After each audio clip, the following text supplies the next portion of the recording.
If I could turn back time, would I say goodbye? Baby, would I let you go? Could you tell me why I keep switching sides? I don't really know, so please forgive my bipolar heart, baby. No medication can save me, save me. So back and forth lately, keep keeping you waiting, please. Okay, welcome. Let's get this thing started. Oh, Ewok's on the desk. Hold on, let's listen to this. Exactly what I want to do in terms of like where I'm the best at. Yeah, it's you know, dedicating your energy where you need it the most. Right? Pilsky with the there to help the load. Pilsky with the you know, we were talking about this kind of like the role of assistant coaches, and it's interesting to hear the princess outfit. I see. Yeah, definitely. I mean, having worked as an assistant coach, I feel like if it's done properly, it can definitely help a lot. Give me 1 second. Let me make sure everything's on. I think it was a great pickup for you guys, and I think I don't have a countdown screen yet. You can keep harping on it, but like it's just not there because I had to reset my computer. I would love to, but I just don't have it. So you're just not getting one because it doesn't exist. He's almost full-time, ready for anti-stratting and everything. So he's preparing the document, and then I go over the document after, and then we adjust some things if there's some reads that we have. All right, YouTube chat, where are you guys? So these are things that he's been helping with a lot. Are you saying he's been talking about the assistant coach? Not exactly 100 pages.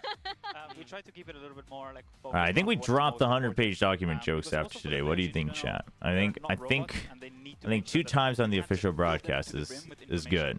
It's something where the IGL Australia needs to know a little bit more.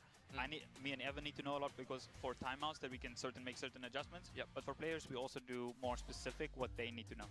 And I think you have a 100-page document that you've prepared, but that was given to Frost. Oh yeah, I already get. I mean, that was just for T1. I believe, you know, Ewok and Warbirds, they've got it covered. They don't need any extra help from me. It is interesting though. You've got kind of like some extra help with the mid-round calling from. Oh wait, no, this is the wrong scene. The assistant coach, so it feels like there's a lot more. Needs to be this one, so I don't cover the sponsors. Different people into the macro rather than just a couple of people really being the driving force behind that. No, I mean I know they posted on the Valorant official page. No, I'm not saying it's because they shouldn't be unofficial. I'm just saying we're overkilling it by mentioning it every single segment.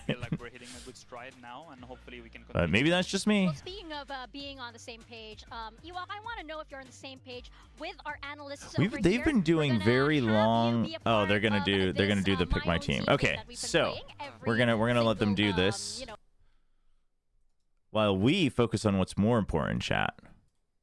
Let's turn on the music again. If our list will cooperate. All right, chat.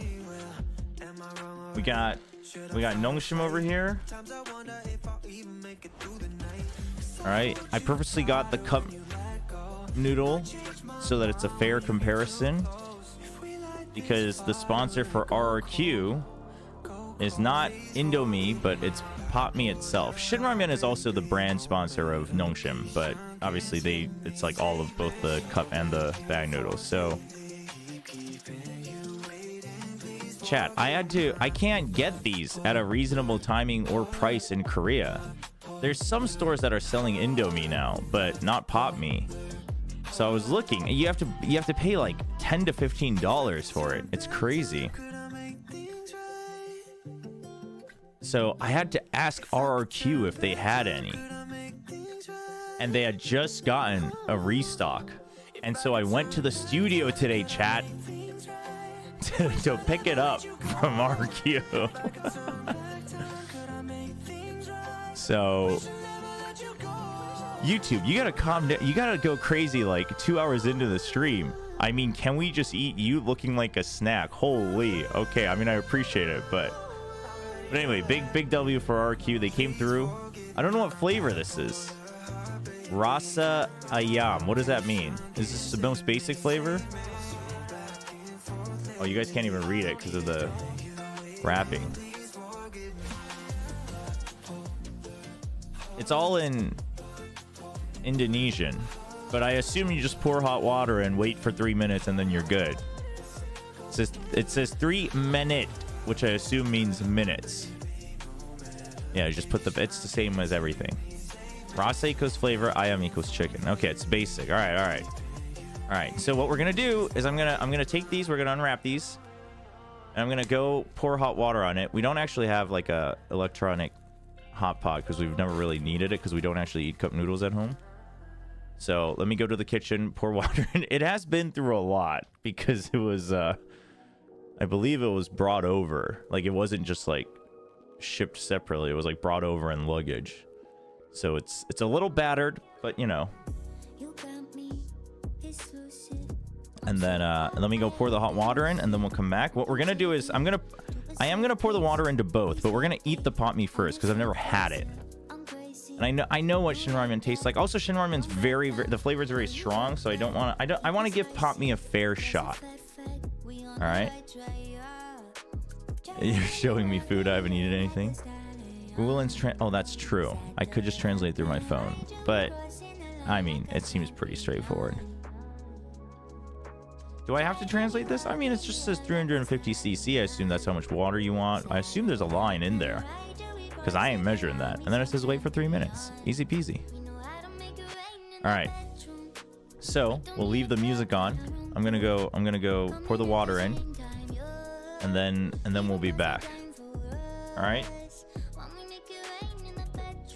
A lot of people are saying that they think pot mee isn't a fair comparison because Indomie's like super good, but we shall find out. So I'll be right back.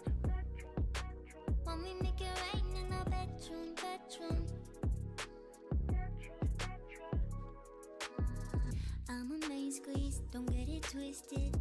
There's a problem, we gonna fix it. This ain't the type of thing you lose, so let's keep on doing what we do. Driving me wild, giddy up like a stallion. Saddle up and ride you, we crossing the line like a champion. Driving me wild, giddy up like a stallion. Saddle up and ride you, we crossing the line, we some champions. We know how to make it rain in the bedroom. We don't need a club, got our own groove. Coming at the same time, yeah. You don't got the time for us. When we make it rain in the bedroom, we don't tell us all what we gon' do. Dirty little secrets, yeah. Keep it in the sheets with us. When we make it rain in the bedroom. When we make it rain in the bedroom. When we make it rain in the bedroom. When we make it rain in the bedroom.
All right.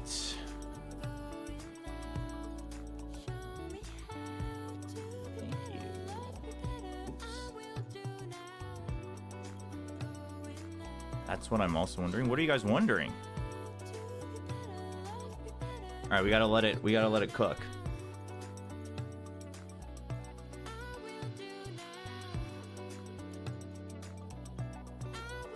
While this is cooking,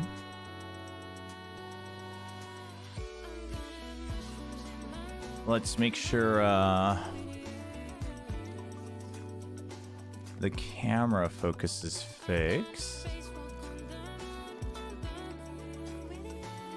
That red cup pop me is literally just basic chicken soup flavor. I don't think it's good enough to compare. Oh, what do you think is the best? Apparently, so I didn't know. The pop me has like chili powder separately as well. I just put it in because it's part of the packet. So I was like, all right. I mean, that's how it comes. Might as well.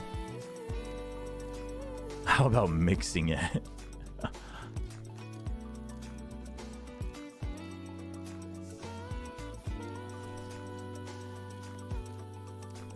Chat, I still don't have proper commands here for scores and maps.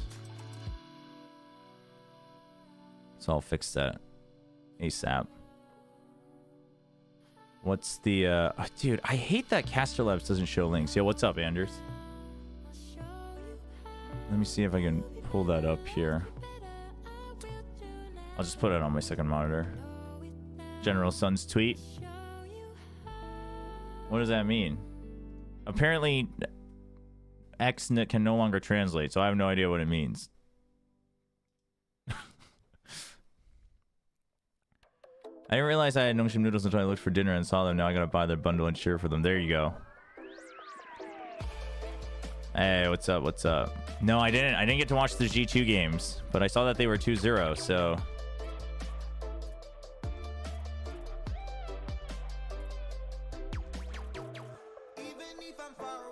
How many?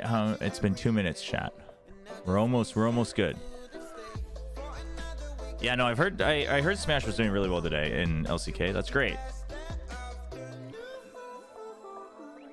Are the G2 games worth watching, Anders? Is it a masterclass? Oh no, I did see the Chamber of Ice. I was like, all right, yeah, it's still going strong. Yeah, the Chamber of Ice. I'm liking it the more I see it, though. I am liking it the more I see it.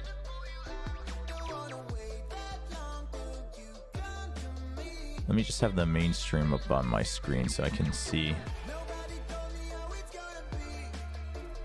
Sun's tweet says, calm down, Boom, let Uncle RRQ get revenge.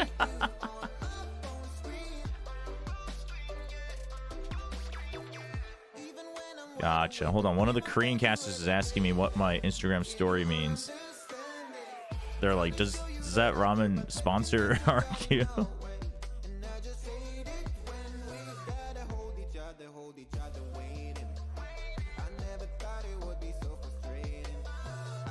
Let me just explain.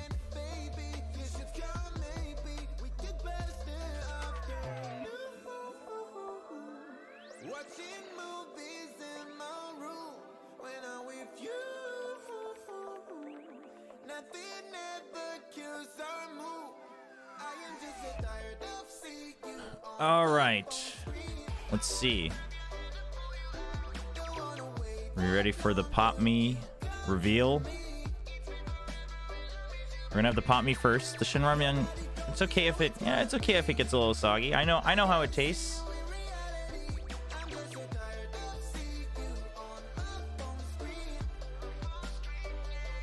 Oh, the chili powder's not much. It doesn't actually turn the soup red or anything. I guess it just adds a little kick. I don't know if I can show it to you guys without spilling. Seems like risky business. Maybe I will not try. There we go. Okay. All right, chat, you ready? My first ever bite of Pop Me. This better blow me out of the water, chat. Make sure we can show the Pop Me logo. My mic away. Smells good. Just chicken broth. Nice. Okay. Yeah.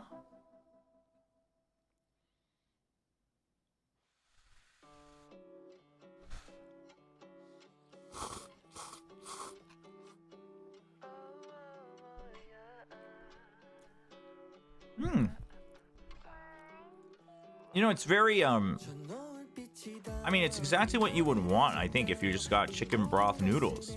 Which, I mean that in a good way. I mean that in a good way. The flakes are much chunkier, though. Sometimes Korean ramen noodles, the flakes are a little, they cheap out on the flakes quite a bit.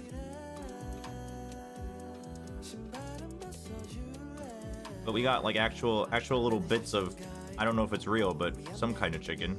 Who knows if it's real chicken?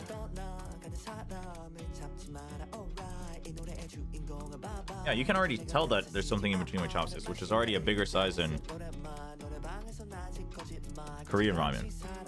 No raw egg with it. Is that how you're supposed to eat pot mee?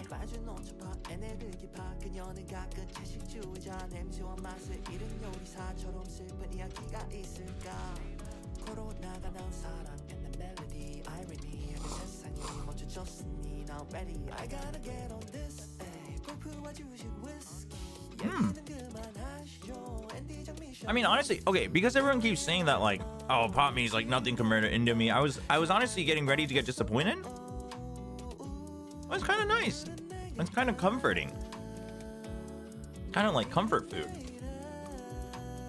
It's kind of soothing, which is honestly kind of nice because a lot of cup noodles are usually, they're like over the top, right?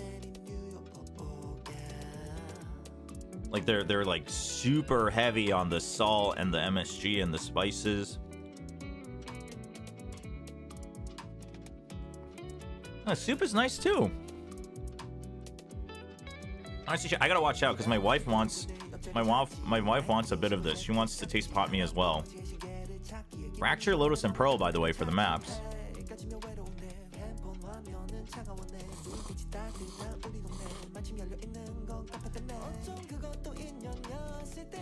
Okay, let me put up the poll, and now let me try a bite of Shin Ramyeon. Maybe I'll just be reminded that there's a reason there's a difference.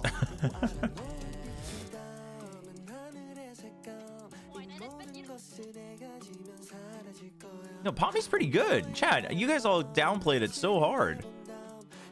Pot mee's kind of good. Honestly, I'm kind of digging it.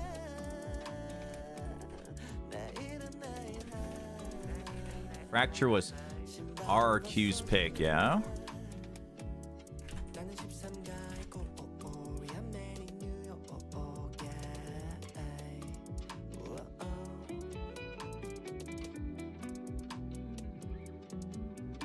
Alright, predictions are up on Twitch. Alright, let me try the Shin Ramyeon again now.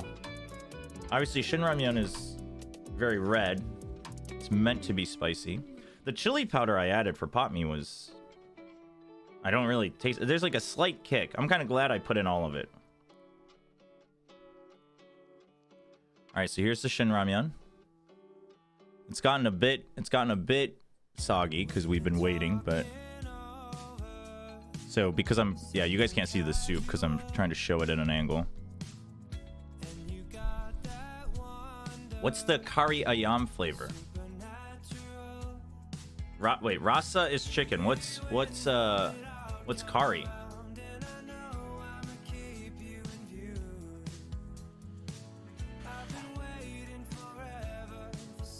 Curry. Yo, that sounds legit, actually.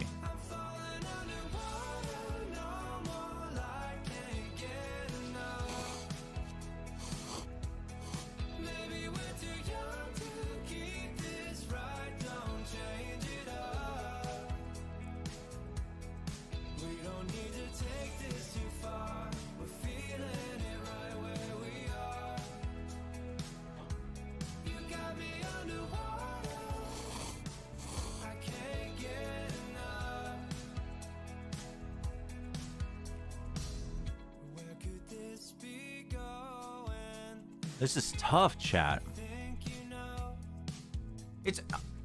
I honestly thought the noodles would be totally one-sided.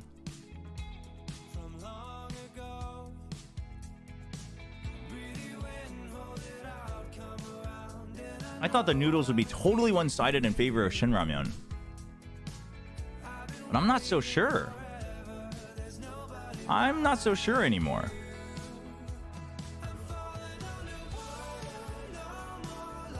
I mean, Shin Ramyun's got the spice and the kick, and like that's nice.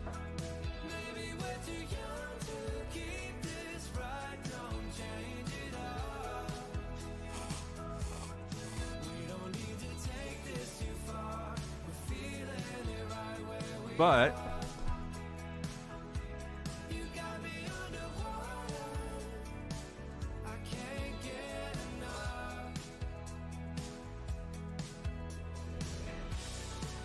oh boy.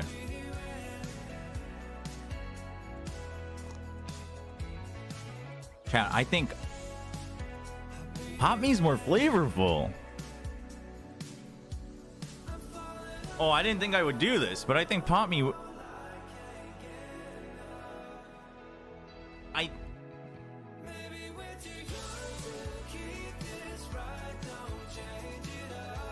I think just straight up, no extra ingredients added. I think I gotta lift my hand for Pop Me, chat. It's very close. It's like a 53-47. But I actually think so. Well, let me stop the music because they're entering. They're doing walkouts. No, I know it's crazy. But no, I think I think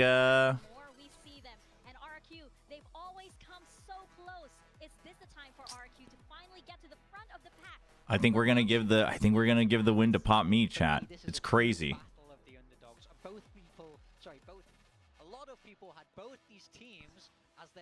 Maybe it's because it's the first time I'm having Pop Me.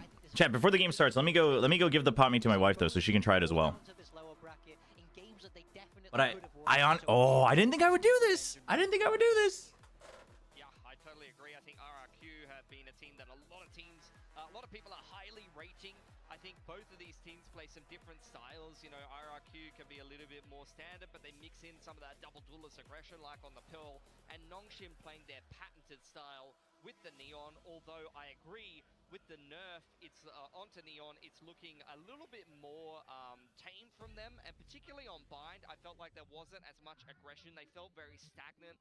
It felt like some of those slower agents in the back line weren't able to make as many plays without Danby's unnerfed Neon running around and wreaking havoc on the map. So they're going to have to unlock some of that playmaking potential. Yeah, no, I asked her to give me the taste feedback afterwards. It's not that cold outside today, so I gotta open my windows a bit more. Wait, are there fried noodle Pop Me as well? I thought Pop Me was all. I thought the cups were all soup noodles. Yeah, honestly, there's something about classic chicken soup. Yeah, it's hard to beat. I'm still gonna finish the Shin Ramen because I gotta eat, and my wife's gonna finish the Pop Me and eat. She didn't want the Shin Ramen because we've had so much ramen in the past couple weeks, but. Oh, there are stir-fried cup Pop Me as well. Okay, I gotta try those. I think this first matchup is already going to be a banger. You had all right, who am I predicting? I am predicting RRQ. As much as I love Nongshim, I think they've just been a little bit slower to adapt, and I think RRQ absolutely has the strength and firepower to stand their ground against Nongshim. Let's see if they both stuck to what worked for them. Ooh. The Raze is back. They are sticking it, yep. And then, yeah, you're getting the Raze on Danby instead of the Neon on Monya. Yeah, the Raze. Okay, so they are changing. So I was going to say, if Nongshim brings forward more changes, if they start to shy away from the Neon a little bit and make sure they're drilled on that, I thought it could be good. I hate that they don't highlight the new picks anymore. It's easier, but... And they're using the Cypher as well. So... And I think they're just going to be much more drilled.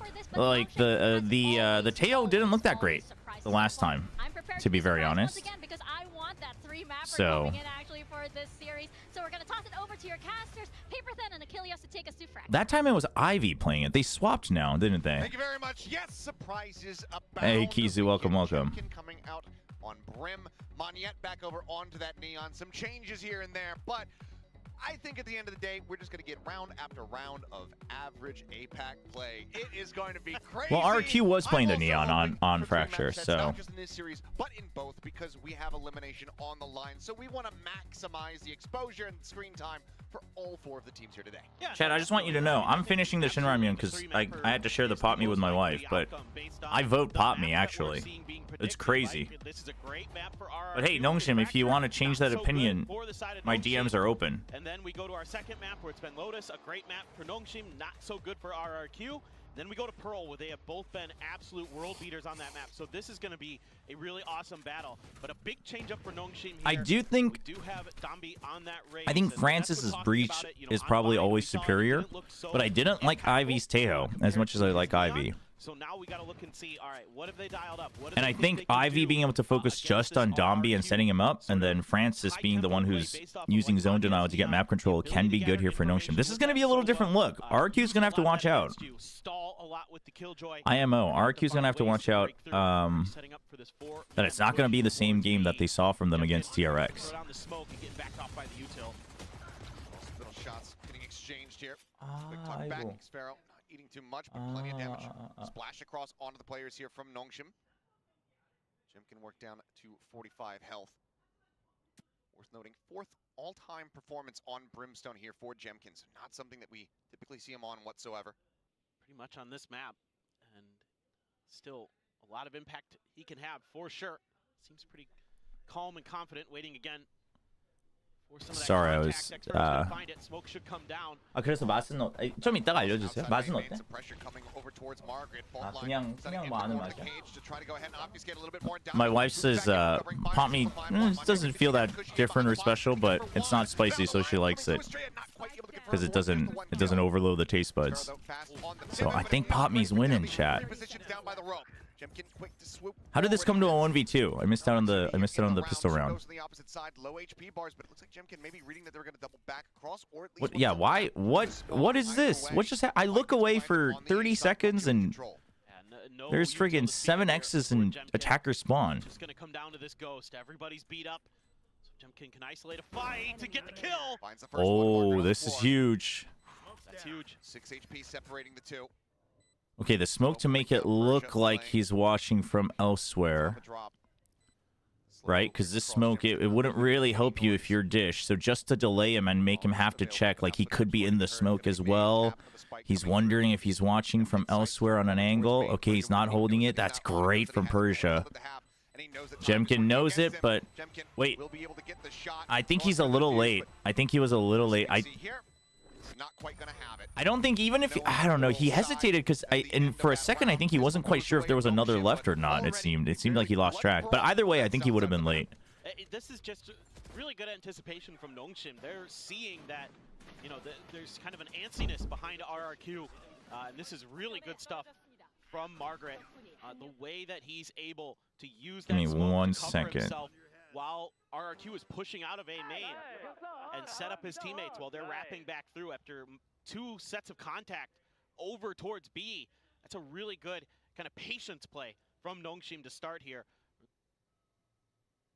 Really utilizing some of that aggressiveness that RRQ wants to set, that high-tempo neon play behind that A main control that you can Monyet pushed Smon trying to kill Ivy, then Cushy died trading. Oh, okay. I don't believe it. Well, if it's a timeout. It's ticking. Okay. All right, good. Oh, jeez. Yeah, I got scared. Little, you know, make sure everyone's paying attention. Make sure we're all still awake here. Tight pause, it would seem. You get the green light. Checking my pulse. Yep, we're good. Yeah. Okay, so Nongshim 3 for Dombi. That's kind of big. 5 ult points, man. This dude's about to have a showstopper on round 3. Charges in the last round to try to get towards that orbital. And it's a 5-man buy. Big buy. 4 rifles and a Marshall. Marshall is just looking for tricky little flanks, and he's going to find one. Nice shot. Yeah, I mean, that one's... forth every which way, but So now you know there was a wraparound in arcade. So Nongshim gonna just re-clear, see if there's a follow-up. Nice swing out from Cushy. Cushy's just... Dude, this dude hasn't missed a beat yet after joining Pacific. I think a lot of eyes on this player right here. IGL for RRQ. Had a hell of a performance. I mean, they have paint shells, they have Molly, like it's fault line, they have everything. Nongshim has no reason to creep into this. They could even just not check it, to be honest, as long as they keep that in mind, right? This is a little bit of confidence from Nongshim that they can get through and just deal with it on Similar the other to what Izu was doing on Haven yesterday. Davi's still, he's still just playing bait, but he gets 2 kills, so he's got Showstopper. It's freaking golden. Yeah, that's really nice stuff from Nongshim. Doing a great job of... Dambi used to love playing Raze. He used to play Jet Raze. Like, I know everyone saw him at Ascension, and since then he's only played Neon, but before that he was evenly alternating between Jet and Raze. So some rifles in hand, keeping 4 guns over as well for Nongshim. That's a really nice setup for them. So far, so good. I mean, yeah, smooth start for Nongshim. You only lose the Marshal, so now you upgrade up. So it's 5 rifles, Vandal Phantom, and then an assortment. So RRQ not going for the crazy pushouts. They're trying to play slower, and I think it's partly because they're respecting the power that they're seeing from the Tejo as well, and just not really having a strong read yet on how Nongshim wants to play this with the Raze. It's going to be a pinch. They are aware of that, so they were ready for that push out. Oh, shoot, you needed to trade that. Yeah, Cushy, good for the trade. Takes a little bit of damage. Showstopper still coming. Kind of forgot about that, I think. 3v4. It is doable, but look at the positions. I mean, these guys are planting always for Dish. They're always planting so that if they can...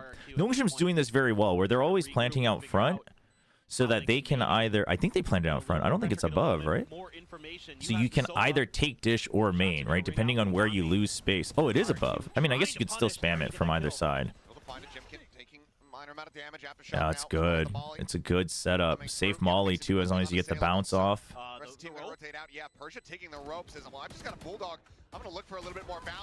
Oh, God. It's happening. No, I like that they're planting either above or in front. So that's something that RQ should keep note of if they can figure it out without seeing the minimap. I think it might be a little tough. But holding one side doesn't actually guarantee, right? It doesn't actually force Nongshim to like have to fight out. They'll just either exit this way or this way. Looks like it. Xero still does. He still does look a little bit under the weather. I saw the team in person as well, and he looked a little. He didn't look like completely out of sorts, but I think he's still feeling a little bit under. So hopefully he recovers soon, no matter what. So Nongshim basically is setting up very well for the eventual pushouts. They saw what RQ was doing, and they're ready for the pushouts from both here and here. Drone comes out, Persia's going to spot that, but then you got trips to delay so that you have an exit. Like, no matter which way, they had trips to cover their backs. Dude. And then very deliberate Tejo usage. So the Tejo usage is starting to look a bit closer to freeing Zeus.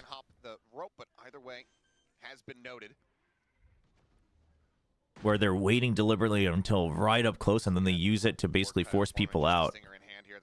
Oh, Manya gets by. But he doesn't check the box at all. I mean, this is a numbers thing, too. There's just too many. Absolutely choked out here from Nongshim. Nongshim's they're looking really good. RRQ might need an early timeout just because it feels like it depends on what's going on in the comms, because it feels like RRQ wants to wait and see how Nongshim wants to play this, and I think they're expecting a bit of an all-in as well. But Nongshim's creeping up first and then going for the util dump. Keeping RRQ completely off balance, and he is pushing and pulling them in very different ways. Like last time, or 2 rounds ago, they go through dish. Nobody's there. They're just basically playing a lot slower. So RRQ trying to basically gauge, like, okay, where they push, we can try to regroup and delay on one side. It's just not working out. You're also probably heavily regretting still playing the Killjoy when they're playing the Teo. But you knew they played the Teo. So you gotta have an imagination that they have some other setups like this, where, you know, this would be a kind of a bad salvo. It's just kind of in the middle of the site, so you can keep some of that alive. Off the orb. Looks like slow triple creep through the sewer here. Yeah, they're getting a ton of info. Yeah, Nongshim's just waiting for first info, and then they're still masking it. But I think Nongshim also recognizes that RRQ's now gotten scared to push out a bit. Such a good job of And so now they group as 5, and they just move around. And then they use Teo Util to get in. Nobody's pushed out yet. It's just this death ball of Nongshim. Send out the stealth drone to clear. If RRQ does have a relative read, they should feel comfortable of forwarding Jemkin to rotate too as soon as you hear the stealth drone. But they wait until the movement already comes through. Because so far, Nongshim hasn't really gone for any crazy fakes. That Armageddon is huge. Do they spot Dombi? Jemkin gets one. Dombi gets taken down, but Ivy with a great trade. Jemkin holds strong. Cushy drawing aggro. That's a good hold. Jemkin gets there in time as well. 슈구르님 안녕하세요. 아, 감사합니다. Yeah, really like the response there from RRQ. This is really smart stuff where they say, okay, you know, we've been trying to kind of cut them off before they So, even set up you know, their I would have loved to see if the rotation could have been a little faster, but it's there on time anyway. And I guess Margaret pushing forward might have been the mistake there, trying to greed a bit too much. And that's a typical Nongshim problem. They go for extra reach when they don't need it. Gets 3 big kills. It's more of a timing thing this time. Right, but imagine if Jemkin was a second late there. Margaret's already settled in, and it's looking different. Off the rip, just sending out the orbital here is Persia just trying to Orbital to get in. In the meantime, Really? Whoa. not quite ready for it. Can't get the Okay, and then the ropes across. I like that, right? Because you already have dish control, so you know they're going to be watching for dish anyway. That's a huge Hunter's Fury. You got to kill. You're delaying them. And now they have their eyes trained on dish, and then Monyet makes sure he knows if they're rotating. Monyet has no reason. Well, now it doesn't really matter, but he has no reason to overextend on that. Guys, respect Francis. Can he play it out from here? That's noise. Here alongside the door. Fault line at the ready from Estrella. I mean, there's no way. So Well, hello.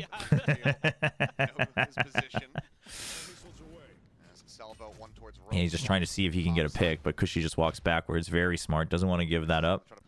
Spots each other. Fault line just to do. God, you didn't need. Just Jemkin's watching. And all of a sudden, this is on. I mean, Estrella down to 21 HP. They're both stacked up. Risky spots the first, but cannot quite get that ace clutch. A damn good effort from Francis to get 4, but Jemkin will. We didn't need to get the kill. Just fault line to delay, and then have Jemkin watch for you, and then swing out. Listen, I love Cushy. He's confident, and he usually would get those kills anyway. But come on, guys. Credit to Francis, though. This game's tough. I mean, this game's tough, but also enjoyable for me because I like both teams. So no matter what happens, there's something to praise. So it's not just pure mauled, but from the Rolling Thunder, so you're able to combo that really nicely for RRQ. Ivy's got his Rolling Thunder. You got your Orbital Strike. Opt for Monyet. Opt for Monyet, because he antis it. I mean, he knew he had to hold and fight once he was spotted. Spotting, yeah, going for the scout at the door with nobody to cover you that's ballsy. Trying to hide away from it. Estrella, he knows he has to fight. Would have been great. If he had gotten the second one, there's a chance, but I think you gotta save. No, I mean, he has overdrive, but you gotta save. There's a Rolling Thunder on the other side. Armageddon's now online too. 그러니까 프란시스 선수가 혼자 남으면 진짜 리스펙 해야 돼요. 프란시스, 페르시아 둘. 나머지도 잘하지만 yeah, Francis and Persia, when they're the last ones alive on Nongshim, you gotta give them respect. No. I like both, but RRQ is my first love, so you know, I have a little bit of bias. But I am glad. I will say, you know, I kept saying I want Nongshim to change their comps a bit. Escape from the Neon trap. Like, your Neon's good. You can have that as a pocket pick, but don't force it on every map. It doesn't work like that anymore at Tier 1. The aim's just too good. The teamwork's just too good. And then their tail looks cleaned up, too. You know, the showstopper has already gotten some value, so seems like for now the changes are starting to work for Nongshim. Have a little bit of extra time this past week to kind of workshop some of these ideas. So far, mostly so good. Doing a great job there. No, I'm streaming on YouTube as well. We're streaming on both. So much of this from Nongshim. And occasionally we get some Korean fans on YouTube since Twitch isn't great anymore in Korea. And eliminate players from RRQ to give themselves that man advantage to get the plant down, get through, scale into sight. And sometimes it's worked, sometimes it hasn't, but Hot Me's pretty good though. Timeout from RRQ. Gotta stop the bleeding. Is Nongshim the new girl after the first? You haven't done so great this year. It hasn't been. I mean, the round scores haven't been that bad. Hasn't been a map they've won. So it's a far cry from 2023 Lotus. Correct. So you know, those they might be. There and they're feeling more comfortable on it. They might be.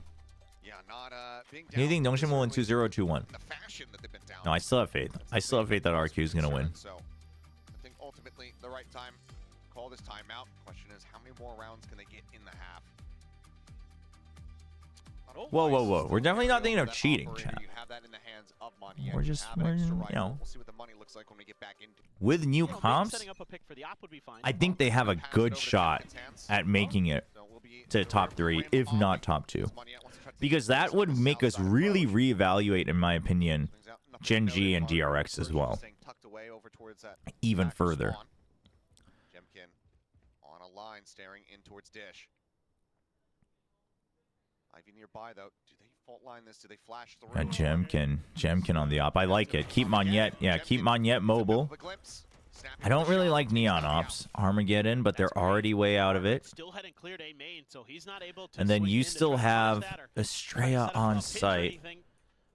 And there's no further movement, so Jemkin comes back. So he can watch for Dish. Estrella spots one. It was just a Cypher, which makes it a little tricky. Didn't see Persia. I love that they only show Margaret here. Oh, this is a great attempt at Nongshim to try to make it look like while they were rotating over, they're trying to make it look like it's not them. But now Francis was on B, so he's going to show up and he's going to be like, whoops, guys, our fake didn't work, but here we are. Like, we're still stuck on A main. So Francis is trying to keep, he's trying to keep him tied up. Sees the fault line. He knows he's accomplished his mission. The problem being, oh, Jemkin doesn't quite wait long enough. He had the angle. Good kill from Xfero, though. I don't mind that one. I don't mind that one because you buy time for Jemkin to reposition as well. You know you have the numbers advantage. This way you pretty much guarantee the round. And there you go. It was a nice attempt at Nongshim, but Jemkin just lands the shots. After seeing Talon yesterday, any chance of them making Masters Vanguard? I mean, I think there's a chance, but with Talon, like they're always their worst enemy. Really, truly, unfortunately. So we'll see. Trying to make that push forward, but usually the combos had been right around the corner, not where the Witcher T1 name suit. I don't even know what that means. Is that based on like The Witcher? The Witcher? Because I have zero experience with The Witcher. When do these teams? They fight RRQ. This match fights RRQ, and then DFM PRX fights Gen G. Sorry, fights RRQ, fights Talon, and then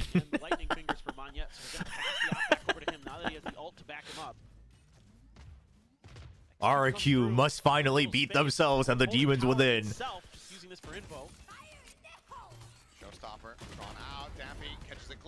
That's huge. They expect Estrella on site. He's low, but nice spam through Nongshim. They play it safe, and they're ready for the extra peek out. Persia is just a rock. He's ready for the double. He's ready for the high-low. Oh, he's usually so good for those. All on his lonesome. Will have to just slowly drift away. Not wanting to have to reinvest for another operator here. as much cash as they can. Margaret's down to the Seward, so no chance of him pushing forward. So 3 players surviving here from Nongshim, just not allowing for RRQ to string together another 2 rounds in a row. Do you think it's Frost? I mean, not really. Unless it's just a matter of Frost has too high expectations of his players, then maybe. But none of the util that Xfero has down is really set up to give them an early read. Instead, it's more to just, you know, Op plays lead to boring saves. I hate it. But I mean, I think the op is good.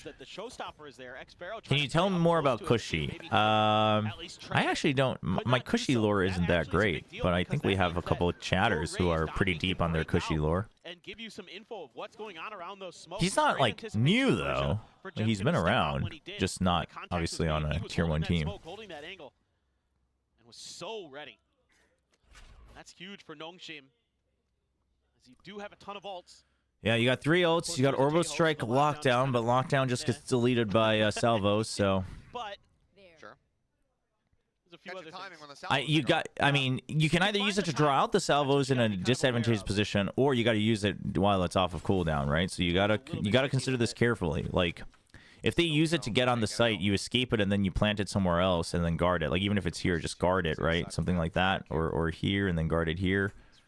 But he's holding very forward. Trap play here with the turret info to use the breach util. Oh man, this is a lot of expectations on Xfero.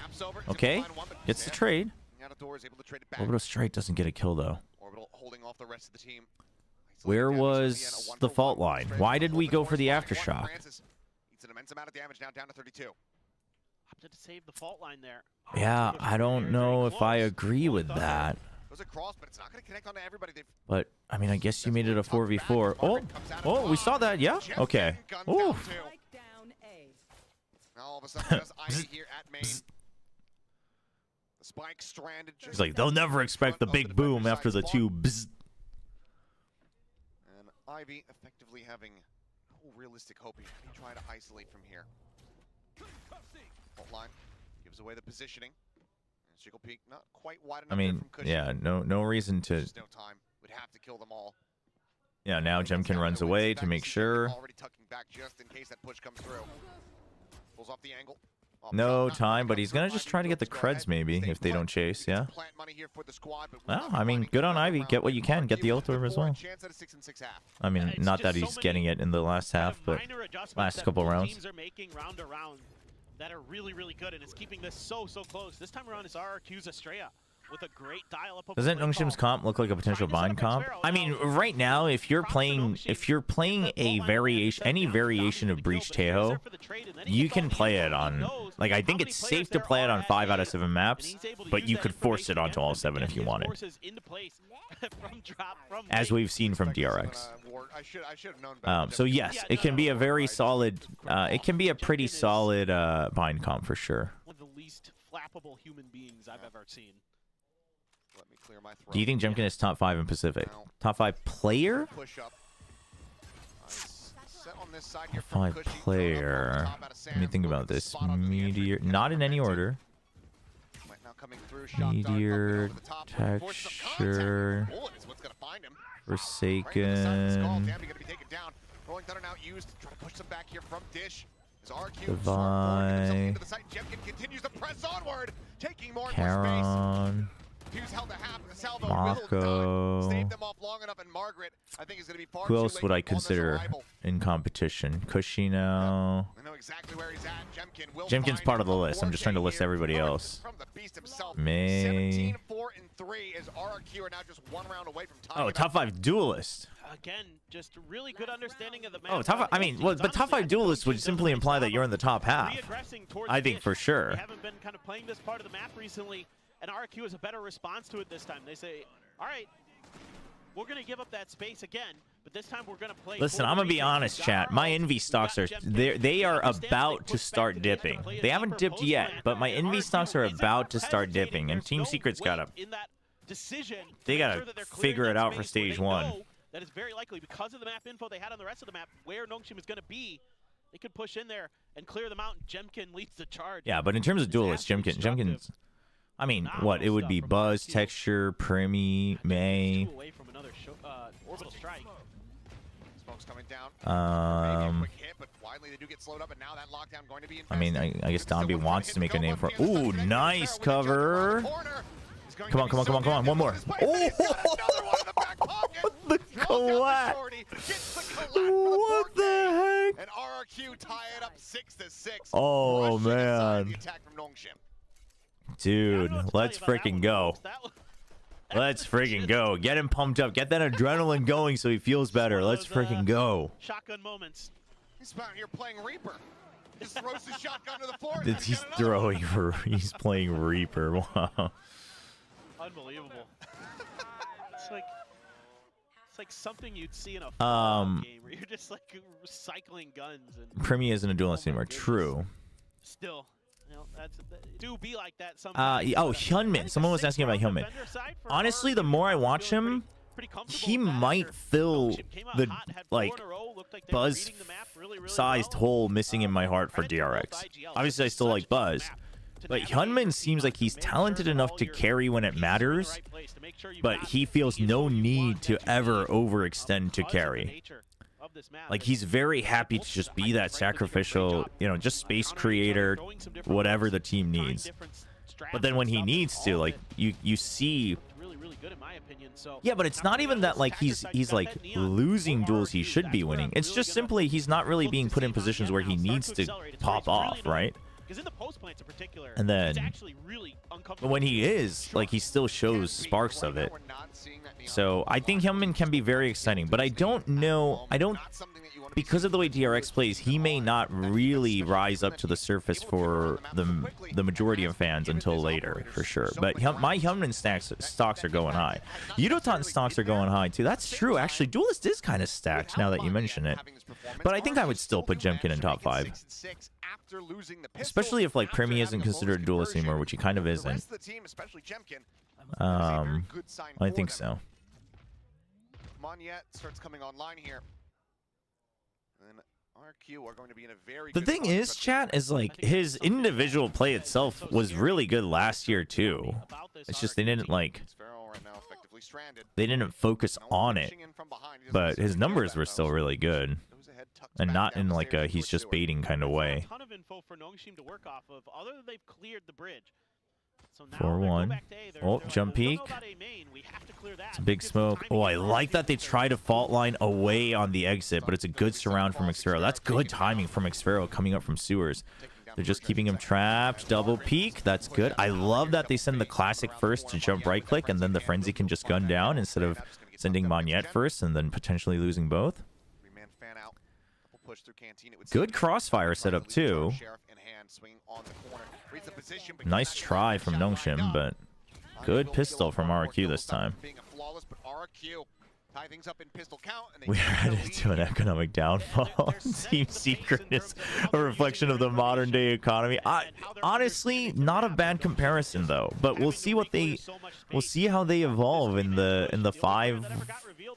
6 weeks.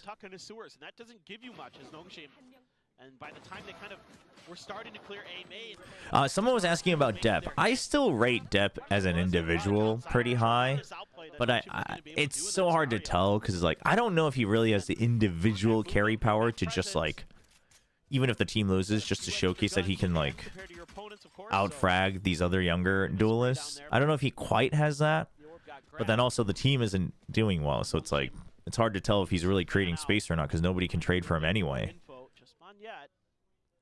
Just a ghost. And he baits out a lot of util. Yeah, okay, that salvo's out. That's 40 seconds you got on an anti-eco. Cushy, he's waking up. The reactions are coming. Come on, team. Calm down. Check all your corners. Okay, he wanted to stun Heaven. I get that. I think he ended up stunning himself, no? Because I think it bounced. I don't know. Oh, maybe he didn't, because I think he got out just fine. So he's not like May. Yeah, that's a good way to put it. Like May is like, I mean, whether he's also a good team player or not, well, I mean, I guess we don't know. But like, you can tell that dude's cracked, right? Yeah, thanks for the maps, by the way, Tron. I'll make sure I add all of our mods to Fossabot, so I don't have to worry about it anymore. But I appreciate it. That's both initiators. Those are kind of the generally some of the danger pieces in going against ecos where you get flashed, you get stunned, and all of a sudden that gun advantage. Depp looks happier than May. I don't know. I mean, I think Depp's accomplished a lot already. Like, I think he's fine with whatever happens. Pushed for Australia Company. Go to the other side of the map. Take over B. Really great stuff that we're seeing so far. Dambi now 12 and 12. There's such a hot start. I hope the New Zeta looks better in stage 1. Triple push out of dish though. It's starting to up the pace. Looking to try to crunch in behind. Tripwire cleared. Lingering behind a bit. Push up the smoke and push up. Huge. Ooh, Estrella with a nice crack in the smoke, but that's a fast rotate from Nongshim. It's a good read. So yeah, now Margaret can just back out. Whoa, he actually didn't need to hold that angle. He could have held further out. Up on top of the rope here. Goes Dambi. Oh, that's cushy. Oh no. Oh no, what just happened? And now once again the Salvos are trying to force them forward. Xfero cannot get it done. 3 players surviving. Not too bad here on the bonus denial. Nongshim keep things pretty tight knit. Yeah, it's very similar to what we saw in the pistol for Nongshim, except this time they just fully commit to keep pushing through bridge to completely collapse. Get a little bit further forward out of tower. Yeah, it was a good hop off, honestly. As long as they can for the reinforcements to arrive. It was a good evade. Because if Cushy gets that, I think they win the round. Kill for Margaret in that moment to make sure that RRQ can't break out onto the site and set up their defensive lines.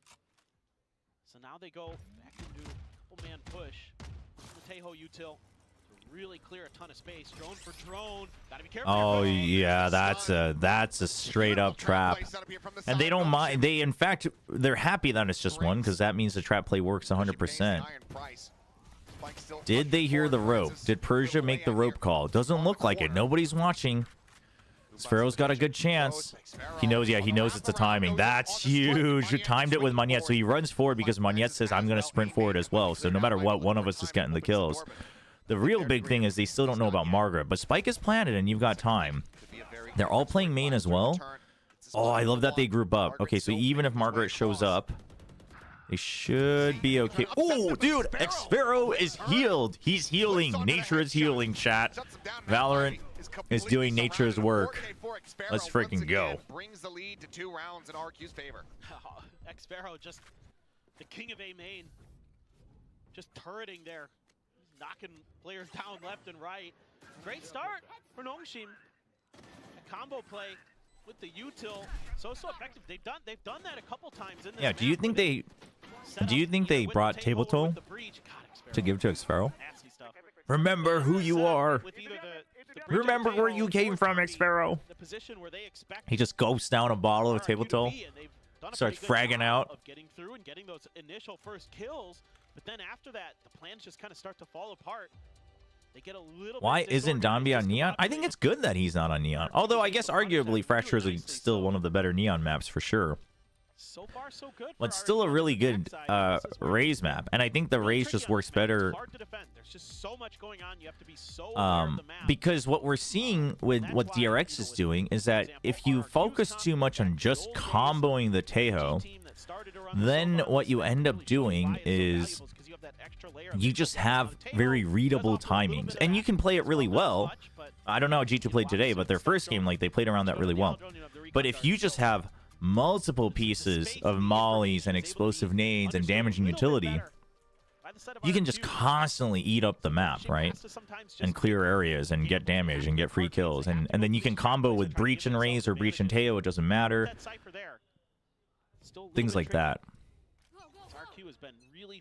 I think it's also the fact that, and the reason I'm happy to see it is because I think they needed a bit to break out of that shell, because they were too much stuck on the like Neon tempo. Dambi's Neon's very good, but like I think as much as Fracture the Neon could still work, if they still wanted to focus more on the Teo Breach, I'm okay with the Raze, honestly. One nanoswarm set up here for the post plant, as well as that lockdown invested immediately, just looking for that timing to shove. Yeah, that's good. It's good lockdown. Does end up getting full caught, still just sprays away blindly to find one. Oh, Monette's still being a menace. They're refilling. Oh man, they wanted to check, but they didn't. I guess there's just too many angles. RRQ at 10. Not going to allow for the Thrifty attempt to find purchase as they now stretch a lead by 3. I like the ideas here from Nongshim. There's some good thought process into how that trap wire is set up into the cyber cage, but to slow this up to allow you time to get in for these retakes. A good flash to get that 1 kill. And then they use the Taeho ult to clear out A main so they can drop from drop to get into the site. However, nobody checks on the site itself. And as you say, they pay the iron price. Why did they ult main? I think they assumed that if they pushed out main fast enough, because that's where people would be, it would push them even further out and they could clear this out sooner. But they got stopped at Sands. So now they had to worry about Sands, and then they still had to clear site, and they just didn't have the numbers to do so. But that's a very, on textbook, I would agree that, I mean, why not just use it on site? Because, I mean, it's one of, I think with Armageddon, you probably should use it on site anyway. But the thing is if you just use Armageddon on site and they still have vision, like, you're just getting blasted anyway as you try to come through, right? So it doesn't actually give you any space here, but covering this gives you a chance to take this space. But it's also a very, like, ideal scenario thing, and that's a very Nongshim way to play the game. I don't think they have any idea. Oh, okay, let's calm down. Okay, Showstopper misses. Oh, well. We do know, yeah? Nope, he just, yep, didn't know. Maybe to take some weapons away from their hands here, and will be able to do so, but that round gets away from RRQ, where Estrella maybe had a very solid chance to clutch it out. And it's just an aggressive push from Nongshim through spawn. Catches RRQ off guard. Was that to take out the lockdown? I think the lockdown was almost finishing anyway, no? Right there with him to make sure that even if he dies, he's I'll be honest, I wasn't paying attention to the lockdown timing because I was busy watching the fight. You can just hold that defuse. I'm not sure if they had the read on where Australia was or not, but regardless, Nongshim there, full confidence in that round. Something this team has shown us in spades in their entry into Pacific. Even though they are an Ascension team, they look very unfazed from a lot of the difficulties they have faced so far. You want this orb for Australia. You want to get that Rolling Thunder. If it was for the Killjoy, that's unfortunate because they had just launched their salvos onto site, if I'm not mistaken. So I'm kind of curious if they're going to try to send this Rolling Thunder off of the Cypher utility towards B, if that's the plan there, or if it's more of a just wait for the retake. Stealth drone. Oh, you're getting pinged by that. It's 2. But you imagine then that they're trying to scout back. That's the biggest assumption you can make. Otherwise, you just have no info and you're just like, okay, they're on the south side. Now they're switching sides. So they were watching for the pinch. Maybe to set up Dombi. He's going to take just initial contact here. Yeah? It's Monyet. Starting to go for the sprint. He's not ready for that peak. Excuse me? Ends up getting shut down.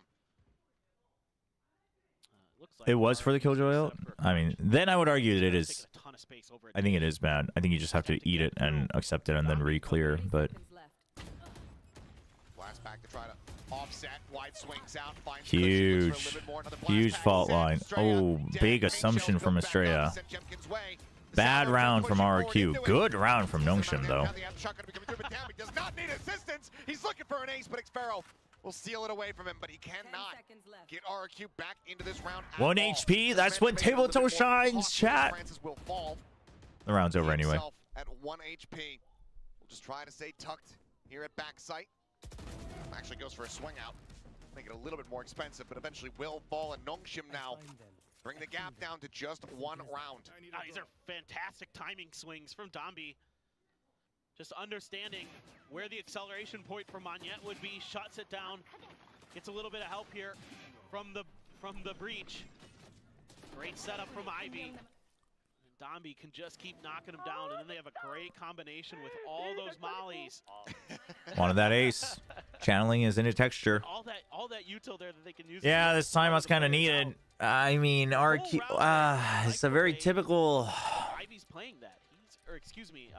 Francis is playing that. He's doing a great job of just, with that breach, mirroring the sides that RRQ is going to, and he was there one way or another to use that util to stop them, either when they're trying to get up the ramp at B main or come across that door at A hall. It's really shut RRQ down, and he was spot on with that breach util. Making it I mean, I think they need a little bit more information. I think RRQ needs clearer information.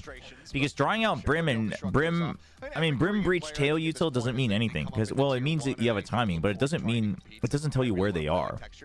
Right? So. I was like, oh, now Domby knows what it's like to be texture. The monkey's paw curls another finger. I'm never get an ace. Either way, though, has helped Nongshim get into such a fantastic position as they try to overtake, to try to tie things up once again and get this map pick out from underneath RQ's feet. Jemkin holding out wide. Oh, and Nongshim just says we're going to shut things down instantly. That's no smokes. Getting picked apart. Salvo's now sent Monyet. He's able to go ahead and tuck into the corner. Relay bolt. Good relay bolt, but 12 HP. He took hits on that. Safely wraps around in towards the back of sight. Big ultimates. Honestly, if you can draw out these ultimates, not the end of the world. Monyeta's overdrive, but it doesn't feel great using it. Okay, so they want to break. They want to break main. Oh, that's a great rolling thunder, but he just doesn't check for Cushy. Oh my gosh, Domby, he's too why was he so focused on the entrance? You just gotta send it and then clear. Oh, Domby, that is an unfortunate. Oh man. Yeah, I mean, Cushy not being stunned is great positioning from him, but like Domby should have traded Cushy for sure with the showstopper. He was so focused on further out, he thought they'd be like way out. And then the counter rolling thunder was really good too. You know, you might see teams try to do that to avoid the rolling. Did I do it right? Let's go. What are you trying to do here? Whose side are you on? Okay, even if your showstopper connects onto one player, the trade should be there. If the rolling thunder connects, it's only. Okay, you got orbital strike, and they don't have eco. They have orbital strike as well, but okay, they still trade though. Because she checks to see if they're going to push forward, they don't. Look at the setup though. Nongshim, they're basically hoping to death trap this. They're saying if we push out a B main and as long as we don't all die, this should force them back into Age just like last time, and it will. Oh my gosh. They haven't cleared Margaret. Oh, never mind. Yep, there he is. It's so crazy to watch pro Neons like from the opponent's POV. They just friggin' pop out of nowhere and then they're just like constantly just like hypnotizing you. It's crazy. Snappy does manage to find the shot, but now 52 health between these two players.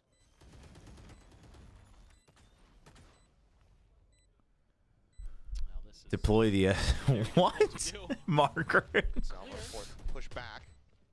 More shots onto the angle. Cushy ends up getting taken down.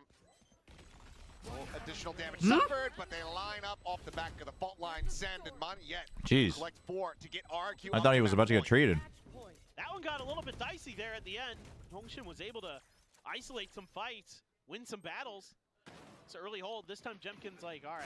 Do RRQ sell noodles as well? Well, they're sponsored by PopMe, which is pretty good. Monyet, though, the timing there, great util. You're not looking too happy. I think my adultery analogy. No, I'm just eating my noodles, chat. Listen, I'm not crazily happy because I expect RQ to win. Sure that it's clear to set up Monyet for that overdrive double kill. And from there, they should have been a little bit more comfortable. But again, isolated fights, the kind of weird. No, I didn't get to watch the Americas games today. I slept in today, chat. I was so tired after yesterday's broadcast. Got home, watched some TV with the wife, and then I just freaking passed out. And then I watched a little bit of the start of EMEA. But then I was like, all right, I gotta go to sleep. RRQ를 포기할 순 없죠. 농심도 사랑하지만 RRQ를 포기할 순 없습니다. 아직은. It's funny because I can tell what kind of viewer everyone is by how they talk about the G2 game. There's the people who are like, oh man, G2 is incredible. These are the people who nerd out about comps and timings and macro. And people who are like, it was a stomp, it wasn't that great, it was kind of boring. You guys want the frags. Like, I get it. And listen, I'm all for it. I get it. But it is funny because I'm seeing so many mixed reactions about the G2 games. These salvos, if possible. Try to get a window for that lockdown. Still, Okay, Cushy on the other side this time. So they want to use the orbital strike this time. I think they want to use lockdown as what? Okay, well, hold on. We sent this like way too far, though. We sent this way too far. We sent this way too. They weren't even ready on B. What? We just went from. Dude, what is going on? Where are the timings? Spike still not ushered forward onto the side either. Why? Right outside arcade. Readjusted the angle, couldn't get the spray under control in time. A nice sneaky push by Jemkin, but everybody else was losing on the map. Estrella down as well. Francis finding the headshot. Just on to Jemkin, who's had tremendous rounds so far, but this one maybe a bridge too far for him. He's considering trying his luck going for the fight there against Francis, but I'll have to back away. Yeah, I am interested in the Loud Sen game because I'm pretty hopeful on Loud. 22 seconds remaining if he starts running. And also Sen looking like they're continuing to rise up is kind of exciting. Did Sen look good enough that you think he could have the power to beat G2? We go onward. Nongshim will get themselves to double digits. Yeah, this makes sense because, I mean, RRQ has plenty of money to buy for him even if he were to die. Not that much. But he's already got his ult. No reason to go grab another orb for himself. No reason to fork another orb over to Nongshim. Might as well just save it at this point. And yeah, this time around, RRQ just says we're just gonna go on every angle. You know, one player. I always do find it entertaining when people, their first thing that someone says in chat is just like a big no to a team. I appreciate the honesty though. I mean, G2 just looks too far ahead. Don't want a repeat of history again. Don't say that, Paper, then. Big ults on Nongshim's side. So for but RQ doesn't have money. They have to win this round. Already a little bit of pressure over at a main. But Cushy gets Hunter's Fear. I mean, honestly, if they do draw out all the ultimates, even if they lose, it's not the worst thing in the world. Look at these trips, though. Just making sure that there's no wraparound. It's just an all-out brawl in the site. They are ready to just take out the Neon, because guess who knows how to play Neon better than anybody? It's Domby! Why is nobody clearing for those? That one that ends up falling. And now similar situation. Just get the shock darts out everywhere, man. Scratching their heads, wondering how do we get to his site? Nongshim's telling him the answer is. Can Cushy get an orb? Cushy needs to get an orb, because he can't die. Looking to save again. Oh, yay. Just great placement of the util. It's been a while since RRQ has explored that B main ramp. And Monyet just not expecting the trapwires to be where they were. I was in a course lecture during the match, and I found the lecture more exciting than the G2 match. Holy. So easy there for Nongshim to just start spraying through smokes, finding kills. It's really about the biggest piece of this round. You know, Xpharaoh not really able to find the space he wanted to get into sewer potentially. Just honestly, let Domby do it. Yeah, well, Domby should do it, actually. They really could not find. Well, I mean, I guess you don't want to give over the Hunter's Fury because you have more ults, I guess. Starting to hold the line. They're going to be one round away from sending this to overtime. He is hunting, though. If he gets the kill into a strip, I mean, you know what? The most ideal scenario for Domby, actually. First string's a little bit tight, but just saying, been keeping it kind, haven't been giving it a mention, but at this point, I think that it's worth mentioning. If somebody could get a pulse check on Chobra, still streaming at the moment. No, we're chill. Sure he's doing all right. We're chill. Don't choke on the ramen. Yeah. We're don't choke on the ramen. This is, I mean, unfortunately, it's been a problem for RRQ. No, we're chill. No, we're chill. Oh no, Francis has the op. You know, it's something we heard in the pre-match. Yeah, but see, now they change it back because they're like, surely RRQ is not silly enough to go through again. Confidence, guys. You need confidence. They haven't been able to get over the line. Now, frankly, in some of these rounds, it's been. There you go. That's a great shock dart. That's a great read to eliminate that. Okay, early smoke out. You see the stealth drone coming out as well. Okay. But do they expect the op? Probably not. So Francis is basically saying, yo, if they push me again, like, Francis is just going to sit here the entire freaking time.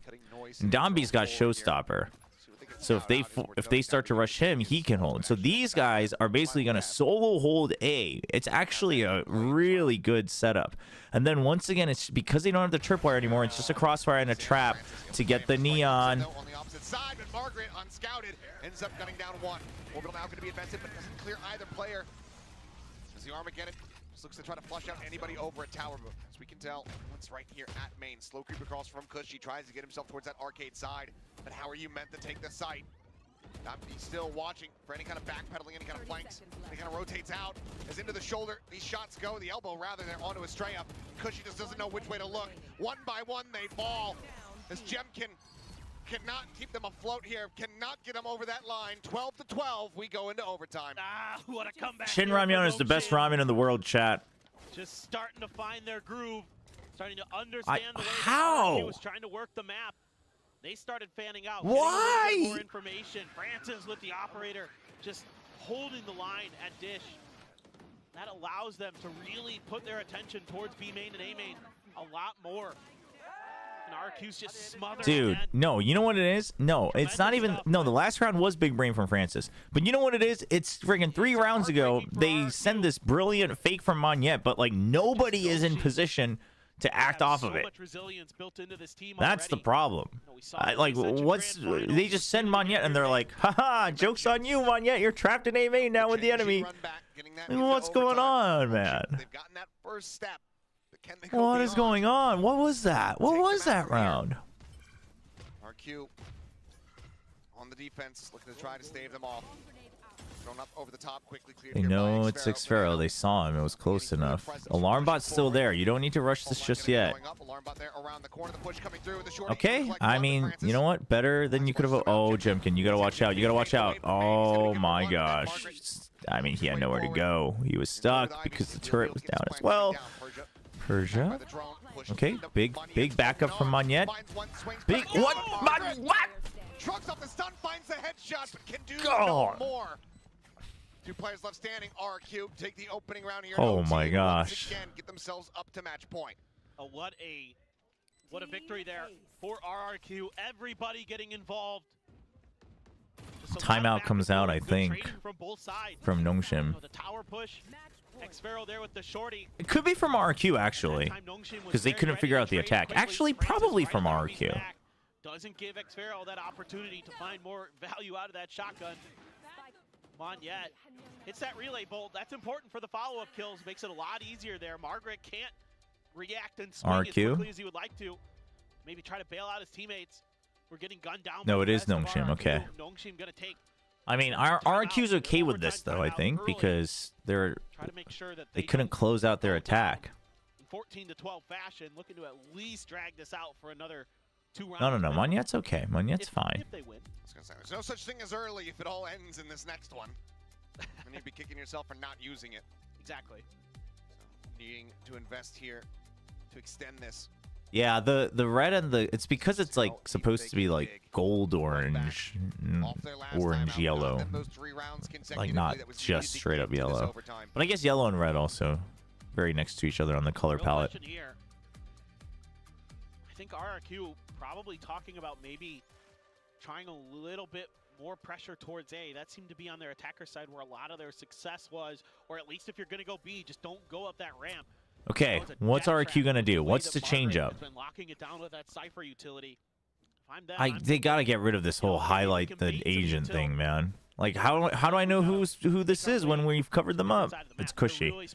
Sova. Okay, so they're gonna look for a push, and then Monyet can retreat and bait for Persia if there was a push out. Monyet should hear this. He's gonna try to hide away. Stealth drone does get 1 spot. Oh, it does get the second. Yeah, it gets the catch. That was while he was on the rope. Okay, so Estrella purposely goes back. I don't think it was intentional, but it's an adjustment. Pings though here on A main. That ping is huge. Okay. Go. So they want to fight for this. Okay, because there was a push out there. Oh, did they all get hit? as well. Actually come Nope, away it's a with good one. trade. Now, 2 players gone on the side of Nongshim as All right, RRQ look you to do bring know this the map breach to was here an somewhere. end. Ivy in the Okay, well now they know. First to try and clear out the drone. Gets the headshots into the aftershock. First able to stop those players, but they're able to storm past it. Oh my God, it's Persia. I can't watch chat. I can't. Oh. Blind, but still comes away with one. Rolling Thunder across though. Surely spells Margaret's demise, and it has. And straight Ladies up and with gentlemen, will get RRQ pop me. over the line, OT. 14-12. They start the series off with a map win. What a victory here for RRQ. What a great map. I can't stress enough how well thought out this was from both teams. Never a doubt. There were some great adjustments made on both sides. Oh man, honestly though, this is kind of a big deal for RRQ, closing the close map. Yeah, that's good. It's good. Execute to find that pick, but the numbers advantage is so high for RRQ. They're able to trade the whole way through. That was nerve-wracking. That 3v2 advantage when they're starting to make their way to the site. Oh man. Oh man, that was a lot of fun. Nongshim comes out just absolutely crying. Then RRQ able to punch back. All right, chat. Oh man, I mean, I think honestly, why was Manya's like? I think it's this was, to be very, there were some very cool parts, and then there were some very concerning parts from both teams. Like, honestly, I don't know how to feel about either team. You know?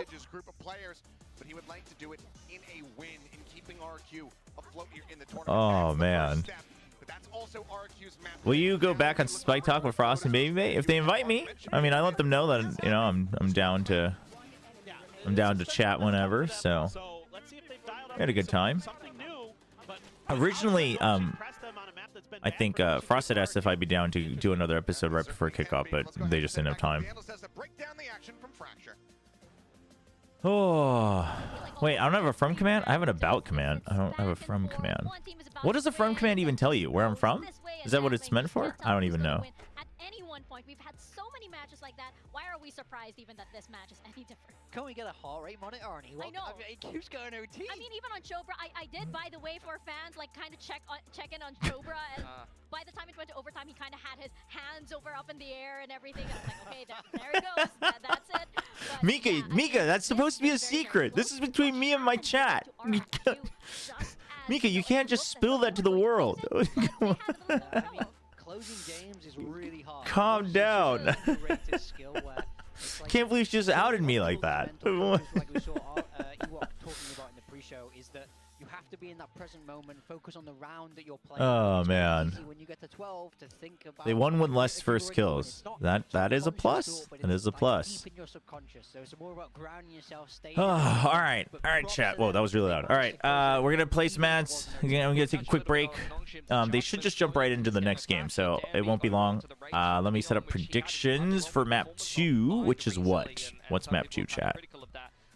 It's Lotus. Francis is on it now. They've thrown Ivy on the breach, and they've also changed Margaret onto the Cypher. They were running some kind of similar setups to what we saw, I think, T1. I have thoughts about this Lotus. I think Lotus can be good here for RRQ, but they need to have fixed stuff. Which is something that's actually been which we'll see. Nongshim in the past a little bit. So you can see that Nongshim are not quite comfortable on this map. They're still making some adjustments, but they're still very competitive and still very I saw the first 6 rounds and won. All right. I will be right back. We're going to run some ads. If you don't want to watch ads, you can subscribe with Prime on Twitch. That's a great way to avoid ads on Twitch. Apparently, you don't avoid ads on YouTube, even if you're a member. But guess what? If you're a member, you can join the cool supporters-only channels on Discord. So there's still a plus. I'll be right back. You know what I mean? But it's very easy to put your star players off Brimstone because you're just dropping those smokes on the iPad. You got the Molly to play with. You remember 1 or 2 lineups, and he just thinks about getting those kills. Yeah, and I feel like, you know, Jemkin, you have him on your team. Yeah. You're definitely smiling. I'm happy. Yeah. You're as happy as Jemkin is in this photo. You know, he's very, very proud of that. But there were a lot of, you know, really, really good rounds here as well. We saw that both teams were very well prepared for each other. Yeah, for sure. I mean, the first round I think you wanted to talk about was just one of these ult timings where, we talked about Forsaken with the Armageddon. This time, the Raze ult is a round that just plays itself when you get an early timing with it, right? This is what you should be doing in your ranked games. If you're on that Raze, you want to be farming these kills in the pistol, in the eco, and then as they come into round 3, he has this showstopper. And this is where it's kind of nice having the Raze over the Neon, because he manages to get the kill here long distance without exposing himself. As he fires it around this corner, get ready for it, bang! So, getting that ult up so early gets you this round 3, gets you the bonus, and that's where you really start to snowball. RRQ did really well to equalizer. Look at Dambi, I mean, mini texture. Look, even has the Recon Phantom with the same gun buddy and struggles to ace, and then, the same reaction. So, yeah, I think it was pointed out in the cast, a lot of teams, a lot of players in Korea wanting to be just like Texture. Even saw Margaret with a little bit of a Cypher cosplay from Meteor. This was a moment that I wanted to highlight as well, because I've already seen this from RRQ earlier on against Gen G, where they used the KJ ulti as a bait. You even saw a Sova ult from downtown in response to the stairs aggression.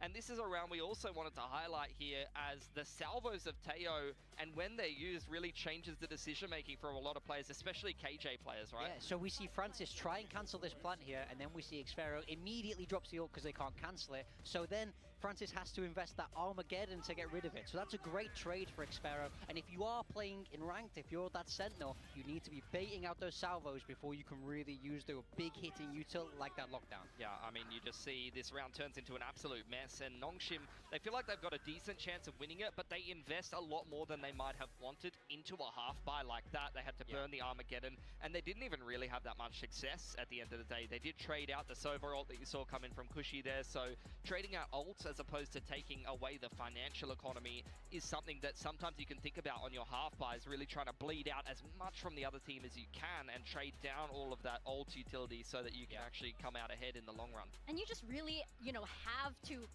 commend Ewok and the rest of the team at RRQ, just because, even with, Dambi just bringing in a lot of first kills, he got like 10 first kills, but RQ just managed to stay, stand firm, stay true, just keep okay. know that they didn't need to, over peak, they didn't need to over aggress at anyone. If RQ loses the next cheat match, Chobra will have a mental breakdown live on stream and dial up Ewok to mildly berate. This is what Ewok spoke about in that, I'll just go over to the RQ team house. I'll go over with picket signs. I'll hire a truck, go over to the RQ team house. I know where it is. I've been there. As I mentioned earlier, They better watch out. to be a little bit more impactful in the server, so I'm really happy that we're seeing that. Yeah, he's got a little bit less weight on his shoulders in that IGL role, and he can shine a little bit more as an individual. Yeah, I absolutely love it. Man, that one got close. That one got close. It's not something huge, like, we're gonna change our comp, and suddenly, this guy, Cushy is on duelist or something. It's not anything big, it's micro adjustments, but it lends to the sustainability of the team. Now, going over to Lotus, what are we Okay, so let's talk about this Lotus a little bit.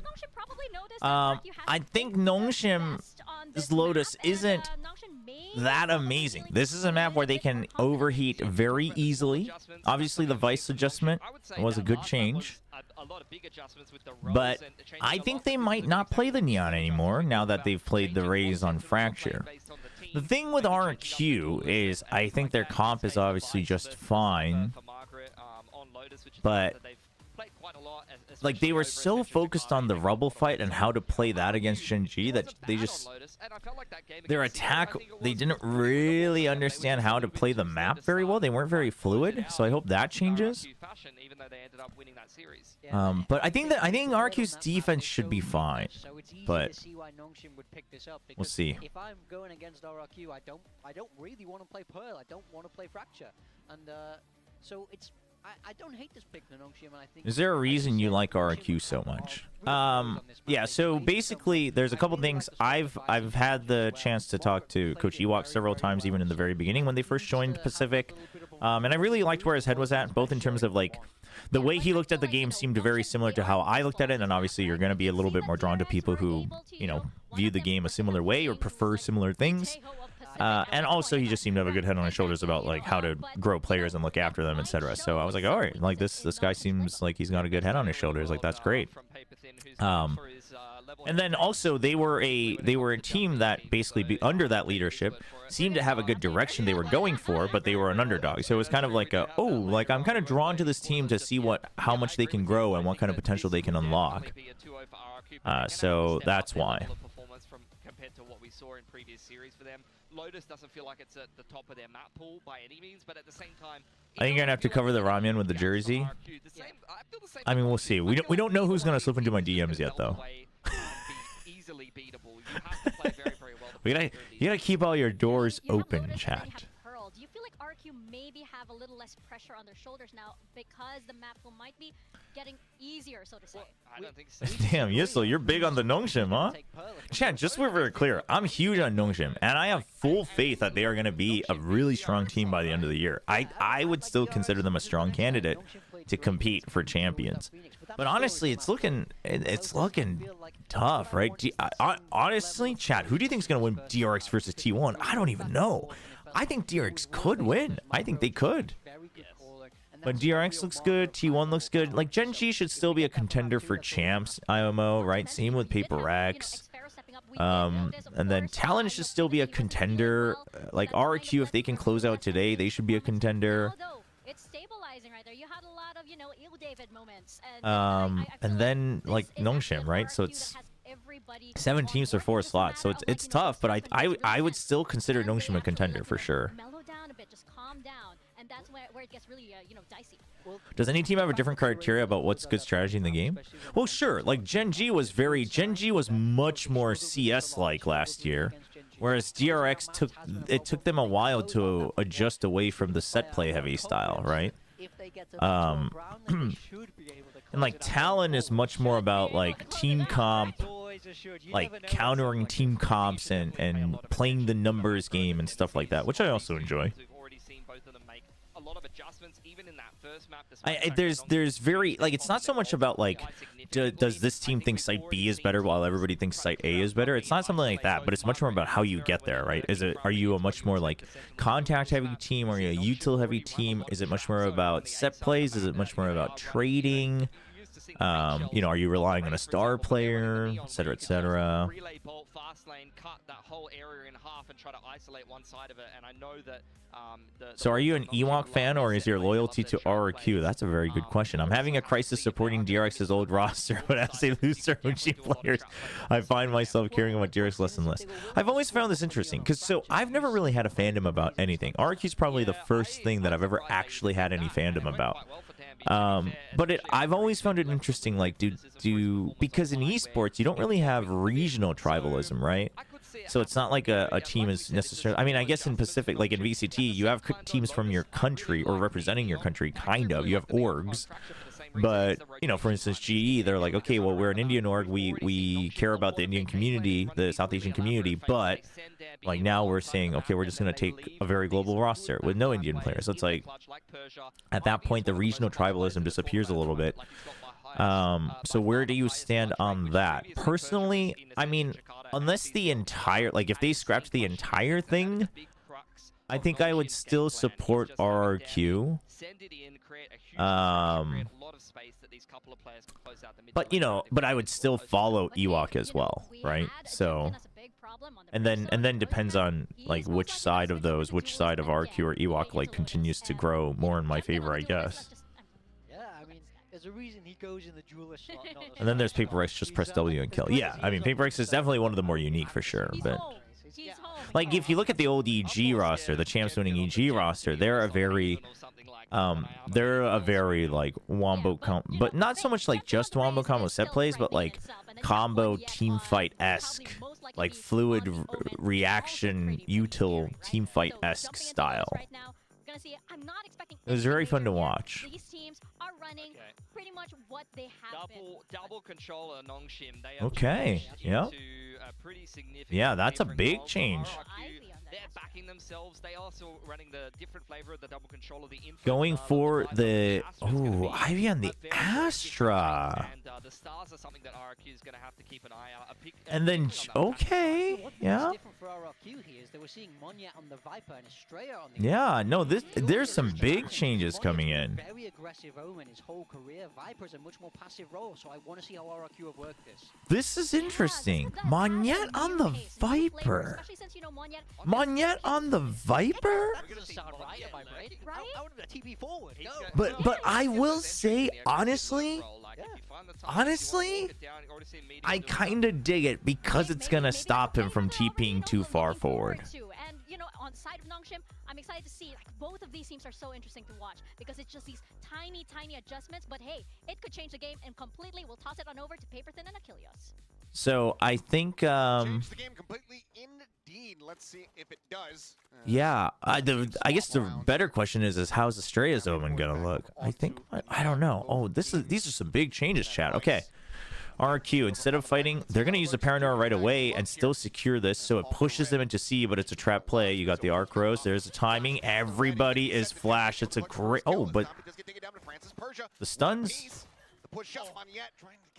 Dombey's stuns were so good, actually. That was amazing. And the reactions coming in strong. I don't know if there was a Nova Pulse as well, but either way, the reactions were very fast. The stuns were very powerful. Set up the rest of his team. That completely stalled that RRQ push out in the back of that blind. The macro setup from RRQ, the trap play was great, but Nongshim's Dombey's reactions here were great. Francis, around the corner, not quite spotting each other here, it would seem. Push up over the top. Doesn't mention they come down. It seems like Francis had Where's the trade? Absolutely no idea. In the meantime, push out there you go. There you go, RRQ. The pistol, despite the wonky start. Yeah, that's crazy good stuff from Estrella, honestly. Yeah, I've been hearing that Demon 1 just like lost all aura. I do want to check that match just to see. I want to see if it's an overreaction or if it really feels that way. To C Hall. They're all on the back of this site. Oh, the relay bolt. The relay bolt was the relay bolt was massive. Holy. Take control of that space. That's just a phenomenal relay bolt. It really is, but sorry, I just sneezed. Oh, you're all good. Sorry, I had to sneeze. Tension, pain, everybody rushing towards Estrella there. Managing just to get that forward push from Cushy. Ends up being there undoing, so yeah, I haven't seen the clip yet, and if it's a Twitch clip I can't watch it right now because I'd have to connect through a VPN from Korea, but I did hear that he mollied himself. Well, was it his molly or was it someone else's molly? The comments made it sound like he mollied himself by accident, which I would hope not, but well, it was his. Oof. Let's see what he can do as a sight holder. Demon 1G is pretty funny though. That's some good lore right there. Jiggle out just to get the wall away. Some added presence on that seaside. Honestly, the original Summit 1G clip, like, it's meme worthy, but I feel like it was kind of understandable. Still meme worthy, but kind of understandable. Very easily be overwhelmed here. Yeah, as far as reads go, this is about as good as it gets for Nongshim. Just have that paranoia at the ready. His Hall yeah. Excuse me. Drops down. Oh, wow, Estrella almost. Oh, shoot. Oh, I thought it landed. It landed on the corner. That's unfortunate, dude. If that landed, Dombey's dead. But it hit the corner. Already over to the door here. Are Nongshim. Oh, this is dangerous. Cushy, you gotta watch out. Yeah, you don't have time to go up anymore. Okay, you know they're in the smoke. Cushy, where's the call? Where's the call? Where's the call? Where's the call? Where's the trade? Champion, where's the trade? What is going on? They have weapons on site. This is not good. Brings it back to parity, but there's still a bulldog here in the hands of Nongshim. Now the Guardian as well scooped up. They've actually outdone them here as far as the firepower is concerned. As the haunt gets cleared. Double swing. Okay. Oh my God. Somebody check below. Okay. Now you know. Now you know. Xpharaoh, don't be scared. 8 bullets remaining. Snaps over. Looks for his drag. Cannot make it happen. No matter which way you end up cutting it, though, this is already fantastic damage for the side of Nongshim. They still have an opportunity to try. You just hold it. You just hold it. You just hold it. You just hold it. You just hold it. No! Oh, he gets him off in time. He has no idea. Time ticking, the tap coming through, and Ivy will be able to put him down. We are tied up 1-1. Oh my. This is just a beautiful read from Nongshim. They're doing a great job on the early part of the map. Baiting out some of that Vice utility, identifying there's a couple players over there. then it's just a No, slow but creep up to the other side of the map. there had to have been a That's where call, defenses but are Cushy ultra just weak on the like, side of RRQ. They've I only think he got a just fair plays with the overconfident. He has to In play what super world do you defensive, push that and smoke when you've just been told? It's either that or there's just no comms. Because I think it was Monyet who saw Dombi enter that smoke. So you know there's someone in there with a pistol. In no world do you swing into that when there's no one to trade immediately with guns in hand. Now Dombi's got a shotgun. He's got I mean, maybe a miscomm, honestly, because the way he entered it didn't seem like he was ready for a fight. RRQ. Have to try to play retake. Top of the door. Yeah, it just seems like they just lost track of where each other were. You know what I mean? Like maybe Monyet just wasn't aware that Cushy was holding right outside the smoke. Like I don't know. Continuing to just collect kill after kill here in the round. Here they bolt at Monyet's feet. Quick tuck back from him. Guardian needing to be reloaded. Just keeps this thing swiveling. I don't know. Swing out. I Francis just finding a timing don't know. Last one standing. Just that. Judge swaps over. Oh, there's the slide out. Dombi swoops in from behind. Takes him out of the equation. 2-1. Now Nongshim just a fast execute this time. Saying he's very likely to be left pretty wide open. See if we can go through it. We've seen a lot of the util being committed towards the C site so far. See if we can take advantage of that. They do. I don't think this door ever stopped moving once it had gotten It was started. pretty funny. The ever revolving door. It's like one of those revolving doors that just keeps going. It never stops. Yeah. Not an automatic one, just a perpetual motion. Okay, so Shearwall's still here with that line of sight. You got Razor Vines. Arc Rose was used to get info, so now you take a more aggressive position. Now you can leave Estrella alone. See, this is where we're not so sure. I mean, I guess Estrella, no matter which one you played, he would have been stuck on one side or the other. Smoke out so you can save the toxins. That way you can help stop B if needed. I don't mind that. Get ready for the spray down. Monyet, get ready for the jump. No, don't try to just spray through. There you go. Yeah, find the angle. Super punish there. And I don't think he got the wall, actually. Yeah, because they place it a bit deeper. Yep, because the smoke is just shallow. It's a good setup. That's how you should be setting it up the more and more we see these walls. In a way where it's hard to tell exactly where it would be. So Neon gone. Nongshim quickly going to try to force this. Okay, they take tree. You hear the door opening as well, so you know that that's where the Omen went. So now there's no mystery. You can fill the site if you want. No audio? You guys better have a crossfire setup if you're going to stay here. Either that or just watch each other's back like crazy. Jemkin's just going to buy time with util. Who's watching here? Cushy's watching this side. We're going to excuse him. He's not feeling well. We're going to excuse him, but it was still bad. Don't, no, Monyet. Yeah, just, yep, that's fine. Monyet, just let him plant. That's fine. 4v4. This leaves Nongshim very well entrenched. I don't know about raising the toxic screen right now because no one was really there to work off of it. You're going to run out of toxins. Still on cooldown or some of the other abilities. What? Where did that Arc Rose go? Not sure what it's going to be on Cushy's Prowler. Oh, what? Ivy is still the vice goat. That's crazy.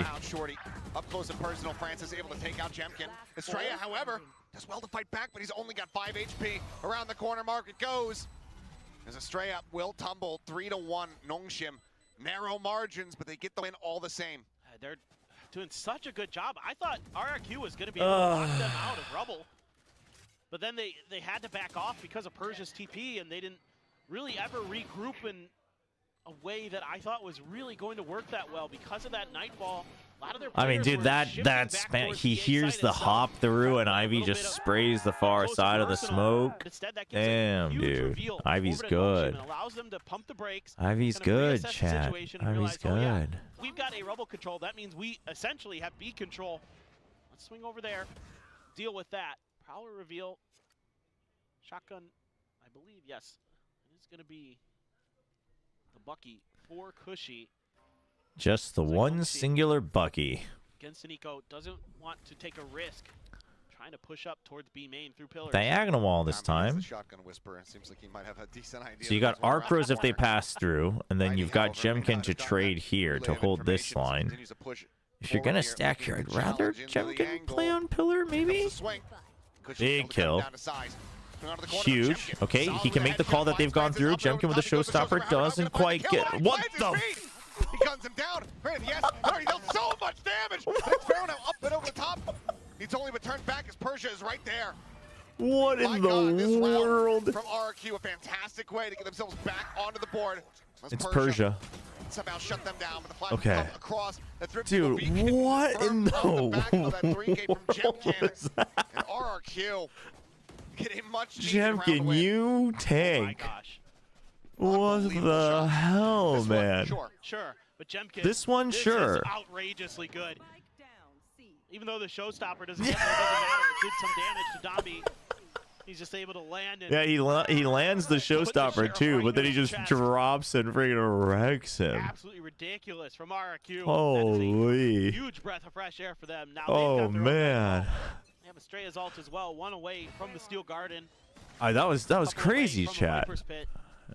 No, nobody keeps their composure with a move like that. That's crazy. Here relatively shortly, gonna try to fast track. Dude, Nongshim just isn't fighting this ever. A little bit of a bait of the utility. Of course, we know the Vice. I mean, the Haunt, I guess, is fine. Yeah, I mean, I guess they're already using minimal. RQ's got to find a good timing to actually counter push out.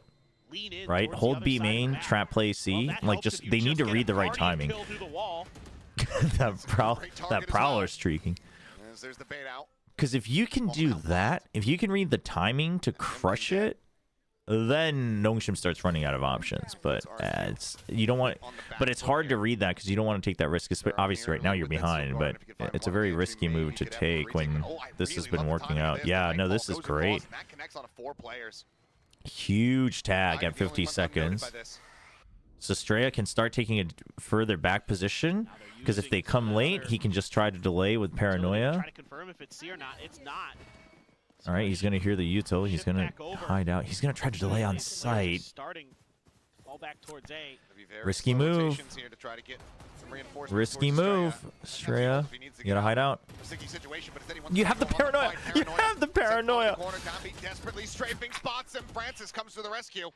Shoots through, finds the kill, but there's the interrupt on the plant. 12 seconds remaining. Dambi covering fire, able to find one. Spike's going to be recovered. Shifted into a safer position as we continue to go back and forth. Spike now in play. Cushy. Last one standing here for his team. Up close and personal is Persia. Finds the final shot, gets the team ace, and keeps Nongshim in the lead. It's just one of those kills on a Jemkin there at the beginning of that round with the Guardian. I think it was Ivy who got it. Not exactly sure what happened. Didn't get to see it on screen. No. Oh, no. Oh, that's rough. That is unreal, just knowing those angles through that wall. Can you call it but like, if you're just gonna go back, through it so effectively, if you're gonna just walk back, just throw the Paranoia. Just why are like yeah. It's like the like if you wanted to take a pot shot, take it further forward. House, right? The walls are made out of paper. Yeah. This is just one big IKEA, multiple. One big IKEA. Multiple rooms on display, but none of the walls. One big IKEA. You guys want higher game sound? Higher broadcast sound? Protect. SCP. Oh, yeah. There's one that's all about a giant IKEA that you can't escape from. See if that's a little better. That's every IKEA if I go shopping with my wife. Well, it's Dombi time. Find one, Jemkin. They try to further shut things down. Okay, not bad. Not bad. So dangerously low. Pain Shell forces him to go ahead and okay, you hear the Shrouded Step as well. Razorvine was activated, but he's already past it. Oh, this is huge. No one is going to expect this. It's almost good that Monyet dies here so that they know. Huge. Huge ult. Huge ult. Okay. You gotta check blue. Really? We're not gonna check blue room? Okay, he just wants to take the fights that he knows about. Where's the cover, Jemkin? Which side are we watching? Double swing. Oh, look at this. RQ with the double swing. Oh, look at this. They're playing as a team, chat. They've evolved. Oh, man. Why did we not have Jemkin fighting that Jemkin? Why? What? Gets the 3K in the Red Bull clutch. As Nongshim move up 5-2. Oh, this is something the desk was talking about with this role swap for RRQ's Estrella and Monette. You know, how are these lurks going to look? It's going to be so important for him to kind of be that guy maintaining the flanks of the map, and he loses out here, knife in hand, as he comes running around the corner, not expecting that Margaret could already be there. This is only, I think, the 7th game ever for Monette on Viper, and I have no idea what the official, you know, in a actual VCT No, I don't think he match could have stuck. number is for I him think on Viper. there was enough time. The swing out was fine. The swing out isn't the problem. It's just that in my head, here's my problem with that. Doing really well as the Omen. My Some of the other problem with players it were is struggling a bit Xfero against is in a Secret, position. but Well, first of all, my biggest problem with it is 22 and Xfero's 15 plus 7 on feeling the KD. under the weather still. this role Like, swap if so someone's far gonna take the first seems a fight, little bit I would. shaky. I mean, I guess I don't know. I guess you could Business put your as usual stronger for them player on this map. You know, using on the that back beyond to end. take space, But doing a great job the of further problem is understanding Xfero the map, is doing a fighting little in bit an of pushing and angle pulling, where you're like, oh well, you need to push out and bringing fight me. out But some you're utility also from in a their position where opponents you're as like, well. well, I can. Someone wants to I see can't some spicy fight. Like, I just have to wins. fight you, right? You're basically throwing down an ultimatum, which could make it a 1v1. Instead of saying I'll get first sight, I'll jiggle back and then I'll jiggle back out to take the fight. Like, just extend it even by like 2 seconds or whatever. Fracture here from RRQ. And they're down 5-2. I'd say these rounds a bit closer compared to what we were seeing. I don't know. We'll see. The intervention here from the coaches can lead to yet another round win. You've got a Viper I like pit. Nongshim though. Nongshim's a great team. I'm not even being sarcastic. I'm a big Nongshim I laser. don't think you're going to see the Viper pit this round. And over the, oh, TP out, but not yet. Does You find a know, crispy headshot. I love the Down here. talent. Return fire from Nongshim.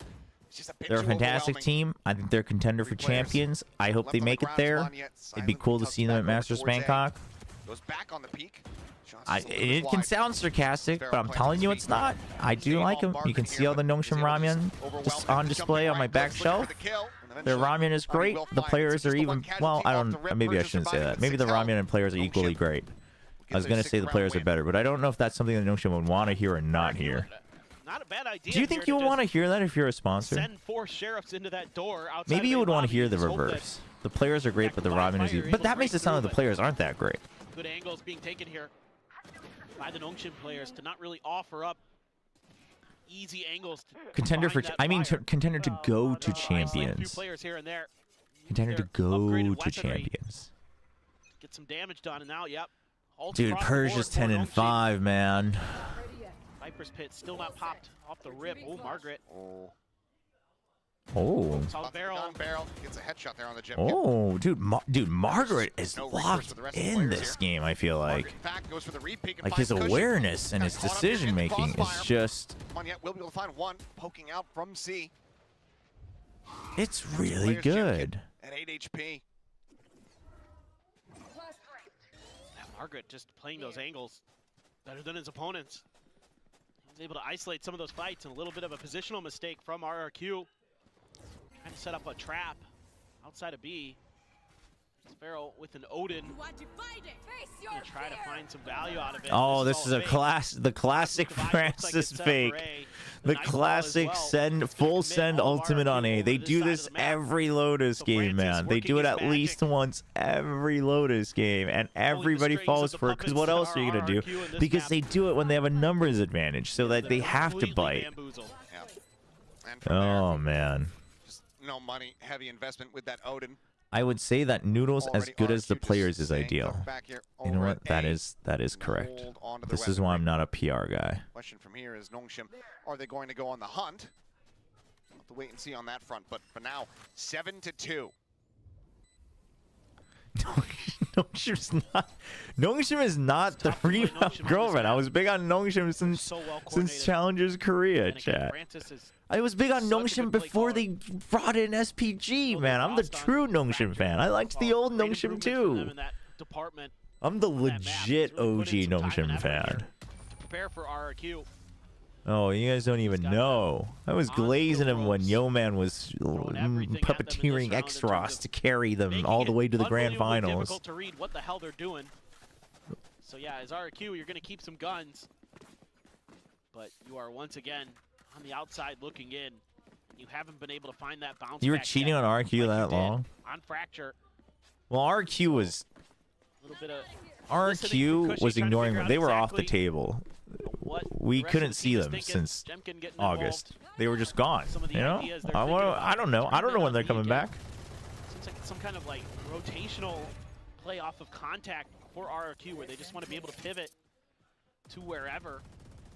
Do have a shotgun. Okay, so they're sick of the A hits. RRQ's adjustment is they're just going to delay on A because the A executes have been really good, and nobody on A side can figure out if they want to stand fight or push them out. And you have the Odin, which is good. But Estrella's the one who's gotten tagged up. But down to 48. Yeah, why is he down to 48? Over towards B. And where is he going with the judge? You're trying to. Yeah, so they're trying to push them into the judge. Yep. That's what they want. But I don't think it's gonna work. I mean, this is a lot of delay. It is gonna work, actually. Okay, well, he trades in time. Okay, Jemkin's very fast on this wraparound, but he's gonna wait, which is technically the good play, but now you're giving time for V3. Because she just needs to just not die here. I probably shouldn't have said that. Oh. Either way, has the headshot. It's going to be Francis on the floor now. Just two players standing here for Nongshim. It's RQ. Looks to get themselves a third round win. So now you know. Okay, they're not in that smoke either. So you know, because this guy got tagged and you saw who shot. So you know they're both there. You know they're both there. Please, no, Chimkin, no, not again. Okay. Oh man. Players left standing. RQ will at long last break this win streak. Get themselves a third round victory. This is a super neat idea. Given the weaponry that RRQ could afford, right? You stick. I got real scared when Jemkin was sticking the half, man. Either at stairs Holy. or A-link, depending on where you can find the space to fit it in. And then when they push through towards A-link, towards the B site, you have that Odin lineup as well to spray through the wall. Yeah, Jemkin was nervous too. You see that? He's like, gulp. Man, that could have almost looked bad again. He knows. He knows. Them a big round win. I mean, it was a good call. It's just, you know, sometimes good calls can be nerve-wracking. Players talk about how important it is to have rubble control because it gives you the ability as the attackers to pivot into. All right, so now the wall's back on C, which ends up being a good read because Nongshim's going to have to try to get rid of this wall first. That's super interesting. I really like that. Now they see it. You know you can't full send it. Well, they can actually. This entire time now brings out the judge. Oh. Right on target. Does take some damage though at 85. That was a deadly one. Okay, so Ivy actually doesn't have to fight this. He's going to be left. Let's try to watch the angle, but with Bonyet taken down, now they all have to turn their sights forward into C. As Nightfall goes across, Domby. Good Nightfall. I'm glad that RRQ just ignores Ivy as well. They just straight ignore him. Huge paint shells. Oh, that's huge. Oh, and that was actually so much faith on Estrella. Jemkin going out to make sure they don't get traded back. As they look to try to get themselves into position 7-5. Whoa, that got scary there. You know, Domby creating so much space. 안녕하세요. This time around, they haven't shown this yet. This is the first time we've seen this look where they disrespect the wall. 제가 정상적인 컨디션은 아니에요. The Prowler leading the way over that wall. The rest of his team I'm is cut here off, for the but he's Path able of to take Exile some streams and space. music. I was actually really looking forward to streaming Path of Exile again this week, and I just haven't had time. Fortunately for them, Next week. Or, I mean, Great definitely in snake between combo the there. tournaments for sure. Get a kill on the back We'll be of back for sight. more Path of Exile. I'm excited. I finally got my level 13 spells on my Chronomancer, so we can start make sure that having fun with it. Final round on this half is taken. Very, very important here. You know, as the attackers, you really want to run away with things if you can. There is no curse. That command is curse proof. Spam it all you want. So important. Maybe even talking about a pistol idea or two. How you want to play the next half a little bit. Wait, where is this? Once again, good where change is this from RRQ. we're chat. This analogy is bad. This whole you know what? I regret the tweet. Let's forget I ever said first love. Can we change this analogy? This is getting out of control. A lot of space, extra angle for you as well. Yeah, I mean the recovery after Dombey was. What level did you do fourth ascendancy on my Witch Hunter? More important here for RRQ. I want to say like 80. 80? I did it pretty late. 80, 82. Can they make it 7-5? Obviously, the cash was never going to be a problem here for Nongshim. They racked it up nice and early. Still, whoa. Let's calm down. Still with a judge. Pit immediately going to be invested here from Monette over on C. Okay, this pit might be the death of him. But if Monette, if they hit and Dombey just goes through, well, they still have the shear wall actually, so Monette should be fine. Well, Monette definitely he's just, if the neon does come through, he's meaning to let the neon get through and then kill whoever else. But so then it's delay on A and then it's stack on rubble. So like on paper, it's a really good setup, but we'll see. They're just pushing through. Oh, that is massive. Oh, he needed two there. He needed two there. He needed two. Persia finds them both. Joking. Why couldn't you try it? HP. As the Thorns expire, Spike picked up once more. Starts spamming forward where possible. They know where the Viper's coming from. They know where the Odin's coming from. He's past it. Somebody needs to cover him. Oh, cushy. Hell yeah. Gun down the rest. The team ace to close out the half. They do get their fifth. That's exactly what RRQ wanted with that setup. With the Viper's Pit, with the Vice util on B. Just smother them as they try to get into the site.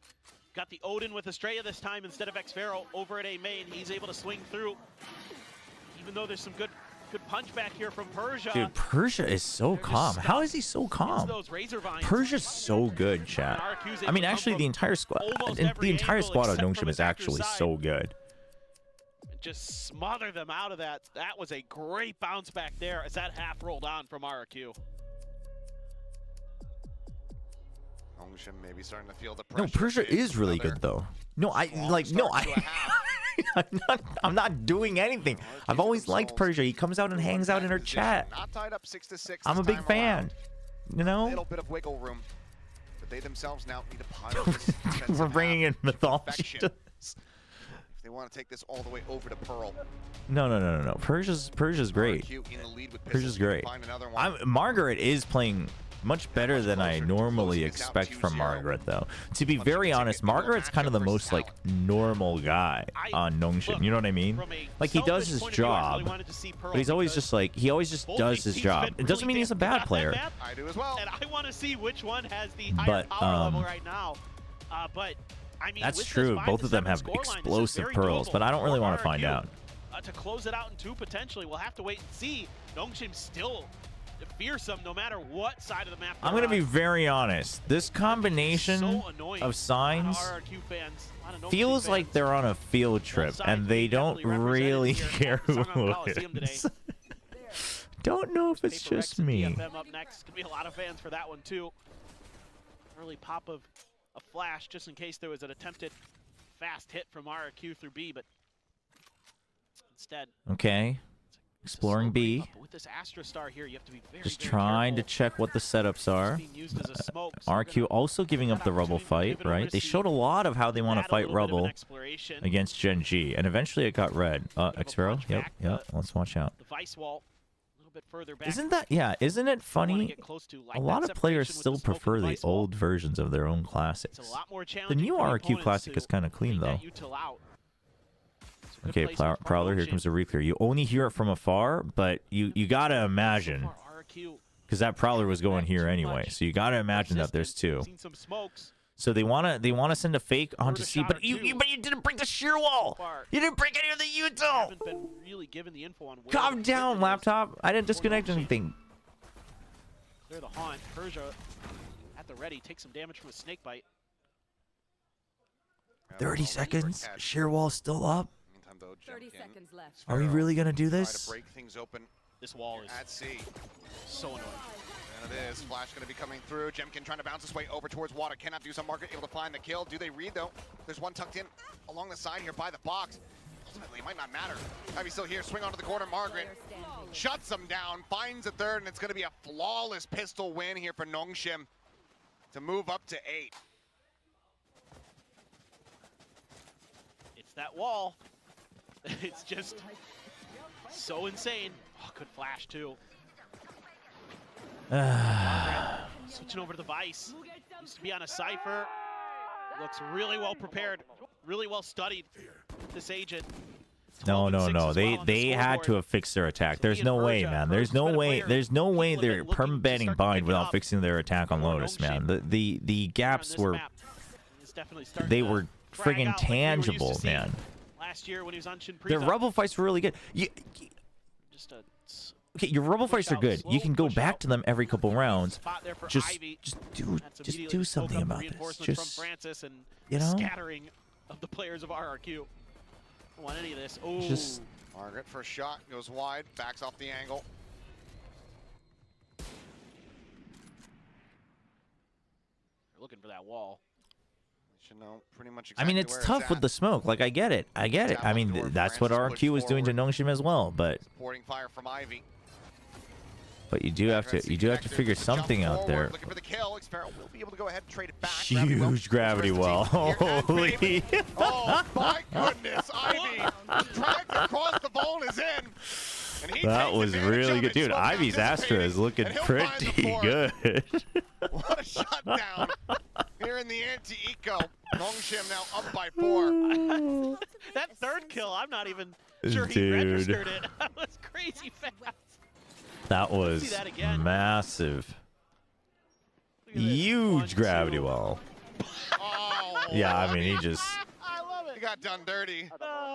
That's just a random stray, but hey, either way. No, I'm laughing because it's good. Honestly, Ivy is 14-8 on Astra. But I love the way that Nongshim I think he's played Astra like once in Challengers before. The walls are in really annoying position. This time it's a little bit further forward. I mean, maybe he's played a lot of it before so this that. does give the opportunity for RRQ to bait it out a little bit. But you could play. You would need a deeper smoke from Estrella. No, it's entirely his first time. That's what they're doing. Chat, first official game of Astra.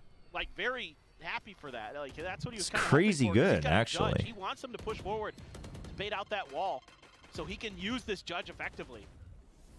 Yeah, he is. He's using it exactly as an initiating tool, which is honestly a good way to use it. Nice. Very clean there from Jemkin. Great movement. Gets away from the trap.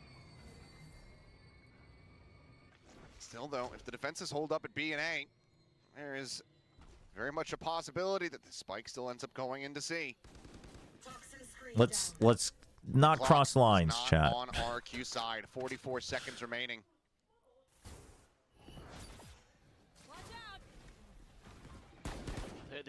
They've got to make a decision here quickly, and it looks like it's going to be C. Trying to buy some attention on the other side of the map towards Rubble. Yeah, but you still have no control of Rubble, so Nongshim knows pretty well that it's C, so RRQ's trying to go to B, but like they just don't have time, man. B, but Thorns greeting them here at the doorway and all ready to push forward into they just don't have time. C's at the ready. It's just so much delay every time you try to go to B. There's the gravity wall again. And there's nothing more that they can do. They're going to have to just go ahead and sit back and try to hold on to these weapons. The door downtown. Margaret approaching from behind. The swing out. Nick Sparrow gets cut down. Now they're out for blood. They're out for more. Estrella will be able to find 2 kills. Backs away. Desperately trying to keep himself alive. Last bullet comes through. Does manage to take out Persia. But RRQ, they let the clock, they let the round absolutely get away from them here. And that is now Nongshim doubling the scoreline 10-5. Time is an infinitely sharp knife. It is always cutting against you, especially when you're on the attacker side, and RRQ succumbs to that. Oh man, yeah, their map control. I mean, we'll see, but RRQ are going to be the ones who are diced up. It's looking rough. What strategies we're seeing? This change up here from Nongshim. The way they're using this utility, I think Estrella's gained a lot of. I think they must have done some work on him just gaining his confidence after the Gen G game. Which, by the way, I mean, losing that clutch wasn't the most egregious thing either. But deal with Margaret's util to try to bait it out, try to force it out, to try to see if they can get, Margaret caught out of position, find that pick, maybe break open. Why can't I dislike this stream? Literally 1984. I don't know. I didn't change any settings. solid attempts towards a Rubble to clear that space, so that has to be thought about. And if I'm Nongshim, I'm leaning extra forces in that direction. I'm leaving just Margaret and the Astra on the other side of the map. Let the Vice and the Astra hold B and C. Let the other three set up for these combos. I love this from Nongshim. Absolutely love this. Just smother. You know RRQ has to go for a Robo control. So now, yeah. I mean, because that's what they were best at anyway. So this is a good read from Nongshim. And Gen G shows you how to counter what RRQ has prepped. On the corner of Rubble, gets another, but Persia comes Crazy away with drag across. Let's get marked. Looks for the third. Can't make it happen. Moniette with a headshot, puts him down, brings it into a 2v2, potentially rescuing the round. Already so much blood shed here. Outside of A, the spike just now being brought forward past Tree. Had to be done for both teams. I think they might have a performance coach as well now. I'm not sure. Ivy's so far ahead of this. Moniette, cover him, Moniette. Thank you. However, still alive. Okay, at least you know the location. Cleans up the kill. Spike planted. No, Xfero wins these. No smokes. You do have arc rows. Unavailable Margaret with the flash. Oh man, Xfero. Backside, the position is tough because he doesn't want to use arc rows until the tap happens, but oh, he uses it for info. Okay. Starting to figure this out. Hold on to the spike, Xfero. Oh, I like that because I was wondering at some point you have to use it first because if you're just waiting to react, he gets to creep in. That was really good, and Margaret thinks that that's a sign for him to be able to try to get on the spike for half. But this is a really good thing for RRQ. Obviously, yeah, no, that was really good. That was a really good arc rows. I mean, obviously it's kind of result based. It's a it's a 1v1. Anything can happen, but over in C-Link, kind of pivoting between two sites to really back up either the Astra or the Vice. Give them that extra layer of util. Dude, sleeping. I don't know why we're talking about Sleeping Dogs, but Sleeping Dogs was an amazing game. Early this time to pause. I love this from RRQ. Give up a little bit of space. Now where's the reclear? Timing on your util. Big ults on the sun. Oh, whoa. You saw the spray. You're not even spraying back. What are we doing? Right between the eyes, Jemkin as well, tagged up down to 61. Damby's just like, this is taking too long. They're setting up for something. And he nailed it. And that's completely thwarted the plans that RRQ was trying to set up. I mean, you can use some of that util to clear. A little damage done both ways there in that fight. Solid swing there from Jemkin. Okay, did they activate the sheer wall? Looks like it. Looks like it, rather, with the Omen. Never mind. They tried, but the smoke is much deeper out. So they're hoping that someone checks, but there's no reason to for Gnome. I mean, RQ, you should know there's no reason to because you guys wouldn't either. It was the same thing. With 35 seconds remaining, it's just going to be a cluster up over towards A. TP up. Checks out Rubble. Just to clear out Rubble. Okay, well, you got to rush in. Nightfall online. Oh, Downby just trying to delay it. Huge pick. Yeah, but I figured Francis would just send the Nightfall. The Ks are in. Makes this easy for Persia. Whoa. Oh, what? Another critical kill. Oh, man, dude. I thought. Oh, man. Oh, Francis and drop already? Do they expect they're watching for it? I don't know if they know, though. Pharaoh takes a forward position. I mean, they all got to win their 1v1s. And Jemkin's trying to hold behind the wall as well. Behind the Cosmic Divide. No, it's fair. You just watch that side. That's fine. Oh, what the finds all three! And Nongshim will get to the fuse, rescue the round. Telling you, chat. Ivy's the Vice GOAT. My word. Persia and then Ivy. It's all, everyone likes to talk about Francis, and Francis is a great IGL. Everyone likes to talk about Dombey, and Dombey's a great Neon. But, like, dude, Ivy is freaking good, man. I thought this was looking pretty good for RRQ. Seems like they had a pretty good read. Razorvine's there.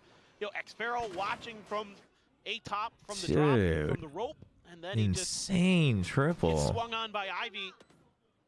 Just goes. Dude, just full confidence. There. Oh man, he's so good. Ivy's so good. Nongshim. It's Persia and then Ivy on this team for me. Looking to Every close time. this It always map has out been. here relatively quickly. Send us right over to Pearl.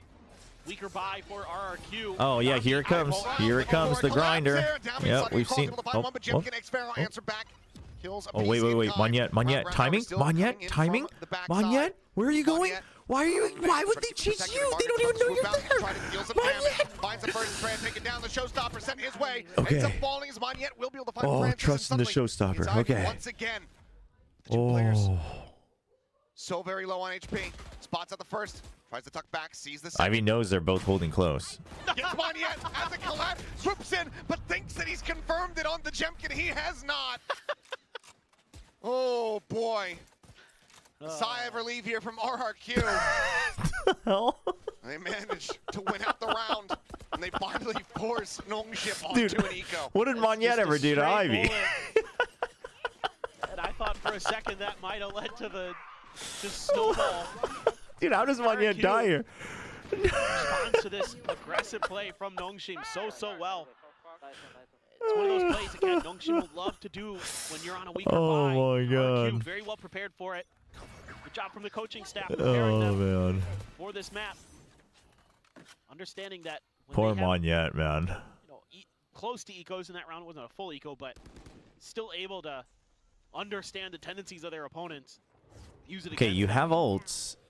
And Nongshim's going to want you to use them, but honestly, I think you use one at least. Because you're likely going to get another one online if this keeps dragging out. I don't know. I mean, maybe you use the pit if the location's okay for it. Oh. Whoa, whoa, whoa, whoa, whoa, whoa, whoa, whoa, whoa, whoa, whoa, whoa, whoa, whoa, whoa, whoa. Suffers minimal damage.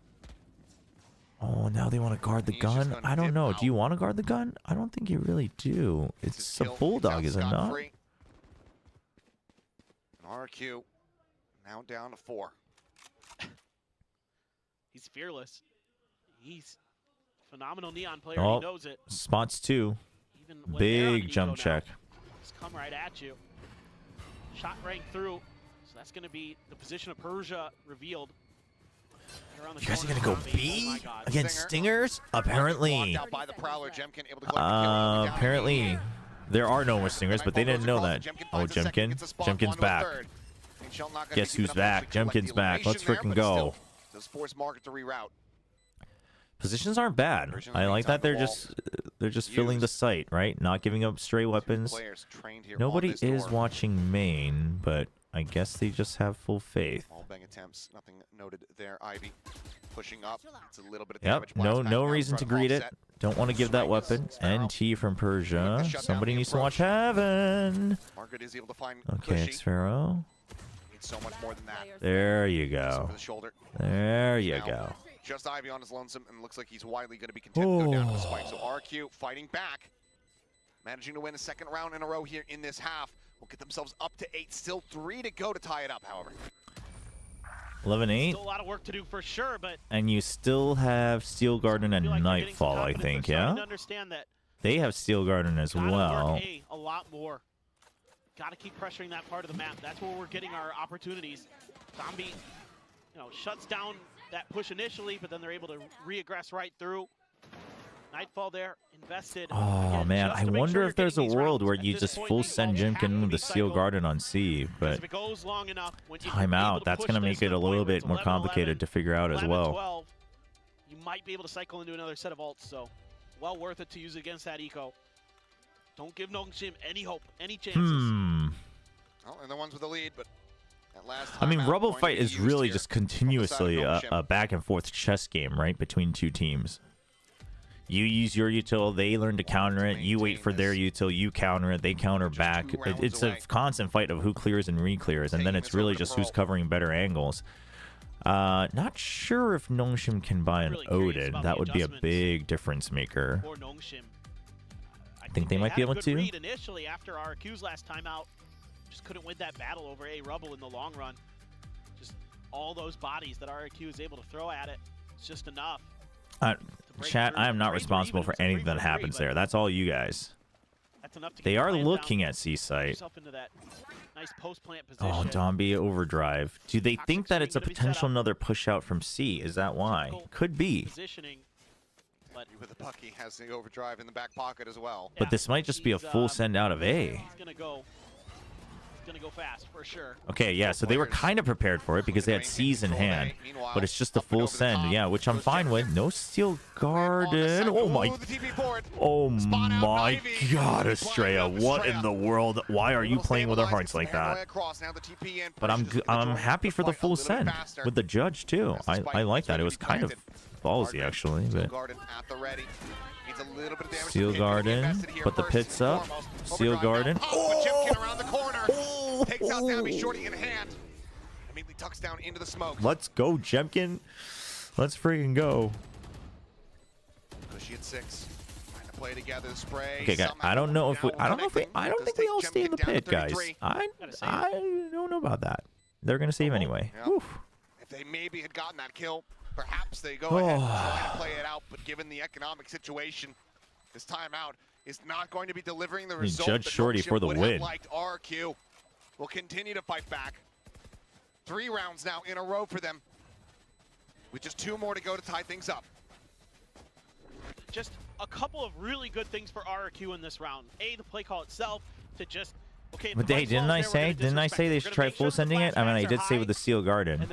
I was trying to play it safer, but so if that wall is there, see what I'm saying, chat? It's not going to be too big of a deal. And then Estrella, when he TPs in, his immediate reaction is to have that. Yeah, I mean, they Cosmic Divide RRQ this well, but they don't have. Oh, they saved 3. So this is a big round for RRQ. Steady his movement name. And then Jemkin with the shorty, understanding that they need to deal with Dambi, and Jemkin has done a great job of that. We've seen it a couple times in this. Okay, they're gonna wait. Everything used, relay bolt used. Do damage to just run you just used your arc rose, that's it. But it is gone now. It's gonna be Ivy with a stinger. So they know that they're set up here. You know you can re-clear it later. It's either one, max 2 people. Usually if you go by 40 seconds, it's gonna be 1 person. But the real question is what do you do about the shear wall? Up on the box this time. Clearing out some of the back end so Jemkin can try to get through. So Jemkin and Astray have to go through together if they're going to do this. If they're going to just bank on the fact that they can get through. Ivy's holding close. Oh, that is so dangerous. Okay, but if you can't take this wall out by 50 seconds, it's either a full... Okay, so it's a full send. I don't know how I feel about this. Ivy's position is a little bit concerning. You don't have smokes on the right side. Haunt does come out. Paranoia out. Jemkin is in. 2 people are in. The shorty's great. Ivy still has the stinger. People just aren't through yet. Jemkin, you have to take out everybody. Dambi's coming. Dambi's coming. Persia is also coming. Oh, the quick pivot. Finds 2 for his trouble. Dambi whittled away at eventually. No, not going to be flushed out. Jemkin cannot steady the spray. Dambi's able to collect it now. Monyet on his lonesome. The tap at the spike. Approach from multiple angles. Oh, the sliding shot into the follow-up peak. Dambi with 3 gets Nongshim up to 12. 1 round to go. Oh my pushes over to God. Gonna be looking to do. Dude, Dambi still got it, man. To take us into yet another overtime. It's doable. RRQ gives themselves a darn good chance man. here. Yet. The whole keyboard you want? English or Dude, Dambi's neon is still so good, man. Holy. I can write very well. Dude, what the hell? I don't have the keycaps anymore, so it makes it a little bit more difficult. I can do it on my phone. Yeah. Well, could very well be the last round of the map. Dambi able to find the kill, and Monyet similarly whittled away. What is that? Third time that we just get sprayed down through our own toxic? Like, Hinchell's lobbed in, flushes him out into the open Xpharaoh. At least it's a trade. 3v3 now. RRQ still in with a fighting chance. 2 smokes and the controller there. Look at Nongshim. Look at them. They say we don't care if we have the shear wall. We're just going to close it down. They basically want to shut down the game. They don't want to play macro. They don't want to bank on info. They basically want to win fights. This is a ballsy play. And RRQ thinks there might be a lurk somewhere, but I don't think you suspect this because the shear wall's always here.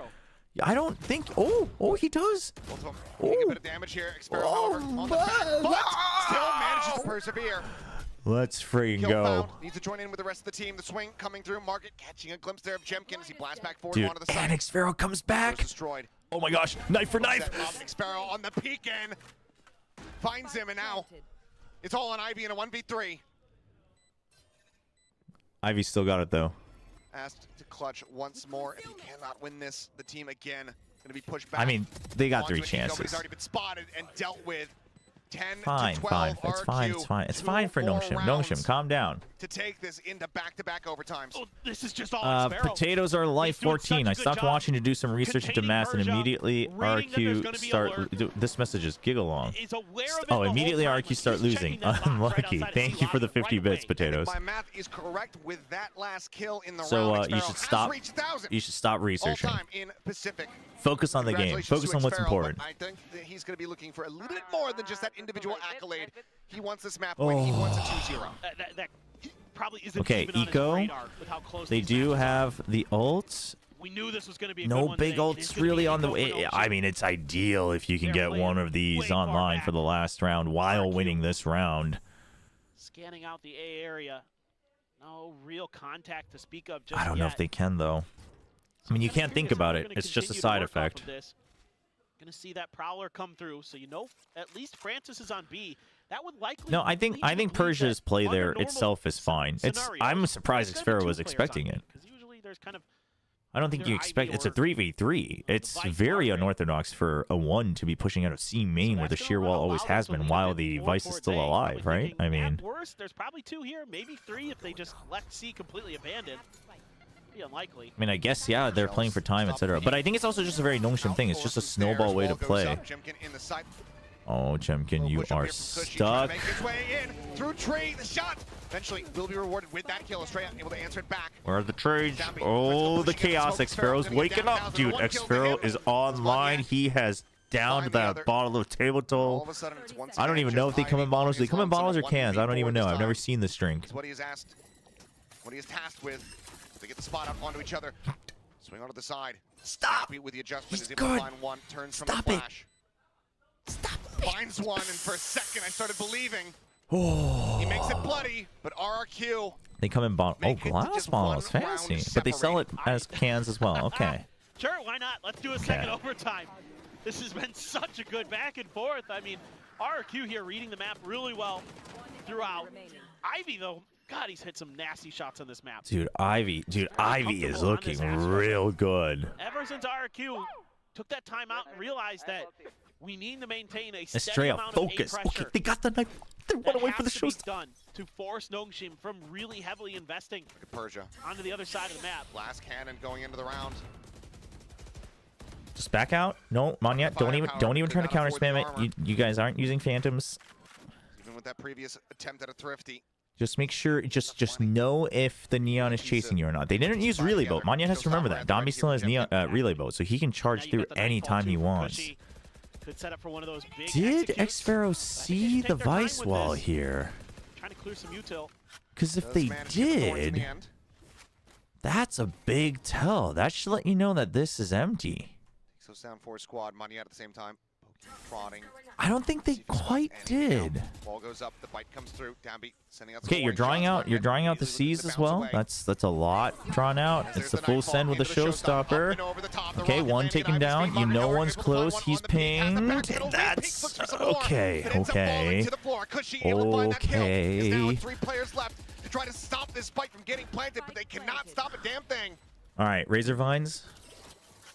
One already deployed. What? Okay, well, okay, C's and Razor Vine, that was doubled up. That RQ's got to clean that up. You know one's in the back of sight. Paranoia, so you know one's waterfall. You just don't know where Domby is. Why is Persia getting a kill through the wall? Why? Oh my gosh, he still has relay bolt. Oh my gosh, he still has relay bolt.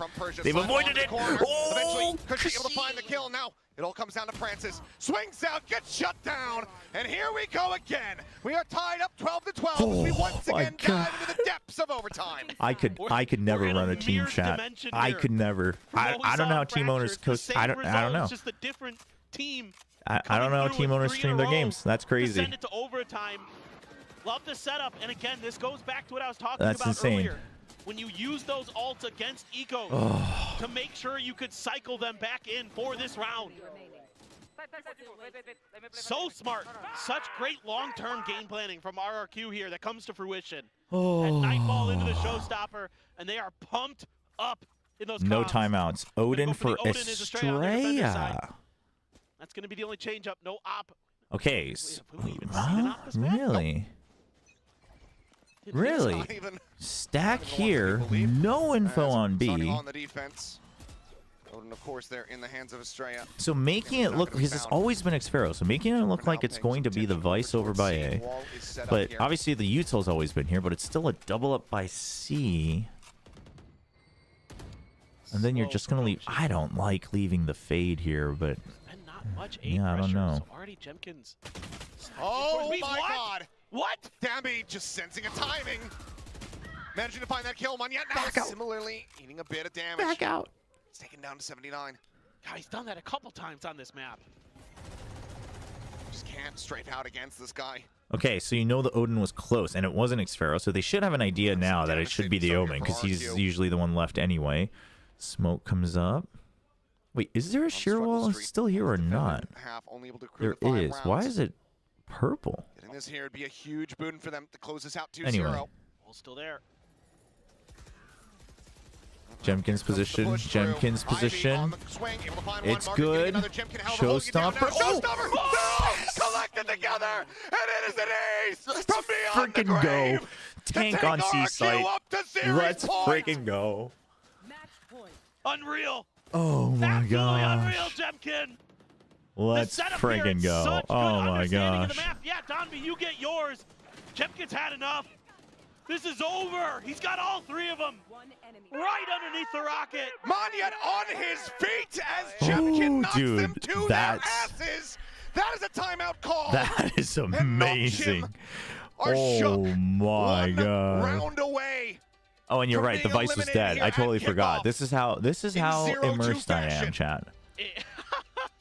The man is Mr. Overtime. Remember last year, he had that ace in overtime on Icebox, and he's done it again. Unbelievable. He is just so good. And he has given RRQ a chance to close this out. 2-0. The determination, the grit we're seeing from RRQ today. All right, what do This they is a do new here? looking squad this year. Yeah, maybe they lost to Gen G, but now they're bouncing back when the odds are against Francis them. When is they're chuckling. I mean, against the ropes, they know, they're like, able to start bringing these matches damn. over the line. No, I think Nongshim, I think their mental will be Some fine smiles after here that in the one, but camp of Nongshim. Needing to just be able to shrug that oh off. man, say, dude, that no, that was We were yeah. We stacked. don't ever see that. Like, come on. Splash damage caught us, but it's not every day That's- that we see a Raze ultimate like that. It feels like it's been That was frankly, sick. several years since we were seeing that level of value coming through. Were they from were the they ultimate, seized but as now well? Because they were all we constantly reset. grouped. Nongshim resets. Could We be. go forward into what could be the final round of this set. Okay, they tried to bait the fight. Too much Nice setup spray, there so you from back out. Nongshim. There's an Odin. Make Okay, sure so now you they're know able to there's take an Odin. control. So the re-clear of this is always going to be a little Relay tough. bolts.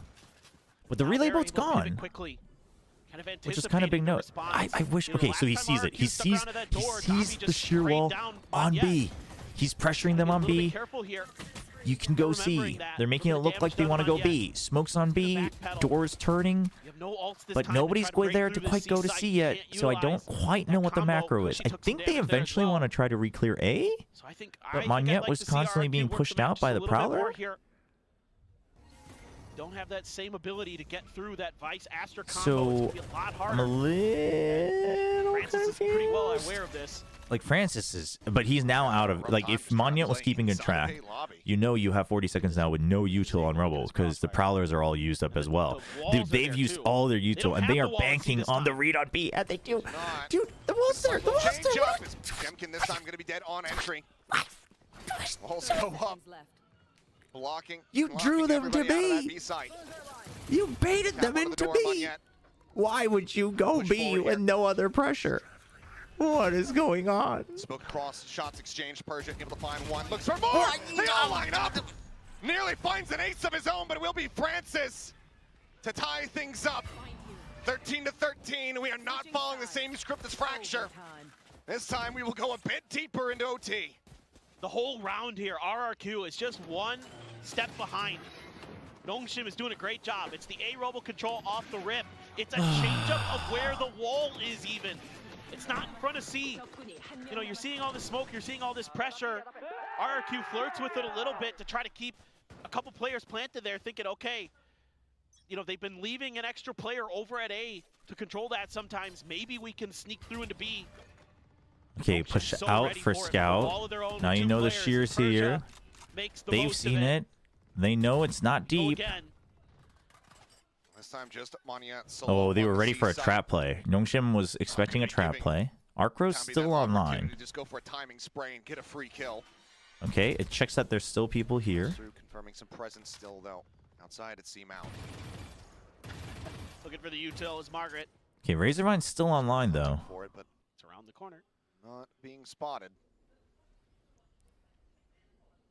They're trying to find the wall, but again, it's far enough back that you would have to reveal your position. What do we have left? All the Prowlers are gone. You still have C's. Already paid the price for that Haunt comes back.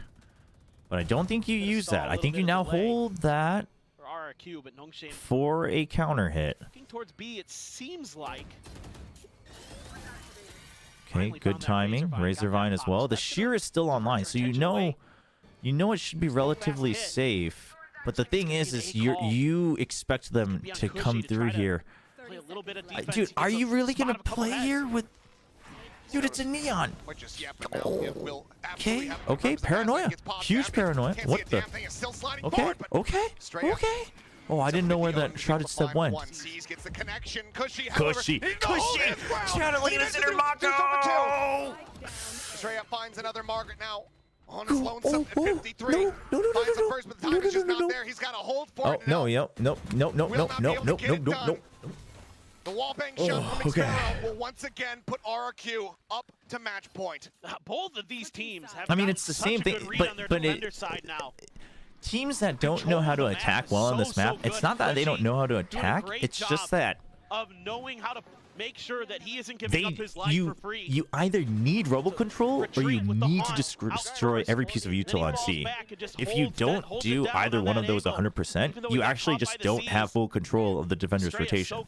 And that's where teams make a lot of mistakes, where they're like, well, we put some pressure here and some pressure here, so like surely they'll have rotated. And it's like, well, but they didn't need to. You know what I mean? So you either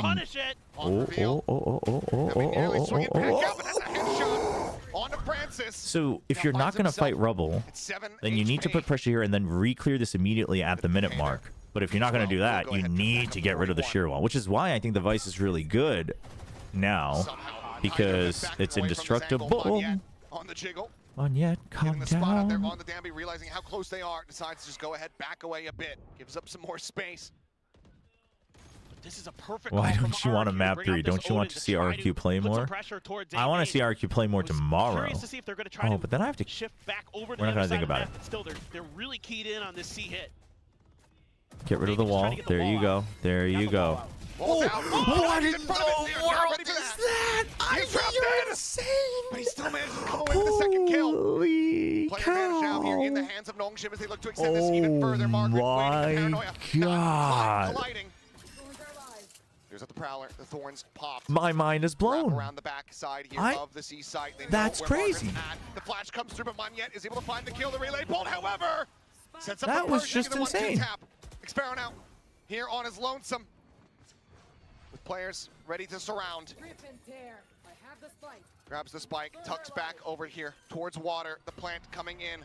The Haunt gets the reveal. The Seas gets the grab, and Persia has the shot. 14-14. We keep going. This is insane stuff from Nongshim.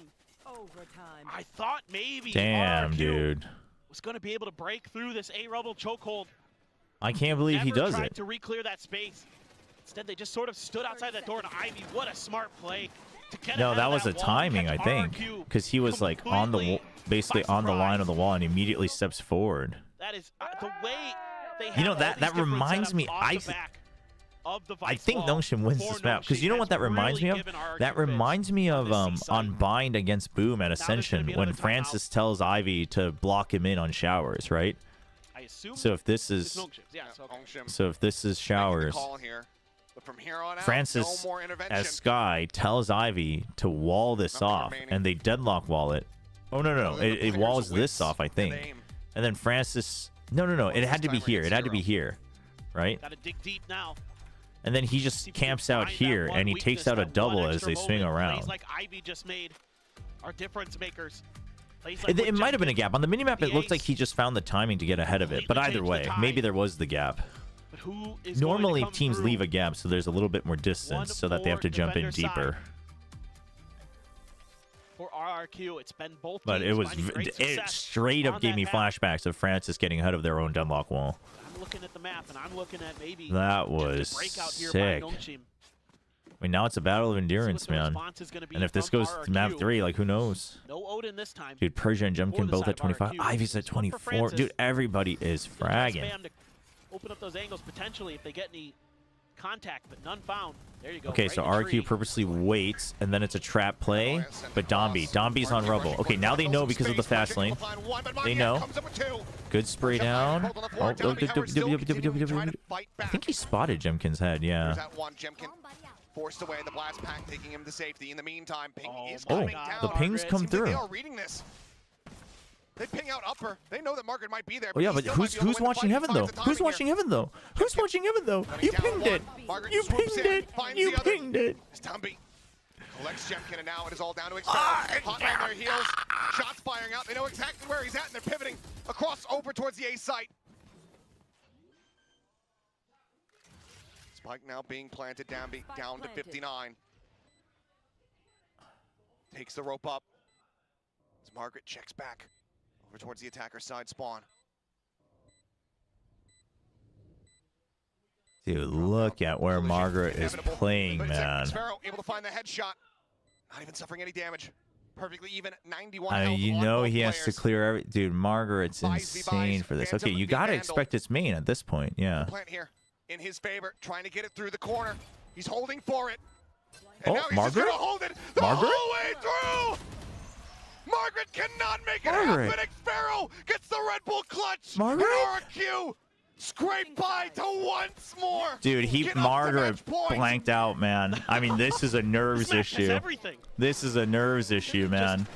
Clutches, holds, aces. In his head, it's a bad plant too. It's a bad plant and it's a bad play. But no, he saw the spike and it's going up, and he thinks it's on the other side. But I think in his head it just doesn't quite click that it's like he would just be out in the open on that side. He spams it, he sees it's still going up, and he thinks the Arc Rose is going to push him off. But at that point, you had to push. I mean, that's a nerves issue right there. Like, I get in his head how it played out, but like, this is a huge win for RRQ. When you what he spammed was this end of the circle. Like, if this was the spike, right? This is the wall. Xfero's hiding here, and because of this wall, he sees the spike. And he doesn't see this end, so Margaret just spams. He was spot on this end of the circle, but that's why he peeks out and he's like, "Oh, it's not there," and then he freaks out. He's like, "Wait, if he's not there, where is he?" And then it just doesn't click fast enough that it could be just close to the closer wall. Maybe they can break through onto that C site this time. The spam itself isn't the problem. It's just it was a bad plant and it was a bad play, and it was. I think the moment he spammed the right corner, and then he peeked out and saw nobody, I think he just blanked out for a second, and then it was a nerves issue. That's unfortunate, man. Another option you have available to you. That's unfortunate. That's rough for Margaret, man. Down through the pit, smoking to be cycled over from Persia. I don't like this. Trying to see, is there a wall on the opposite side? Instead, Thorns I don't like it. I don't like it. Line sprayed forward. I've never liked it. I just don't like the B hits. I just don't like them. I'm just not a fan. Easy to deal with Estrella when he's stunned up like that. 15-15. This is nowhere close to being done. Unbelievable. Overtime. It's just such good reads from Nongshim on the timings of when RRQ is going to be in those smokes and when they can punish it. It's again Margaret this time. Great push out there. RRQ trying to hold the line, but Persia has been absolutely monstrous for Nongshim. He has really stepped up in this overtime. All right, chat. Go again. We're just gonna sit back and we're just gonna enjoy this game. It's a sick game. It's an amazing game. There, buddy. As Persia taken down to 51 from the Odin spray. see how vital this A rubble control has become for these teams. So on the defender side, it allows you to get better reads faster to smother the other side of the map, but ooh, just dodging that seizes xFaro. The tuck back. Here's the Prowler. You guys got to double up. Francis down, beginning to want to pop. His attacker side has been the bane of both squads, but right now Nongshim in a fantastic position to close this out and get themselves to map point. This one feels so difficult for RRQ. Still have the paranoia. I'm gonna force myself to watch it. Clear some space, but 5v3, very challenging. And be able to elude the C's.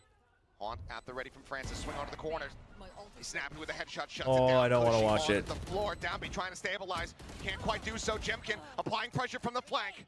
Yeah, but do they have any idea about Margaret? Trying to go here for the tap, for the hold, but Grabwell Margaret interrupts, is has to wait it out. Margaret is here, ready to strike. The closeout is there. Nongshim gain the lead. 16 to 15. The map now in their hands. Finally, somebody was able to win an attacker side in overtime. It's going to be Nongshim. That shot from Francis is ridiculous. They are really dialed in. Both teams are. Don being able to follow up so quickly. Kind of a crossfire behind Mound, trying to be set up for RRQ, but they my can't mic's get it going. gotten The Busan loose. viewing party loving what they're seeing. Having heart attacks all the same. Yeah. It's a darn shame, Chad. I'm gonna fix this during the break. Oh, here it comes. Ooh, good counter flash. Oh, well, he's stuck. Oh, this is a mess. Oh, this is a mess. Doing everything to keep them in this.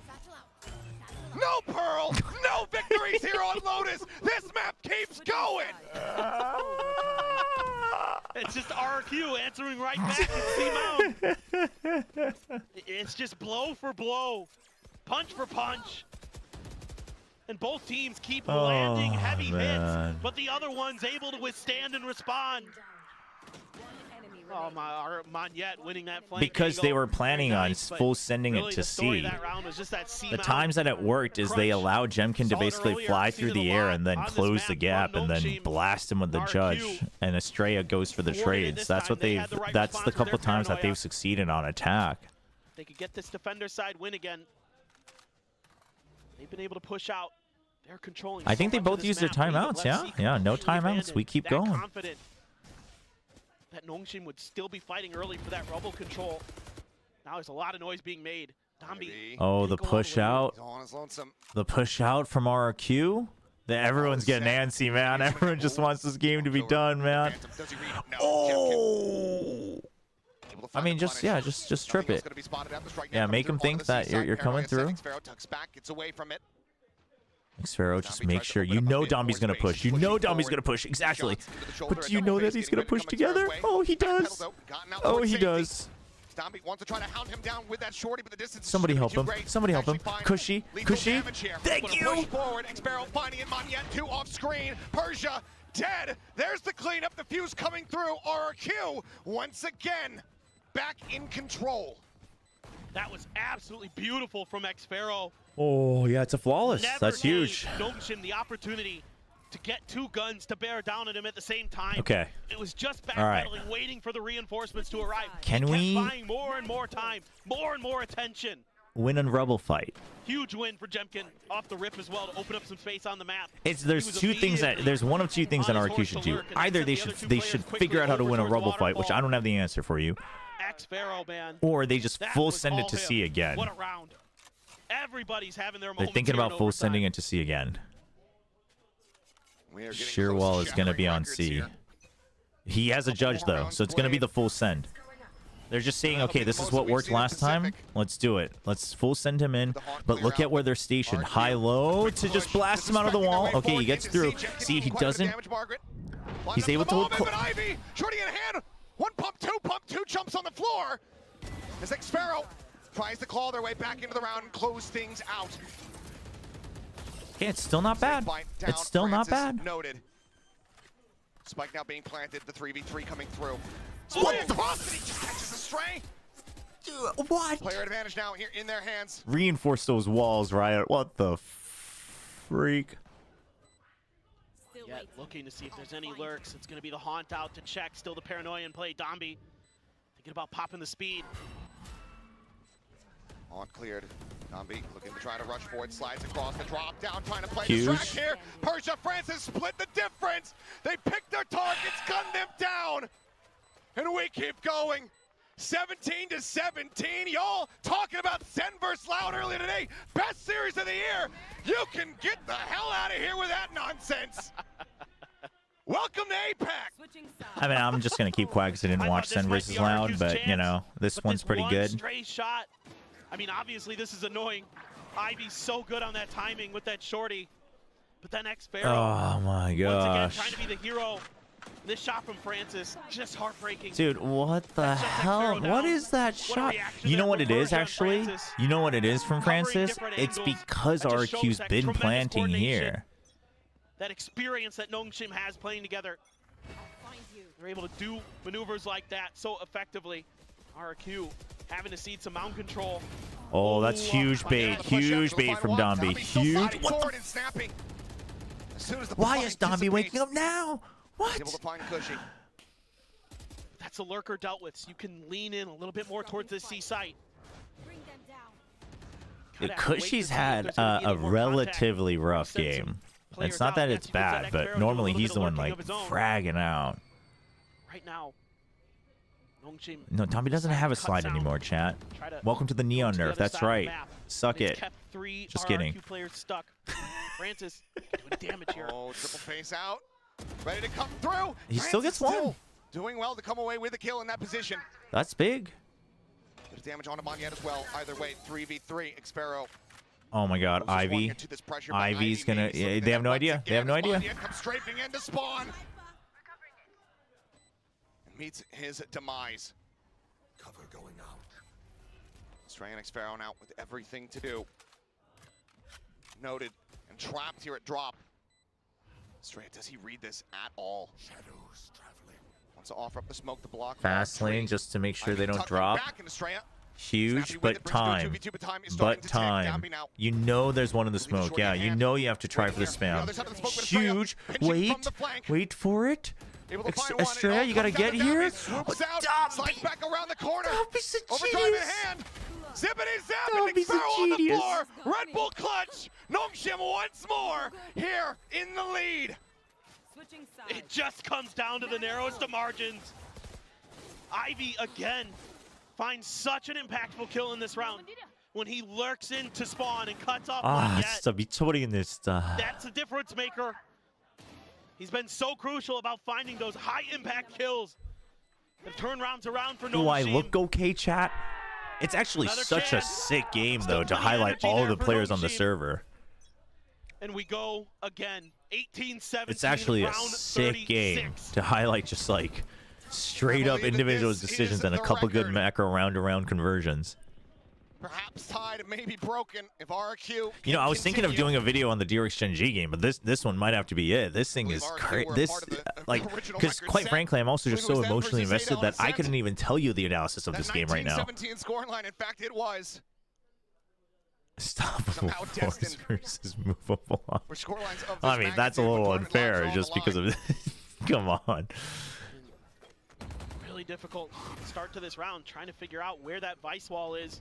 No, yeah, they're just trying to fish the vice wall out. But at a minute mark, you don't see it on A and you don't see it on B. But you don't see it on B, so you just go B this time. I'm okay with that. I'm okay with that because they've actually put on the pressure on Rubble as well. See what the wonders it can do.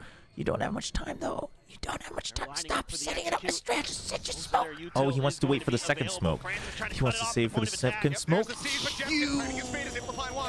get the reveal out. Francis trying to cheat forward, trying to find something. Just gigantic.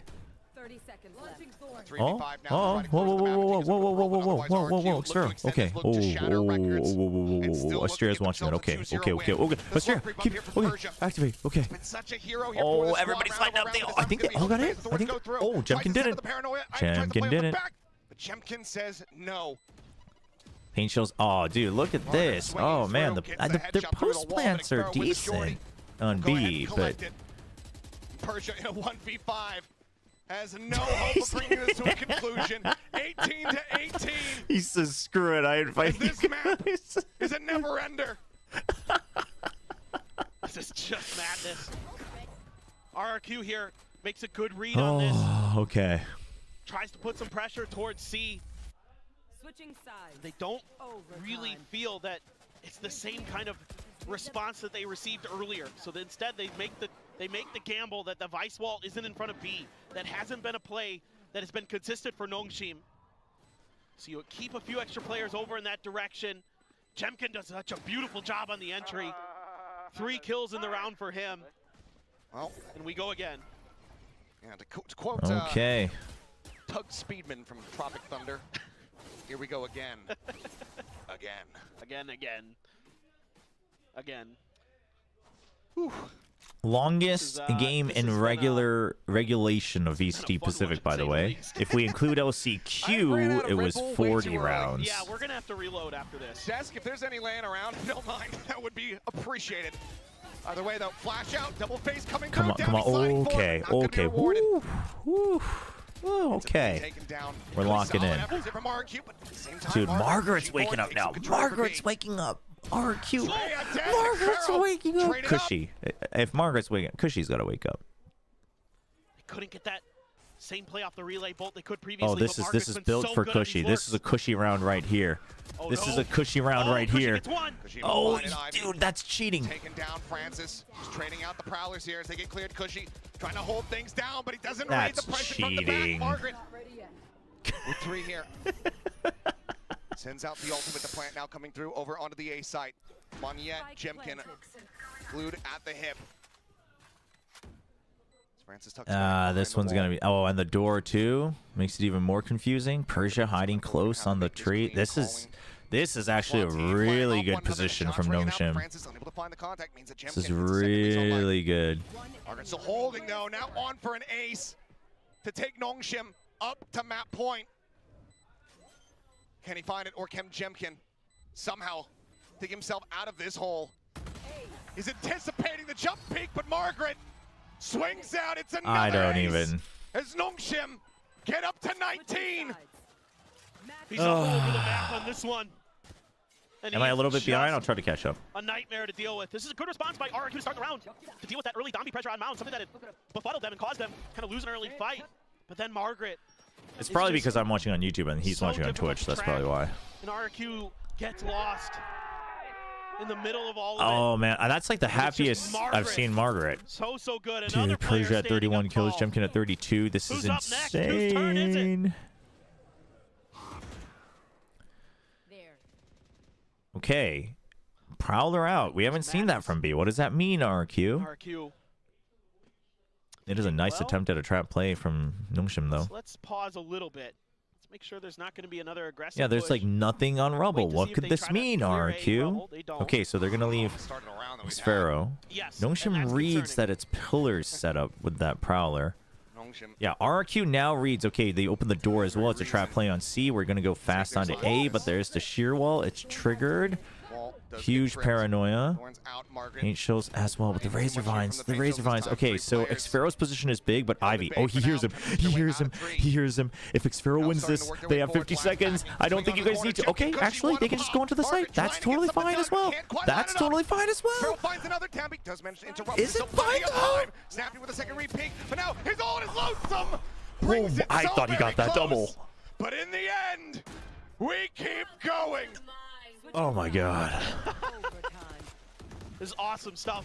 Production, can we check what the all-time record is? VCT, pre-franchising, franchising? 21-19, I think? I think it was higher than that. The FPX, right? 40 rounds. Well, if you count pre-VCT. Well, we're well, in Pacific, it's 40 rounds. In Pacific, it's 40 rounds. 23-21 is the longest? We're good. Is that FPX game?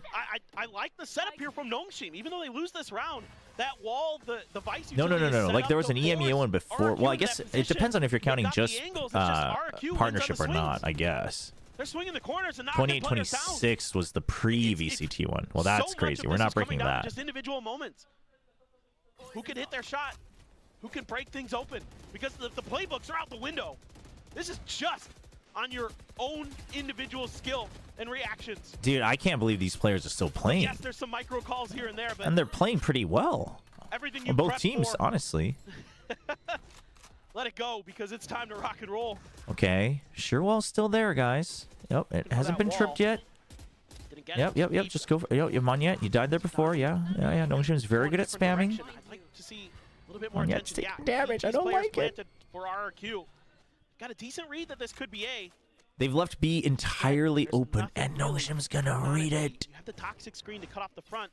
Jemkin's Oh, they're watching. gonna still pressure C as well. This is good. This is a good call from Nongshim. This is a really good call from Nongshim. That's a huge paranoia.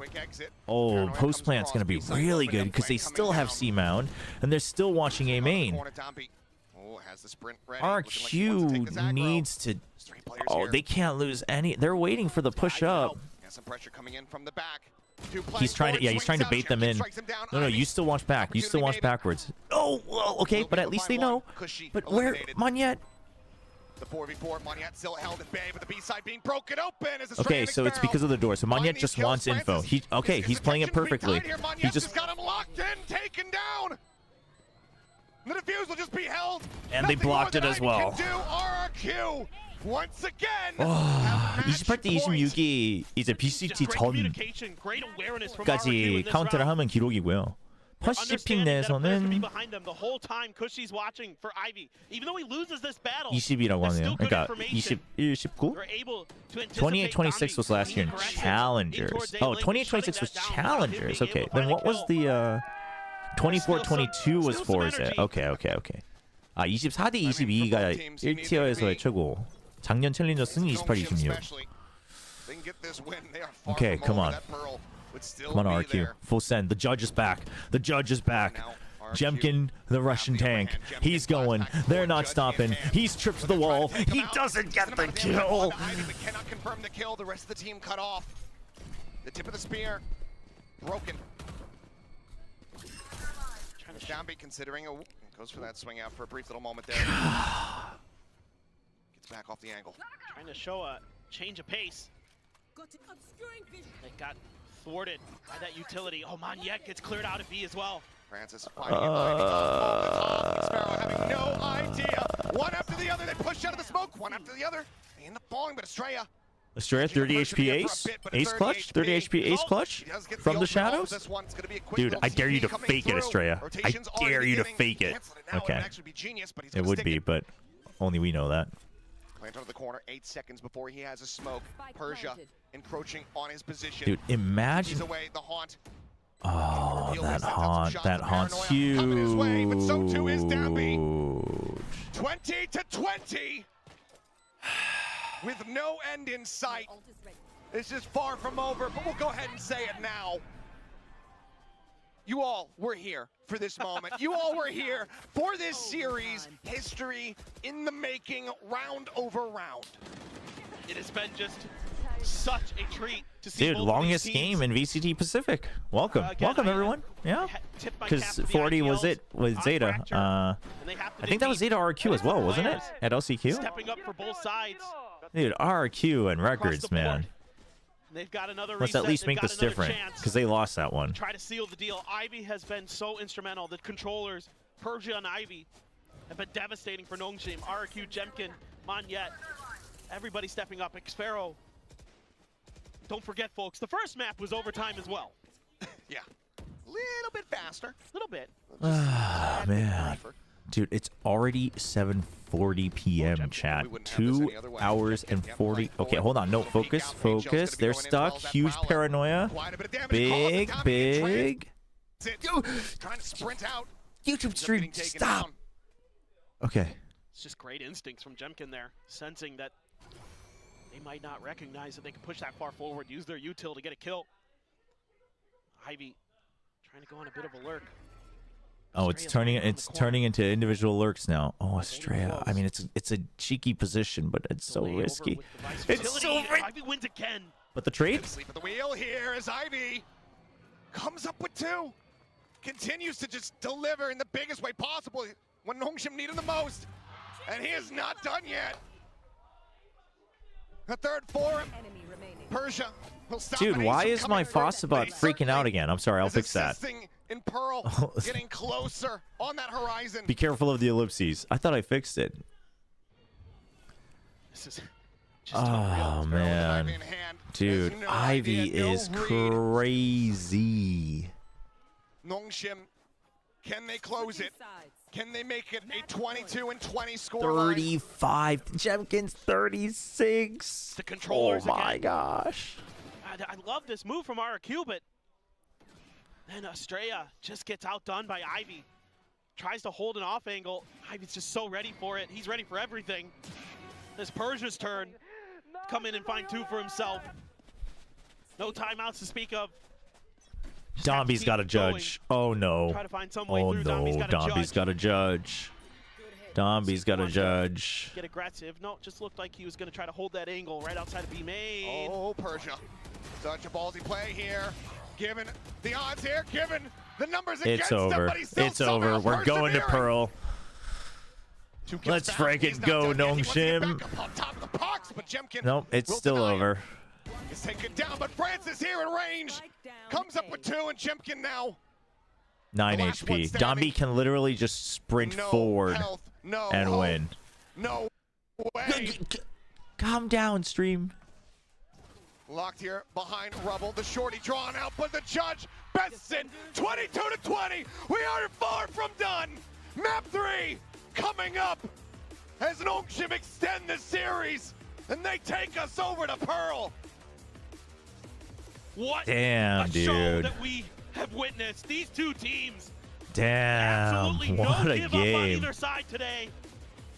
What And I a thought Pearl was gonna freaking be the best game. map, but maybe it could be. It very well still could be. I, There's plenty dude, I more would be Valorant worried on because offer between Nongshim, these two teams.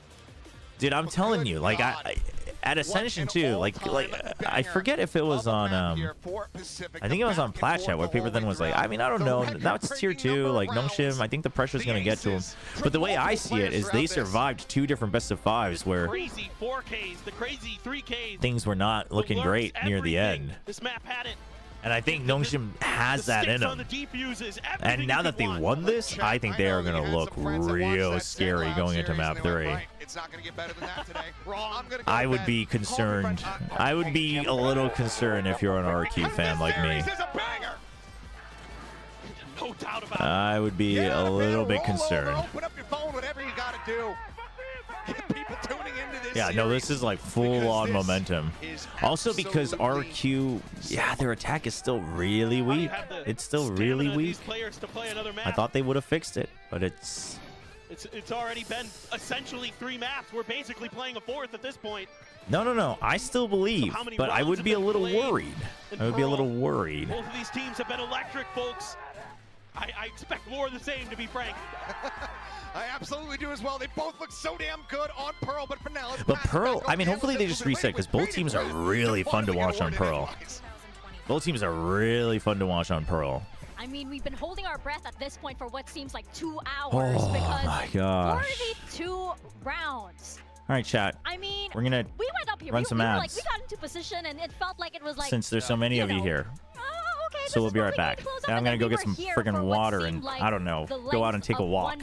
I mean, who could be really too surprised? This is like a certified like hood classic from Nongshim coming straight out of Ascension Jakarta, but the same thing can be said about RRQ, a team that, you know, people say struggles to close out series, plays out very long drawn out maps. And this is another example of it. We've had overtime in 2 maps in a row, and both of these teams heading into Pearl have been fantastic on the map so far this tournament. This might be the series of kickoff. This is insane. This has been an absolutely insane series. That was an absolutely insane map. The craziest overtime. The longest, the longest map. Right, just in try different read the history. stats page, bro. Just try to read it. The lowest kills in the server is 20. What do you mean? Oh my gosh. I mean, okay, we just set a record here because this is the most rounds that has been played on that Pacific stage. it's absolutely crazy, especially since, you know, you take into account the stamina of these teams. You try and you flash back to that first overtime. And just that ability to keep going and keeping that headspace in to be able to close out one round, at least one round. I mean, it's so hard in games like this where it goes on for such a long time. That Red Bull that they drank before map 1 is fading away, the same as it was for our casters. You're getting tired and you're so locked in the moment. Yeah. So for both teams to have the stamina to take it that far, but especially Nongshim for coming up with the upset map 2. And we have a whole nother map, people. Yeah. Forget a second win. They need like a 6th win at this point. It's really dragging on into the late stages, and there was just so much that happened that map. I wasn't informed that Nongshim only play best of 5s, by the way. It seems that way at this point. was memeing about it, but it's apparently it's true, especially since you had so many. You guys must be happy, by the way, with the players that you picked on here, especially you who picked, like, you know, double and RRQ, because look at just how many stellar moments we had on this one map. Yeah, this was in regulation, and I was saying, man, how many clutches are you going to get? Margaret won multiple clutches. I wasn't even ready for the plays that were to come later on in the piece, and, you know, you even saw some of these moments where you get these A executes. Like, this game had everything. Margaret on the lurk was fantastic. You had some of the other backliners for Nongshim having a lot of impact with some of those lurk plays. And the reason why I wanted to highlight that as well is this exchange we kept seeing at front B every time. Yeah, they love this default. We see this a lot from these different teams where you're controlling B and you're trying to control C to restrict them up. There's the progression smoke. You know, you see the double controller from Nongshim. They're actually able to do things like that a lot more. You can see them investing dark covers, investing Astra smokes, and then you see actually here on the defense, RRQ is looking to isolate the lurk. It's something you see a lot of the time with the fade. You prowl a front B to try to get the kill on that lurker. You move from like a 2-1-2 or a rubble control into a 1-3-1, and you try to push out the lurk front B. But that's when Nongshim opens the door and springs the trap on RRQ. Yeah, I mean, honestly, I don't know. I feel like I could talk about every single round in this game. They literally did everything. Yeah. They extensively went through the entire playbook. Then we started to mix gimmicks in there, like, I don't know, Sheer goes up and Ivy goes in front of it. Like, they tried everything to win. Yeah, this was a complete playbook from both teams. I mean, there's just so much to look at. And another thing I really want to highlight was actually the role swap from between Monyet and Estrella, because we saw a lot when RRQ were attacking now. The big difference is Estrella's in that pack, so he's able to call, and I felt like his calling was very sharp the whole way through. Give the MVP to anyone at this point. I mean, that 10 players deserving. That last replay, RRQ just kept sending it C. Like, they just started saying, give me a second, let me mute my mic while I fix this. By the way, this double controller style, and you got the oh, this was right before I left. Agent Paradox, thank you for the super chat. Check the Boom Esports tweet. Moving it to B. All right, I'm going to take a guess. It's either going to be the first time meme plays and the prowess that you got from a lot of these players, but Persia, who's had or some up and down games, he hasn't been I'm the not good with my same memes. Persia that you saw. But I'll check it out. Give me 1 second. Let me mute my mic. VCLKR stage 2, the initial game on Split, I think it was, he had some big clutches, but since then he's got a little bit more quiet. This was definitely a game where he was back on form and having impact again. Yeah, most of those, you know, big clutch moments, it boiled down to, like, you know, Francis or Ivy, right, who had so many multi-kills. You know, I feel like RQ is going to be dreaming about Ivy so many times, you know, tonight, especially when they get done with this series, because we're not done with this series just yet. Believe it or not, we're going into map number 8, apparently. We're going into Pearl, and this is interesting because both teams, you know, they do have their moments here on Pearl, and we were debating earlier about how, you know, which team is actually better on this map. And my stance is broken. Disagree on this, but both teams 2-0 on Pearl. This is the map we were actually hoping for at the start of this series, not even knowing what was about to come. And look at that graphic. Defense first win rate, 100%. Attack first win rate, 100%. One of these will not be true after this game. RRQ has barely had to play defense. They just run people over with Jet Phoenix. They run it down, and no one can stop them. Nongshim needs to be able to stop them, especially with these much slower comps. This is classic Nongshim, folks. This is double Senti with an Astra, single Init. Neon runs around and tries to cause a distraction, make space. Maybe Danby can get a little bit of multi-frag on if he gets the right entry pathing or gets set up well by the initiator util. So you're going to get a big clash of styles here from both of these teams. Absolutely. RRQ have only lost 1 round on each of their attacking halves, by the way. They've 11-1 2 times. So I think the onus is all on Nongshim to try and stop that the Jet Phoenix combo coming up from Secret from shot, too, bro. RRQ. They saw the entire attack side. Yeah. They started defense first. They had some anti-strats. Still couldn't win. It doesn't matter. I mean, I can only predict this map getting crazier. Right? I don't see this going... More than 42 rounds? What are you asking If for, this Morgan? is like a 13-5, I'm going to be so disappointed. I want to give me another overtime. Another overtime. Suddenly, it's like so one-sided, right? No, we'll work with this. We might as well send This it will all work the for way, now. right? I'll fix it after the that's stream another today. big question I guess that I broke have it. in my I don't even head know. Because, you know, you just went All right, where's through where's the one of Boom longest Esports maps that suite? we've ever had in VCT history. Yeah. How do you reset for this? How on earth do you reset? You need the strong mental here. This is why these players have mental coaches, because if you lose such a close map there, it's really hard to not have that eat away at you, but you have to very much have that, okay, next round mentality, next round. And you know you could have closed that out, but it's about knowing, hey, we got Pearl, we're still fine with Pearl. I mean, it's incredibly hard to rationalize. For both of these teams now, it's a real test of stamina, it's a real test of their mental fortitude. And that's what it comes down to on this top level. Both these teams are evenly matched, but it's going to come down to who wants it more. Yeah, for sure. I think these are the kind of games where it gets this deep into the series. People start whiffing. Classics become impossible to kill. Sometimes teams are winning ecos because you just can't get the spray downs. Like, that's the kind of thing I'm watching out for, because this is no longer the peak level. Yeah, what's up, Sheriff? Both of these teams. This is going to be a little bit sloppier because we're getting very deep. You well, think I'd be okay? I feel like everybody's running on adrenaline right now. I feel like it's been 10 years. Oh wait, no, I missed way more. Hold on, Addison, thank you for the gift to tier 1 sub. Series, so don't go anywhere if you want to find Thank you so much, Addison. Just a short break. Going over to noodles. Appropriate. Oh, we're gonna take a long break. Okay, I gotta mute the music. And then potatoes with another 60 bits. I knew it was a good idea to watch the game instead of doing maths. Absolute gigabanger. Well, look at what good it did. It didn't do any good, potatoes. Yeah, I mean, after a game like that and in a best of 3, I think it's fair to take another break here.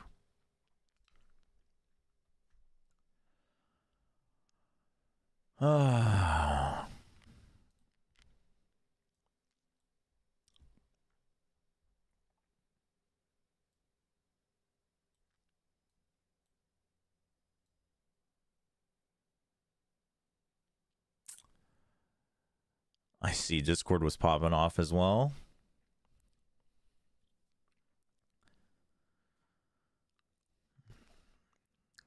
Yeah, the audience needs a break for sure.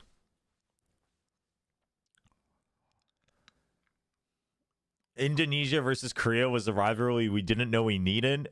Remember when T1 made Obscure at the IGL just for RRQ? And beat them when they were looking terrible?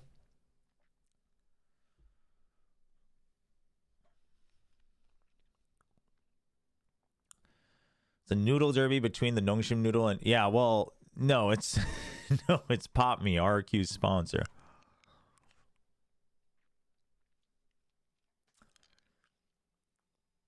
Yeah, I don't understand. Like, how do you want... Chat, how do you watch games like that as a fan of a team? I don't understand how some of you do it. I could not. I couldn't do it. Which matches are you going to cast next on the bracket? Tomorrow. So if RRQ wins today, I gotta cast him again tomorrow. If Nongshim wins today, I gotta cast him tomorrow. Either way, it's gonna be bangers tomorrow. Because it's Talon versus either Nongshim or RRQ, and then Gen G versus, I mean, no offense, but most likely PRX. Don't be a fan. Easy. Well, you know, RRQ broke that rule for me. My team is ass, so they never get in positions to have a game like that. Oh, I'm so sorry to hear that. That's sad.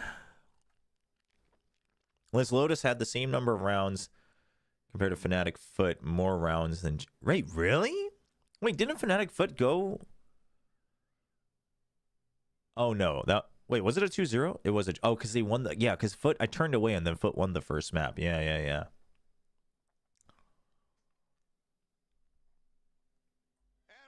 Welcome back, ladies and gentlemen. A little bit of an extended break to get the players all nice and rested and ready for this third and final map. Elimination still on the line. Here we go. We jump into Pearl to see which one of these teams is earning a spot against Talon. Nongshim's cooked up. Have their kickoff cut short. They've brought the tail. I was so looking forward to this map because of how good both these teams can be on it so far this year, but They've changed it up. No longer double sentinel. With crazy amounts of overtimes. It all comes down to Pearl. Damn, they weren't playing the tail before. We've seen it in the past. You know, both these teams know. I think they lost to DRX and they were like, okay, RRQ, that's the they've truth. been there before many times in the past at the Ascension Finals against Boom.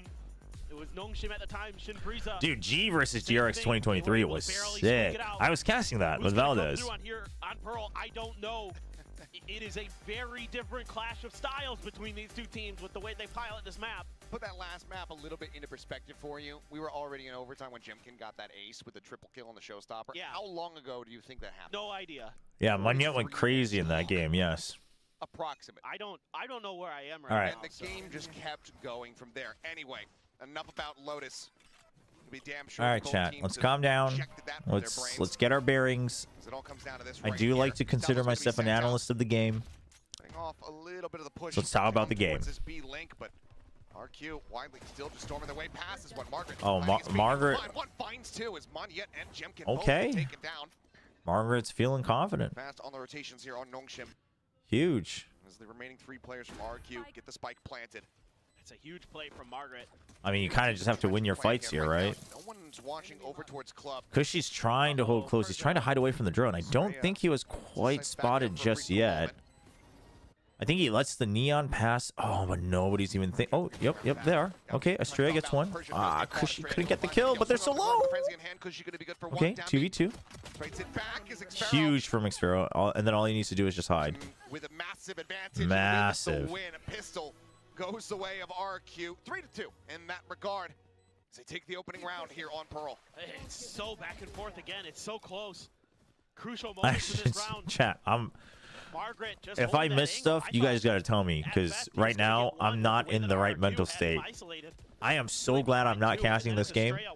I am so glad I was not casting today. I think today would be the day where I would not be able to hide my bias, not in like a good way. I would just break down, I think. Where somebody, whether it be Ivy, Margaret, was able to slip the net on Lotus. And that caused RRQ I'm so glad Ivy popped off that last game though. Because I feel like he was constantly getting overlooked for Francis and Persia, which I'm not saying like Francis and Persia don't deserve their flowers. They absolutely do. But if you watch them all the way back, I think Ivy is the one that stands out next to Persia for sure. One reason you bring Phoenix into this map is because you can really maintain heavy orb control. Ivy. Margaret, I'm glad Margaret did well because I think he needed a bit of that confidence boost. I think he constantly needs a bit of that positive reinforcement. But Margaret was doing really well in the beginning, and then once Nongshim's, when they were SPG's comps were getting red on Challengers Korea, he started to get targeted hard, and he had trouble recovering. Like, he still got value, but he just wasn't winning a lot of duels. All the recon dart, gonna let one of his own fly. Ooh, Jemkin and Xfero, that's huge. Salvos to delay, then the drone comes through. Oh, gets his gun out just in time. Ivy a little bit slow. Oh, what? Dude, this YouTube stream, man. There are still 4 players alive and strong as Jemkin does go ahead and get the transition. Find himself a 3K. RRQ getting that 2-0. But I think Margaret always, I think Margaret relies on the positive reinforcement quite a bit. Well, relies on is a bad word, but I think it gets affected by that quite a bit. And Jemkin still feeling it. Still pretty well dialed. Might need to refresh. Do you think I'm going to refresh and miss a couple seconds of this match? You're crazy. I'll just get delayed. I'll catch up in the next match. Still some good vibes. I should have refreshed during the break. That is true. I mean, we saw it even deep into Dude, double stars on both sides. They really want to fight for A main. But the thing is RRQ has done a pretty good job of, if they feel they can't win, they're okay with stopping, like, full focus on A main for the Phoenix Orb. Huge kill onto Jemkin, though. Great opening kill found here for the side of Nongshim, just catching him on timing. Nongshim will have to kind of watch for the wraparound here. The ping out from that stealth drone. That's something that RRQ also does a lot. Now they just have to wait this out a little bit. There's that vice wall. They're going to use the drone to check. Be able to clear it with just one, I think, but a couple different guns ring out for RRQ, so information garnered. Counter drone used. They want to try to get whatever they can. They're starting to invest. Still 40 seconds. Dude, after that Lotus, this round feels so long. How do we still have 40 seconds on the clock? Francis on the way. He's got salvos again. He's thinking about. Oh, he's late though. He knows he's late, so now he has to just use it for delay. Yep. Now it's 20 seconds, and then he can delay even more with the stun. That's huge. He's gonna try to peek out, but it's a good flash. The round is almost gone. Estrella needs to get some nice kills here. Oh, they know about Estrella. They run it back. Oh, oh, he's sticking it. Estrella, Estrella, you saw him. Dodged away from the up close hold. Vaniette with 3 gets RQ. Let's freaking go. That is so massive. Vaniette doing such a great job here with those curveballs, stopping the Tejo. Kushi also doing well. Kushi was doing well. He had a rougher game compared to his other games last game, but that's because he was always like the super carry in other games. To buy just a little bit of extra time to set up Estrella for the kill on the Margaret. That was a beautiful round. No, I think I'm getting more lags because I tried to catch up. Because if you kind of hit that limit, it'll force you back sometimes. But we'll see. If it happens again, I'll refresh. Looking to try to really build some distance between themselves and Nongshim. And I don't think the English stream is on Soup, is it? If it is, from Korea, connecting to Soup is actually kind of goated. But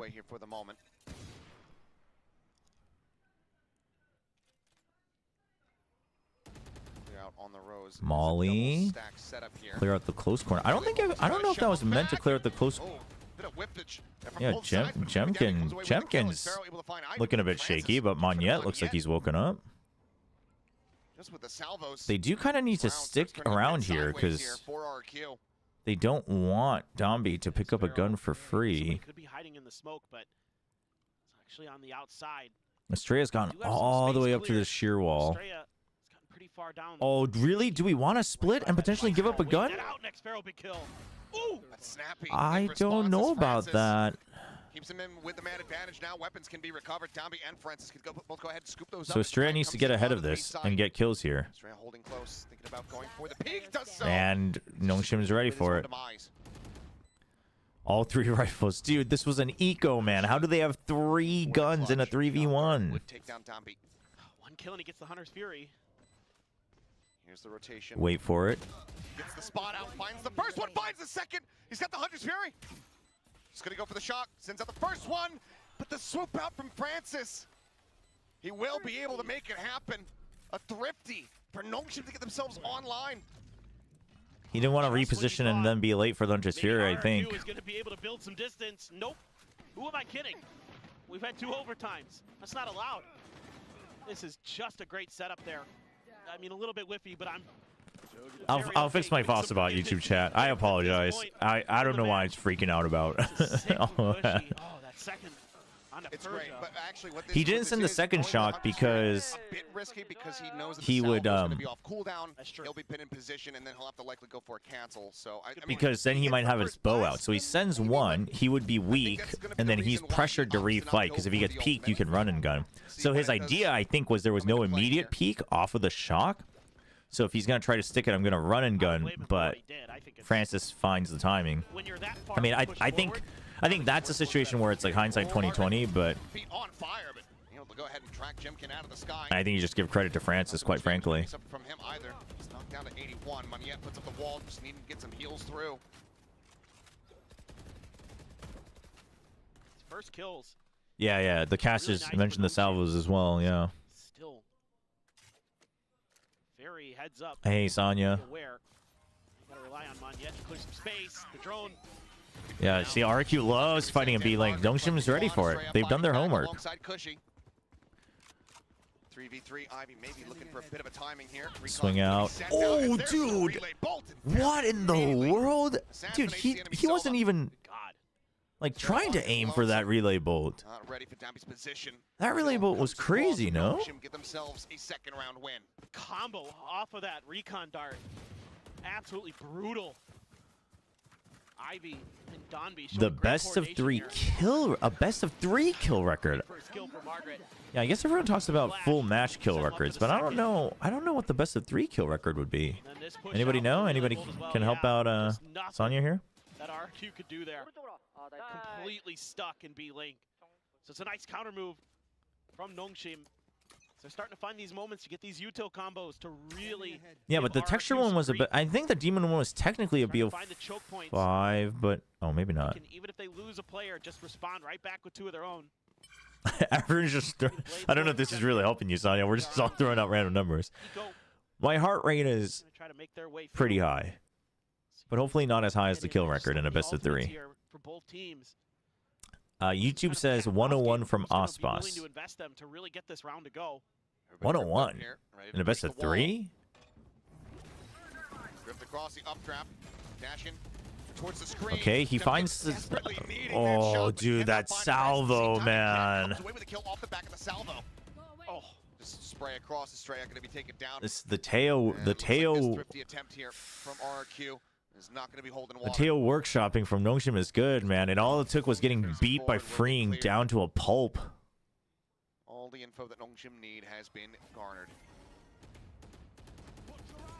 Flash and send spot on the 1. Quick turn from Monyet.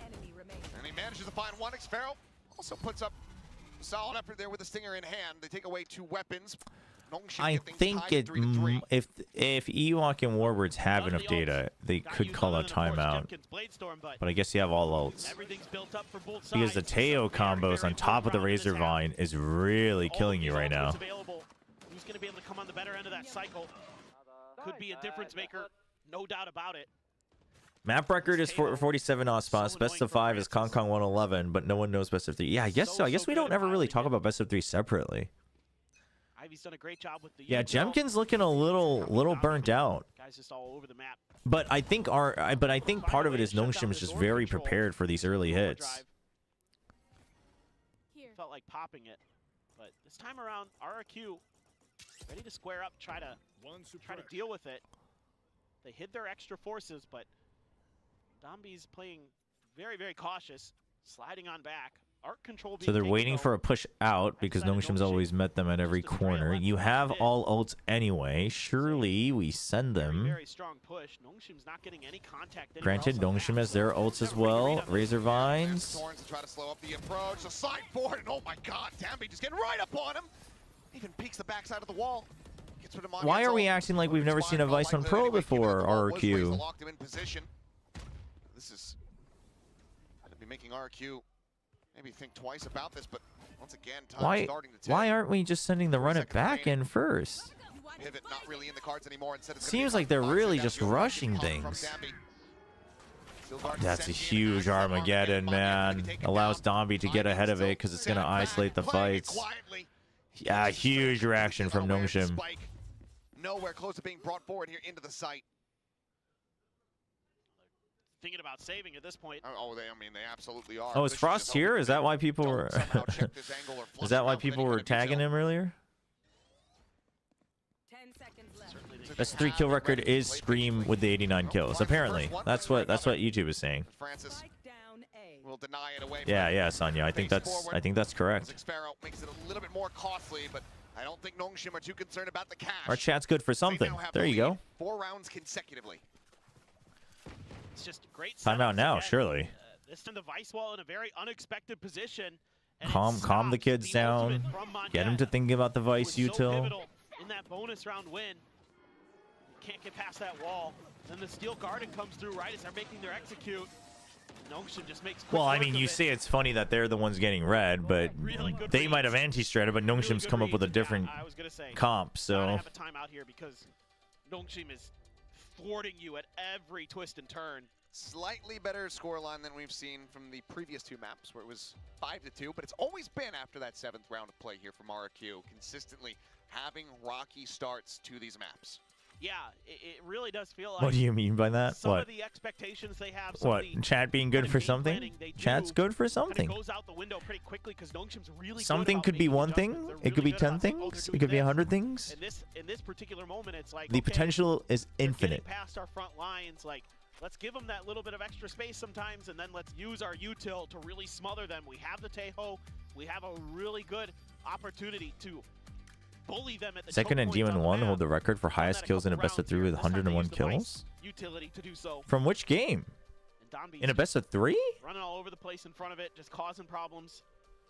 So now you got to really dig deep here for RRQ. Well, 101 in a best of 3 is an insane amount. Yeah, I think those are best of 5s. And that is broken by Konkong with 111. And because of Teho, it makes it a lot harder to get that orb control. Yeah. France is well aware that Moniette will want to try to collect those He as much as possible. Second doesn't shot not quite gonna hit the connect, second but shot. Jemkin already dead.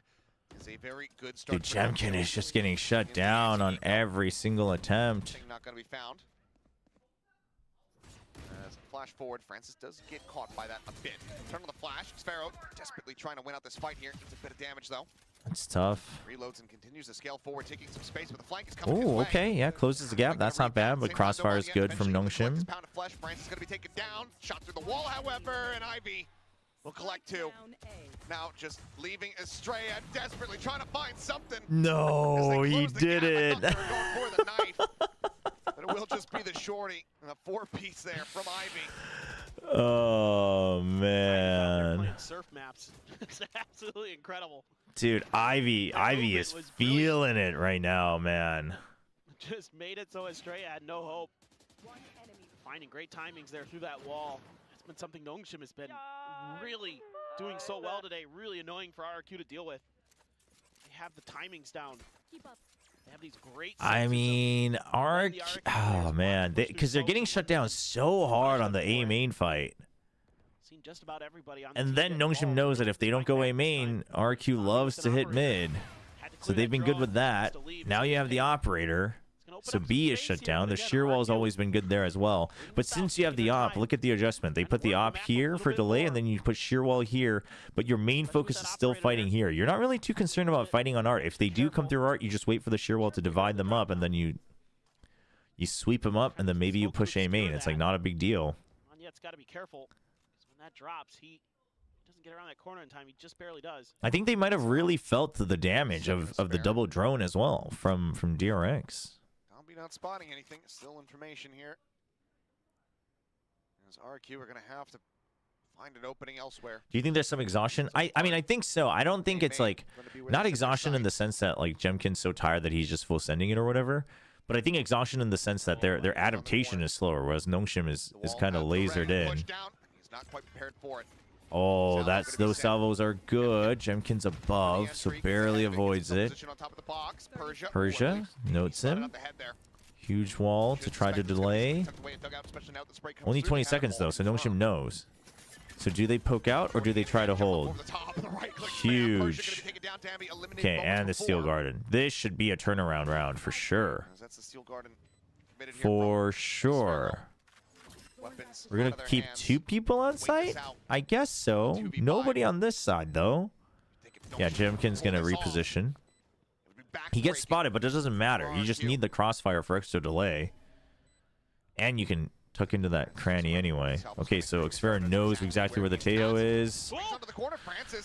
Can we not swing him? 2 kills. Can we not do that? 2 more to go. You can find 1. Even then, the death would still give him that Armageddon ultimate. Okay, you know he's not still on it. Oh, dude. Finds the head of Jemkin. Starts pushing forward. Has to go for the readjust. Oh, man. Pushing out from Estrella, who does well to get the kill. But that is still a lot of damage suffered by RRQ. Barely scraping by with the round win and finally breaking the round win streak. That's 5 in a row. No, I actually agree that Zekin doesn't get discussed as often enough for how good he is. Using that wall against Nongshim a little People bit. talk about Zekin when he plays, but They were able to like wait on that blank out. There's a bit slate of a combo discussions, he attempted actually gets by the forgotten side of quite Nongshim often with that wall, using the Tails compared to his salvos as power well. level. I would agree with Trying to that. do some chip damage to RRQ, but RRQ pretty well prepared for that positioning. The wall's going to be in the same place. this Okay, round. so that round it was slow and steady. They wait for the drone outs and then they start to re-clear art. So this time they have a flash for info from Nongshim and they say we're still watching with numbers on B Link and we take a much more aggressive stance on A May. Huge pick from Jemkin though, because that means that the long range delay has gone from B. So now you have to pull people over from mid. So RRQ might re-explore mid at some point. They do have run it back. It might just be a pinch, honestly. It might be a pinch of run it back, shove them into B Link, and then you have the swing around. But that seems risky because you have no info here. Well, Monyet's going to go ahead and start storming his way forward. Hunter's does come through, immediately snaps it back, looks for the follow-up shots, and Ivy has it read to perfection. Margaret now swooping forward over towards B-Link. Yay. Ends up getting taken down. Armageddon opening things up, the red carpet paved here for... Yeah, big Hunter's counter Hunter's Fury from Cushy. That was funny. Monyet just getting blasted by the Hunter's Fury. Persia, last one standing. Spike planted. Spots out the first, gets the headshot, but cannot confirm the kill. It seems like because of that, It's just Persia. Nothing to nothing to be afraid of. Not like he single-handedly put this team into Ascension on his own in that last round anyway. Some money in the rest of your teammates' Or pockets. Pacific, rather. Don't need to go dipping any further. Great stuff by RRQ. Good diligence, even though Monyet gets kind of There, red on it's that a ultimate. skill issue on second side that there have been 0 to international tournament since Tenz's retirement. Be a bit of a bait with that Hunter's You know Fury. what? Yeah, would agree. Bit of a skill issue. Should have sponsored his own official VCT international tournament. He's got them some round wins. Has got them working the map. Really No, nice Zekken and should really be a diligent. contender for top X duelist. Definitely in America's. Have the money for the buy. But yeah, I think it's because he's not always very flashy. That's not how they want him to play. I think he's capable of doing it, but kind of the Hunter's Fury equivalent of the Victor's, knife on screen. thanks for checking in, Exalted. I'm a little bit more calmed down. The Pearl's calming down. It's slowing down. It's looking good. Yeah, exactly. That was pretty cool. I mean, honestly, that's... you don't see that every day Lockio where you catch Valorant. the ultimate- the Yo, speaking of Lockio Valorant, Foot Zeus, They were never practicing or scrimming, never scrimming with Neon on Fracture, another back and forth. and then they just tell them because their opponents are playing Chamber, we're playing Neon, Matched right now. Now I was kind of wondering about the relative power level. and he friggin' just of these pops two off, squads. With RRQ falling to stunned Genji, himself. That's what he's gonna be Nongshim just remembered barely for. falling to DRX. DRX then comes Dude, through. it was so funny. He just Handles casually dropped it. He's like, Genji, "Yeah, I and just the found out like Chobra before the granted map." second Yeah, map was really and close. Ince is like, "What do you mean before the map? Like before the match, or like before the draft, or?" He's like, "No, just before the map." And everyone's just stunned. Everyone's like, "What does that even mean? How does that even work?" Win this one at this point. It's all gonna just come down to little things. Endurance, Yeah, micro endurance. plays, the back and forth. Even here as we get to Pearl, just seeing how neck and neck it is a testament to Why that are we exactly. hating? Well, nobody's hating on Lockio. We're just joking about the Lockio of Valorant. Because I mentioned that Zeus is the true Lockio of Valorant, because that's like when Faker picked Mid Riven. Orb control continues And so he's the new, the something of Valorant. that are- oh. Hey, they're so good at reading where RRQ likes to set up. Like the No, I'm sure, but that's what I mean. He meant it. He meant it in like scrims, right, or official practices. I'm sure he's played it in. He's played Neon before as well, but and it has caused RRQ some problems. They've lost players or done. taken but Neon damage. specifically on Fracture, they've Push out never the like smoke is gonna practiced be that comp. If they go for it. Okay. I think they're just gonna leave Jemkin. Okay, so the Arc Rose is still here. They've reformatted to the sheer wall and then an extra smoke. I don't mind that actually. I like this better than the diagonal smoke. Doesn't get the tag, so no counter swing coming through. Much earlier info disrupts some timings. You can still have delay with the gravity well. You can use this as a smoke. It gives you a little bit more variety. Francis. Nongshim does have the Cosmic Divide, so they look pretty content to play retake on one of the maps, right? They want to start to shift over. Jemkin, man, we gotta get this guy a Red Bull. Rewarded for it. Camera swap made me think that Cushy was getting the hit, but It was the other way around. Enemy remaining. Dude, finds Ivy another, is just and Nongshim clean. Look to pull off a flawless here to regain the lead. Australia's in trouble. That he is. There it is. Flawless confirmed. Francis continuing to frag out of control. Get themselves up to 6. Do you think Lakia is better than Yeoman? I do think it's an interesting discussion, but I think the only way to make it a fair discussion is after a full year, right? Or at least stage 1. Obviously the IGL, but the fragging as well has been ridiculously good in every match. I mean, experience-wise, sure, Lakia is way more experienced, but Persia, Ivy were kind of the two heavy. when Yeoman was primary IGL, his calls were always pretty good. And looking at their comms videos, he seems to still like be able to like add in info for some of the younger players as well. So I think it's just a combo of both Lakia and Meteor being gone. Dude, not having Meteor to just clear out info on the other side of the map is insanely disadvantageous. They had to start 5-man stacking every round on Abyss, and GRX just read that and baited them in the last round. Right around the corner this time, completely different position. So RRQ, they're very wary about a potential position here inside of Art. Yeah, I mean, I think RRQ just need to start taking like actual fights with the curveball. Drone coming out. Okay, at least you trip the wall. That's good. Okay, so now they know there's 2 people. Good diligence, not falling for any of those traps that Nongshim was trying to set up. Salvo comes in from Link, so you know there's someone in Link as well, but that gives you 40 seconds to try to push through, and the stun is gone. Absolutely, because pretty soon here, and the drone too. So you know all Teo Util is offline for the next now 30 seconds. Gracious Jemkin.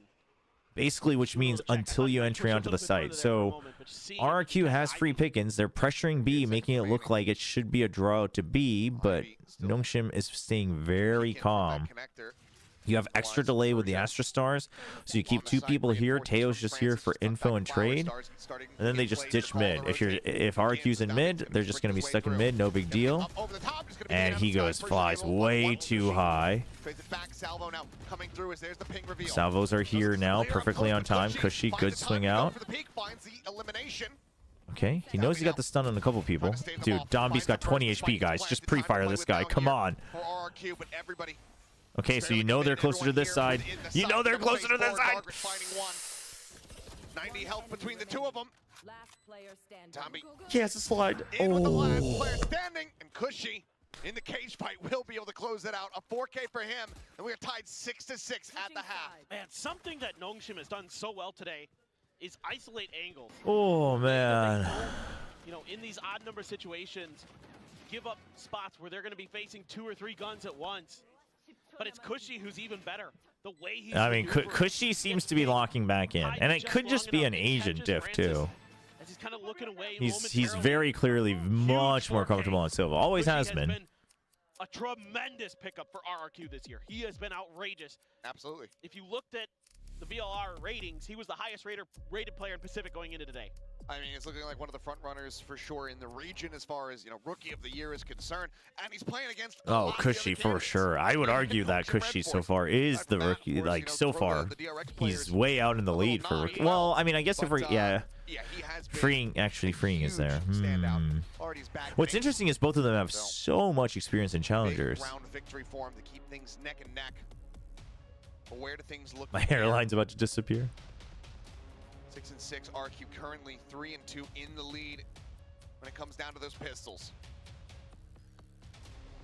Halftime, 6-6. It's kind of rough for RRQ, honestly. It would be a little bit.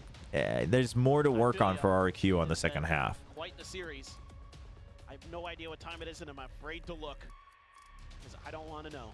Just want to enjoy this match for what it is. Because trip to Turkey when? Me? Feels very likely at this point. Who's sending? Who's paying? I'll go. I'd love to go. Why not? You've had second overtime, yes. Yeah, yes. What about third? What about third? Comes with pints. Gonna need one after this. Okay, Nongshim wants to prevent any sort of takeover here. Love the smoke on the box. Neon takes over. They haven't used their salvos, so they're gonna wait and make it an all-out in. Right? You're not trying to cycle through it fast. You're trying to just make sure you get the entry on the pistol round. Takes a huge hit. Looks like instead Francis thinks better of that. Some damage. Looks like traded out. Francis down to 37. Xfero took the worst Couple of it people, yeah, taking a couple hits. initially. And Francis took down a... Oh, yeah. Well. Looks like they are going to make But yeah, it's just going to be an all-out. But, I mean, you're jump peeking B, you're still seeing nothing, you've seen nothing here, and if they're in art, you just have to watch out. You're going to give up backside anyway because of the salvos, so they read that. Do they try to refill, though? Don't know about that. Jemkin has been tagged. It's going to be hard for him to find a timing. They've lost the crossfire anyway, so now you wait, Shirley! Margaret, good for 2. Plant now at default. Jemkin, nothing more that he could do. Just trying to work his way out of flowers. Francis and Margaret are both still weak, which is good. The stealth. he's already gotten all the info for you. The positions are really good for Nongshim. Low on health. They are really good. They could just send Domby in as a scout. Yep. I think that's probably one of the scariest things about it. Peeks out of the smoke, NT, yeah. I mean, that's he just.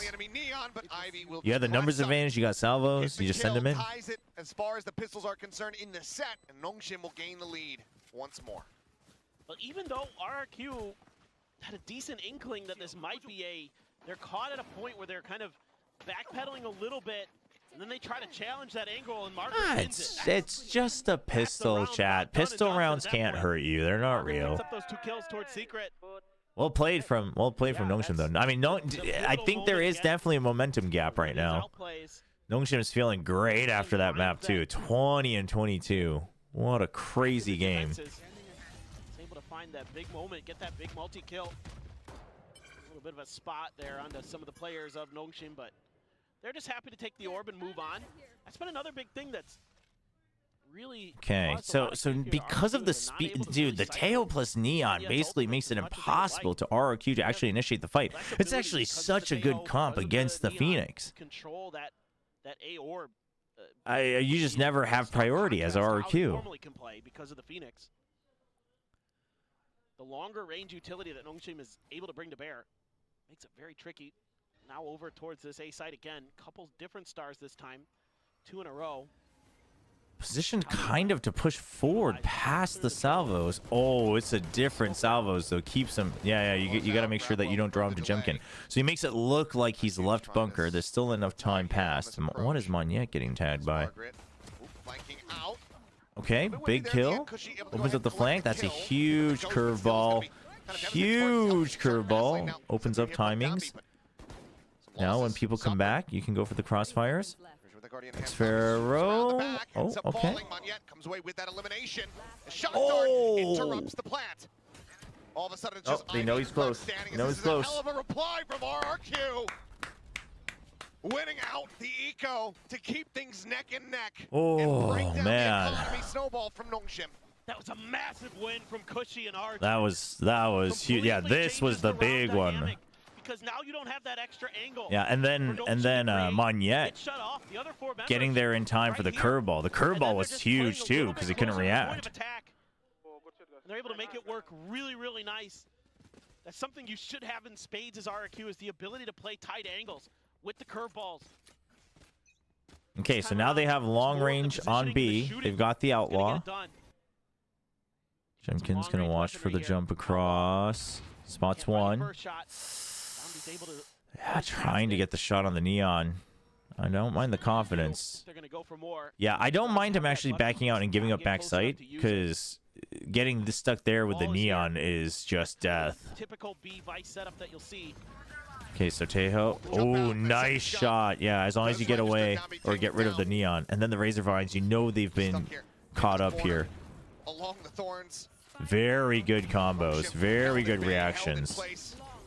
Mowed down without mercy shown. Flawless round here from RRQ. There is another match after this, but that one should be pretty quick, chat. I wouldn't worry about it too much. Gonna run out of space on the round tracker sheets. I already did on the other map. Yeah. I mean, we're already at the point where I think we've played, what, 15 rounds on this map, so it's 83 maps played today, rounds played today. Yeah. Is the game audio desynced again? That's more than some teams like play in their year. Not really, but well, in a tournament cycle. Guaranteed there's probably a team who's played less rounds in kickoff than these two teams have played here today, like almost guaranteed. Oh yeah, any of the teams that went out, 0-2. Yep. But it's been just such good back and forth. So many good reads, so many good counter moves. Every time. Yeah, let me know if the audio is really bad. We might have to do. I might have to tinker with a reset on the desync, or the sync rather. Every once in a while, after this match. Dial up some pacey hits, but especially with the Vice in play, you have to be super. So Nongshim's now going to respect the re-clears, right? They're waiting for a trap, and then Dombi can chase through with the relay. Not cleared, but doesn't really get much info out of that except for somebody shot at it. You don't know who it was. You can guess. So keep them focused on mid. We're going to hit A. A's been left empty, though. It's just long range with the Outlaw, and then you got delays with the Razor Vine. So if the Neon gets in, this is specifically for the Neon. It's not to cut off other people, but it's basically to lock down the Neon so they can't move after the fact. The Molly already does a little bit of delay. No connections. Razor Vine was cleared, I think. Okay, nobody knows about him. Oh, Jemkin does. Tommy had noted him. Either way, the shorty comes away with value. Oh, close. But cannot find another limb. Maybe we'll shut him down, and now it's just Estrella in a 1v3. I mean, you go for Trying it. to stop things from getting tied up. Well, solid strafe out from Persia. Stops in place. Gets us back to parity. 8-8. I'm already so tired, chat.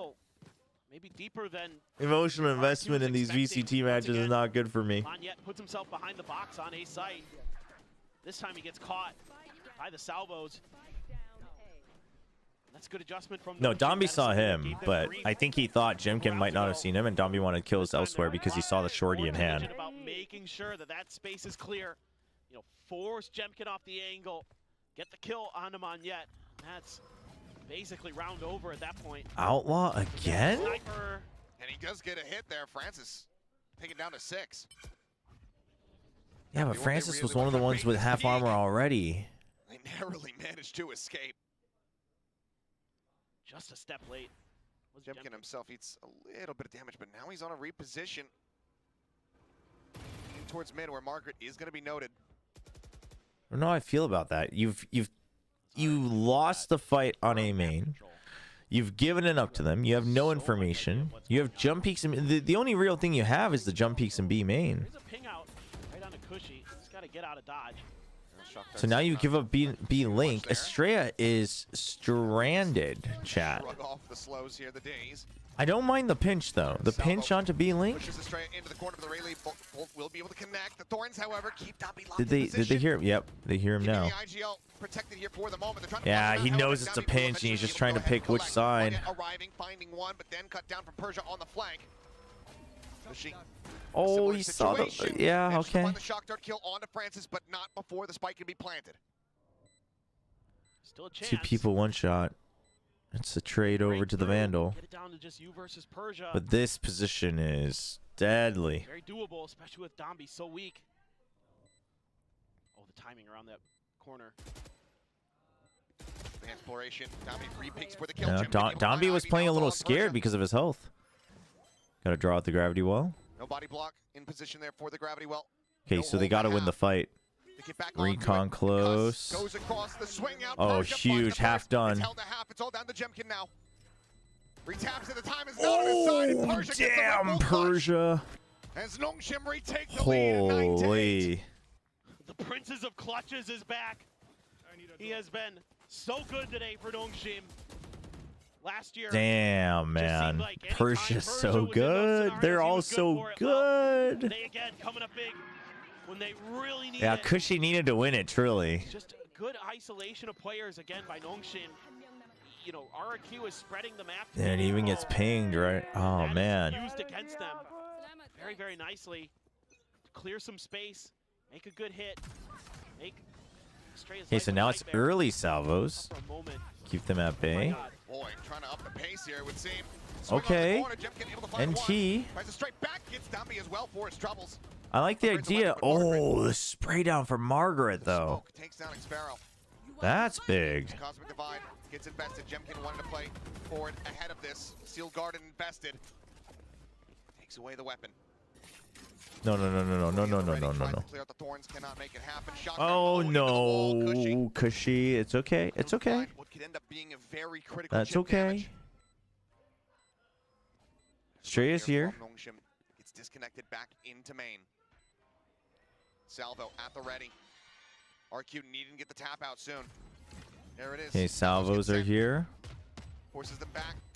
Okay, now somebody needs to push through, yeah? They're trying to body block. They fail it. So very low, Jimkin at 1 HP. Estrella needing to deliver yet another elimination here. The whole He's just gonna stick it. Oh, It's yeah. all on Jimkin. Finds a headshot onto Francis, taps it again, tries to bait him forward, but Persia once more. Damn, dude. Persia is too good. Cannot escape the blast radius, but Nongshim gain a lead of 2 rounds. 2 clutches in a row. Why did he let go? Well, the first time he got pulled off of it. The second time, I think he read that the smoke was going to disappear, so they wanted to try to fight 2v1, but his teammates die right before. Goodness, Jemkin, that is a... I mean, Jemkin's so good, but it's so rough. Has found a lead, has found 2 rounds. Crucial rounds that they're ahead. And RRQ is gas running out of this tank. Kind of. Feels like it. You know, you lose in the longest. But I think they're look at their body language. I think they're in their own heads. They don't need to be. It's totally doable. It's I mean 8-10 is a doable score. Been very good for both as long as it's not 12. But it seems like right now Nongshim has a better feel for the map control. It seems like their ability to string some of their utility together is just a little bit more impactful than RRQ's. RRQ needs to get some more value out of that Phoenix. I mean, but hey, mental fatigue is part of the game. Nongshim's going through the same thing, but obviously they won map 2, so they're kind of fired up. But you got to figure out a way to get the adrenaline pumping through your own as well. For that extra layer of value. No mercy. All right, you got Run It Back, you got Cosmic Divide, and then you're 1 away from Steel Garden.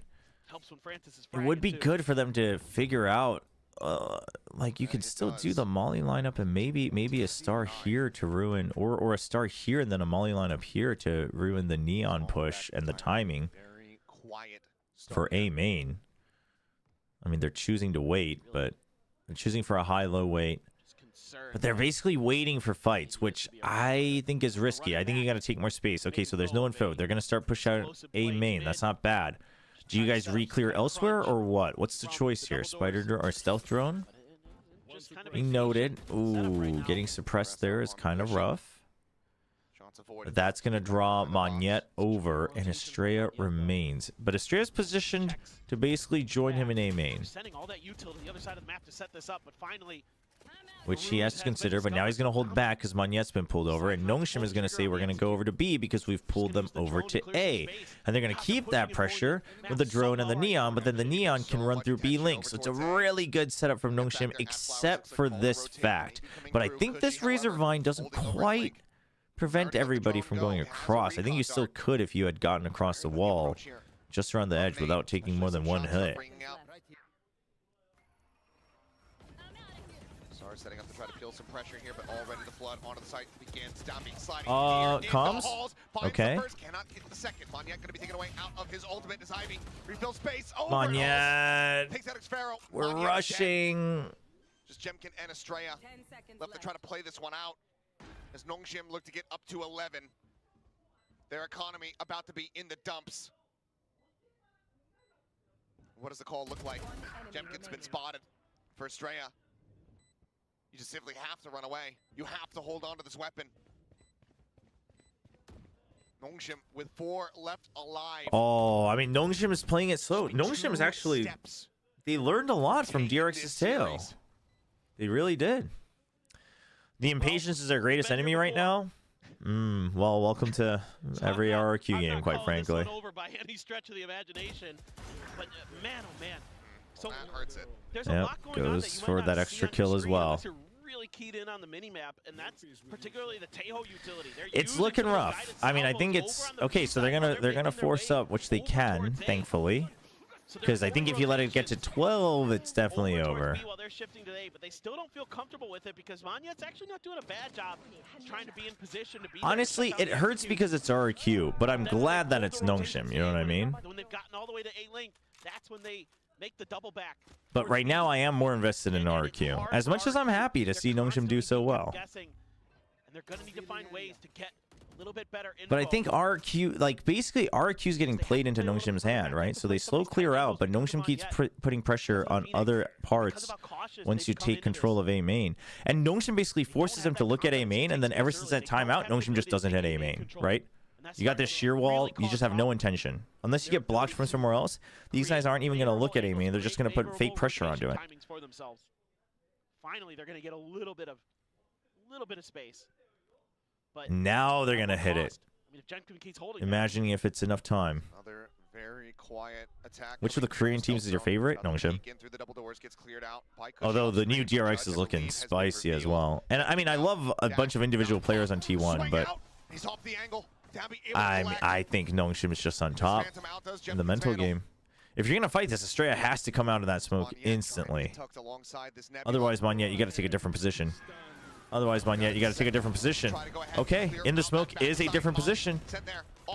It's technically correct. Kushi around the corner. Persia low on HP. 30 seconds gets the regen shield back up.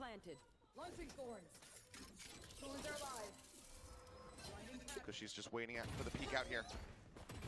Given that he has the judge, has to fight with the classic. I mean, the RQ classic is good for Kushi. But they need to do so much more. In a 2v3. Thorns set up Shock to clear that close right position. The gravity well to pull them off the angle. Okay, that's huge. Kushi's waking up. Ivy, however, he's got Hunter's Fury. They take the fight. They're looking for the timing. Kushi is trying to deny it. Oh, he's gonna try to stick. He's gonna try to stick. Gets the Red Bull clutch. He does not give him the opportunity. He does not let them get to 9. Nongshim get themselves up to series point. Unbelievable. I thought maybe Kushi would do something about this, but Jemkin there just out-dueled by Donby in that moment, and then they are all hands on deck for this execute. Great confidence and great support behind Donby, even though he gets taken down by Manyet. And then Ivy just... Yo, let's freaking go. Nongshim, let's go. Nongshim Ramyun on display. I love Nongshim. Nongshim's the best. Might as well just throw it. You're in that same situation where you're gonna... Chat, no, there was nothing. There's just Nongshim Ramen on my shelf. They're ready to freaking go. Dude, Nongshim all the way to Masters Bangkok. Let's freaking go. Let's freaking go, man. Dude, all the way from Ascension to Masters Bangkok. They're freaking running it home. Dude, they got Hunter's Fury. They are lined up. Shearwall already down. Nongshim is about to just go on a tear. Over the top to try to scout. Gets a spot on, I believe, at least 2 players there. RRQ does the backups here. But look at this. Like, Nongshim knows RRQ's playing scared. They just cut audio every time. Oh, good Molly, though. That's a good Molly. Hunter's Fury kind of needs to get kills, I think. Or Margaret can just get another kill through the smoke. Trying to play anti. Trying to play anti. But Francis is just too good. Their hopes and dreams. The plant in play, Jemkin Estrella. No, let's freaking go. The last one's left. Nongshim Red Force. For RRQ. All the way. To try to stick around in this map. To stay in kickoff. What are you guys sorry for? No. This is exciting. They're looking like a contender to go to Masters Bangkok. You know, they learn from their opponents. They come back a week later. Nongshim's looking great, chat. Oh. Unfortunate. 13-8. Well, Nongshim fight tooth and nail through Lotus. They endure. They GG. And they absolutely strangle RRQ. No, listen, I love RRQ, but Nongshim is just too strong. Nongshim's just too strong. The Shin Ramyun just hits too hard. Nongshim's just too good. Are the ones that are gonna be able to get over the finish line. Damn, impressive from Nongshim, though. I don't want to hear anybody ever doubt me again when I say that I think Nongshim can handle the pressure. By the way. Dude, the fact that they can win that overtime and bounce back is crazy. But this Nongshim squad, this Ascension team is the real deal. And they are here to show Yeah, the world. resilience from such a young squad is crazy. I mean, I think they saw it. I think you saw it break a little bit against DRX. I do think you did, but I think also DRX was just so well prepped in the current meta. And I think Nongshim went back to the drawing board after that DRX game and said, you know what?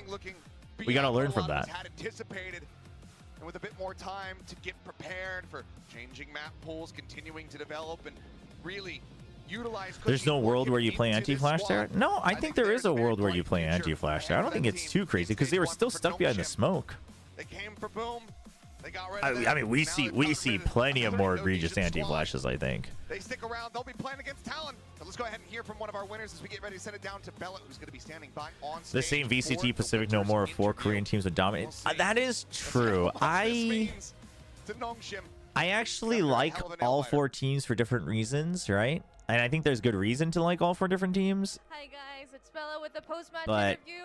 I think waited it's a long time, and it's Tanvi. I think it's I don't think it's great. I do think we need like really hard-hitting SEA teams. All right, let's listen to the interview. All right, it was a long day. Everyone locked in, and you guys even surpassed the VCT Pacific most rounds played. And I just want to know right off the bat what is going through your mind. 완전 일단 먼저 너무너무 축하드립니다. 오늘 정말 모든 맵이 손에 땀을 가득 쥐게 하면서 이렇게 경기를 보게 됐는데 또 퍼시픽 최다 라운드 갱신을 또 하셨습니다. 오늘 승리 소감부터 먼저 들어보겠습니다. 오늘 이겨서 너무 좋고 힘들게 이긴 만큼 더 경험도 많이 쌓았다고 생각하기 때문에 There's another game after this, by the way, everybody. Don't leave. There's another best of 3. 와, 오늘 경기가 끝나자마자 다음 경기를 생각하고 계시네요. Well, it's definitely nice to win, and you know, I think the rougher the matches were today, I think we can actually take more lessons from it, and I think we can take today's lessons into our next match against Talon. And I told him like, wow, you're done just now and you're already thinking about the next match. That's amazing. All right, and we noticed on Lotus it was one round and one round. It wasn't even momentum because it started off 3-0. Yeah. But you guys were smiling and just I mean, chatting. So I wanted to they're ask just resilient. you, what were you guys talking They're about? really good. Nongshim's really good. 놓치면 킥오프에서의 그 자리를 이렇게 아쉽게 놓칠 수도 있던 상황이었는데 카메라에서 잡힐 때마다 팀원들이랑 되게 웃으면서 이야기를 하고 계시더라고요. 좀 어떤 이야기를 그때 나누셨을까요? 일단 라운드 진행될 때마다 애들이 웃어가지고 왜 웃냐니까 이 경기가 재밌고 웃기다 해가지고 다 같이 웃었던 것 같아요. 어차피 지더라도 저희는 경험 더 많이 쌓고 이번 경기 these guys are built different. 다음 경기도 더 좋은 경기력이 나올 수 있다고 생각하기 때문에 계속 애들이랑 웃으면서 즐기자 이기자라고 생각했던 것 같아요. Listen to the translation. 자가 진짜 무섭네요. Well, I just asked the other guys because they were laughing, like, why are you guys laughing? And they said, you know, this is just fun. We're playing Valorant, and you know, even if we lose, we're still learning. So let's just enjoy this. And they were just killing it out there. And on Fracture, we saw Tommy. How in the world are you laughing in a 22-20 overtime, man? Nothing to lose mindset right there, man. So I wanted to ask him, what are your thoughts on the new nickname? And is Texture actually your role model? Was this intended? 이제 프랙처에서 담비 선수의 4킬과 리액션이 좀 미니 텍스처라는 별명을 새로 얻게 만들었어요. 좀 이 별명에 대해서 어떻게 생각하시는지, 그리고 평소에 좀 텍스처 선수가 롤 모델일까요? 텍스처 선수는 정말 제 롤모델이었고 지금 같은 리그에서 경쟁하는 것조차 저는 너무 좋다고 생각하고 있기 때문에 미니 텍스처라는 말은 좋긴 한데 그만큼 에이스도 못한다는 거니까 좀 아쉽긴 한데 이제 다음 경기부터는 미니 텍스처보다는 텍스처님은 이제 4킬하고 저는 이제 에이스 해보는 그런 선수로. He just straight up said, I don't want to be mini texture because I don't want 4K. Texture is my role model, and as much as I'm honored that I'm running in the same league as him, it also means that I won't get my aces. So maybe from next time, you know, Texture can you know, get his 4 kills, and I will be the Dambi with the aces. All right. And we noticed that when times are rough, Nongshim Red Force, every 농심이 player 해냈습니다. comes around, and you know they come through for the team taking turns. So I want to ask Dambi what he wants to say to his teammates. In fact, 이제 힘들 때마다 번갈아 가면서 해주는 게 농심 레드포스다라고 이제 정영범 캐스터님께서 이렇게 이야기를 해주셨는데. Yeah, Dambi's so chill. 오늘 정말 He's the real 긴 chill 하루를 guy. 보낸 팀원들께도 한마디 좀 부탁드릴게요. 얘들아 오늘 고생했고 오늘 고생한 만큼 내일도 경기 이겨가지고 탑4 안에 들자. 우승까지 해보자. 파이팅. Guys, you guys all played so well today, and as much as we played today, let's, you know, focus all of that energy and channel that into our next match and make it into the top 4 so that, you know, we win kickoff. That is amazing. And next up, you are facing Talon, as we mentioned before. Do you think that we're not done with the interview? I thought that was the last question. This is a long interview. How confident are you? 다음 경기는 탈론을 만나게 되는데 오늘보다는 좀 더 빨리 경기가 이렇게 진행될까요? 오늘보다는 빨리 경기가 진행될 것 같고 2대 0으로 이기고 싶네요. 너무 힘들어요. I so honest. am just excited for it. I hope that we win it 2-0. It's been a long day, so hopefully we'll get that win. All right, thank you, Dambi, for the interview. OT interview. And for all the fans here at the venue, we have Nongshim fan meet and greet at the lobby, so make sure you stay and show your support and Damn. celebrate their win. I'm real proud of the Nongshim boys, though. My heart goes, listen, chat. 승리 축하해 주시길 바랍니다. Man. 감사합니다. And we'll be back in a bit. 감사합니다. It does suck for RRQ.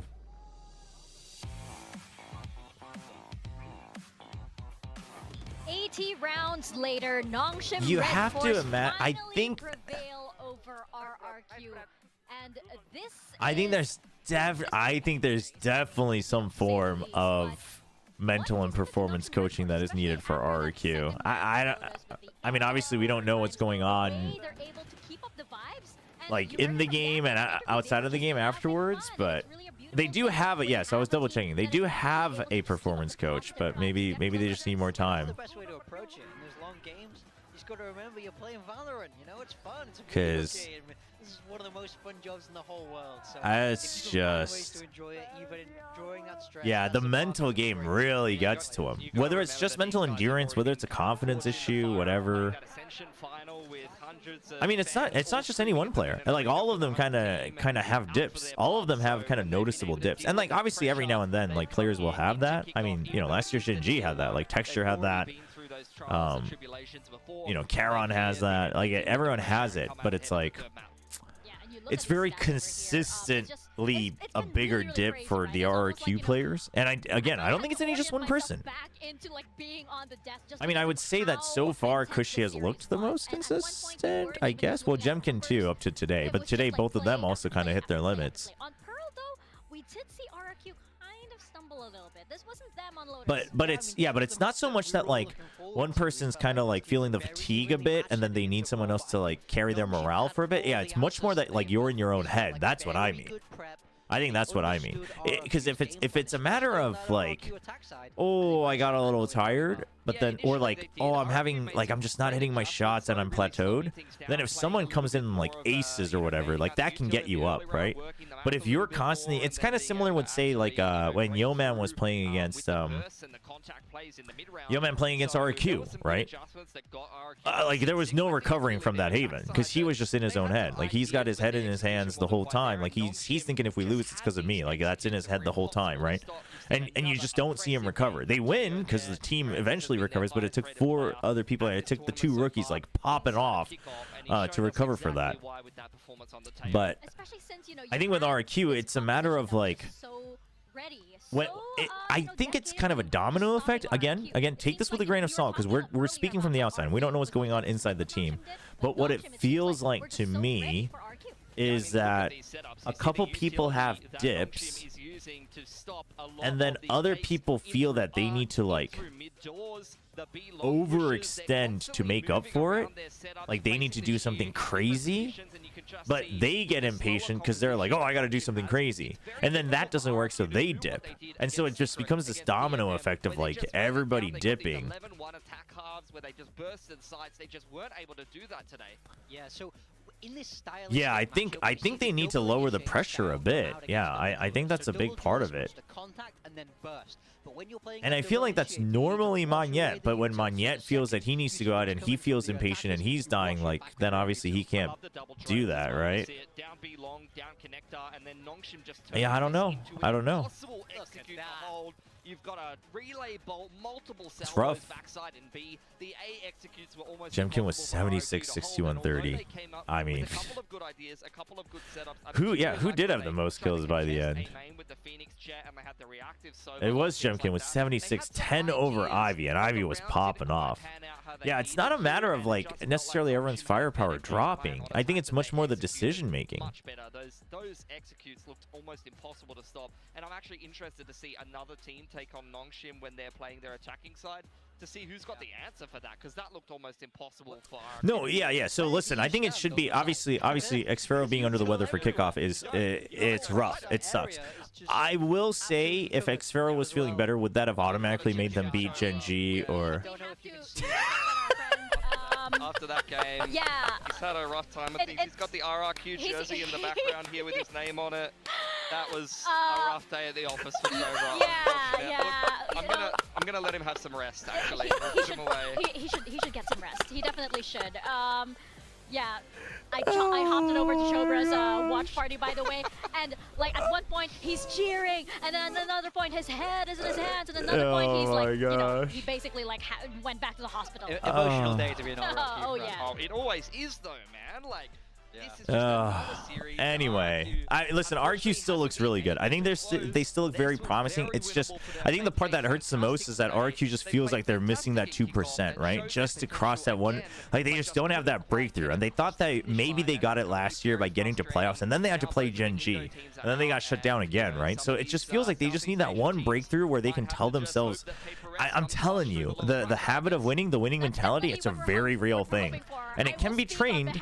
But it's very hard if you don't actually ever make that breakthrough, and I think they're just missing that. I think that's the biggest part. Especially since, you know, RRQ, they did well against Gen G. They've been doing I mean, it's hard to tell if it's like just purely a confidence thing, if it's a vibes thing, if it's like maybe even just overall endurance, right? I mean, who knows? But I want to imagine that it is a combination of like confidence, because I think confidence would affect both comms and focus, and I think it's probably that, but it's hard to say if it's a matter of like just getting someone to really, you know. I mean, like you can't fix that by just looking at it on paper, right? So yeah, I hope they do, because I think it's been very clear, right? Because here's the thing, I think this game, I think every game of Nongshim so far just reminds us that it's really good matches, it's really good matchups, like Nongshim, or every game of RRQ, because Nongshim, we're like, okay, well, they changed their comps, they look better, they look like they understand it, and now, you know, you've forced Nongshim to go all through the distance, so RQ should be good as well. So RQ has the skill to do it. I'm glad a lot of people feel that way, but if they don't get that breakthrough, like I just wonder if it haunts them forever, right? So hopefully not. But chat, as the analyst has said, I need a break. We're going to lower the stream volume. I'm going to run some ads. Thanks so much for hanging out. If you're new here, welcome. Really appreciate it. I didn't miss any subs or anything, right? Okay, cool. So we'll run some ads, and then I'll be back. I'll be back as soon as possible so I can bring the volume back up, but we don't want get copyright struck by the music.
Okay. I am back. That he'll do that again in this match, especially since he's been doing so well on the raise once again. But I didn't turn on separate music because I was lazy. They were still playing with sets, so there are a lot of things. Someone asked me to check the Discord. Right now for DFM, I feel. Yeah, I mean, they have a lot to prove today in this game, and I do think that victory in the offseason matters to them. Even if we say, you know, the roles were different, the roster was different slightly, you just have that confidence that, you know, in that head-to-head, when you're swinging against that guy, you know. Oh, you guys really farmed, huh? I can describe it. Yes. And it's like that's You a guys really real farmed it mental up. barrier of, it stops PRX from being on this pedestal of kings of the region. My cam's delayed? I have killed Forsaken before. Yeah. I can do Oh, it. we wanted to check the So much Valorant on the top level. the sync. They need to use that off-season victory to their Camera's advantage very to delayed. Really start getting some self-belief Really? because they have a huge hurdle to overcome today to really get this lower bracket run going for them. Yeah, totally agree. You need to ride that confidence and believe that a team is beatable, especially when they're a juggernaut like PRX. Give me 1 second. To the point of delusion where, you know, you think, I am better. And, you know, May is the perfect example of that. Regardless of the performance of DFM, this man comes up with the goods. He's good for so many plays. He's such a well-rounded duelist player as well. He does well in every part of the round. Opening frags, high KPR and ADR, but a lot of clutches as well. He's got some of the most clutches out of any duelist player. That should be fixed. In the GE series when it was getting down to it and they needed to get the series across the line. Yeah, it should have been. It should be a matter of the sync slowly separating. Rough. That's messed up. Been a similar story over at the Radiant Invitational. DFM, you see there, upper final, 2-0 against PRX. Once we get in game, let me know if it's still a problem. You could put this same graphic and say, here we come, Radiant Invitational victory, and then they get slapped by PRX in the grand final. I mean, yeah, it could definitely happen, especially since, again, you know, you're looking at that confidence coming in for DFM. Made also did say, by the way, that I'm feeling a lot more confident, and that's very important to me, which you mentioned is, you know, especially up against PRX, who have such great individual players, does indeed matter. It matters a lot. For me, PRX are kind of the boogeyman of this region. For a lot of people, for a lot of the teams here, because they play so differently, they have their own unique style. It's very hard to practice to play against PRX, and especially this man on the left here, Jing. He's explosive on the race. He's definitely it's still delayed. Right there. Wait, my cam's delayed to what? My mic? You guys? Okay, you guys.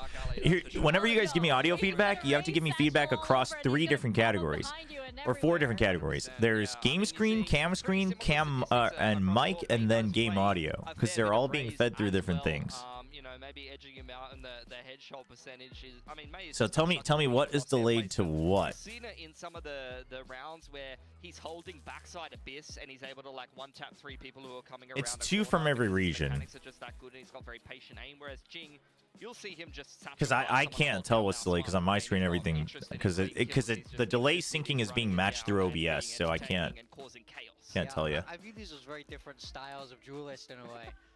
But that makes it fun to watch. Watch them go head to head. It's funny how you mentioned before as well about you have to be delusional. You hear me first. Can anyone else confirm? It's not only that. It's not only the best way. It's not only about you. Well, okay, don't tell me game audio is too early because there is no game right now because they just reset it, so that might not be true anymore. Twitch isn't seeing any delays. And even if you haven't played it, you make yourself believe. The people who are seeing delays, can you try refreshing? Yeah, I just got distracted because I'm looking over at the Korean broadcast and there's some kind of image where it looks like they're PRX and DFM are they like Power Rangers or something? Okay. It looks something like that. I don't know. They've got their memes straightened out. Yeah. Oh no, they're fantastic. Once you filter it through 3 layers of language, There's a clap test. And I just don't get the joke anymore. I'm like, that's funny, guys. Like, I love that one. I mean, while we're on that topic, everyone's giving me all sorts of different answers. For the Korean Mostly Twitch seems okay though. But you know, going into this series, we have our map vetoes. Maybe not as funny. So it might be a YouTube fumble. Try refreshing if you're on YouTube. Yeah, try refreshing. Yeah, try refreshing if you're on YouTube. You know, we're seeing And if it's still a problem, like I could just end the YouTube stream and start it up again. Like that's possible, but banned from DFM, although they haven't played it a lot. They did beat Leviathan in the off season, but PRX looked a little shaky on that map. no difference post refresh. Okay, yeah, it might just be a YouTube thing then. To me, maybe it's just them wanting to get onto I went through every best of 3 played in a VCT land, and the current kill record for a BO3 is tied between Ospas and Depp at 78 kills. Within VCT. I do think it's interesting that we see DFM pick Abyss. Now we saw them play it. Were you doing that the whole entire previous game? Did you see the one Dan the Penguin versus Josh the egg clip from Americas? Was against DFM. What? No. They won the map 13-2. Slapped them. So I don't think PRX are going to be too upset about starting on Abyss here. Yeah, Pearl as well being picked up there by PRX. We saw some shakiness on Pearl already from DFM. They picked the ISO comp up against. Yeah, game audio we'll have to check separately because that's a whole different thing. That's a whole different thing. PRX have been picking that map this tournament. Like I'm feeling very confident in PRX. All right, let's get ready for this game, chat. Let's recoup. Honestly, I'm happy for Nongshim though. I'm very happy for Nongshim. I'm also just very devastated for RRQ. Convinced by PRX, especially in that T1 series, and then they're picking. It's just so sad, chat. By PRX the last time they played them on it. Like I'm just not feeling this. It's just so sad. Yeah, why does it have to be so sad? For them at this point, you know, as you mentioned, they have beat 2 teams on it. They're like, okay, well, let's just you know go with what we feel like works for us. But it seems as though the DFM hype train stops here. I'm really surprised with like Paper Thin. Paper Thin. This is the last station of the train, is it? We get off now. We get off now. Oh, what Map 3 were that? DFM is gonna make an international. When was that? That was just weeks ago. You heard it. He hates Japan. You heard it here first. You have to respect it though. You have to respect the bold calls. If no I think only your cam is delayed. Could you see what casters are seeing for you? It won't be entertaining, Mika. Oh yeah. And then you said, "Oh my God, I'm so stupid." 1 second. But I do think with the way the predictions go. Holy, 15%! Dude, where are all the DFM hype boys at? All the pressures on PRX. They've beaten PaperX before. Can pull off such a huge. Yeah, I can't believe Paper Thin backed out, man. We love those. Oh, that's why we love this region. So let's go over to the stage and begin our second Got the series Penguin of Club. Okay, before they do walkouts. DFM.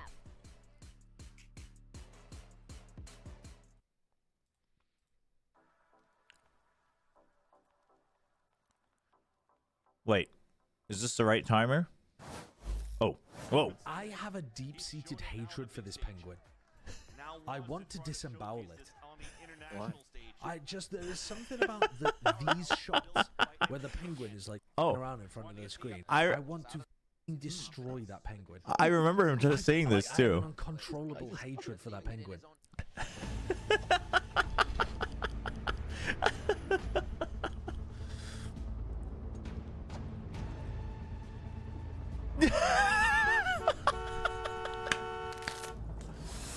Oh my gosh. That's amazing. That's going to so witness protection after what I'm watching here. And I think, listen, the jury. That's amazing. All right, let's get the Gambo. Yeah, I forgot we get the map draft early. I forget every time. My bad, Twitch.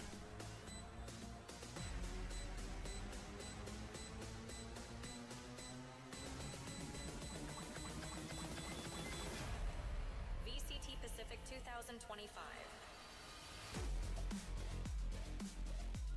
It's the rematch of the off-season game that kicked It's off DFM's the pick, right? Abyss versus PRX. But PRX, hey, they're no strangers to the lower bracket. In fact, they even Can someone confirm? especially when Was it comes to DFM's pick? qualifying Okay. For an international event. PRX do not miss these, at least not recently. So despite DFM's recent breakthroughs, No, I'll go. Yes, I got it. could any team We'll get more be mods in. against an angry Rex? Yeah, they are here to crush all Japanese fans' hopes. Zeta already knocked out of the tournament. Dude, that penguin clip is that's funny. DFM, who gave them a lot of trouble in the off-season. I do hope DFM puts up a fight. They're here to silence I do hope so. I mean, we expect a lot from PaperX. Everyone in the region does. They've been on top for such a long time. The fact that when they're battling their way through the lower bracket like this, you know, they've had those shaky performances. I think they need to win the conference. But Oh, busting out the moves. Okay. What the heck? They brought it. Oh, they brought. He's walking the dinosaur. Oh, they have their own Dude, dinosaur. They have their own Rex. Dude, Art is the new Benkai, man. Okay, he's got the just holding dinosaur. They hit a noogie. They hit a bully PRX today. Oh, you just gotta love the vibes. I mean, DFM So kind of good. me over with this walkout. By the way, here. I forget what your ID was, but on YouTube, you figured it out. You had my Twitch and YouTube open. All good, all good. I always appreciate the feedback for audio stuff. I'll tell you what's won me over the most is Art's Odin. I can't wait to see it again this time. I mean, another unpopular opinion coming out of Morgan's mouth. I think it's great. There you go, fist bump between the coaches. I'm hyped for this match. I think DFM, they're going to know this is a difficult opponent in the lower bracket. They should never be put in this position in the first place, and they just got to go out there with no pressure and just play the best they possibly can with this roster. Absolutely no pressure at all. You know, just never mind that it's elimination. It's okay. It's okay. Never mind that it's PRX. You've done it before. You can do it again. But you know, PRX again. This is one of the longest standing rosters here in VCT, and it makes me a little uneasy that yes, they're in the lower bracket and everything, and we're like, oh, they're great, they're fantastic. But why? Why am I not sure if they're qualified for Masters Bangkok? I mean, we all predicted them for this game, but again, it doesn't really speak to the fact that DFM. I still can't get over the first. I just can't. These teams are meeting in the lower bracket, so I can't get over that first match. I feel like PRX are gonna have some doubters, you know, after the last couple of games. I think they still have to prove that they deserve that top spot, that they deserve to go to Bangkok. I think that I'm feeling a lot better about their prospects in this series when I saw how they dispatched of Zeta, and like I said, they're here to do the same against DFM. It's a biz to kick it off. They already absolutely slammed DFM. All right, PRX, what are we playing? Oh, Jing Cypher. Jinbung's onto the Astra, which he changed a couple of games ago. Yeah. So both teams really backing themselves to run it back. Yeah, it's still pretty standard. Going back to okay. I feel like I'm more surprised by this from PRX. Yeah. If I had to say, this looks suspiciously default. There's only one duelist in there. There isn't some kind of 3% pick agent. Saving strats. I mean, no. The Jing Cypher thing is like, you know, okay, so audio issues were a Chobra stream thing. Yeah, the console audio syncing was a nightmare. We're gonna step right into Abyss and toss it on over to Paperthin and Achilles. This is what they played against DFM at Radiant. Okay. Back once more into the breach we go. An incredible series to start off the day, and we're hoping for just as big of a banger going into this second one. DFM versus PRX. This could be. Yeah, Jing's been playing some Sentinel in the off season. Ended up predicting for PRX. DFM has shown us that they have the ability to go toe-to-toe with them. They did it during the off-season. Now, the run back in the grand finals of the Age Invitational didn't look as good. It didn't look as clean. And these are some of the maps that we're going to be seeing here today, including Abyss and Pearl, that PRX handled them pretty nicely on potentially. So these are things that I'm kind of curious about with this DFM squad. Like, they looked so good for that run. Like, they beat EDG, they beat Trace, they beat the two. I think I need a third screen. And then they beat RRQ. Actually, no. I keep forgetting. I should set up my tablet for the Twitch dashboard and stuff. They've looked a lot sloppier. They haven't looked like they had that confidence that anyway. Reads that I was seeing, the ability to work the map a little bit. Okay, well, hey, isn't it great to be able to just objectively analyze a game of Valorant? It's fantastic. All right, so DFM, they're sticking with a double controller, no Sentinel, but Astra kind of works as a Sentinel at times, and then global support as an initiator, so that's going to be good. You have KO Sova on both sides, so the util trading is going to be big, and then, yeah, eyes on GN, see if he continues to wake up a bit more each game. That's the one thing you can take away from that GE series, above all else, was that GN did look better. He looked like a little more comfortable, was able to get some big clutches underneath his belt. Let me know if the game audio is okay volume-wise and sync-wise. For DFM here today, it's going to take better play calling, in my opinion. I'm looking at Art. I'm looking at his ability to move his chess pieces on the board to keep track of PRX. Now, on this map, it'll be a little bit different. Liking the cam. That way you can just go through stairs and still check if someone's crept up. Quick execute. Jinbung. And then after the pressure on A, it's just a full-on hit. Everybody gets tagged, I think. Oh, nasty shock dart. Yeah, it keeps them pushed back so you can position onto backside. I love that shock dart from Forsaken. That was good. They basically have to go into the smoke. You can reposition. They peek back out. It's instant picks. That looked funny. Just slow peeked out and walked right into it. It's not all over. Arc could get a sneaky pick here. There's the kill. Forsaken's a bit weak. Going to be still lingering here within the side, but the timing. It's going to take it down now. All on Forsaken, and GN will be able to go ahead and find the kill. I thought it was over. Comes in, DFM claim the pistol as their own. That was crazy close. For a second there, wow. I was left scratching my head a bit. Damn. My DFM tried to make that push out of B-Link. Yeah, I can't believe Art won that fight. Who was that? Was that Divide? PRX. Those smokes they had to work with were very much in their favor. It's a good catch there as well. Good paranoia. I mean, I do think there was no reason for Jing to peek out, but also, like, you were so ahead in numbers that it shouldn't have technically mattered. Again, we said he was doing it against G a bit. Now we're seeing shades of that in the pistol. Okay, Force, Outlaw, and then 2 Sheriffs and half armor. But other than the Outlaw, you can all still buy the next round. So something's just trying to make something out of it. But it's 4 full armors. This isn't the buy he thought he was going up against. Like that May just holds his knife out, doesn't quite let him know what we're looking at. Fires off the Marshall though, so now they know. Recon sent over the top. Quick clear out. Okay, he hears gunshots. Any kind of reveal there. Calls for the one way, but you had to give up space here, so now 2 people are basically tied up. See if PRX can work that to their advantage. Should be a mid to B hit. Looks like there's a good chance that it's just going to be something looking for long range. If there's nothing, maybe full sunset. Nope, it's going to be the rest of his team going first. That's 0 point. It's going to get cleared. Okay, you heard 2 different guns, so that calls for the backup rotation from DFM. PRX knows they don't have time, so the main force basically has to win it, and they are getting sprayed down. Comes away with 3. Now it's just something with that Outlaw in hand. Buying a Force buying 1 weapon and not really setting it up for success in the round is it's a choice. A little bit faster on the draw, will be able to take him down. And it's going to be 4 Bulldogs. Outlaw does get recovered here, carried over. As DFM okay, they eventually traded.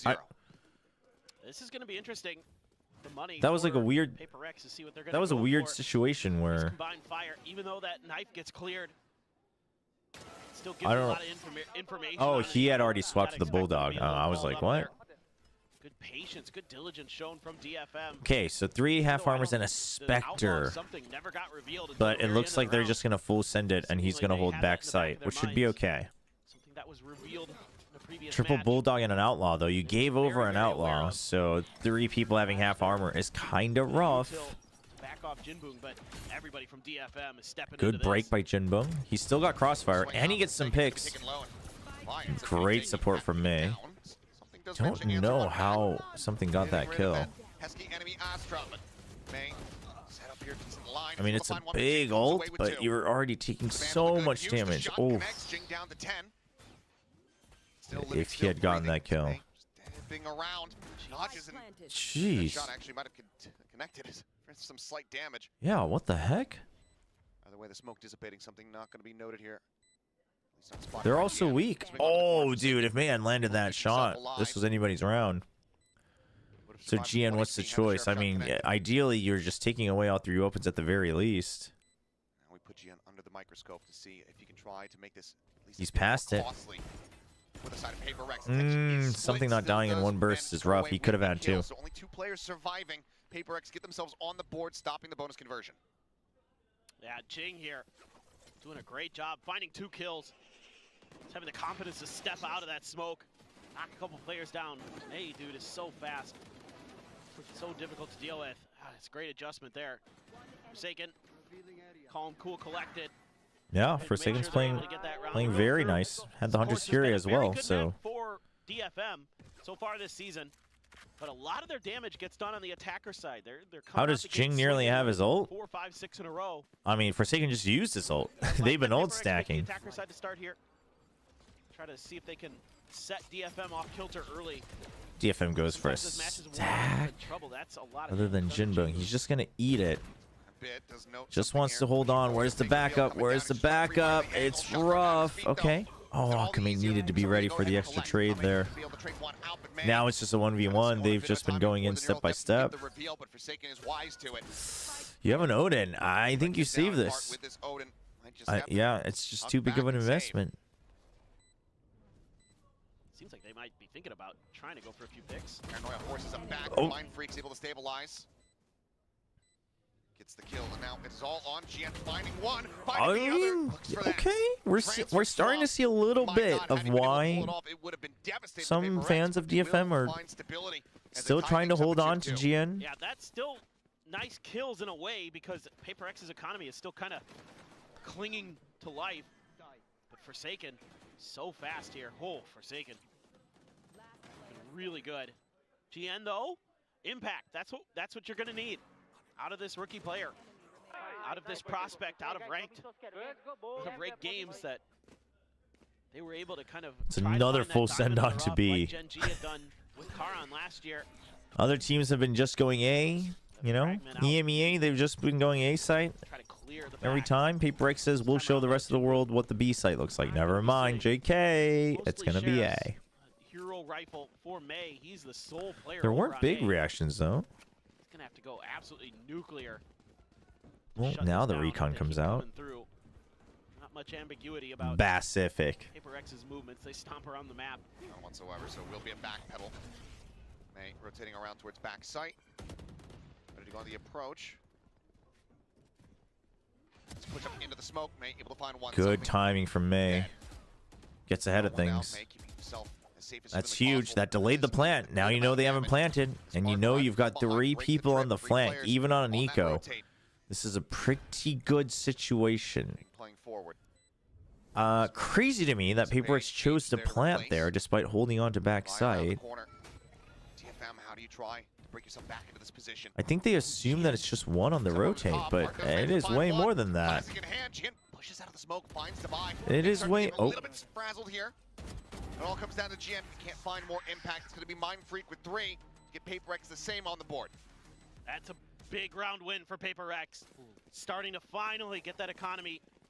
The best Yoru is Meteor, chat. Come on. For DFM, after saving, they're going to invest heavily themselves. Come on, chat. It's an operator and an Odin for Art. God, May, so fast off the rip, but not much he can do. Mind Freak coming up huge in this round.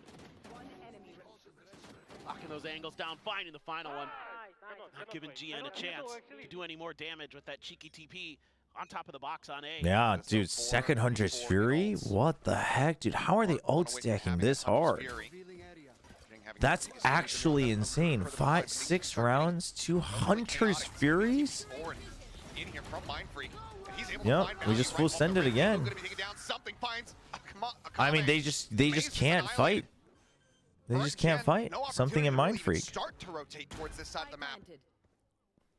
The rest of the team just gets swatted to the side. They now have to try to hold on to these guns. It's one of those blinks and you miss it. Just a great execute from Paper X. Lining up with some kind of a silly choice to just TP up there with 0 info. I'm not gonna lie. DFM out. Great understanding. Yeah, but even with the plants and everything, I feel like he would have had to get both orbs for most of the rounds, yeah? I didn't realize he was picking up all of them. Potentially. Unless Mind Freak hits a hell of a shot. Yeah. Mind Freak might. Very well know that he is capable of. Yep. Just like that. That's Odin down. 3K. And the most expensive weapon for DFM left stranded on the floor. GN will survive. Excuse me. Now. I'm like so burnt out after that first match. And there just wasn't much of a response. Looks like it might be a timeout. 4 ults online for DFM. As well from Forsaken. I mean, the Sova usage right now is maxed out. The recons, the shock darts, the Hunter's Fury. Anticipating that somebody would be up in that. It's all really, really good from Forsaken. It's going to force an early timeout out of DFM. It's crazy. How many kills does he have right now? They aren't quite prepared. I mean, not many people are for Paper X, but this is a Paper X playing a comp that's not anything unusual. It's very what most people play on this map. A little more Gen G versus Paper X. Who will win tomorrow, according to you? As much as a Gen G fan, I don't think Gen G will win. Why do you assume it's going to be Gen G versus Paper X? It could be DFM. Game's not over. DFM flying a little bit blind. Not We don't know that. Are there going to be change-ups to the comp? Are they going to run the same thing that we were seeing from PRX in the offseason? What do they bring to the table? Whereas PRX has gotten to kind of sit back and study this map. A lot of other teams have been looking to Genji versus PRX. I mean, we'll see how PRX looks today, but I think there's a good chance PRX friggin' claps back and sends Genji home. Absolutely. I mean, and they have a great. I think Genji still haven't really figured out how to work their utility with like the their new team. To clear the back of sight. In that case, just a great TP into smokes, and then the Hunter's Fury as well to make sure that the screens area in between B-Link and B-Tower is dealt with, and then just understanding where Mei likes to opt from potentially. Get a great read on it. Mei's gonna pop the blades. Let's see if Art's gonna be able to set him up for something explosive. How much are the venue tickets? I should double check so that when people ask, I can let you know. I actually have no idea. They shouldn't be that expensive though. Pacific tickets have always generally been fairly reasonable. Just anticipating that there might be an aggressive push. Something I'm sure was talking 2220, yeah. DFM. It was a nail biter indeed. Oh, something back on form. He has been a little bit quiet compared to his old self at kickoff so far, but he is on the jet. Oh, he's playing full confidence. Dude, they have so much trust in the info that Forsaken's able to get them. The drone, the recon, the shock darts, everything. And I mean, he's only made his way. It's good. Across to mid. That was a good wire about to be in his way here. Nice unintentional pun, by the way. Something is on the hunt. Swing out. Mei does manage to go ahead and find the elimination. The dash now popped. Jing around the corner. Weapon collected. Oh, okay. Oh, could have been a crazy highlight. From Mindfreak as PRX now stretched the lead by 3. He's just doing a great job being a pseudo duelist with this Omen, finding the right moments to TP in and start popping heads. Great use of the utility from Forsaken as well in the Sova. Oh, he was actually just spamming. He barely catched his side right at the end. Master of all agents continues to just show that he has tremendous versatility and value. No, Forsaken Sova is looking really good. No matter what the hell he's playing. Something as blades. It's going to be the opt for Divide. The old classico. Sometimes you just give that thing over to Divide and let him hold an angle. And it's very hard to get a read. Okay, so then they wait for the push out. I mean, we still got these ults, man. DFM's got to find an opportunity to use them. Like, if you're going to empty, you just got to empty. Oh, YouTube. Stop freaking out. Stop sending me into the past, YouTube. Really pushing these angles. Yeah, the attack op on Devi. I mean, listen, I respect it. Hunter's Fury going to be sent here from Art to try to go ahead and stave things off on the approach. Something at the same time, though. Already forward. No tags? Okay, 1 tag onto Forsaken, it looks like. Or 2 tags. Just continues to but Mindfreak is... destroy and dismantle. Honestly, the second line of attack from Mindfreak supporting something, it's looking kind of good. He will be noted. Mindfreak out for blood, looking for more. A massive hunting squad coming through. Jinbung, however, going to be able to answer back too as Ame gets Jing, and suddenly Devi is the last one standing. Time ticking. The spike not planted at all. Yeah, why is it? You bought an op. Why is it planted back sight? Can Devi pull a rabbit out of a hat? That's the start. Dude, what the hell? Looks to go up and over the top. Tries to go for the quick scope. Tucks back. Still playing with time. Tries to hit the flick. Swaps to the shorty. The classic swap though from Art will be able to get it done. Fuse can be held. The round can be won. DFM narrowly scraped by as they get themselves a third victory. Oh my God. Well, this is one of those rounds where you think it's done. You don't want. They don't want the op on Mei. They want Mei to be mobile. PRX gets obliterated, and all of a sudden it's Devi with an op going, guys. Yeah, I mean, like clearing back sight is fine, but Devi has an op. Like, why are we planting? My 3K yet. Yeah. I have to get my 4th in a row. Guys, come back me up. We're pushing Spawn. It's crazy. And maybe a bit of a right lap there from the side of DFM, but Art clearly still stressing. Okay, now you still have Cosmic and no command. I mean, this gives an opening for DFM. Bad for the desk. Classic PRX. Yep, classic PRX. Snatching defeat out of the jaws of victory. If they're not having fun, nobody is. That's true. I mean, I'm having fun. Especially the chat. All right, big. That's okay. Quick little jiggle. Should be a big tag. Well, they're just. I mean, it's still a full stack. If DFM had a read on this, if they had noticed the pattern that there just isn't info from the KO and the Sova going out at the same time, the rotates could be so much fast. How does Jinbeng lose that? Oh, Akame. Oh, Akame. Ooh, okay. Around to safety. Spike now planted. May. Doing well to find one. Forsaken going to be taken down. Huge for May, though. Still finding some value, but May. Oh, the jet battles. Now on for an ace. Updraft dash. Oh. Over the side. And Akame steals it away. Akame. What an effort from May. But a fairly clean round in response here for DFM where they so desperately need it. Wait, it is delayed? Okay, so is the game sound delayed? Is that what you guys are saying? And it's exactly what the doctor ordered here for DFM. So Cam and my mic are not delayed. They're synced. Okay, Jinbeng, but the game sound is delayed. You shouldn't feel bad. Many have suffered at the head. God, that is disgusting. Hold on, let me figure this out. Cam and mic is fine. Game is delayed. Almost there with the ace. Okay, let me see if this works. Here from DFM, I might be a little ahead. Let me know. Concerned about that whatsoever. No. Just happy to have that round go their way.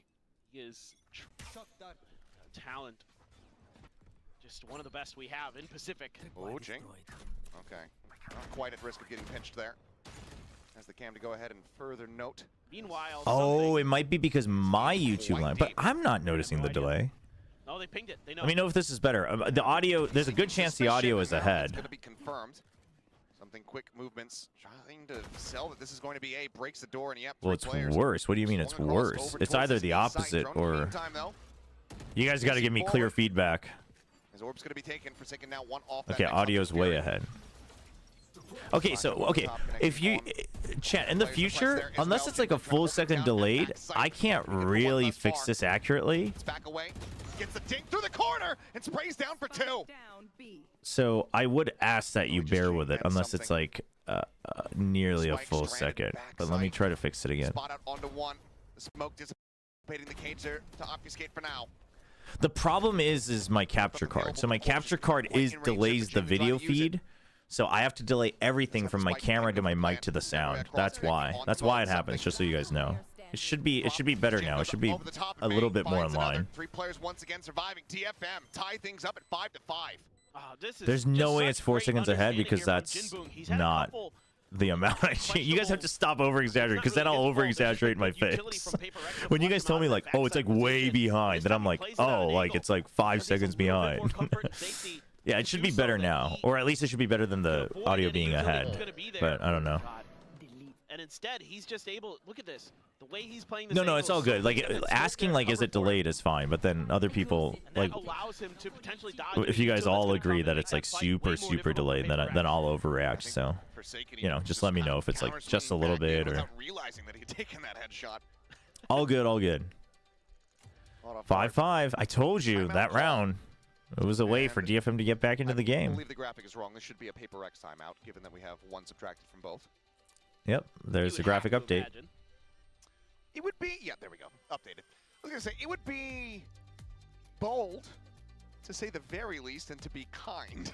Yeah. For DFM to call a timeout after that.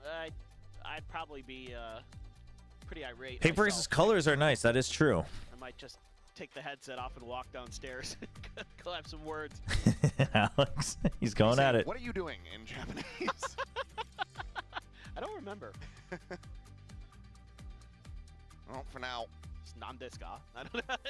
What is this? Like, yeah. A little shake of the head there from Alex. Clearly frustrated that these last 3 rounds of. I mean, they should make this 7-5. Things have gotten a bit out of sorts. And you have ults.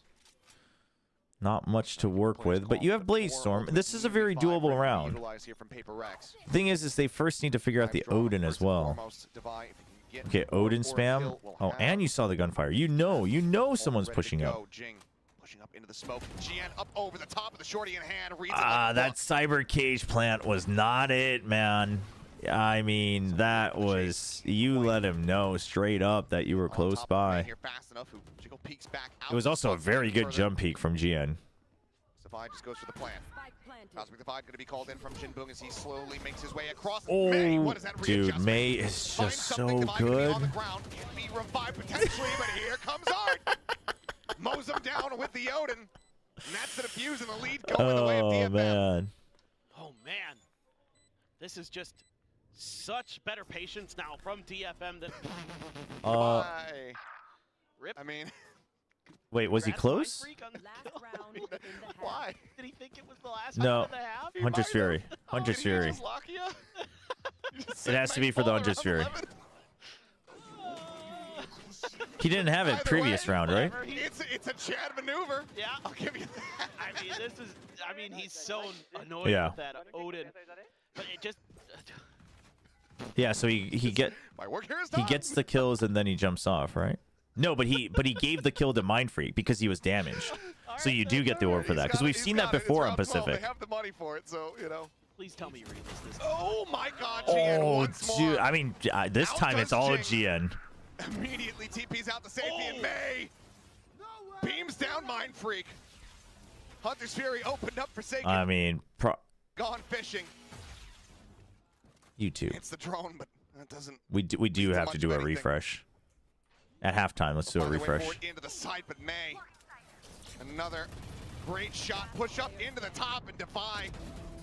Whip City from him there. Damn. 4 players left standing. Damn near flawless. I mean, DFM. looks like we're going to have a long night, chat. Oh, we definitely don't want to see the chat. And it's just better patience from DFM. They're just... Patience from DFM. They're just kind of letting PRX have the sights. They're not trying to fight. During the executes, they're just going to say, you guys come on through. I mean, it's Pearl next. To make our maneuvers, PRX should be fine on Pearl. Early, losing that flank control, it makes things a lot more difficult. I mean, yes, May is kind of hitting players as they're coming through with the op, but really good coordination. Kind of criminal there that GN gets away with the exact same What's wrong with the chat?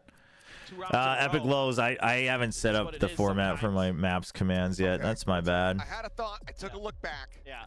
Rewound it here on YouTube. It's Pearl. And Art on the defuse, one away from Hunter's Fury, had gotten tagged. So jumps off the side of the map for the ult orb. Ooh, Achilleos bringing out the phone, bringing out the 21st century tech to correct himself. He had the money. Might as well then. Very smart. Yeah. No, we'll have to sort out more mods and stuff. There had to be a reason. Art just doesn't do that. I was also fully fine with it. YouTube stream is just struggling today. Being like, yeah, screw it. Yeah, whatever. Jumping off the side, don't care. It's a lot of sense. Dude, YouTube's got to sort this out. That was my first thought. I was like, they get the Hunter's Fury? Dude, what the heck? Great little adaptation. Oh, but 1440 is so much better, though. Ahead here on the half. Usually, the attacker side pretty good on this map, but it's I'm not sure what to expect. This is usually where DFM does a lot I can set it if you need to just let me. It's right on right now. Really well coordinated. They're very aggressive. They're not like I mean, I really should just be able to copy paste. I've just been They do have a lot of smokes to kind of make it difficult. partially lazy. Exactly what they're doing. I've been fixing stuff up though, chat. Really good post-plant protocols and Twitch, you know what it really is I've been trying to fix YouTube so the YouTube chatters stop crying and feeling neglected. That's what's really been going on. Down before you're even really understanding what's going on. So for now, oh, Sonya, my Fossa bot is currently on like they're on they're on Iron Fist mode for some reason. I don't know what I did wrong here.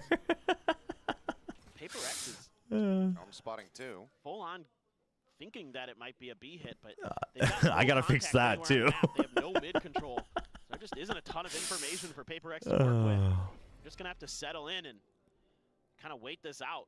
This looks like it might be just a... Yeah, looking for the fake out. Yeah. Try to keep that interest over on that side of the map. Yeah. No, I see what you're doing. Our place popped.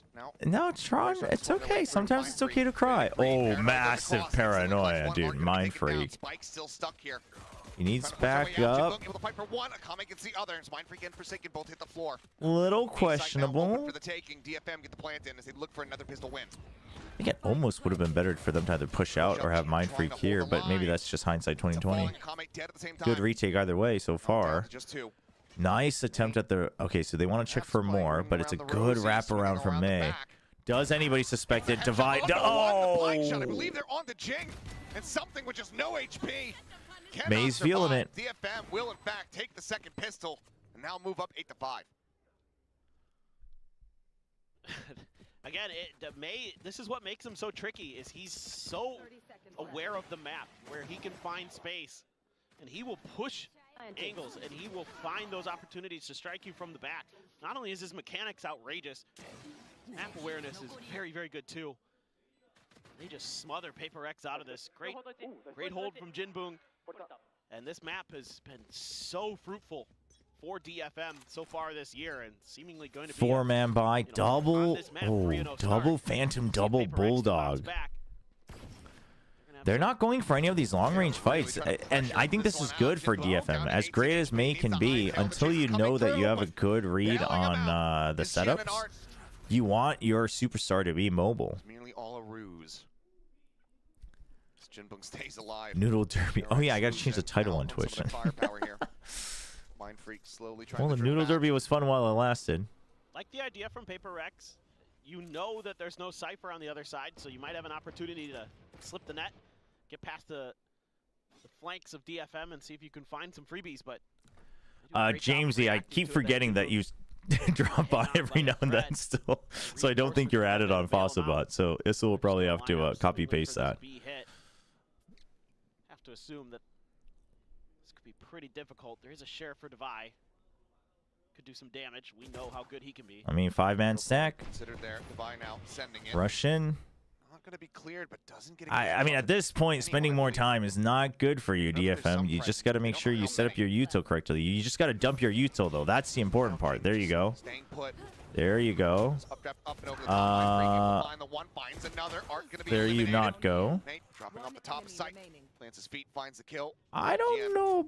Seemingly very well aware of Jing's position. Sees him. Swings back over. Oh my gosh, that got me scared for a second. Very close to finding that headshot, but the bullet just danced and whizzed right past Yen's ears. Yeah, they're just back to normal on this map. PRX should have jumped just like G2. No big issues for them. All it took was that one round where PRX overextended and got punished, and since then it's been all DFM. And yep, there oh, we got mics too? I like how we have a microphone in there. Yeah, so sick. The sound effects too. Or that mic was out here in the audience and he just slammed it so loud, so hard that we managed to hear it all the same. That was actually the caster mic, yeah. Well, something. Dash at the ready. Yeah, I don't know. But ends up getting shot. That's a crazy angle to hold for more than 2 seconds without spamming through. At least fortunate to not be taken out of the equation. So still 4 rifles. I mean, DFM can win this round. They can look to end the map right here, right now. They win this round and they barrel forward. News is the weaponry. Get a couple more for Akame. But they're so patient. Every single round has been them just something walking right into it. Yep. Gee, I mean, it is your buy round. Why are we pushing out with KO Sova? This is the DFM. Just hold mid. Trade util. DFM has not been. Oh man. All it is just patience. That's something that is rough. Really befuddle PRX. I mean, taking mid control can be good, but not on this round, specifically this one round. Flash, but look at this. I love this little bait. They just keep the attention. Paint here on that B side. Plant now coming down over on A. Paranoia. DFM is playing it safe though. You know what I mean? Like they're sending Paranoia, and then they plant May in back sight. You got 2 people on the lurk. Freak first on the scene. I mean, I feel like one of you could afford to just hold here, but I guess that's not going to happen. You can pull back some of that magic. I guess Art only has a sheriff on the site. They know where May likes to play. He's purposely playing off angle. Oh, that's a great push into the smoke. That was good. Dude, the timing off the recon for the double. Oh, they don't expect this at all. Oh, they don't expect this at all. Oh, they have no idea. One gonna be planted, Oh, down, oh, defused. oh. It's just a body block Ooh. coming in and Forsaken with the counter fire. He didn't quite Manages to expect the find it. second cage. Going all for a bonus. 3 weapons taken out of the hands of PRX is not too bad, but for DFM, there was a very winnable round. No, Oh, I hey, yeah, really the maps thought command does work. This was going to Oh, be nice. a DFM round. They worked the map incredibly well, got themselves into post plants, but a little bit of an off timing there. PRX able to. Dude, the double swing into the smoke was sick. And then DFM is just kind of thwarted from being able to come through with that round. But still, He looks so clueless, though. That comment truly does sound like the epitome of the PRX fan experience. They're winning, but they look clueless. But they're winning. Not that they're winning yet, but they were winning the round. See if I can eat my own words there. Whenever I say that, I seem to channel somebody doing a crazy TP that works. Shocked they're not finding a connection there. Art's still full HP, wraps around. Yeah, Tron. We were able to. Yisel just added it from Twitch. Actually, I need to get both of you guys on for Fossabot so you guys can help me out easily. So I didn't know this. Fossabot is just one panel for both channels, which is actually kind of sick.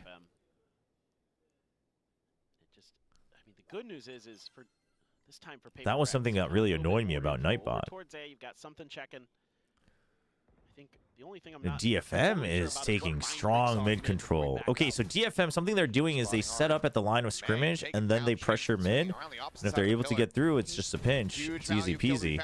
But if not, they can have the swing around. So now, I mean, losing both is kind of rough. So Gian needs. Oh, dude, Forsaken. Oh, he fakes him out, brings him in, lures him in. Nightbot is the worst bot in the world. Running back the map. Damn, Sonya. Down to just 2 rounds. I don't know. A little birdie told me that they were still trying to defend Nightbot. I'm not gonna say who, but you know they were like, "Listen, I'm with you." Don't do it. Don't do it. Yeah. I need to approve you. You can't get an orb off that. I thought he was just gonna go for the swing and end up dying. Give Forsaken his yeah. ultimate there. Dude, if DFM takes Abyss, being the big boon here for PRX in the round. Yeah. Nicely, and that's where the wheels kind of come off a bit. The calling for DFM. Fire Nightbot. Where paranoia doesn't hit. He's able to just kind of keep himself safe. He wasn't exactly sure if anybody would be coming through vent. Just waiting and double checking. And okay, so it looks like it's a push out from B. Pinch push out. Oh boy, ambitious are we? Okay, that's a 5-man set. I don't know why 5 people. Mind Freak. Why are we pushing out against 5 people? Why is he swinging so aggressively despite the dude, Achilles. Achilles just can't take it anymore. He was so mad. Tommy gonna be eliminated. Divine swooping around the smoke. Oh my gosh. Perhaps it doesn't matter too much. It's Forsaken. Will stay alive. I mean, he dodges it. But they masked their info, which is what they wanted. Oh, dude, Forsaken is on it. Something now ready to strike and undo all their solid efforts. There it is. Spike on the floor. GM, last one standing, with just no health to really speak of. I mean, he's gonna try to make this something getting it is what you wanted. A little bit more costly for PRX, but he cannot. And it's another one of these rounds where it feels like DFM are in a great position. Bren's Nightbot but it just narrowly is really anything a delight in Bren's chat, though. It's a bit of a head scratcher, but then Uncle Devi. No, Tron, that's on me. I gotta set that up. So sturdy, so stalwart. Him and Forsaken. Chat, Uncle's working on things one by one. Bear with me. Site is completely on lockdown, allowing time for something. I had to get my pop me today. This is the thing. Even though Mind Freak dies there, the I wanted to set more stuff up today, but they know that all 5 are there. They know that they're gonna have the opportunity to make long lurks. Something okay. Yep. Yeah, now they're just full sending it. I mean, honestly, though, listen. They knew he was there. I'm just going to go ahead and say, I don't think this is the optimal way to play this comp with the Sova KO. Absolutely. But, hey, if this is how you want to get information, this is how you get information. They've lost a bit of map control. Yeah, Sonya. No, Sheriff helped out a lot, but for sure, Something hasn't received any I'll reach out if I need any assistance. Appreciate it. Question mark for Paper X is what the heck happened in mid. But as we can see, May's already made his way up into vents. Gonna have to be loud to break that door. Had the Blade Storm popped. Bren's chat is delightful. It's Egg's chat that's so horrible. Well, Egg's chat, Sideshow's chat it's beyond saving. Sorry for any of you who hang out in Sideshow's chat, but you guys are a lost cause. Oh no! Oh dude, if he had survived that would have been crazy. Allows for the gun though. Oh, nice try. But he's picked up the gun. Spike now being shifted into position. And they're gonna plant safe. Coming down. Ooh, Art's position is huge. Did he hear? I heard footsteps somewhere. I don't know whose it was. Here on the corner. The swing out. Oh, Hart. So snappy with it. Finds the headshot. Hunter's Fury is online. Oh, dude. And that draws Forsaken up to heaven. And look at where Art. Dude, look at Art go, man. Because he has the Hunter's Fury. Ping across. Swings out. Is not ready. Oh, dude, the teamwork's looking better and better on DFM. To break the run back. And keep Paper X at a disadvantage. Who knew that first kills were actually a disadvantage? Because that's the way this match has been. Are you really gold though? Right now I am. I haven't been able to play much. Insane stuff from something. We're going to be seeing that play. It's when they're streaming together. Again and again, I suspect. But again, this is just such a good idea overall. Like the macro picture for Paper X is good. Painting's a little sloppy in the long run. Take flight. See if now they can bounce back a little bit. That's a deep recon. Oh look! Oh look! Paper X has learned how to use KO Sova. They got information. They got a tag. Now he pokes out safely.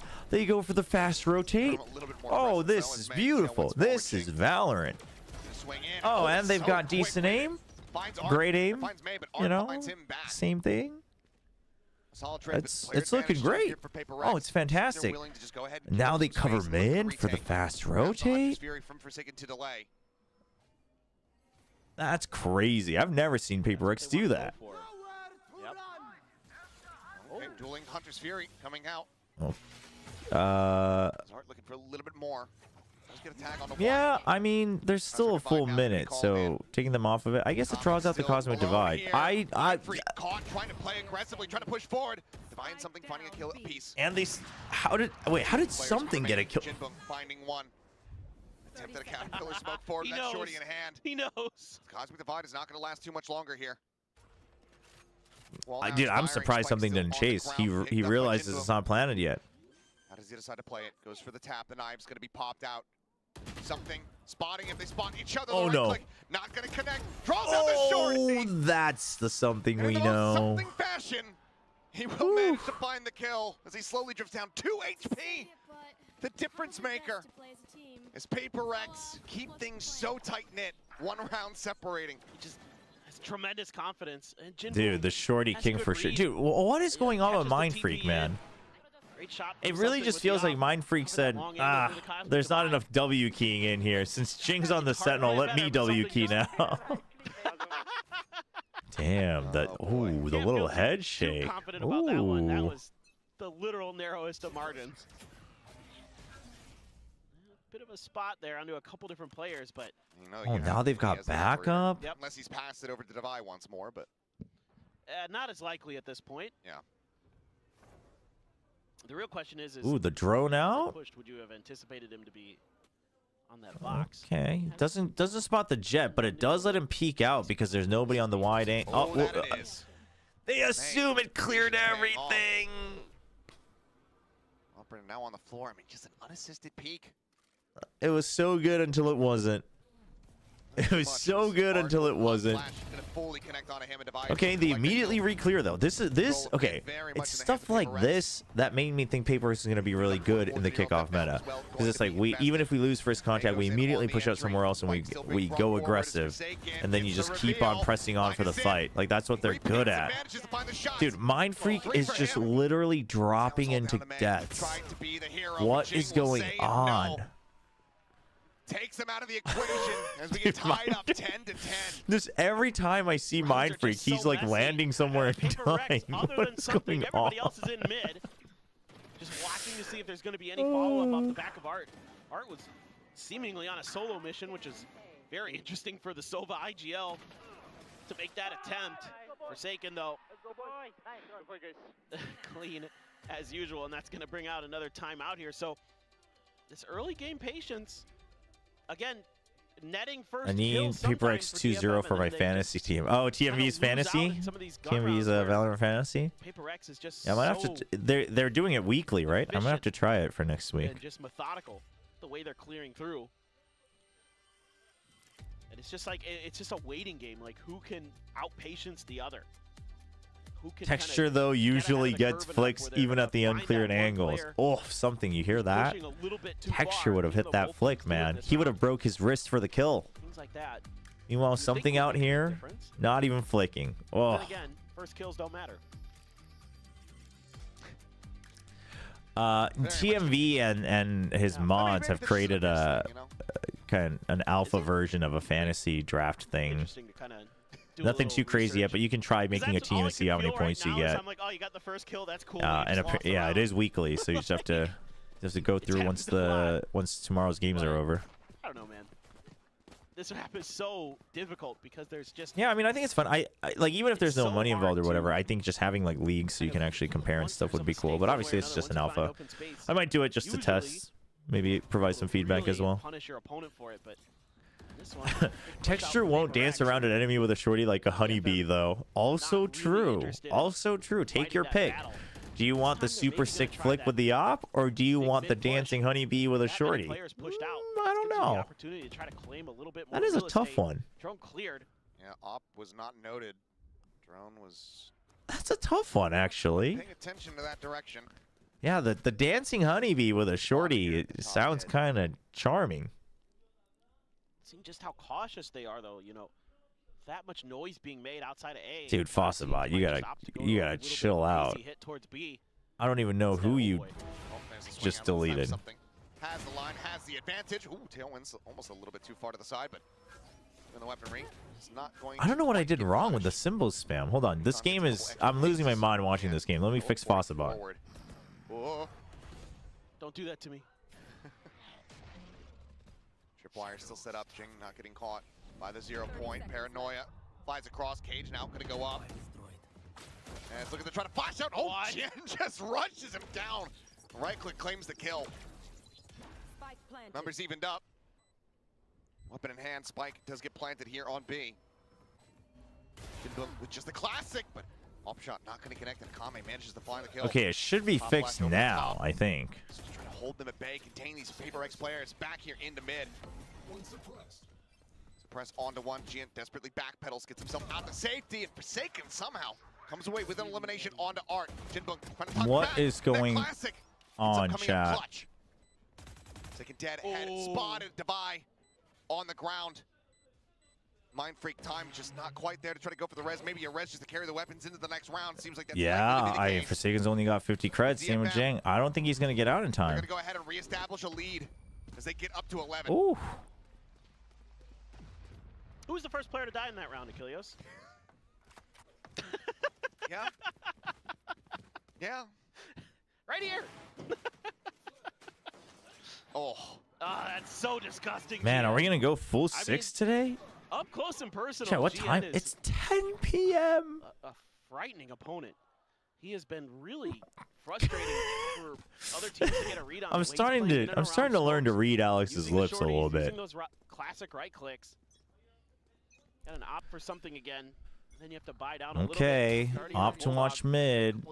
Completely giving up control of A main. And then completely leaving BMT. Okay, reposition. Oh, wow. Well, the timing. But yeah, you did leave the site open, so there is someone on there. Now on this side of the map. They know that May is forward. They have given up some space here on the site. But that'll call for the rotate. They're still going to keep Mind Freak. I like that. Just in case it's a rotate, because the spike didn't actually make it over. Now you hear it. No ults. Forsaken has Hunter's Fury if he gets one kill. Jinbeng has Cosmic Divide if he gets one kill. Cleared here by May. But he's hanging far back, so that's just not gonna happen. Oh, dude, the respect given over. Huge spray down from Mart. Plays up into the smoke, finds another. And one by Dude, one, everybody, our observers can't even figure out who's looking at who. DFM have just massacred everyone. I need to see POVs. I need to see a replay. Were there pings that I missed? GN is 24 and 11, by the way. GN's 24 and 11, dude. He's just been quietly racking up kills. First blood. Oh, well, all the No info. Just okay. Saw that one. Okay. I don't think any of the other kills had vision. I think they just were blasted. They just pulled a Danny DeVito there. It's the same castle. Yeah, Pacific does same duos for the whole night. Sometimes it do be like that. Sometimes it works. Think about this. I mean, DFM, they're really good at this map. And no, DFM's Abyss is pretty good. I want to see him play DRX on this map. Yeah. Real litmus test. That sounds I don't think. Let's hold our horses paper then. his little DFM gremlin inside his heart is starting to crawl out. It's like, oh, is it my time? Is it my time for the hopium? PRX first and foremost, obviously. It's been scrappy, which a lot of times you would think plays into PRX's favor, but honestly, I mean, it's pretty decent, but DRX is, yeah, no way. Super patient. And that's seemingly giving PRX some fits. Which, they're not the first Okay, you have Hunter's Fury. Yeah, 24-11, 22-15 for May. Dude, where are all the GN doubters now? Because you got to win out here just to get this to overtime for PRX. Dude, I remember after the... Today's, the day, I guess. We didn't get it on Pearl.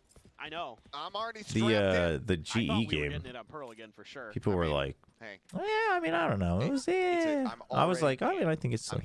Actually, towards even the end of the RRQ game, I was like, oh, I think he's starting to warm up, and everyone's saying, he doesn't have many kills. But it's really the positions and the way he's moving around the map, right? In the very beginning, he looked completely lost, and then he didn't, so you just never know. Well, family photo. That's a huge cam, but Jing is stuck. You are so stuck. That Hunter's Fury has to go big. Oh. Whoa. And somehow make it that. What the? Second going to be taken down. Jing still lingering. Pushes up into the smoke, but Jen trolls out the shorty and finds the kill. Quickly evacuates over towards the spawn. Oh man, he draws him in as well. But now it is all down oh, they're feeling it. The DFM boys are feeling it. He finds the first, gets a weapon upgrade, but 65 HP. Oh my gosh. 2 TPs of smoke in 7 seconds and a paranoia.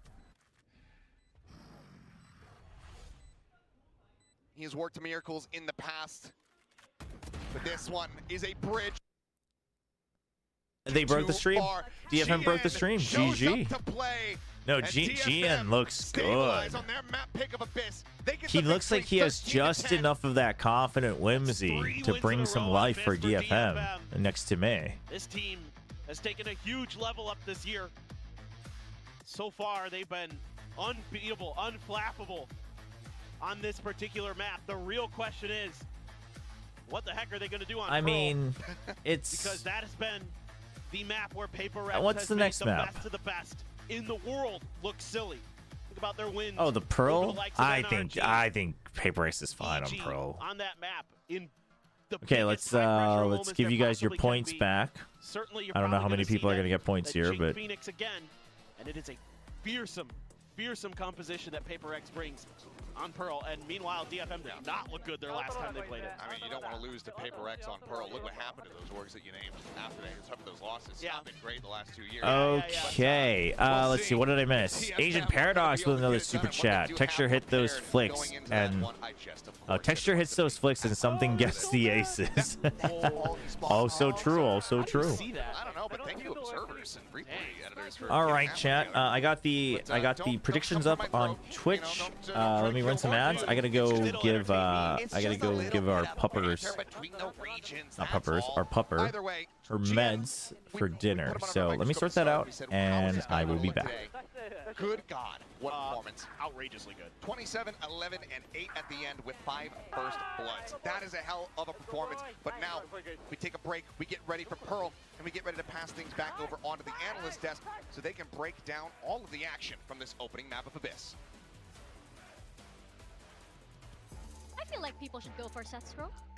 Yeah, why not? And that would be entertaining. I mean, like, not as entertaining as some of the kills that happen on this map in particular. What is happening here? Big time, Pilski, what is happening? I cannot have 2 Southeast Asian teams out today. I can't. This was something we didn't expect. None of us predicted DFM, and I think if you would have asked us, not many of us would have said that they'd win a map even. So this is definitely off script in some ways, but huge for DFM. I felt like they were playing with so much confidence. You have to give DFM props. They picked a map they just got stomped on. It was a confidence pick, a map that they've won multiple times so far in kickoff. It feels like a strong map for them. They're backing themselves with GN, who's had some lackluster performances so far across kickoff, but this is the map he's looked the most convincing on. This is the map that, especially on the defensive half of the last game they played against Global, he played very, very well, and he took it a step further here against PRX. That's the first game of GN that I've seen, and I've been like, this guy is really legit. That was an excellent performance on the Omen. Him together with May really brought them across the line for DFM, and for PRX, I feel like a little bit of complacency almost. I was watching the grand final game that they won 13-2 over at the Radiant Invitational, and they tried to do the exact same thing. They started on attack and they tried to run the exact same strats that worked for them, that allowed them to stomp DFM in that final, and DFM adapted and played better this time. Yeah, I have to say, maybe this is very hindsight of me, but I just don't love this comp for PRX. I feel like it's so standard. It's not that PRX style, and we saw them, you know, they're trying to push Sport and stuff and these post plants, and they're just getting gunned down, because this isn't a comp that's built for this. This is built for fundamental, traditional Valorant, which is not what they're known for. I really wouldn't be surprised if this is like PRX, not even their actual comp on Abyss, and they won so confidently last time they thought they could run it back and maybe even hide a little bit of what they got prepared on Abyss. That might be giving PRX more credit. I mean, that feels risky in a lower bracket game. It does, but at the same time, they should be very confident they're going to beat DFM. I mean, look at this. This is what I was talking about. The amount of times that PRX just slammed the B site over and over again, and this is how they got a 10-2 half over in that Radiant Invitational Grand Final, and they tried to do the same thing again today, and it was pretty successful. But GN, I mean, the amount of disrespect How in this many game, times dude. was he able to do this against Jing? I would hate to be Jing this game. He's just leaping at you. That's all he does. He's just jumping at you with the with shotguns, with the pistols. I mean, that's frustrating to play against, but huge game from this guy to get DFM on the board. I mean, now he's showing why DFM chose to pick him up, why they weren't playing with C's, you know? He's the real deal. He showed that today. Yeah, Is DRX too good on Abyss? Like, I watched them against T1, but was half as... Oh, their Abyss is very good. I mean, DRX right now looks good on every map, honestly. They figured out how to play the Tejo really well on every map so far. Jing Cypher. It's only the Haven and the Split that we haven't seen. That pause? Yeah, and PRX also... Dude, most teams are picking up performance coaches now, which I think is good. I think it's very needed, honestly. My opinions, okay? Number one, don't play the comp. Number two, if you're going to play the comp, Jing Omen, TP everywhere, make plays, do exciting stuff, put Mind Freak on the Cypher. Number three, do what they did, and it didn't work. But to be fair, the last time what is Tactibear doing here? So, look, you know, Tactibear, we brought him in. This has been a long day, so we need a third analyst here. Yeah. He's also here for emotional support. Of course. In case one of us falls asleep. This is our vibes guy on the desk. Yeah. You know, every Thank team you for needs being here, Tactibear. Especially since, you know, now that DFM have this win, we're underestimating, like, you know, oh, they look comfortable on Abyss. This is like, you know, their comfort pick, but it's PRX. Suddenly, I'm like, wait, they're PRX. They're one game away. It's huge. Exactly. They're on the precipice. Elimination again. If you can beat them on one map, you can beat them on two maps, you know? It's like that ball is rolling now. It's happened before. They can do it That's again. how it goes. This is the level of analysis we're going to. Okay. I love it. It's unhinged. M4 should apply for assistant coach. They're That's what you backstage now. said to your team.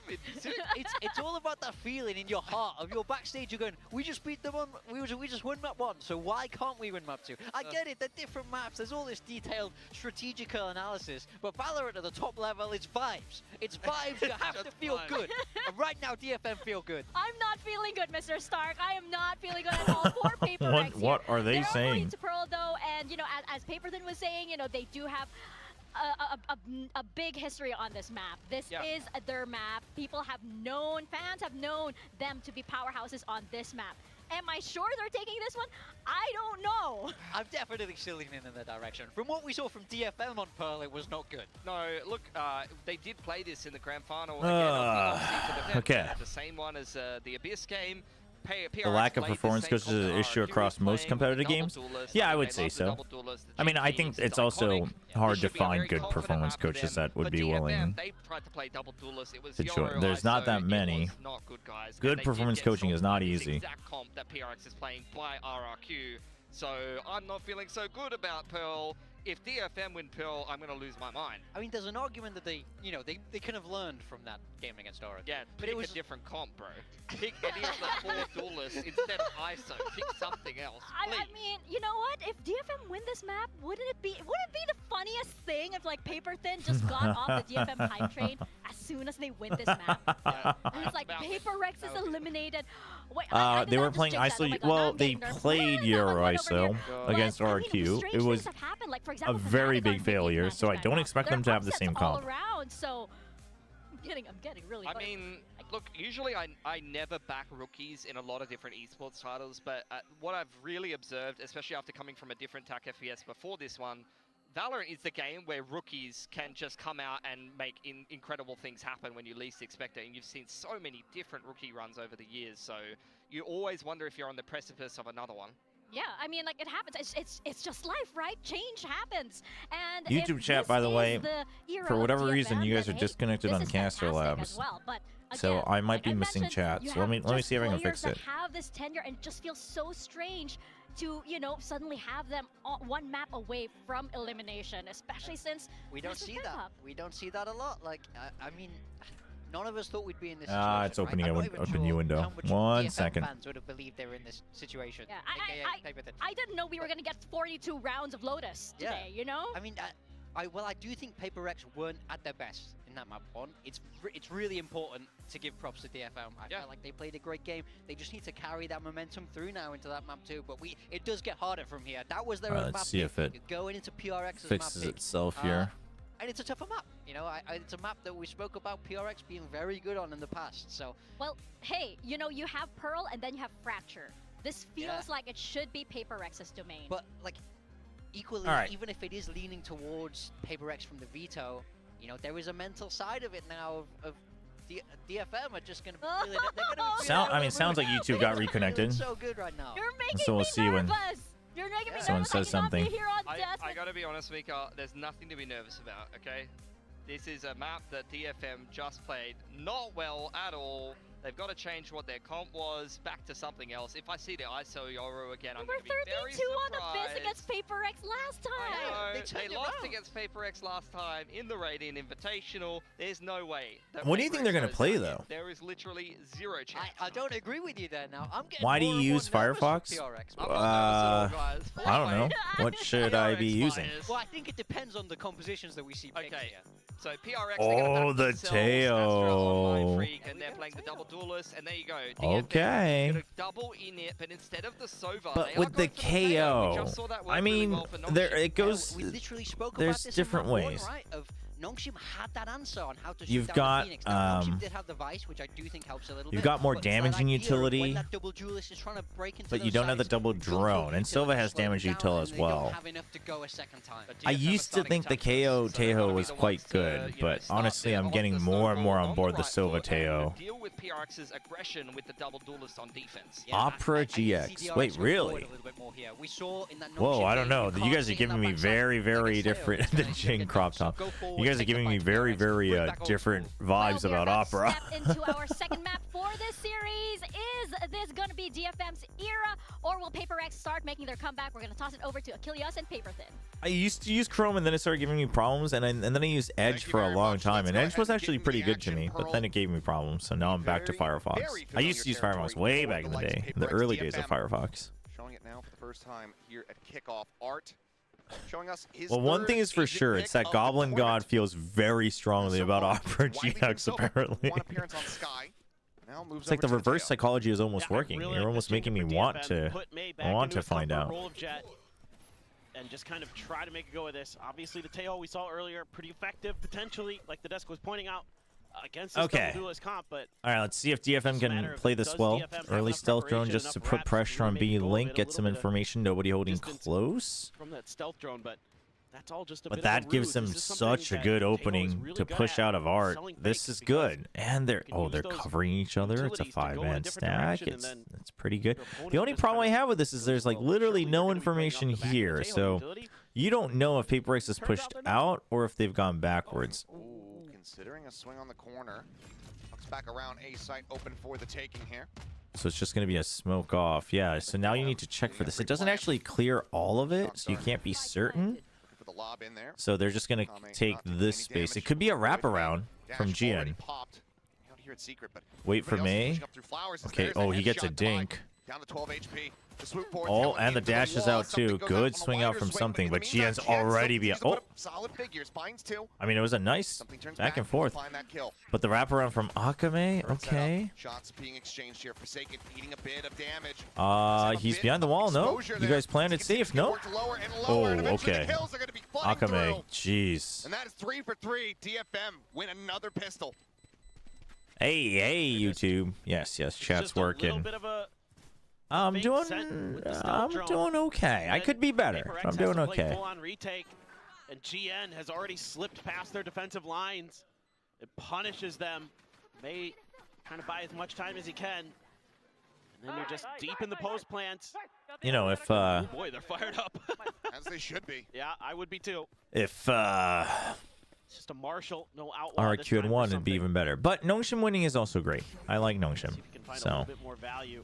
Try to play for this corner. that's hot. Good Oof. volley. It's going to allow Jing to get See, the orb. It looks why like. didn't we see that Molly That's kind of a at showcase all with there. RRQ, right? Saw RRQ have a really I don't know. hard time The thing is that game control was that actually aiming kind of north, but close. Paper Like X is it was taking a lot we've of been doing crazy this for plays from years. both teams. We know what we But gotta do. it does feel like Little bit of a RRQ deeper is starting to volley. get shut down on the first gotta get kills Jing and the A main fired fight up and on all of that. Phoenix. Even if he doesn't pump out the kills, he's pumping out the ults. It's important. Ooh, tag. Shot would kill May. Okay. Oh, those are big tags. Already though, Paper X flooding forward here into the side. Tail went forward. Oh, May oh. cheats back out of it. Some spray comes across. 0 point. DFM's looking a little dicey. Everyone but Forsaken's able to find one. Jin's gonna be taken down. Art pushing Yeah, forward. they've all taken so much that they can all get one shot. Yeah, you need to spray him down. Huge from Art. 3 kills found now on something to see if he can try to take some more weapons out of their hands. Check on the corner, but May has the headshot at the Dude. ready. 2 players dead, but the lion's share of the weapons. Expensive All ones are right. going to be carried forward as DFM start things off 2-0. They're looking really solid. Able to push far enough forward there. And 4 Art more holding for the line. Armageddon. 3 more for the Great No angle from this Command. Bulldog. Decent. Poor GN. Just walks right into the back end of sight and gets pummeled. Yeah, remember to stretch and hydrate, chat. Drink some water. Clean from May. Get up from your chairs. Get off your butts. Stretch your arms, wrists, shoulders. Is going to go for the outlaw, so everybody one tap range from DFM of that. May trying to get ahead of this, and he does! Oh, May! Whoa. Absolutely destroying them! Divide Oh, chain, both they're dead feeling on it. The floor. The tail went forward. Gun barrel should have been spotted. May's out. been doing Season this. cannot May's been stabilize. doing That this. spray He Forsaken goes no into his fans to smoke find and then he one. Art backs out instead of Bring the going trade back, forward to trade kind of up. regroup with his team. Just mind freaking something who's still going to have to make his way 2 across rounds in from a May. row that's An happened. outlaw in hand. Everyone would die to one shot, but it seems like the call's being made to save these weapons. Damn, The damage bonus dealt. give it I'm looking over? To try to play this out in 2v4 fashion. Bonus will be It's about converted this here for man, DFM. chat. Oh, and that turret. Wisely set up from Jinbung, keeping himself covered. I mean, DFM is actually not even Now he's looking to maybe go on the offensive. super He says, well, I'm utilizing. Sheriff! And now he's got an even better gun to scoop up. Ooh. Says, thank you very much, Ooh. Mr. Mind Freak. Vandal now in hand. As things are getting out of hand. Akame is going to go on the hunt. And I'm He wants curious another to see, do point. we just get a timeout Never mind. immediately here from He was Alex? sprinting, so I thought maybe. I imagine so. Alex is pretty big on early timeouts if he doesn't like what he's seeing. Yeah. Adjustments on, okay, we know they have a set plan for how they're going to use their utility to try to take control of this orb. May just go kill, just get ahead of it, and he does, and he knocks down 2. He's unbelievable. May is. There it is. Just every time I watch him, I just think, how does he keep doing it? He's been so good for so long. You know, this guy is. PRX might be finally missing an international. I mean, what, 3 years of all internationals? He is world class. It's still a long way from over though. Here on Pearl, but some very potent pieces behind him as well. the last time they didn't qualify was Seen it with Akame. We've seen it with Jinboom. You know, Art IGLing can be very Masters 2 at 2021. Seemingly starting to come together for this coaching staff of DFM. And anyway, it's 2021. Alex is frustrated. I get it. But Northern and Melophobia YouTube, come on. just doing a really nice job with this squad so far. At least making this competitive against PRX. This is already looking like a win in my book for Wait, for were they DFM. at- Even if they don't win this match, Sure. should be very happy with what you're seeing here. Hold on. They're able to punch back in a lot of different ways. I mean, I don't think it's. No, the last one they the last one they missed was actually Champs 2021 because that was the one where they were actually in the LCQ. Champs in 23, this is a higher level. It looks better to me. Because they were at the Masters prior to that, but then they had to go through LCQ. I mean, if we could convince Laz to make another go of it here. But honestly, though, this whole team is really well put together, really solid all around for the most part. I mean, they do make me want Dude, to. Art is putting a lot of pressure. Back home. And this could mean it's a pinch. This could mean that it's a fake onto a B hit. Definitely, they've. Stinger from My Freak. So just trying to even out for half armor buys here. Pressure onto Art makes it look like it's a pinch, and then they're going to all in onto B. Jing has to win this with the Stinger. But yeah, I mean, max you get is 2.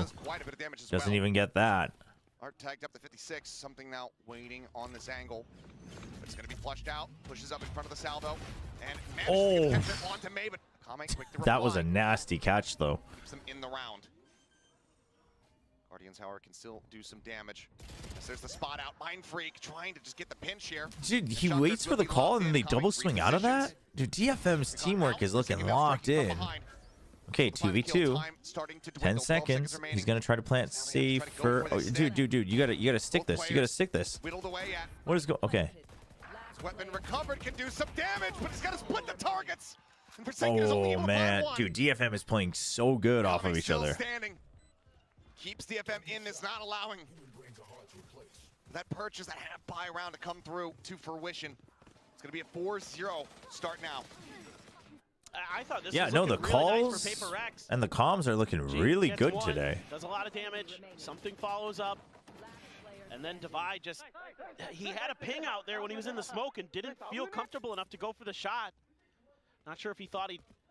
I don't know how much of it is angle or GN what. feeling more comfy as well. Obviously, this game he's not like popping off, but you know, even if he's not a big part of the comms, like him not needing to be babysat, so to speak. So disruptive, making sure that something I do can wonder. comfortably plant his feet Stealth and be drone all. gets massive space all on B long, nice and early. Have to step out They and smoke make that themselves position off, a and lot then more they, dangerous for the Jet. oh, they salvo, breaks the turret.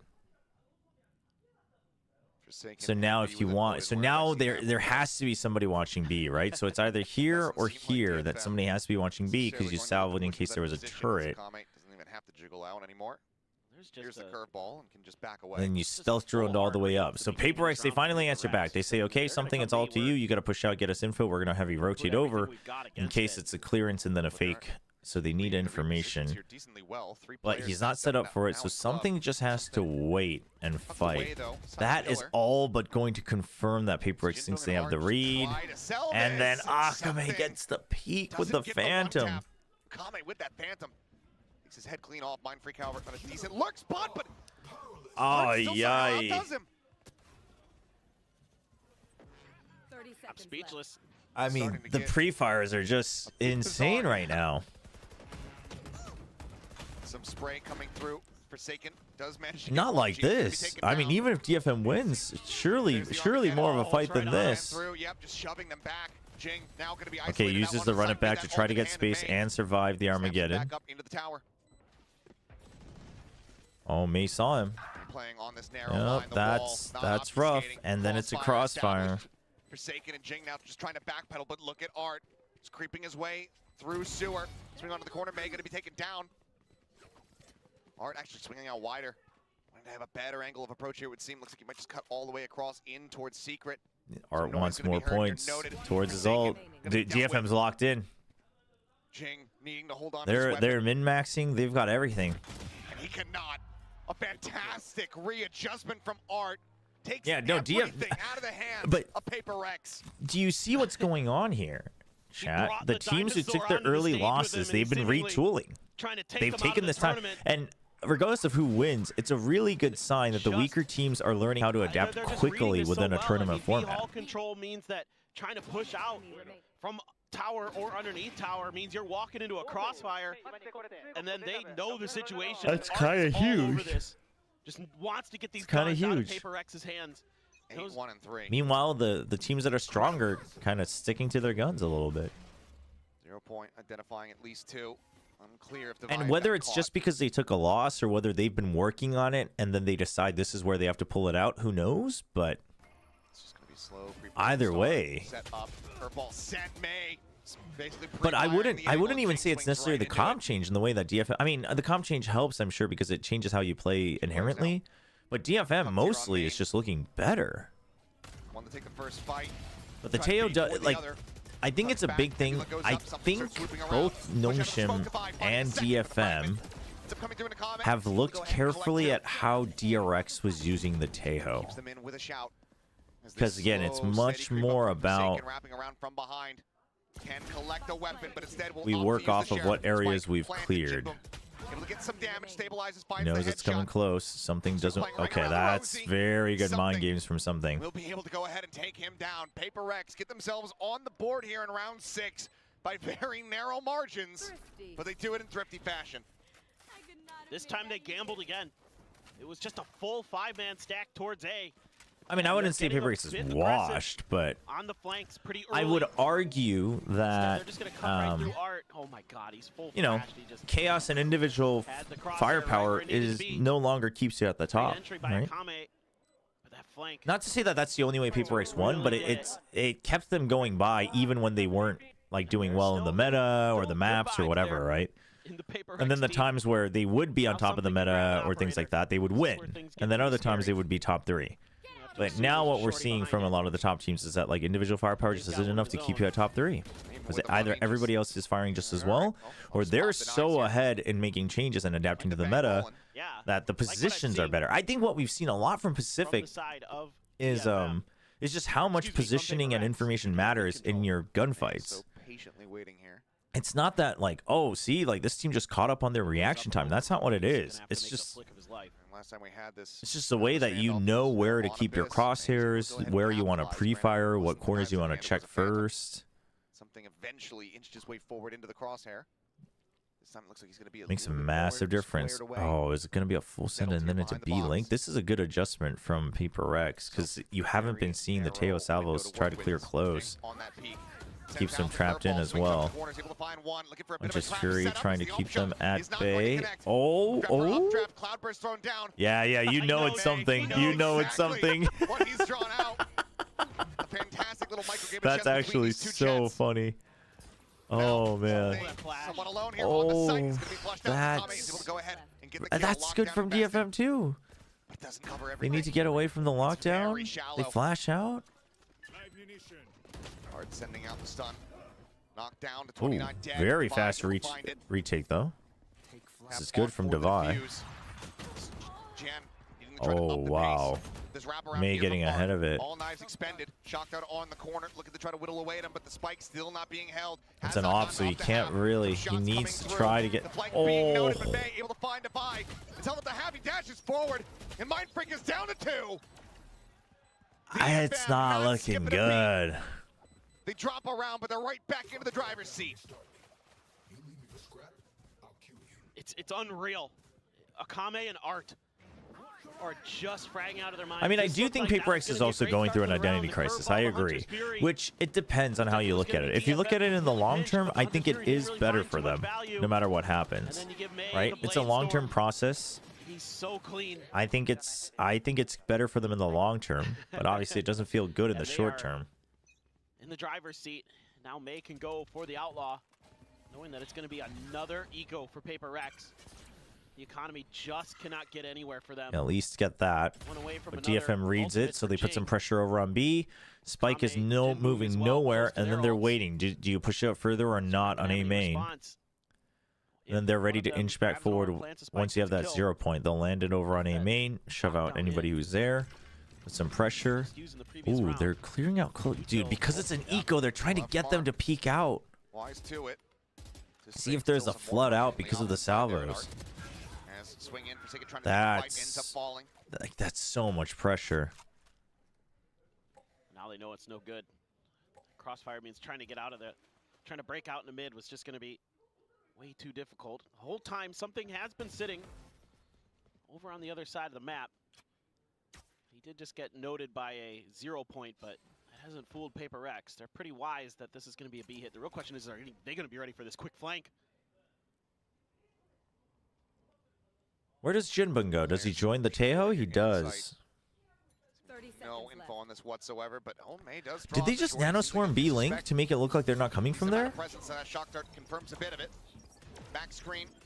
I think they might have. Shots get exchanged, dash forward. I think he might have tossed the lineup and then made them. I think he might have tossed the lineup from here to land here, and then they nano swarmed it as they're going in, and then as it ends, you flood out.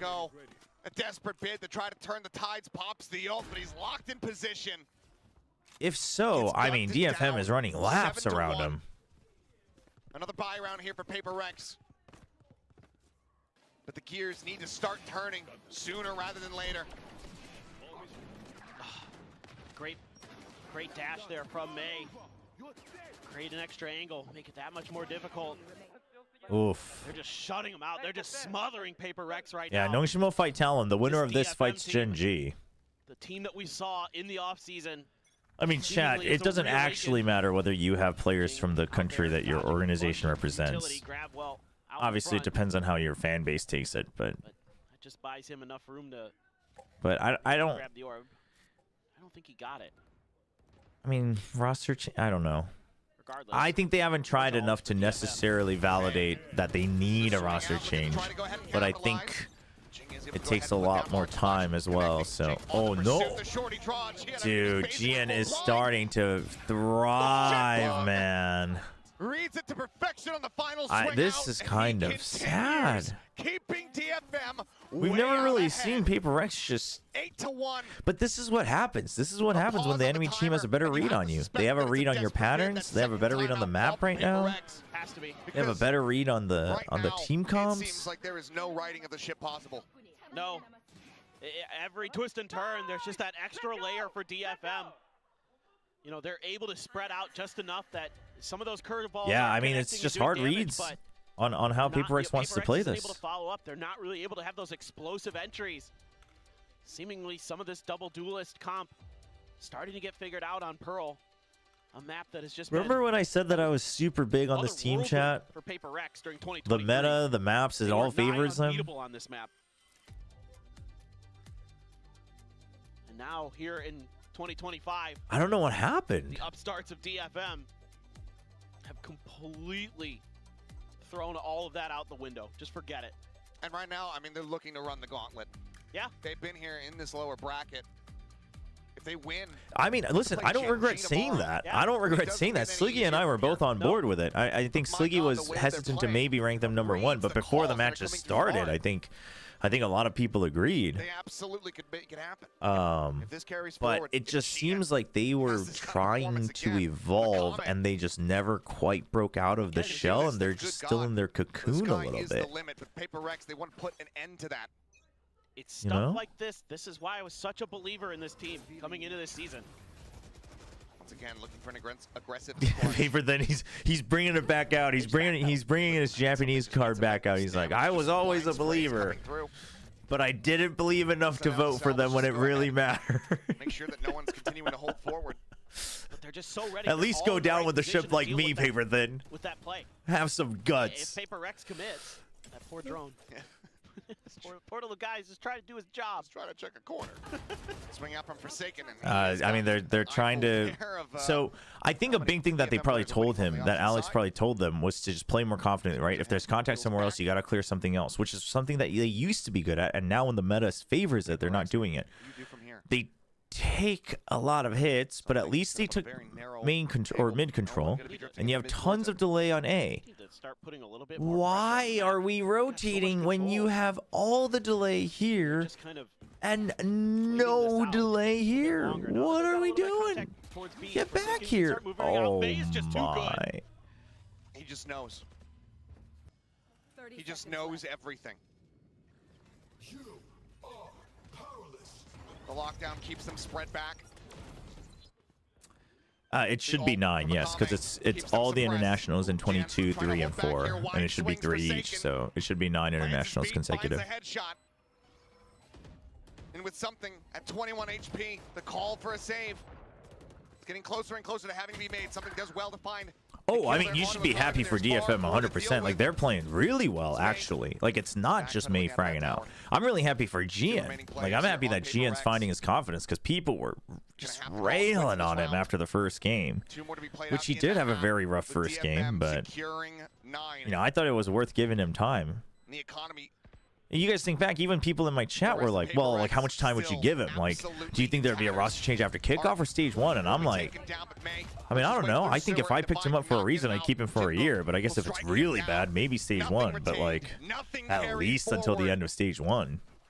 Except for the banner of DFM, as they are on an absolute warpath.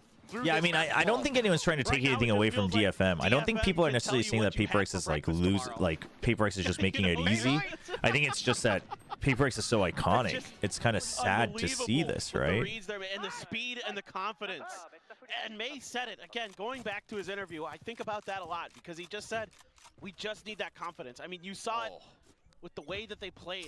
But DFM's comms are really good right now. Like they are lasered in. I think they know they can win. Like this whole game, even on Abyss. But this Pearl has just been impeccable. The way they've been covering each other and the way they move off of each of their util. Just are potentially going to just tear this team asunder.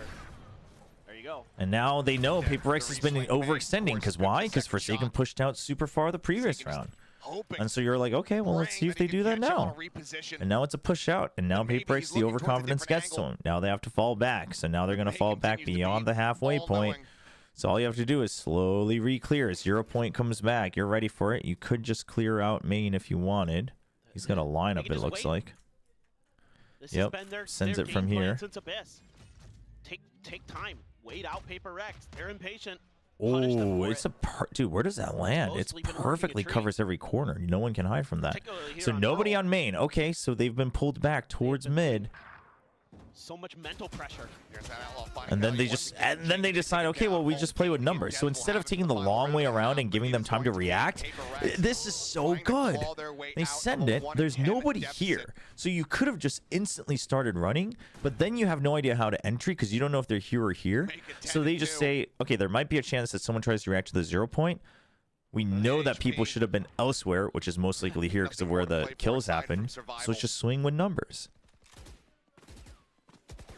How incredible the step up has been for DFM. It's just good. A bit of a comp change on this map, and it's a completely different team. I mean, to be fair, yeah, RRQ's been very good on this map too, but this is PRX's playground. The P in PRX might have stood for Pearl, you thought. I mean, the timeouts are all used, Chad. PRX used both timeouts.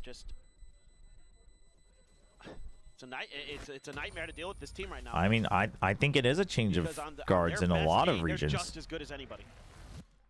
Slowly. I mean, America's G2's been around, so it's kind of like, yeah. The cap right now for PRX. But it's also just like a lot of rookies are starting to shine too. DFM just continues to tear them asunder. I mean, it's just a sight to behold. EMEA, I guess the old guard is still holding strong. We all came into this but knowing, like, yes, this could be a very competitive series. Yeah. DFM could walk away with a win here for sure.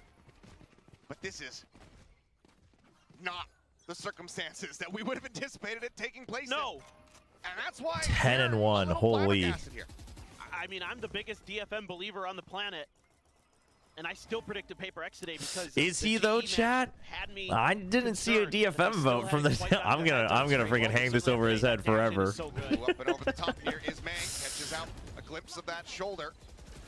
So he can just stave off the pressure here. Oh my god! And it's gonna be Chinbung, the nano of his own, lobs it into the corner. This is rough. He lobbed that over the wall. Something able to get the ball Again, like when the fights come to them, the individual aim is still. But May able to find that headshot onto something with the knives. Man. Look where GN is. Snaps back off the run. It is not looking good. 1, 2, 3. Oh, whoa. Where's the count? Jimbo, whoa, calm down. Ready to go up and over the top. Swoops in. Okay. Whoa, DFM, let's calm down. Draws back over. Onto the Phantom. Does manage to go ahead. Oh my god, no time. Oh my. I don't think he has it. So very close, but not close enough. The efforts of DFM ring true as they are looking for damn near perfection here on Pearl. 11-1 on the half. 3-0 in pistols thus far. I'm stunned. I am just absolutely stunned. This is just such a good nano. Yeah, that penguin meme. Whoever made that from production. Is good, but as it's popping, something swings out Oh, and man. punishes him for it, and that might have been the round. That might have been that extra piece that PRX needed. That is rough, man. And PRX has to be glad that this I'm is not on the halftime next plat chat, by the way. I'm taking it off, which I'm kind of glad. As much as I would love to glaze Nongjim. I don't know if they are. Maybe not, but just do something. Dude, oh my god. To end this, because it is all DFM all the time, and Mind Freak, you can see he's a little bit. Are DFM looking good enough to go against Gen G? That's what I've been thinking about, honestly. And a bunch of different stuff. I mean, you've tried literally 5. I definitely. Well, first of all, we should not see a scoreline like this, just simply because of the macro. Even if Gen G looks weaker than last year, their macro is much more stable than PRX's. So not as much. Has the right answer every time. Has the right protocol built in. But they just kind of know when to give up space. Know when they can take space. You know, May is just so good at breaking through on angles, and Art and Akame have been absolutely incredible. But I think the adjustments that DFM has made, bringing in the Tejo, the way they're calling the map, is so annoying. It gives you plenty of info. Favors them even, like it works even against Gen G. And I don't know if Gen G is going to adapt in time because they played yesterday without big changes. And they're trying something completely different. So I think there's a chance. All the way in towards the water. I don't know if I would still favor them. I think the honest opinion would be that that would be a little bit of recency bias. Oh no. Push out of the smoke, only to just meet demise. May collects another 2 kills and demise the last one standing. Just 30 seconds into the round, DFM. But I don't think it'd be like super, you know, I don't think it's like a 2080 or something like that.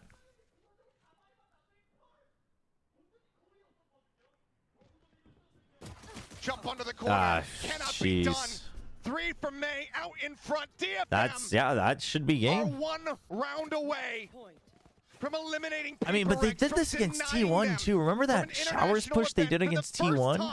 Since Champions 2021.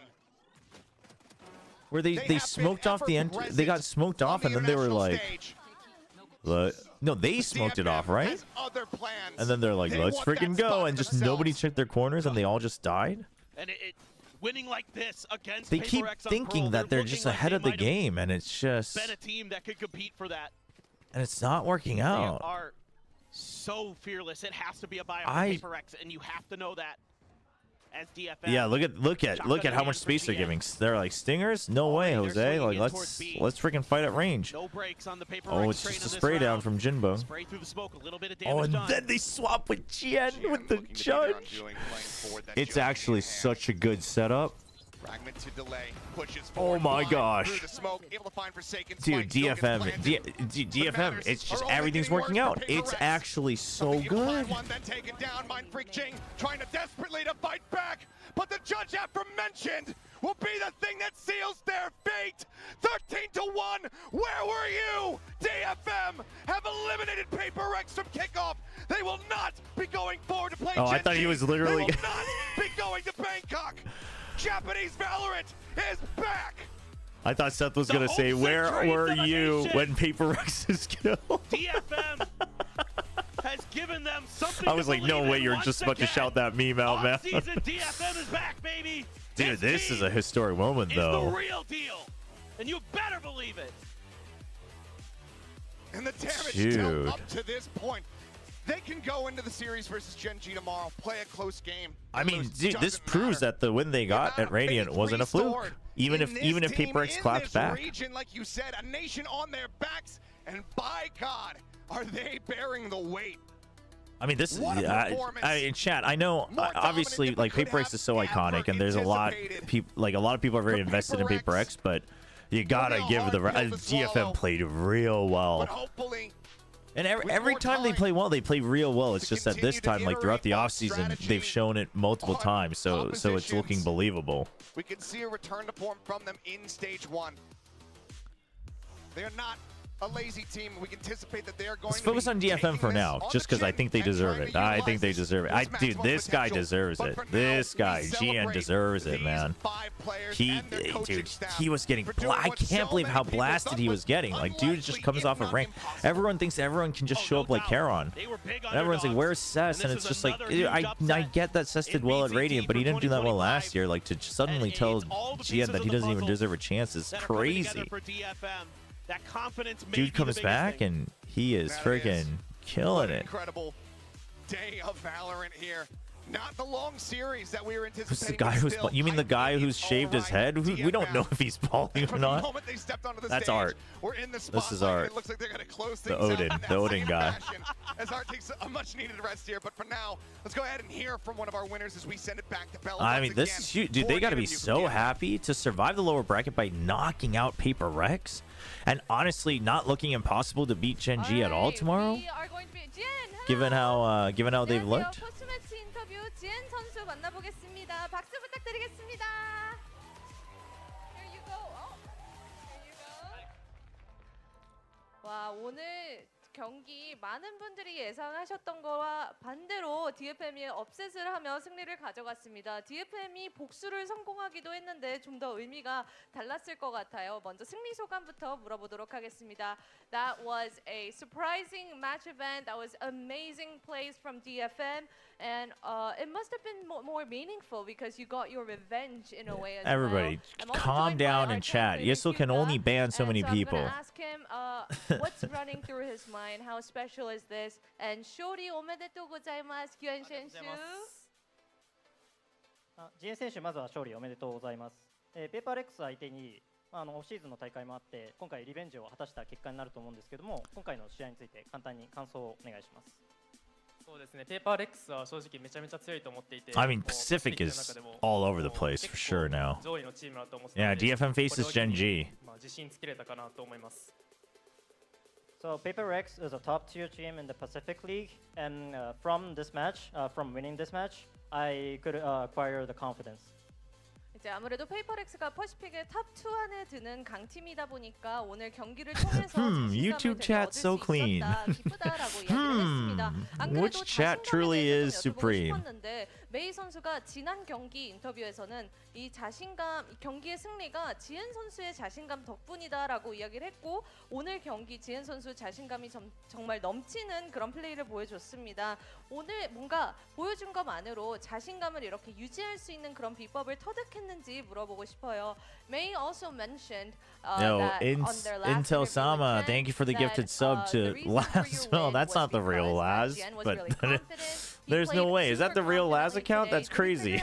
He's like lurking.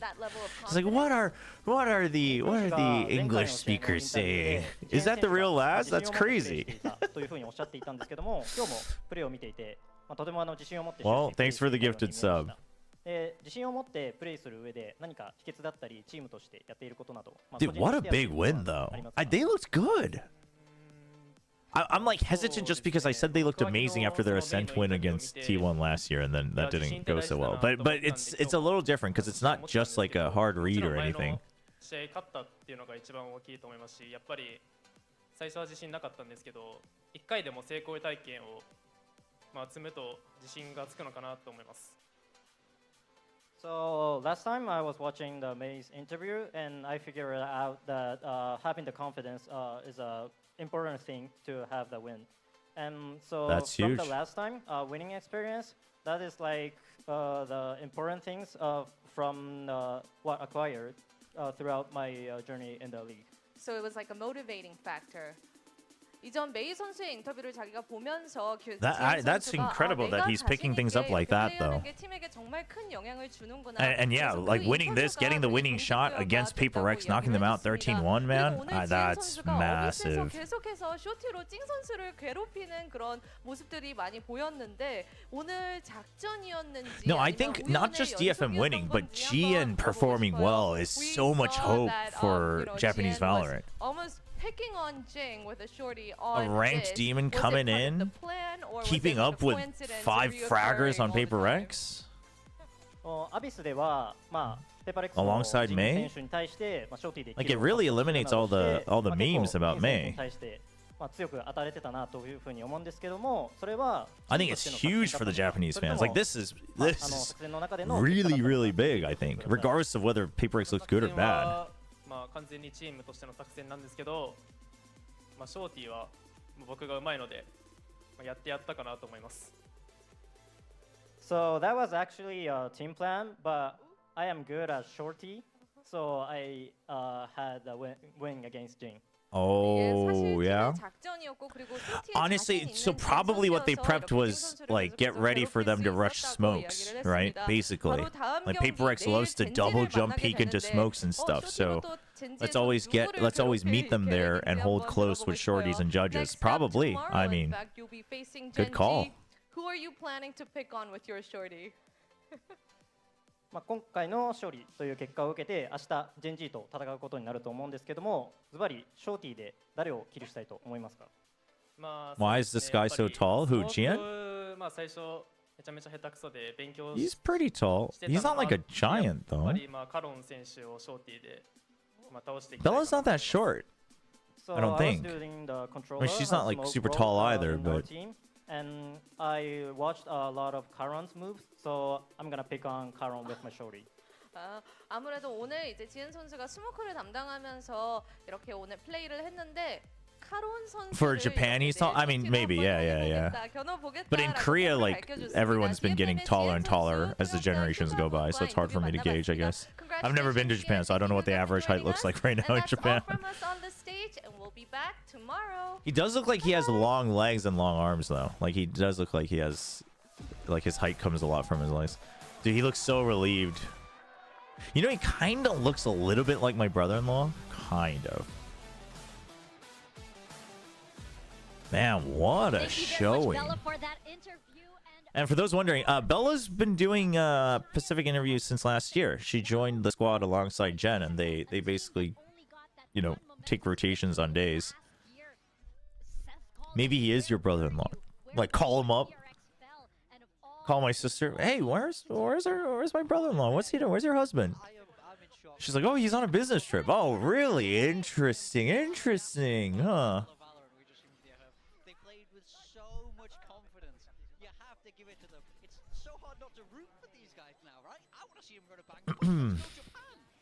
You've never been to Japan? No, I never have actually. I would love to be, but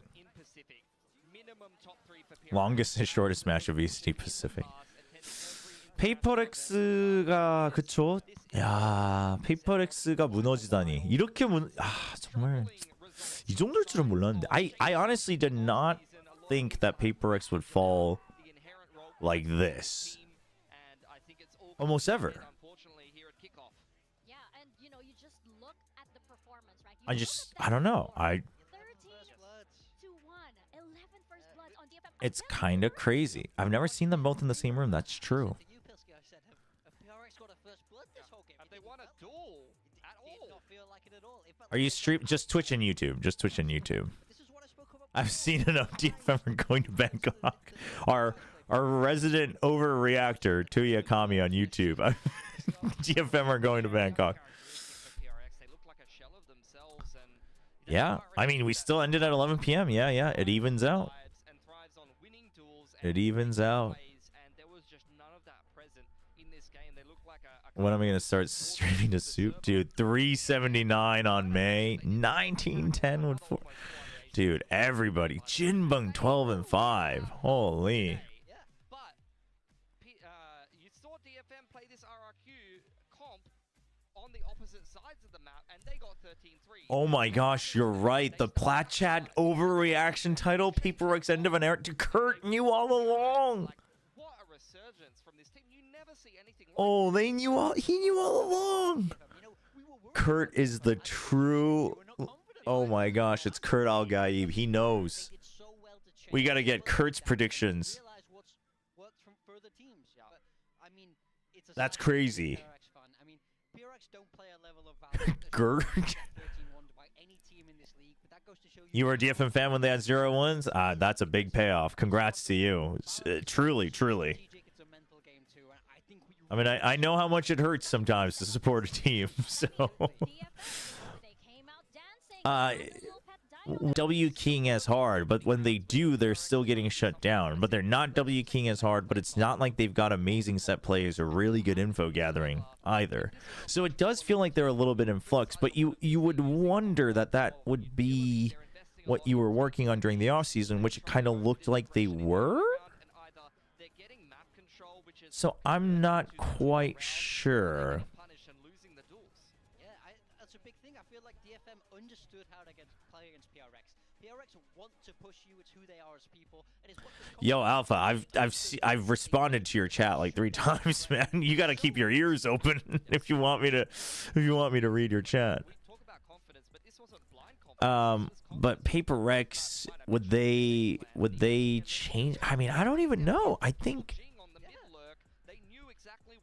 I used to think that they were gonna hit their limit soon, but the way they crumbled, you know what it is? I do think they need an IGL, man. I do think they need an IGL, and it's not that the IGL would fix it single-handedly, but I think building a new system around an IGL would go a long way. But that could also mean, and it doesn't have to be a new player, but like it has to be a designated player. But that would also mean that it's going to take even longer for them to settle in. So I don't even know. But I think it was a big wake-up call. Why do Tactic Bear sad?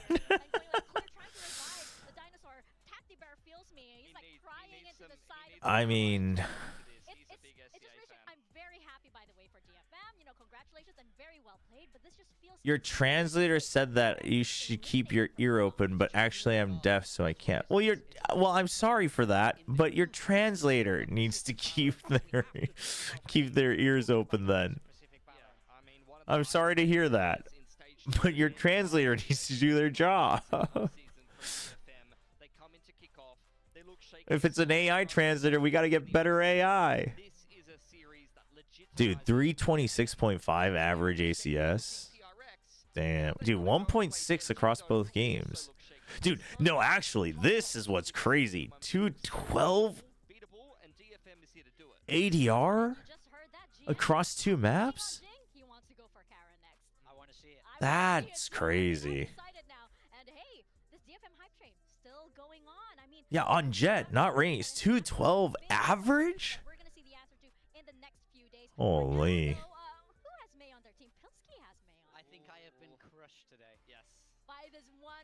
Don't you think PRX are too comfortable? It does kind of feel like... Holy...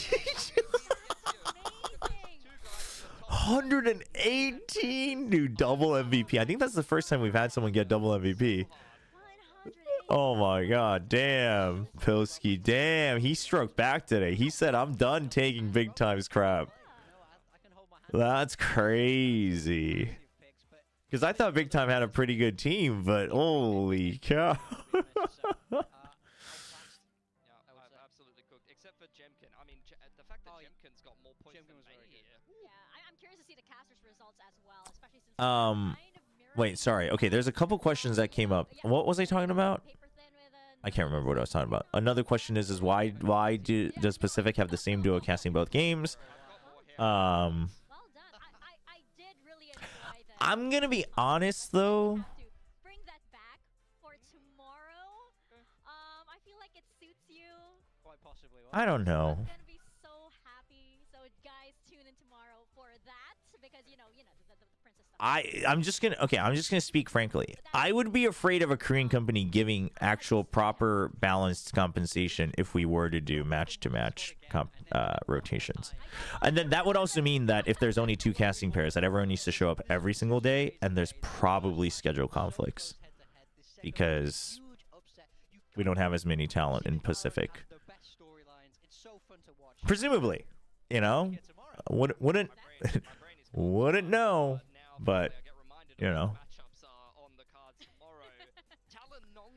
Well, yeah, I think it is just cheaper instead of giving, because there's a certain baseline people just aren't going to dip below in their pay, right? So it is cheaper to pay for the whole day as well. Predictions for tomorrow. Ah, man. I mean, now I gotta. Sorry, Frost, but I gotta stick with my boys at Nongshim now. The Gen DFM, honestly, I don't know. Like, I think on paper you still favor Gen G, but not like in like a 90-10 ratio. But I think on paper you still do, just because, like, dude, DRX is looking really good, man. Like, I don't know if you can really say that them losing to DRX, like, DRX picked them apart, but DRX is looking really good. But like, I wonder how much I want to give have a bit of a underdog vote for DFM. Monyet is very, very popular in Korea. Wait, what? Why are we talking? What the? Monyet is very popular in Korea, actually. That is true. Well, Talon's always their own worst opponent. But I look at how Nongshim has adapted, because chat, those of you who come to my stream every time know that I've been saying, and even on Plat Chat, I said the reason I would pick RRQ over Nongshim, the biggest reason is that Nongshim seems like their adaptation has slowed down. They seemed like they came into kickoff with this idea that they're going to stick with the neon and it's going to work, and it didn't, and now they have to go back to the drawing board, which is fine, and I think they will look good in the later part of the year, but I just didn't have faith that they would adjust fast enough. But they did. So This is it from VCT Pacific signing off. We'll see you guys tomorrow, and I'm gonna go cry now. why is she gonna go cry? It's not like we had any Filipinos left.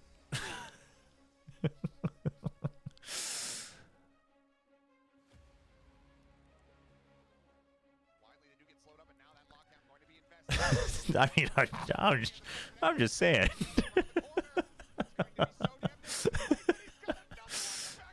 I mean, chat, listen, RRQ's out. I got nothing to lose. Let's freaking go. And we're just firing on all cylinders, chat.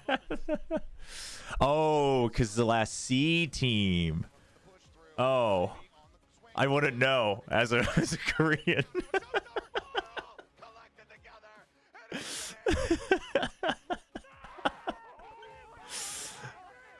It is. I'm kind of surprised that all 4 Korean teams are alive so early. But I guess, I mean, it was just like it was a perfect storm. It was a perfect storm because the Ascension team was not only Korean but looked really good, and then T1 pulled their stuff together and tried to compile the best team they could on paper, right? So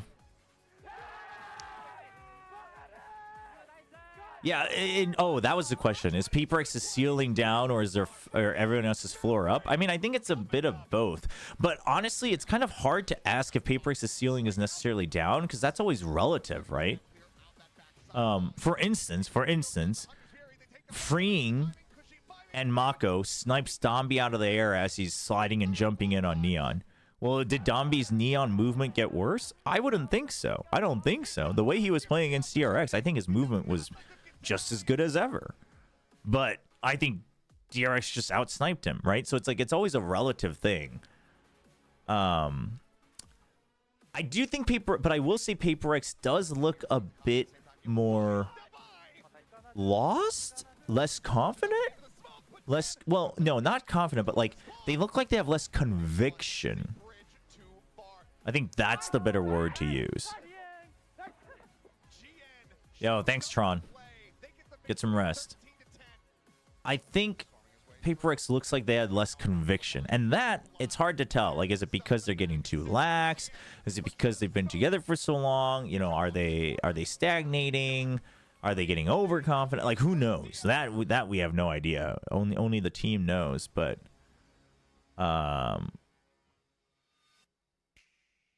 they do look like they have less conviction. Maybe it's because they're trying to adjust their comps and metas.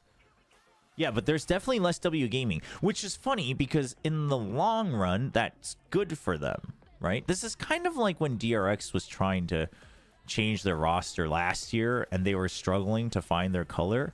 But I was convinced that I wasn't convicted, guys. I was convinced that it was going to be good for them in the long run. And everyone was like, DRX has lost it. Rah. And I was like, no. I think over time, this is going to be good for them. In theory, I should feel the same way about PRX. But I guess I just have some personal doubts on whether these 5 players can handle that change. Not as in like skill wise, but like are they like like some people just play a certain way and like that's fine. I don't know.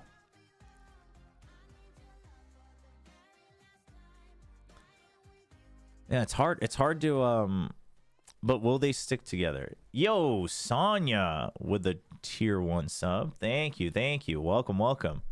W watch parties. Appreciate it. What the? Slinky's everywhere. We just can't get enough of them.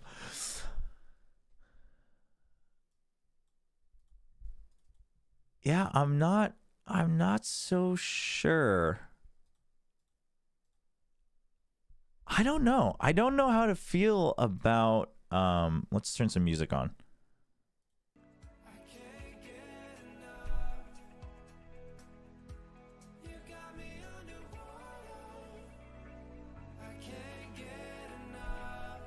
Do you think changing a player would help? I don't know. I honestly, last year, if they had made a change, I would have been down for it just for the sake of change, right? Same way I was always down for DRX to make changes from the OG squad. But at this point, I don't actually know if I would be down for a roster change.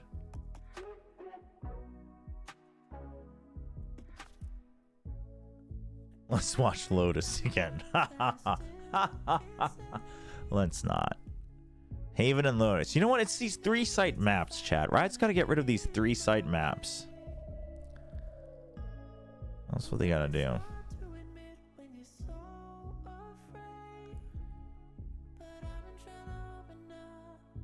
I mean, I think an assistant coach would help. I mean, assistant coaches always help just because it saves time, right? But you got to find the right one. That's always the tough one. I mean, I don't know, man. Listen, the reason I keep hesitating to say anything is because, like, for instance, like with DRX after 2023, chat, I was one of the most vocal ones. I don't even hate Termi. Like, I had no hate ever for Termi and the squad. I've always believed in them as a coaching squad. But I was very, very vocal about, I think they need a change. And it's not because any one person is a problem. I think they just need to break apart, right? I was very convinced. But with PRX, last year I kind of felt that way. But this year, I'm not even sure if I feel that way anymore. So that's why I'm having, like, regardless of whether it's gut feeling or not, would that change anything? I don't quite know. Do you think designated for second fully as an IGL would help? Yeah, I think that is something I would get behind more. Like having a designated IGL and having all the players like learning to work around that. Yeah, and so then you have like a mental anchor as well as a call and a color, right? Because then the biggest thing an IGL can do is make sure that you don't all like split off into 5 different directions and have a mental crumble. It keeps you on track, right? And even if it's a bad track, if you go as 5, then sometimes it works out. But wasn't the point of 23 was to move away from that? I mean, yeah, but clearly it's... I do think it has a limit, especially unless you have literally who you think are the absolute best aimers, which these are great aimers, but would you argue that, like, if you brought in friggin' Jog and Aspas, like, these 5 would still absolutely clear individually? You know? Durka... No, right? It would be comparable. So at that point... just having the hive mind isn't a guarantee.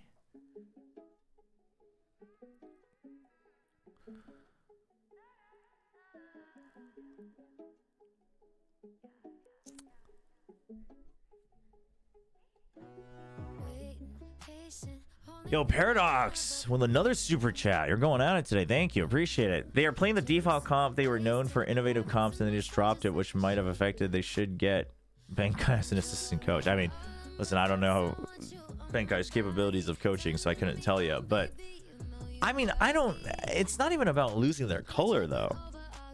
If you think you need a color change, that's fine.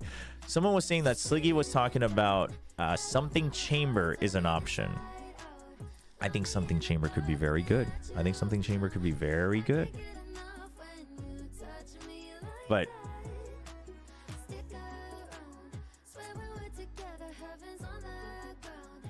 But how many games has he played on Chamber? Chamber. Let's search for the man himself. Only 2. What I was going to say was it doesn't suit him if you watch how he plays. Like, I know he plays initiators, but Chamber is very... the way Chamber gets aggressive is very different.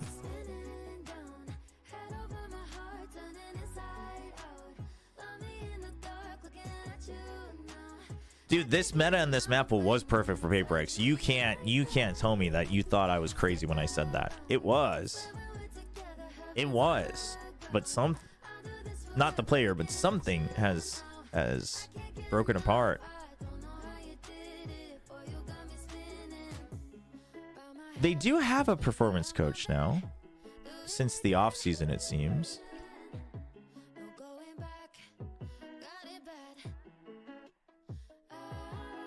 Yeah.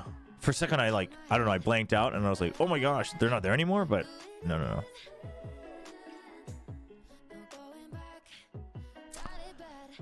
Yeah, I mean, something on Chamber could be very good, but the thing is still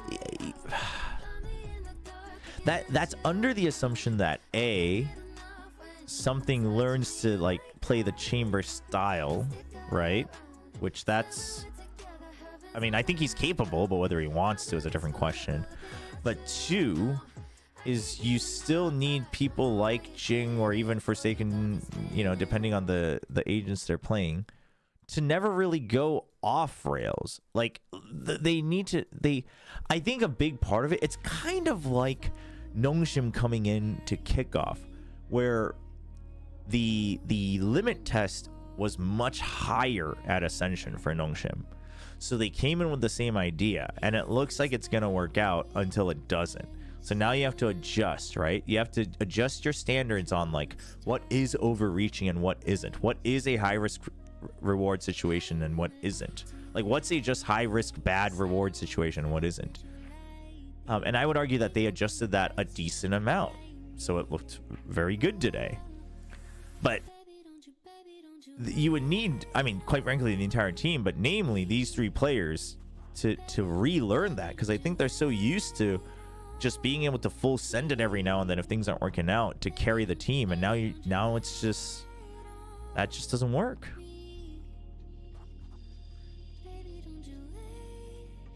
Yeah, I mean, I get the aiming is very good for Chamber, but yeah, something is very much of like a hop around, bunny hop, dash, float, that type of player, so I don't know.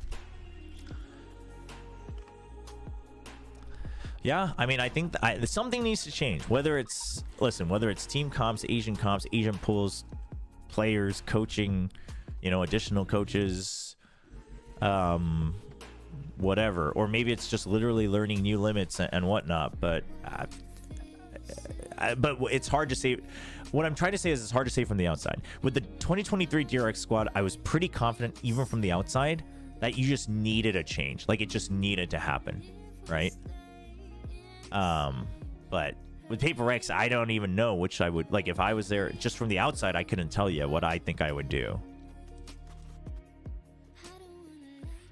Would you say something's playstyle is a bit ADHD? I mean, that's like a meme way to describe it, I guess, but not really.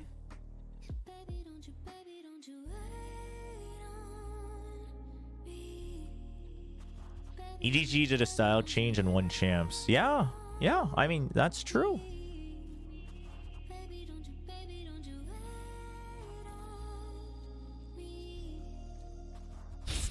Very funny, Issel. As someone who has ADHD, I love it. Yeah, exactly. From the outside, with this team, it's hard to know what change would be preferable. With DRX, like, I was pretty confident. Because with DRX, you know what it was that it was like, yeah, you could change players, like, you could change roles and stuff. That could help. You could change comps. But in my mind, it was like, even if you change comps, you're still going to rely on set plays. Everyone's still going to have their own tendencies. You all have your own habits, and you just need to break out of that. But with this team, like, I'm not so sure.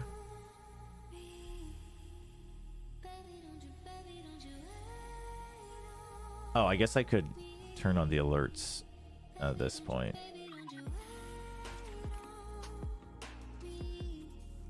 Because we're off of it. But anyway, Paradox with another super chat. Let's be real, as a PRX fan, I'm happy because they needed this as an eye-opener because they won regional and then choked at internationals. I mean, yeah, maybe this is the wake-up call they needed, right? Maybe they just needed a tangible, actual pain point. Sometimes that's needed. Sometimes that's needed.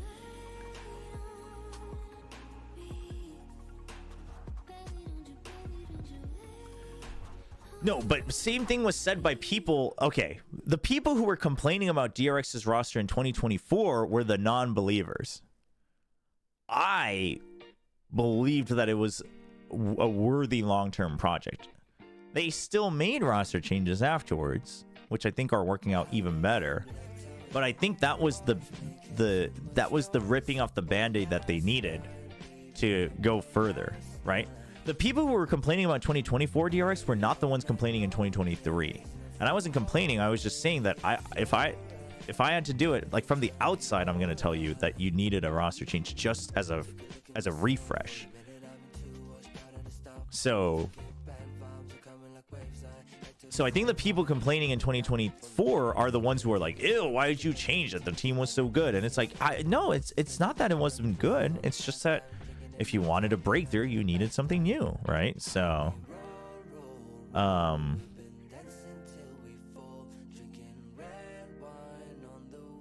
think that's where that comes from. But yeah, with PRX, like, I don't even know if I would say that a roster change is what would be good. But it is an eye-opening. It's a very big eye-opener, because I think that's sometimes the worst thing that can happen is, like, always just getting by, right?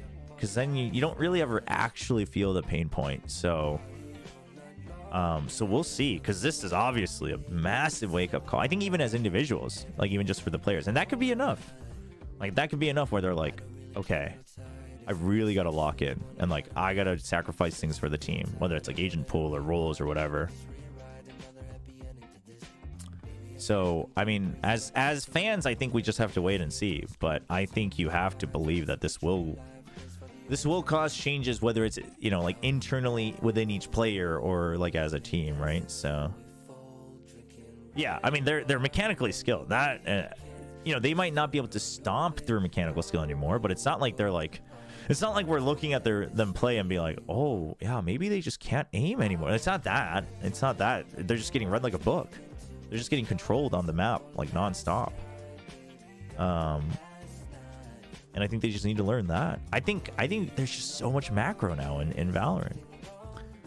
Is Darian staying on the starting roster of G? I mean, I think until they can figure out what's going on with Patrick Hu. So, but they have a lot of time. So ideally, they have Patrick for stage 1. I don't know if he's like staying on the bench though.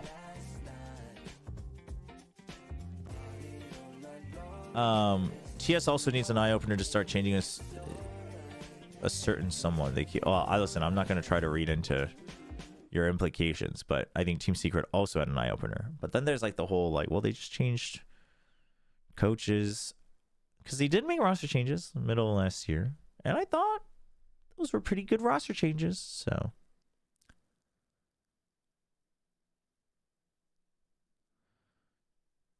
Do you have any thoughts on the loss on Pro? I mean, I think DFM came very well prepared. I think they changed their comp. They accepted that their quirkiness wasn't working. I think they understood that. I think Nongshim and DFM both learned a lot from watching DRX. I think they did.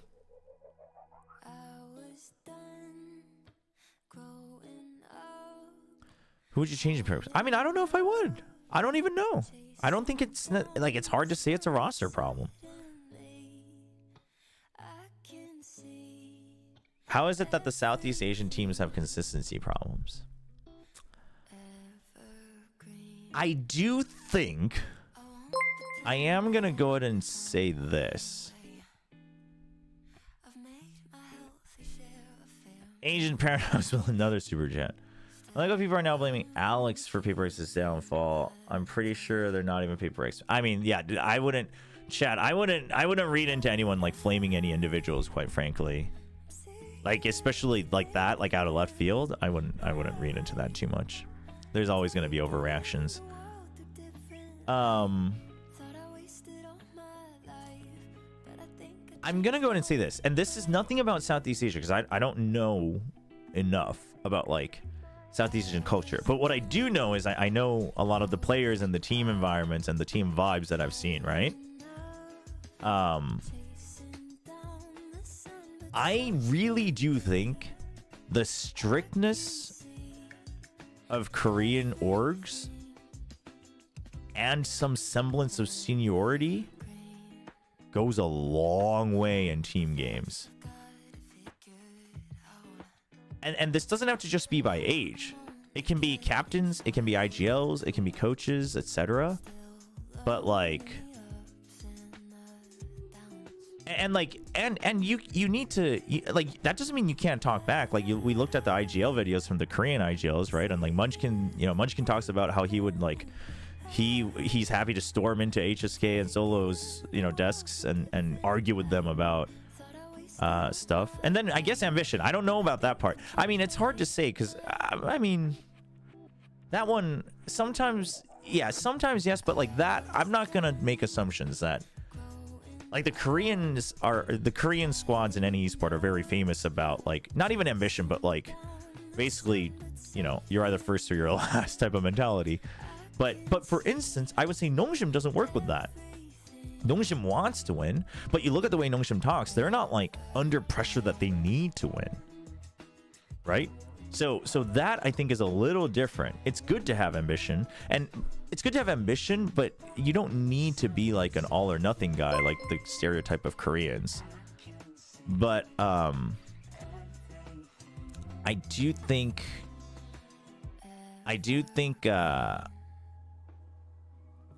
this actually matters a decent amount.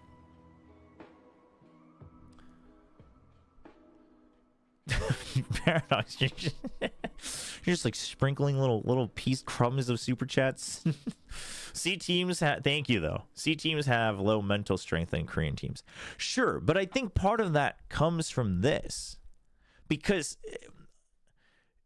like you look at the way DRX brings up their rookies, which is different from the way Gen G trains their rookies, but you look at the way DRX brings up their rookies, And literally, like every year I say, I think they're going to need some time. And literally the first tournament, they are drilled, right? Oh, it's a 2v2? I'm watching this. You know what I mean? It's just, they're a squad. And so I can only imagine how much they practice without, like, not even in scrims, just like straight up separately, on a blank slate, right? What is going on? Wait, why isn't this showing up on, dude? What? Stream Elements, figure yourself out, Stream Elements. Why can't I see what just happened? Paradox with the gifted membership. Thank you. Thank you. Thank you. Appreciate it.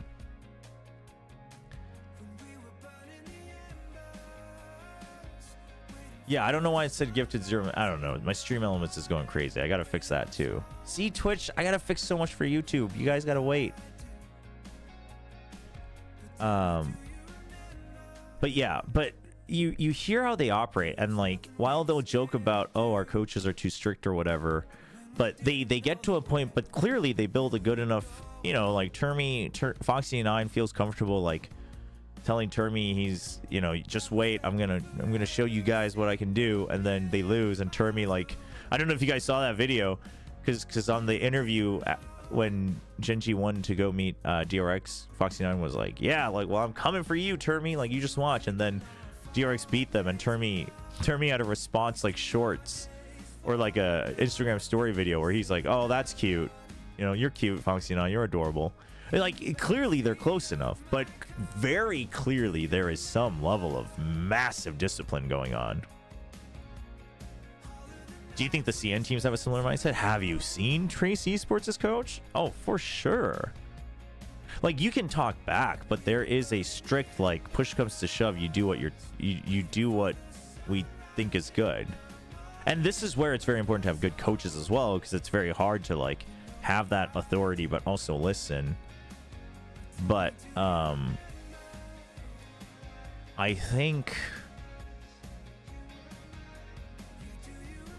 yeah, but for instance, I would argue that, like, again, I don't know about the other teams, so I'm not going to speak on them as good or bad, but like RRQ seems to be making adjustments each year on their roster, but also like their composition, like their building blocks little by little by little by little, and it's consistently improving. There's still inconsistencies, but for instance, I would say in today's loss, yeah, there was a little bit, but it's not even too much of the overextension. Like, there were like 2 rounds, I would argue, on Pearl where there were like individual overextensions. It was more just kind of like whiffs or just bad comms and whatnot.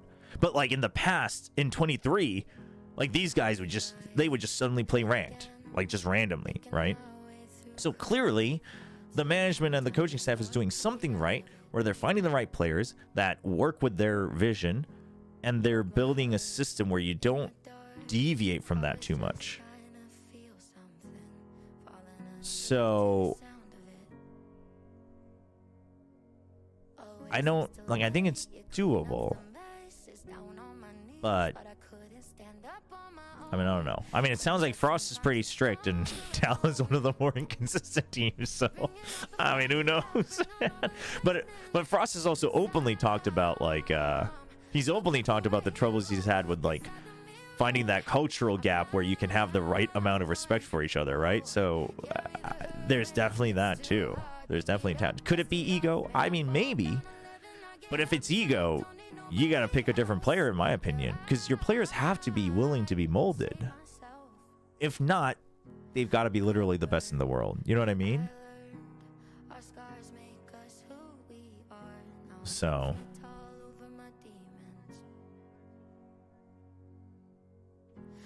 yeah, I mean, at this point, nobody can doubt DRX or Genji's coaching staff, I would argue. When Bulb was there, PRX was looking organized. They were looking more reliable. That is also true.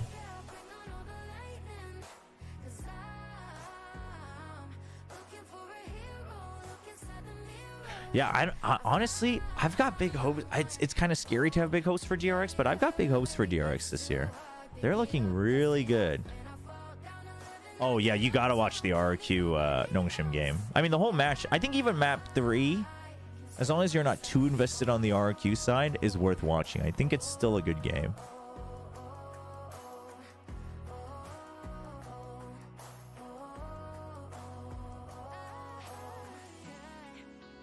I'm gonna doubt HSK. Dude, why is all this HSK doubting coming from? This is crazy to me.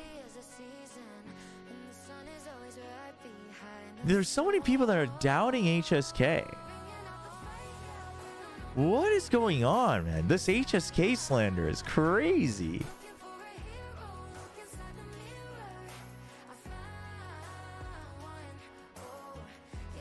It's because you love what? What does that even mean? HSK is one of the coaches for Gen.G. So for those who don't know, I always hate that this happens. So those who don't know, HSK was actually the coach. He's listed as a staff now. I wonder if they changed his title, but he's still there. He's still the one that walks into the booth. But he is also listed as a playing coach sub. But HSK was actually the only coach of Gen.G last year. So the offseason before 24, it was just HSK, and he compiled the roster with Meteor and Lakia and everybody. So they started with Meteor, and then he brought Texture, and then he told Meteor that he's going to play Sentinel, and then he brought in the rest of them, and then he scouted out Karen as well. Solo has also said that he had his eyes on Karen, but HSK actually just straight up brought him in for a trial, and they put him in, and then Solo joins as a head coach, and HSK stays as a coach. Then now they've added Perry as well. But I think HSK's scouting is bar none. And then also, supposedly, HSK is the guy who grinds the anti-stratting. So, I mean, I think he's like the analytical... He's kind of like the data brain.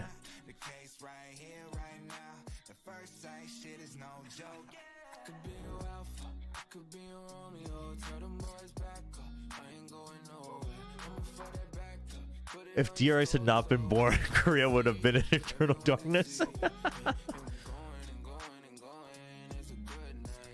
The thing we have to consider too is that every team has different attitudes, morals. It's hard to pin down. Yeah, I mean, PRX's whimsy was working for them for the longest time, right? The whole like we're just here to have fun was working. And Nongshim is here to have fun. They're laughing at freaking quintuple overtime. So that doesn't mean that that's a problem, but you do have to find what fits you like a glove, right?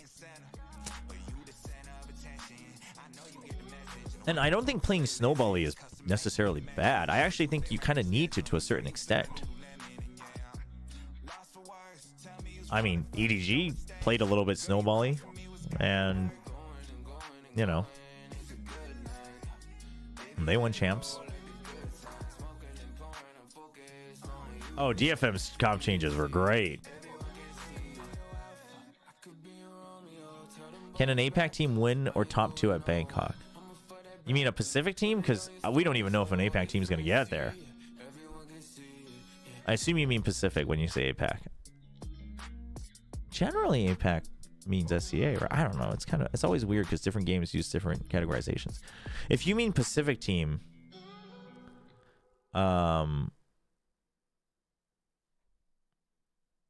Canon Pacific team. I mean, I don't know, man.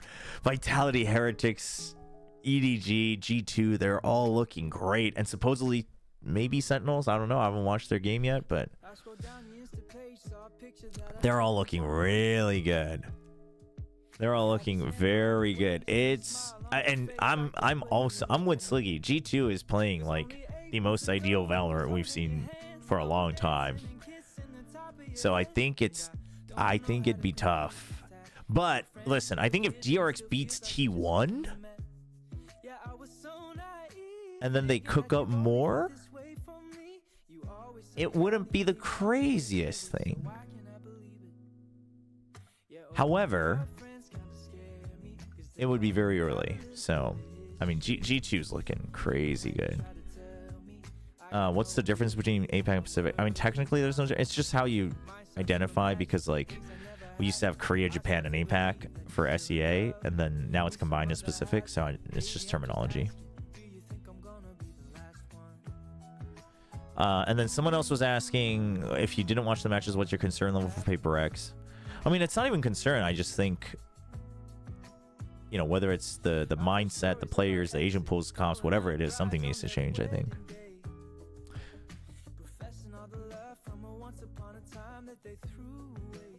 Yo, Denji, welcome back. Freaking cross the line. This guy got sent to the freaking Shadow Realm, and now he's back.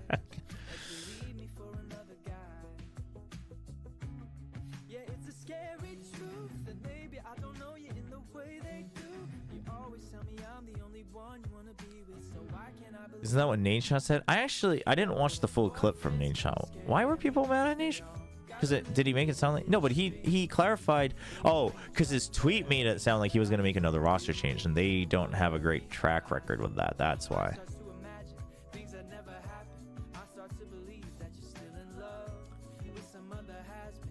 This is the playlist. It's on Artlist. I don't know if these tracks are elsewhere, too. I'm afraid that Sideshow's tier list might be right. He might have been onto something.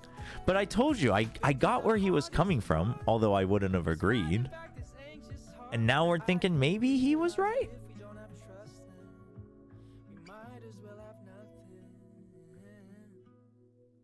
Whoa, whoa, whoa, Denji. Denji. Do we need to send you to the Shadow Realm again? This guy just barely gets back. Friggin' looking to just be banished through the portals.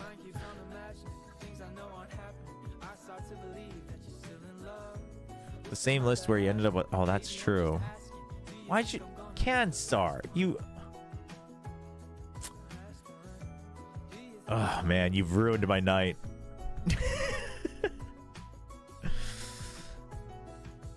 Oh, man. Oh, China's progressing fast. Dude, apparently... I didn't watch it because I don't have time to watch every single long podcast. But apparently Yap2 Asia said like China's... I saw the clip. I saw a clip of Yap2 Asia and they were like, maybe China's still a one-team region. And I'm like... Come on, guys. Come on. Tell me you didn't watch China without telling me you didn't watch China. No, China's looking scary. I mean, to be fair, China still has the biggest gap between ceiling and floor, for sure. But, and I would say that the only confident international contenders are still only 2 teams. I'm not a big Billy believer anymore. FPX, I mean, they're just crazy, so who knows. But I would argue that, like, XLG looks like they're going to rise up, right? DRG could. The curse came clutch in that RRQ game. Ah, oh, damn it, Denji, you're right. I should have just let you stay in the chat. No, but Trace looks really good. I'm a little scared for... Yeah, Nova looks like... Yeah, Nova, XLG, DRG. These guys all have potential.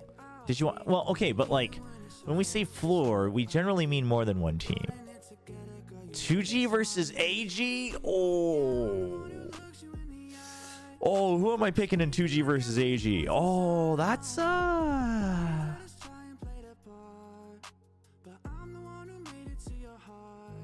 Wow, I don't even think I can pick that.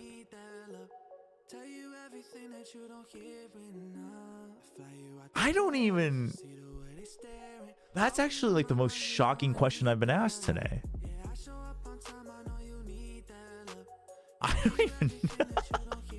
2G versus AG? Dude, I don't even know.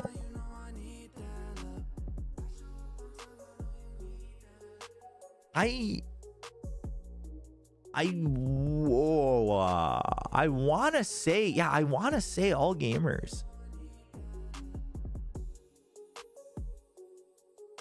I want to say all gamers, but I wouldn't be invested in it.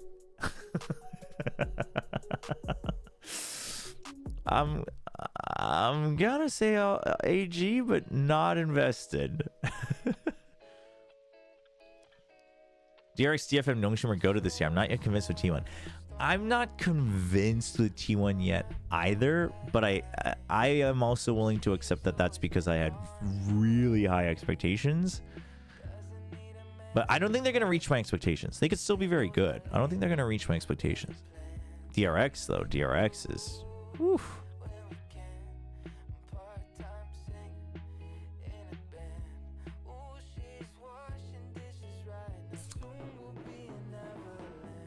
Yeah, I mean, we'll see. Dude, DFM versus Gen G. Chat, what do you think?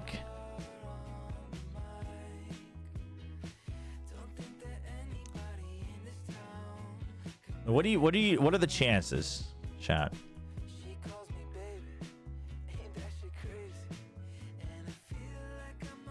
Gen G, but 60. That's part. Well, I don't know. I think I'm closer to like 65-35, but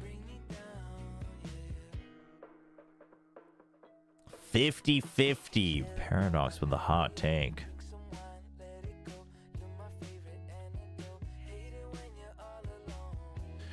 I mean, listen. If Gen G brings out something new tomorrow. Wait, what did Gen G ban against DRX?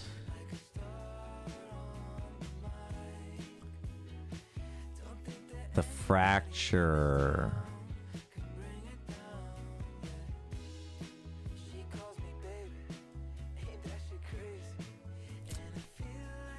DFM was willing to play it. Oh, that's tough. But if you ban the fracture, surely you're playing Abyss again.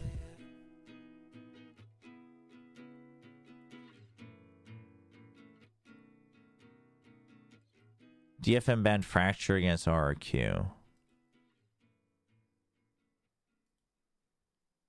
Do you risk leaving the fracture open? Maybe they don't pick it. You can second ban it if you're Gen G.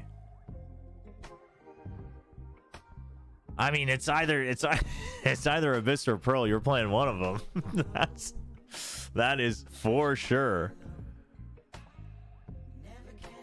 I think this is going 3 maps. I think this is going 3 maps.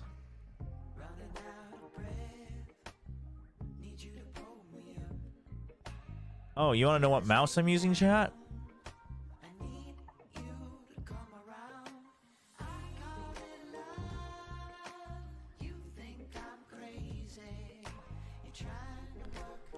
I just want everyone to know I bought it with my own money. All right. I'm a true supporter. You guys couldn't see the logo? It's the RRQ mouse. It's the RRQ X2H from Pulsar.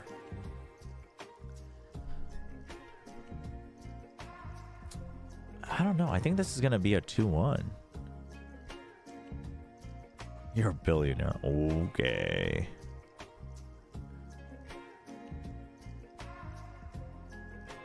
Yeah, no, DFM wrecked PRX. The BME tweet. Dude, BME's just going off tweeting. They don't have any matches, their own matches to tweet about, so they're just going crazy.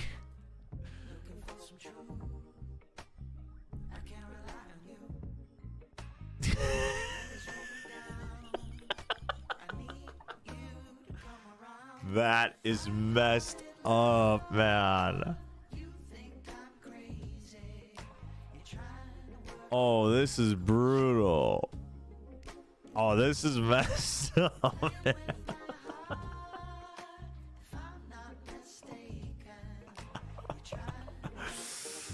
Oh, wow. Yeah. These are all the Indonesian players. I mean, there's obviously more, but they listed the 2 from Boom, 2 from RRQ, and then they're welcoming Mind Freak back home after being eliminated. Oh, man.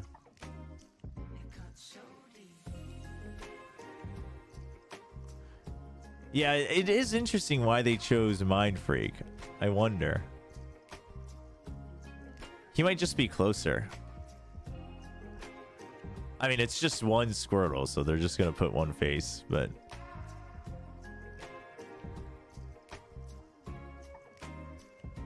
Meteor talking about T1 comms. Dude, I don't know why these links sometimes work and sometimes don't.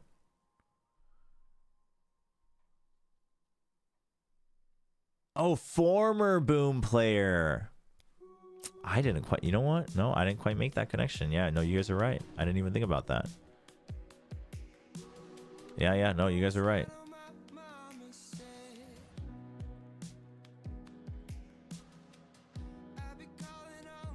Meteor talking about T1 comms?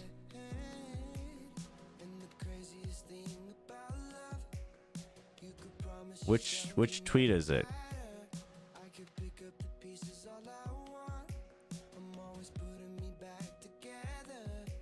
I don't even know. Cause I can't see the full link for whatever reason on Caster Labs. Yo, Raging Cherry with the Prime. Welcome, welcome. Oh, it's a January tweet. Oh. Thank you. Thanks for the Prime sub, Cherry. Welcome, welcome. January 24. Okay. We got some crazy scrolling to do. Oh, never mind. We're getting close. Wait, what the? Oh, these are... Oh, the BSIs.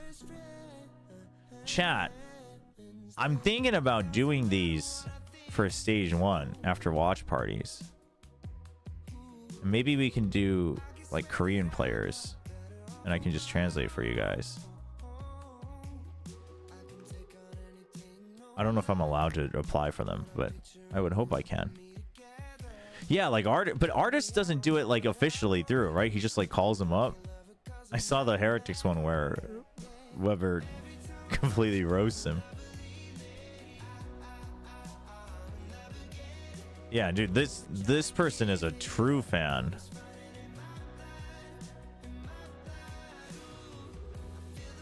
This is all 25th. Dude, what?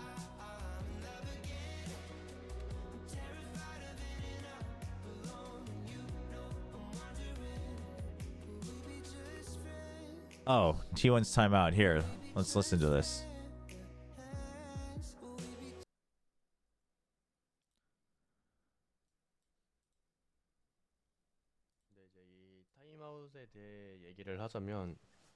Okay, let's talk about our timeout. This is from his stream. Okay, so where should I start? Oh, they have a transcript. What the heck? Oh my gosh. What the?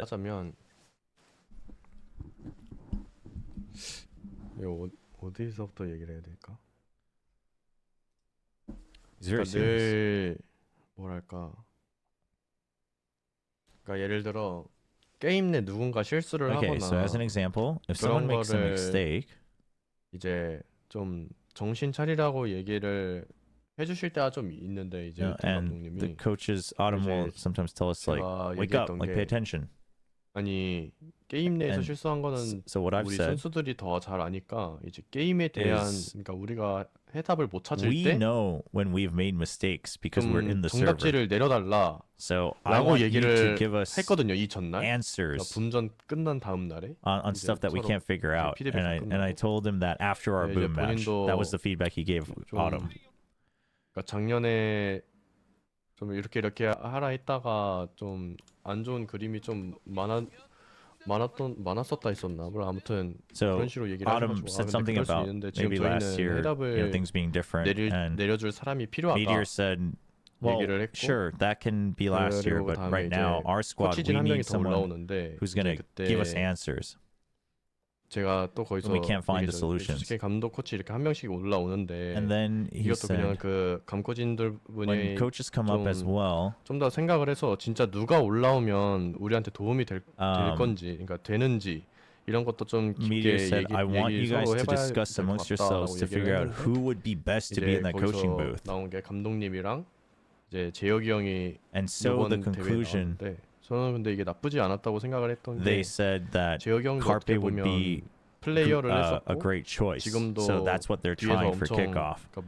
And Meteor 뭐가 잘 안 thinks 풀릴 때 얘기를 많이 personally 해준단 말이죠. that that's pretty good because he's also been a player, so he understands where the players are coming from. 됐고 이제 이거에 이따가 나오는데 He's doing a VOD review, it sounds like. 이제 이따가 타임아웃 걸릴 때가 있거든요. 그때 He's VOD reviewing the PRX 얘기를 match. 하나 해드릴게요.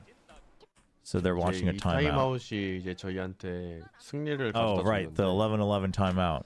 이제 여기서 감독이랑 This is from Meteor's stream. 감독님이랑 콜을 좀 많이 오갔는데 And so we had a lot of back and forth 초반에 말씀드린 with the coaches. 해답을 원한다라고 얘기를 했을 때 And so, you know, how I've been asking for 예를 들어- solutions when we can't find it.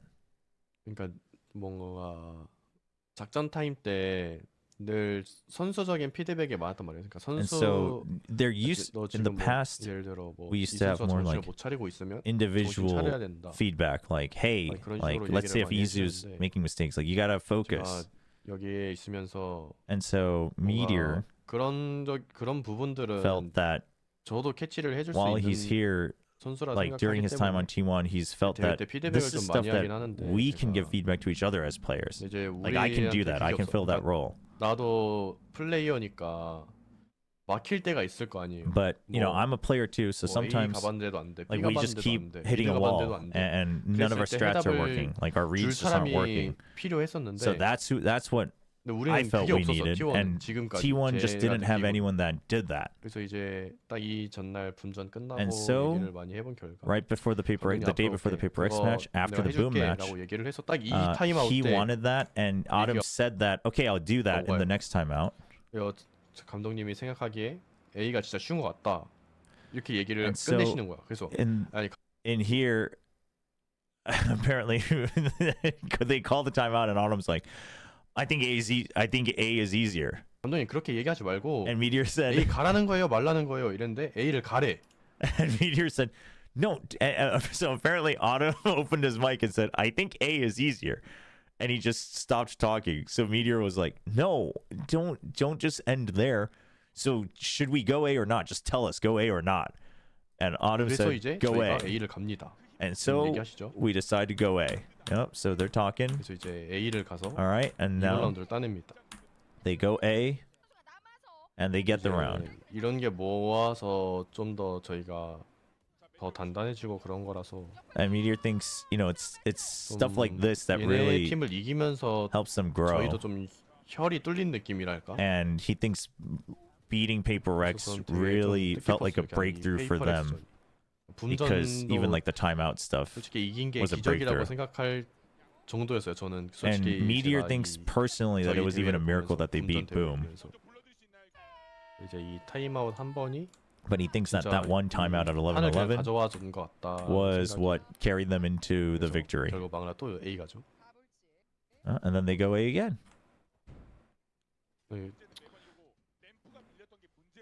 감독님도 이런 걸 할 수 있는 사람인데 왜 And so Meteor thinks, 왜 여태 안 해줬을까? like Autumn can 생각이 do this. 들기도 해. He can give these reads. So why wasn't he doing that before? It does make him wonder because clearly Autumn is capable. 얘기를 하는데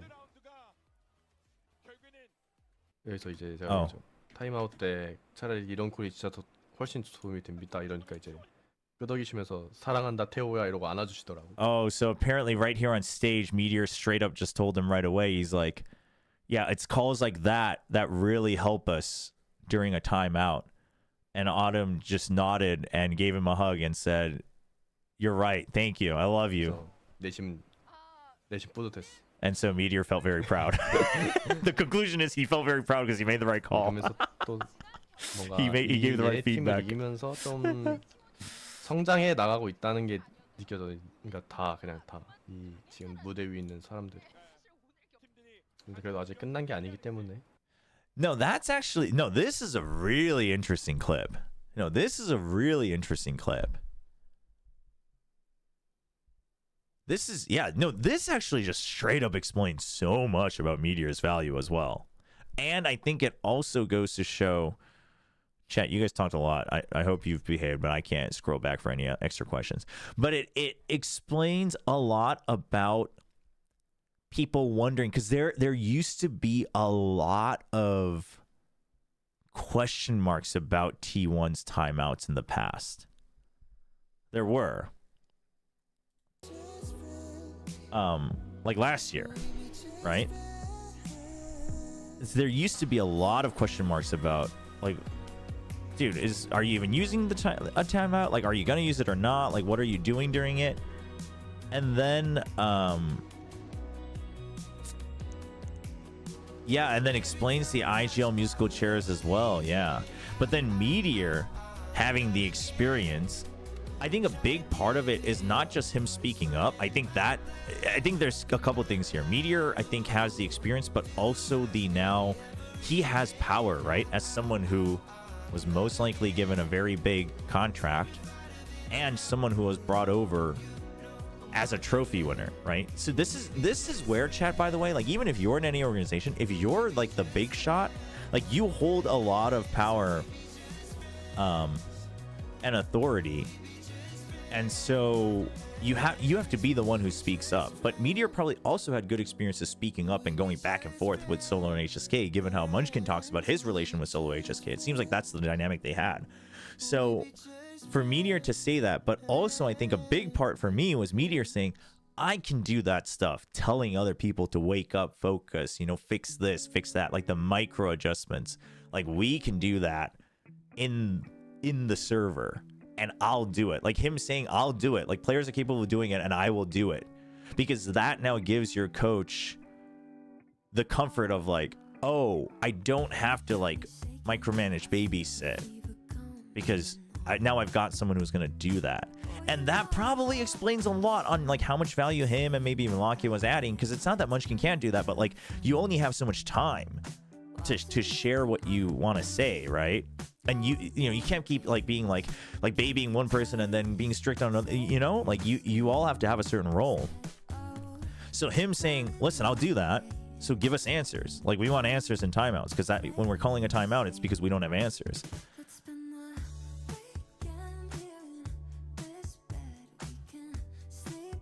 Yeah, I mean, actually, Munchkin used to be on T1 as well. But I think what Yisel said earlier was also pretty big, in that Autumn might have gotten too comfy with Zeta because they've been together for so long. So Autumn might have only really needed to do, like, morale and vibe and focus timeouts, right? Where Zeta was able to just, like, power through because they were all, or he might have just had to, like, give them a little pointer and Zeta figures it out. But I think this is also big because Meteor then says, I love what he says at the end, where he says, well, he told us to go A because it's the easier site. And then we go two times and we win. And it made him wonder, okay, so Autumn is capable. So why didn't he do it before? I don't know, but I told him this is what we wanted. But that's huge. And I think that's huge for Autumn as well, because, like somebody said in chat, maybe Autumn was also kind of like, am I confident enough that, like, I can just command answers? Which I wouldn't be too surprised, because, like, Autumn, is not coming from a strictly CS background. He's not like a legend like Termi. He's still, honestly, I would argue that he was kind of thrown into the big shoes of being a T1 head coach, right? But for a Masters trophy winning player to come in, give you that feedback, and then when you said it, for him to instantly give feedback and be like, don't give us what you think is easier, just tell us should we do it or not. And then he says it, puts his foot down, and then it works, and then Meteor says, see, this is what we want. That was so helpful. It's like a massive confidence boost for Autumn. Yeah, I think Autumn probably needed that too, because Autumn is, and like Meteor said, clearly Autumn is capable at reading the map and reading the situation and understanding it from a bird's eye point of view. And I think Meteor saying this on his stream is also big, because now the fan base will stop hounding on Autumn for, without any proof. That's a very interesting clip.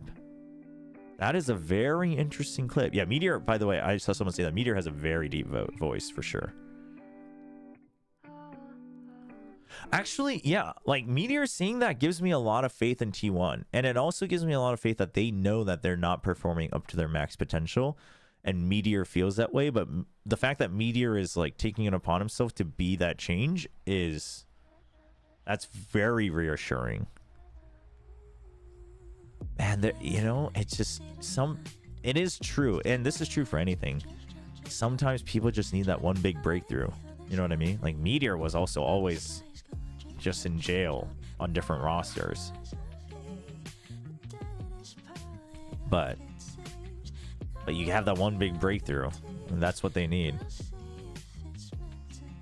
I guess he was scared because he was unable to win previous. I mean, yeah, wouldn't you be? And also, like, the talk within the Korean community is like, dude, Autumn, like, he didn't even play or coach CS. Like, dude, what's he doing as a head coach on T1? Like, dude, can you imagine always being compared to Solo and Termi?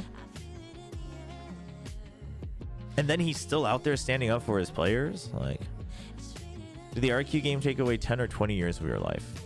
I would go higher. I would go higher. Is Meteor 10's level? Most popular is probably Texture. Just because he has a personality on top of the skill. Can you post your VODs on Twitch? I can't because I'm streaming from Korea. So automatically there's just no way for the VODs to get saved. I even have the setting on my account to save VODs, but because I'm streaming out of Korea, and the way that Twitch blocked it from any IP from Korea. That's why, like, when VCT teams, they come and they stream from Korea, unless they go through a VPN, they can't, their VODs don't save. Yeah, I mean, I guess in a way, Solo HSK changed Meteor, and now he's changing others. It's a huge effect.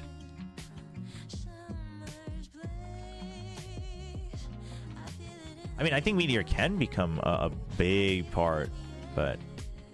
Oh yeah, no, they're getting saved on YouTube. YouTube, don't worry. Twitch was just wondering if it can all be in one place.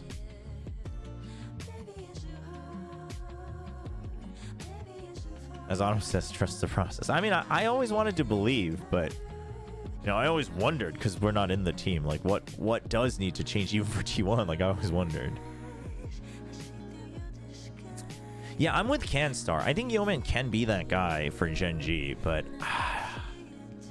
it seems like right now he's under the pressure of needing to perform individually.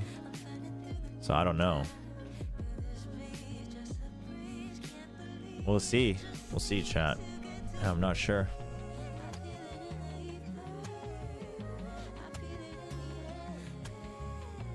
Would Meteor be happy to work for a global team, like a foreign team? I don't even know if his English is good enough. I don't know. What are chances? We were talking about the chances for DFM tomorrow. I'm thinking, I'm with people. I'm gonna go with like 65-35, which is, I think, not like, that's pretty close. I mean, 60-40, but I think 60-40 is a little bit recency biased, which is not weird because it's back-to-back days and it's a tournament. So like, recency bias is fine. I still have faith that Gen G, but I think Gen G can still read enough. And I think DFM's teamwork looked great, but like, teamwork-wise, Gen G should be okay. Gen G was getting ripped apart by DRX. Well, not even ripped apart, but Gen G was having trouble because DRX was out-reading them. And then you were matched in like firepower here and there. I guess Freeing was out-frying everybody, but with DFM, I don't know if the reads are going to be deep enough against Gen G, right? 62-38, fine. I'll settle for 62-38. They do have the momentum, that's true.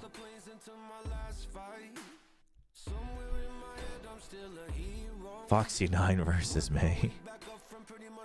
Don't you think PRX was just ego peeking DFM? I mean, I think they were ego peeking a lot too. I mean, that's what I'm saying. Like, I think they were also, I think this is a wake-up call that individually they're just not as, they're still great, but they're not, the gap between them and other people just aren't as big as it used to be. What do you think the problem with Gen G has been? I mean, straight up, I said it on the cast as well. Straight up, not having someone like Lockheed or Meteor on the other side that can get you information on the timing you need to tell Munchkin what the read. Okay, can we actually, I've been wondering this, by the way. Can we go back here? Dude, this, by the way, whoever sent me this clip is sick. I'm gonna save it so I can tweet about it later, but in a different place or a different time, it might just all work out.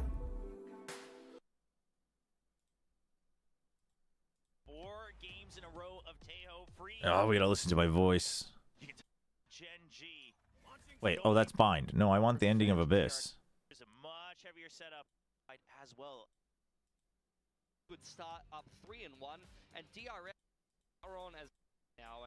Their pick of a rounds have been the ones on towards A, and right now aggressively in. He actually pings them both, so that's actually going to work out. Come to fight. Karan gets and dinged up. It's the two players from DRX. No, not the last round. Dude, what's the round where they push into the Cosmic Divide, chat? Oh, that's of the half. Because it had to have been when DRX was on attack. Right? I'm not crazy. It's the last round of the half. Dude, Hellman was popping off, too.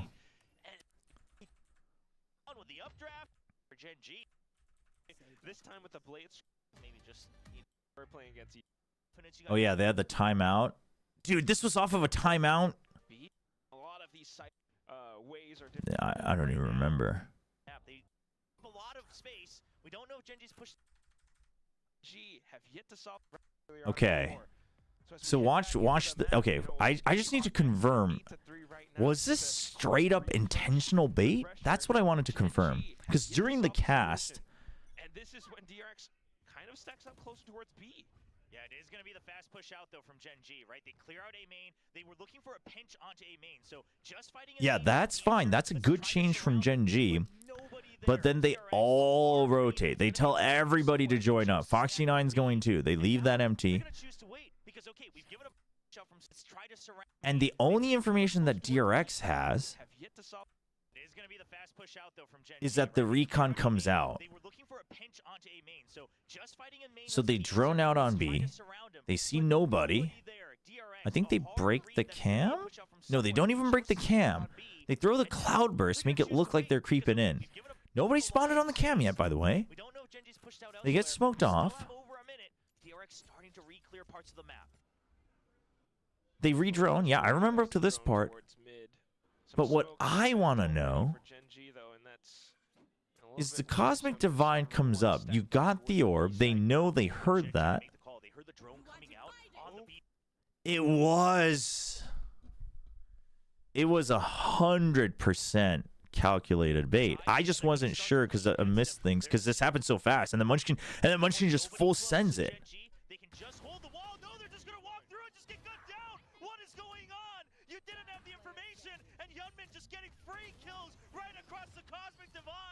I mean, I lost it, chat. Because we see the whole map, and like this was like the most un-Munchkin-like thing to do when you see the whole map. But it's actually 100% calculated bait. It's actually crazy.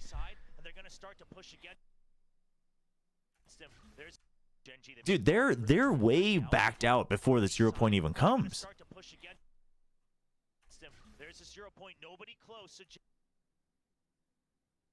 Yeah. No, so basically they're backing out, and then the knife hits, and that's when they know it's... Holy. And Hyunmin's on the other side.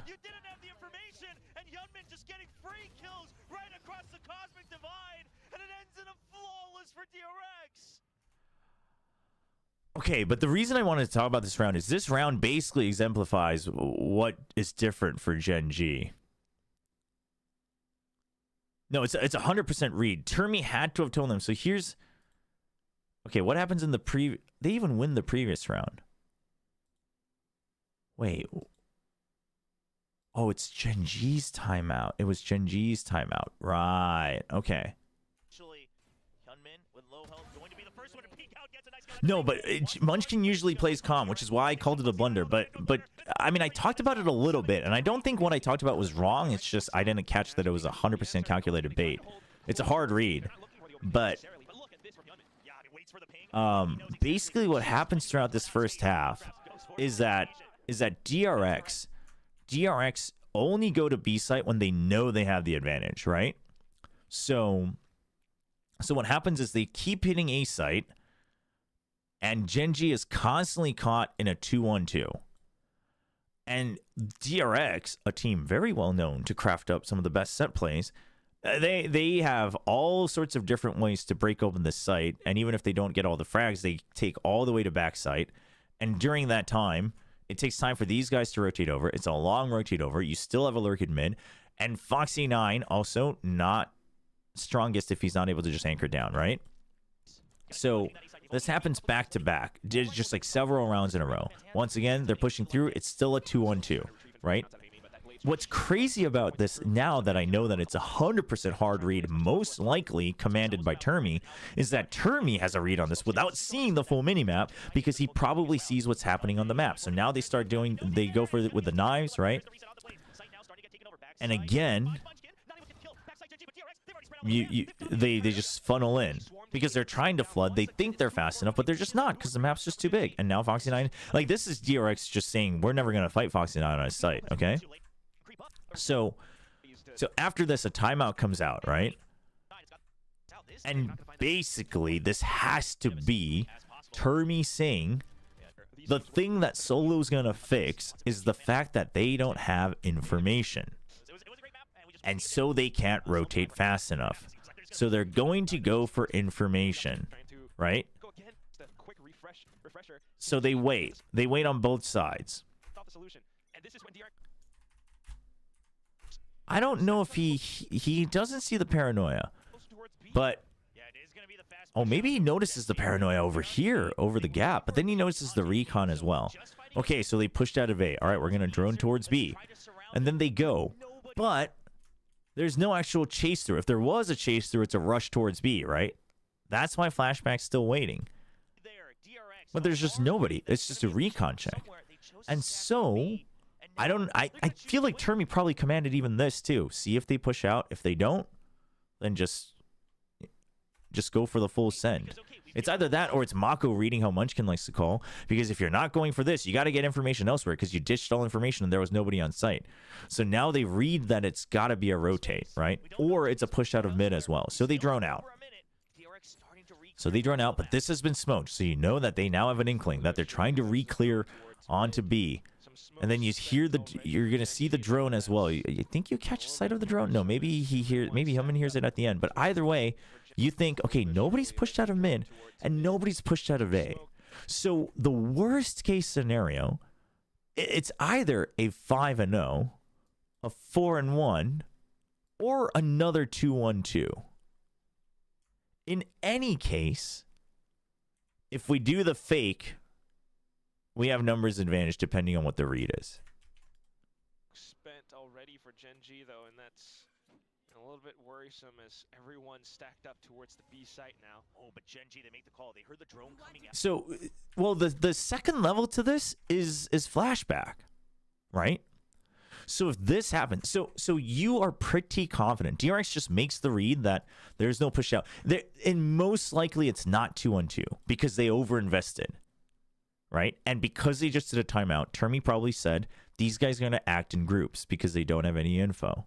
That's probably exactly what he told them, because that's what they've been lacking, and they're desperate to get another round, and so they didn't push out. So Flashback says, okay, well we checked close on mid, so I'm gonna start lurking in mid.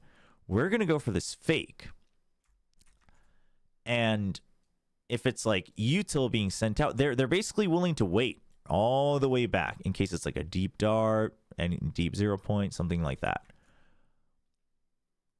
And if there's no sound, right, we can still rotate because we are confident that worst case it's 2 people here and Flashback will get info on the rotates, or it's like 5 people here and Flashback will get info on the rotates. So either way, it's a backup plan, right? And Gen G thinks they're ahead of it. But what Gen G basically, the one thing Gen G misses here is that, well, actually, I don't even think they missed it. Actually, probably what happens, it is probably as I read it from this point on. Gen G 0 points close. There's nobody here. There's nobody here, right? And you didn't spot anyone with the drone here. And then this cosmic divide comes up. So this has to be a fake. This has to be a fake. We pushed out early, got no info. But the problem now in Gen G compared to last year is now you are literally blind on this part of the map. Right? There's no cam. There's nobody lurking. There's nobody, it's not like you pushed out and then you had one person continue to slow creep out like Meteor like last year. It's not like Lakia was able to say, hey, I'm going to throw another recon here just to check. Right? It's not like one of them was holding here. They made the call to group as 5. It's not any individual player. But because the whole splitting and getting info thing's not working out, they decide they're going to move, instead of a 4-1, they're going to go as a 5-0. They overinvest. And the problem is they had the cam here when they went for a 5-man pinch onto A. So when they rotated over, what they should have done is 4-1. But they just decide we're just going to go. And I don't blame them, because who are they going to leave behind? Maybe Charon. Maybe. But you need someone who's willing to peek out, and you don't want to lose your smokes player. So generally, probably you want it to be your Sentinel, but him peeking out on his own hasn't been going well. He's a better anchor. So that doesn't work, because leaving one person here means nothing. You need that one person to go out and get you info. So that doesn't work out. And then Yeoman's the next option as the Silva, which could have been good, but for whatever reason, they don't make that call. So they're all here. They have zero info. There's nobody close. So in Munchkin's head, we're pushing out, because now we got to go back and hit A, because they're going to hit A. And DRX just says, oh, they're going to push out because he's 0-pointed and there's nobody here and they have no info. And Hyunmin's ahead of it and he hears them, because the way the wall is placed, you can hide someone here with audio. They can just hold the wall. No, they're just going to walk through it. And then the stun, I mean, it's friggin'. Dude, and during all of that, flashback is still lurking. Like, it's a frickin'. Charon for Paranoia could have been the play along with watching mid. But watching mid wouldn't have given you any confirmation, though. Unless you push out. You needed someone to push out. Right? And let's say you did push out mid. That drone would have cleared you anyway. Like, DRX was way ahead of this. The only thing that could have worked is Foxy9 pushing out on A. Or Yeoman having another timing with info. No, the setup initially is good, but my point is once they erase this part, they fast rotate because they think it's a hit, but DRX waits. Like, this is a combination of Termi reading exactly what Solo is going to want to fix, and then understanding how Munchkin operates, how Munchkin sees the map.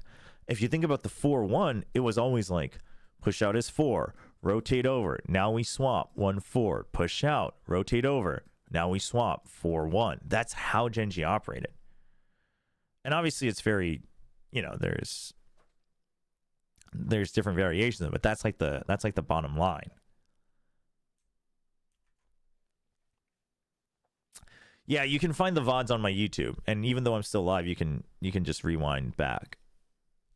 I should just try to upload these separately onto a separate VOD channel, maybe, like Sluggy does. I don't know. That sounds like a lot of work. And I already have a lot of work. But anyway, so this is actually a giga read play, identifying what Gen.G's missing compared to last year. That's rough, man. And they changed a little bit of it on bind. They feel more comfortable with it on bind. But no, this is just... I mean, this is Termi and Mako laughing all the way to the bank, man. Gen.G, they make the call. They heard the drone coming out on the B side, and they're going to start to push against him. There's a 0 point, nobody close. So Gen.G, they can just hold the wall. No, they're just going to walk through it, just get gunned down. What is going on? You didn't have the information, and Hyunmin just getting free kills right across the Cosmic Divide, and it ends in a flawless for DRX. I mean, the whole time I'm watching it, I was just like, oh, Munchkin's lost it. He's lost in the sauce. Yeah, I mean, Gen.G's got to figure out a new format. They got to figure out a new format. I think the ideal scenario would have been Foxy9, 4-man push. Put on the pressure. But once the pressure goes up, Foxy9 makes sure he positions in a way where, I mean, maybe even Foxy9 hiding here, just making sure you don't give up heaven and stairs, you know? No, but what it's crazy. Like, okay, so in hindsight, what should have happened is you should have either thrown the recon. Oh my god.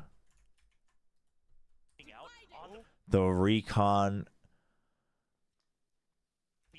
Dude, how deep does this rabbit hole go? Did DRX calculate the recon timing? It just comes back.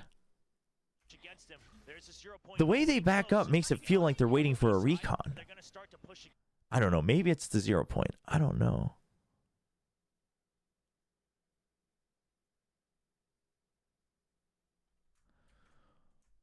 But Yo Man's duty is to watch this. And probably when his team gets up to here. No, they were prepared for the 0 point. You're right. But Yo Man's job probably was, once my team gets up to here, I'm going to recon. But then I think at the end of the day, because Munchkin doesn't have the information from anywhere, right? I think he just makes a rushed call. I think he makes the call that we don't have time to, like, and it's not worth using util because we already used a little bit on A. So he only has one flash drive. You don't have the paranoia because you've invested that as well. So I think he just makes the call of, like, okay, there's nobody close. We're pushing through. And then we're going to go. I think that's just, I just don't think he had any leisure. I think his mental stack was full because this was all a question mark. And I think we're seeing the layers of Munchkin's IGLing combined with everybody else's info, right? Like, this is where great info is king.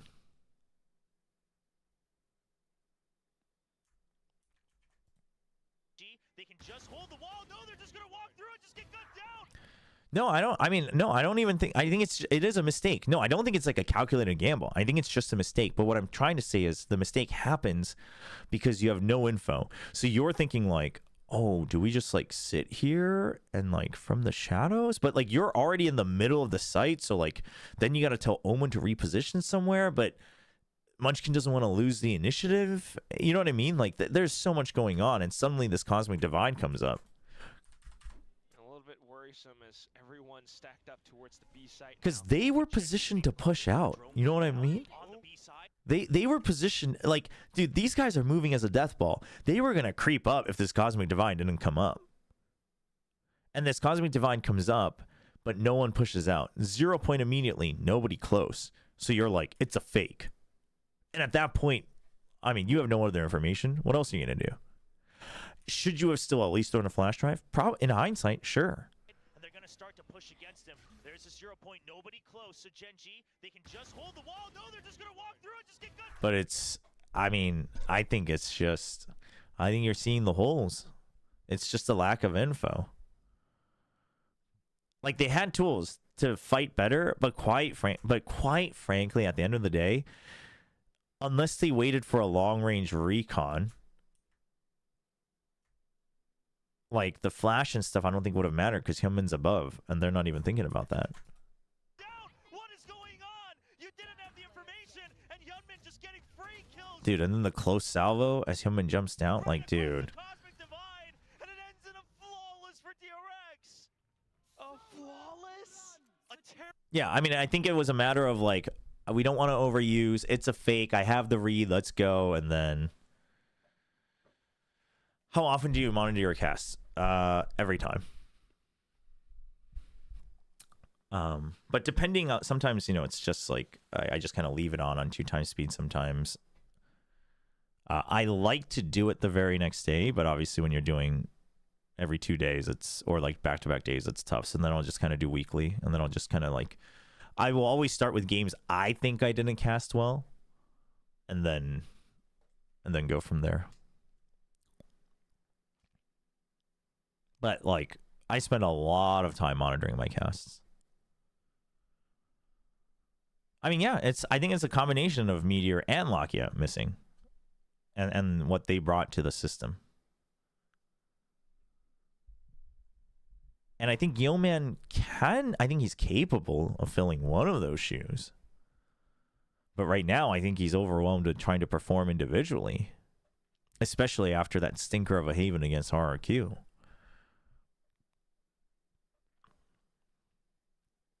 So, but I'll be honest, I don't see a world where Foxy9 is filling either of those shoes. So I think they have to change how they play.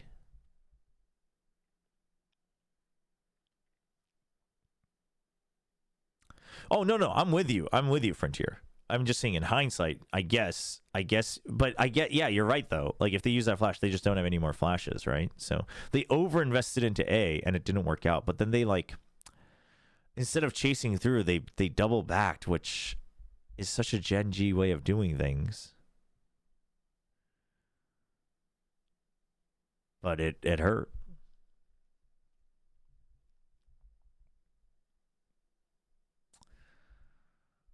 Yeah, it's rough. It's rough, but it's just a hard read. They had no the call that it's going to be an all-out brawl, and you just missed the distance. Yeah, dude, Bane's feeling so good, smiling. They had no way of knowing, but they just were not cautious enough as they get chased down 9-3 at the half. Foxy9 looks better on flash initiators like Gecko than Senti. I hard disagree. This guy's having trouble moving out for info on Sentinel, and you want him on an info gathering agent? I don't think so. I think you just got to work with him being an anchor, and then you figure out how to build around that. I think you have to have faith that Yeoman can adapt. So I think you say, okay, Foxy9s are like hardcore anchor. Sometimes it's a lurk. You have to set Foxy9 up. It's no longer about setting texture up. In my opinion, you have to set Foxy9 up. It's either that or it's a long-term project of trying to evolve Foxy9, which that I don't know, right? But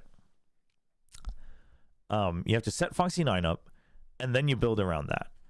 And then most likely, I mean, if Charon can become someone who can also be self-sufficient, but he's main controller. So really, it's just Munchkin and Yeoman, right? Having to fill both Meteor and... Like, Munchkin just has to have a bigger mental stack.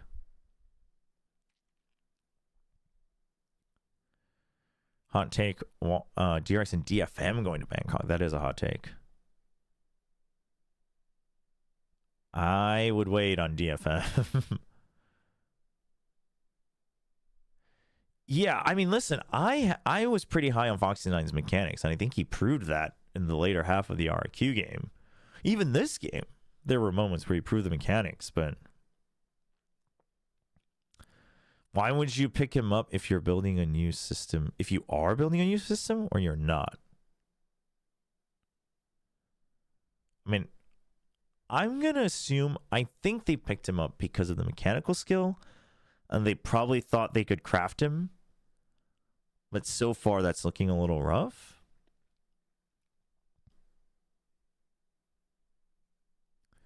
I mean, again, Chad, I'm saying it's both. I'm saying it's both Lakia and Meteor. I think if you had either one of them in that round, you don't crumble as bad. But my point is if you've seen Yeoman play, it's not that he can't do it. I just think he's got a lot of pressure to perform mechanically. I don't know if that's from him or the team or the fans.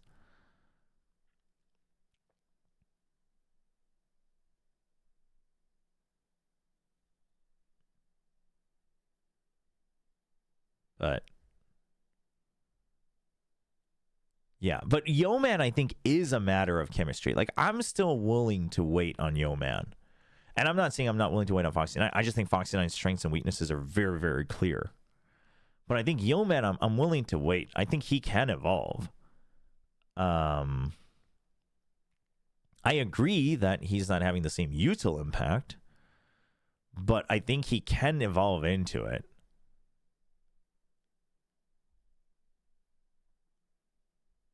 But is that enough is the question.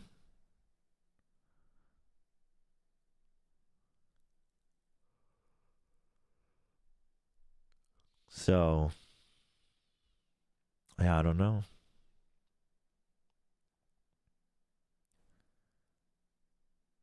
Because you're still missing that meteor gaped hole.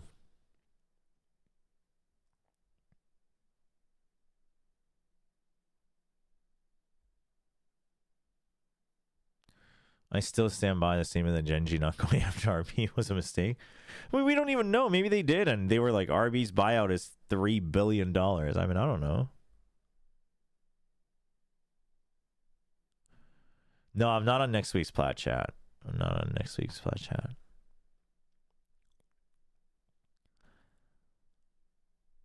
But, I mean, I think Yeoman can find his own shoes, guys. Like, I know Locky's util is great, but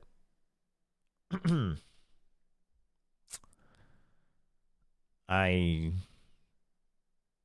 think Yeoman can find the right balance between fragging power and util. He always has. I think it's a matter of figuring out the system. No, and I think they did a little bit against RRQ, which was why I was impressed. I thought they gave up on the on their theory of 4-1 pushes and kind of the CS style. But I think the problem is that DRX kind of read into that as well, right?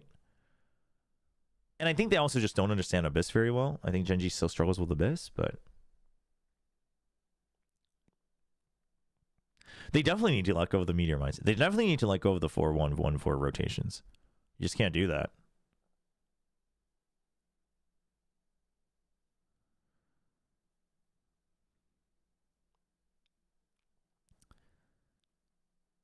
That meteor clip is really good to be on Plat Chat. Yeah, that's actually true. I can let them know. At least give them a transcript. I mean, chat, we don't know what T1 offered the guy. But I will tell you this. I would bet anything that T1 is willing to spend more than Genji, whether that is financially good or bad.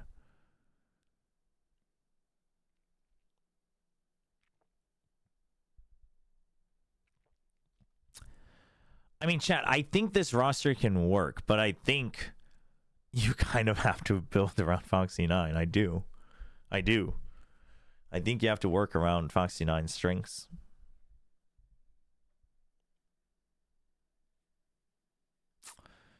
And I think that's going to be tough.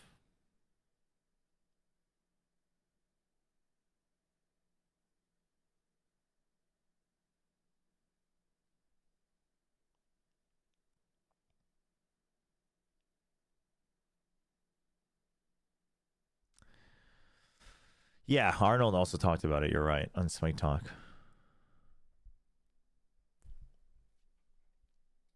Wait, he wasn't on with Alex. He was on with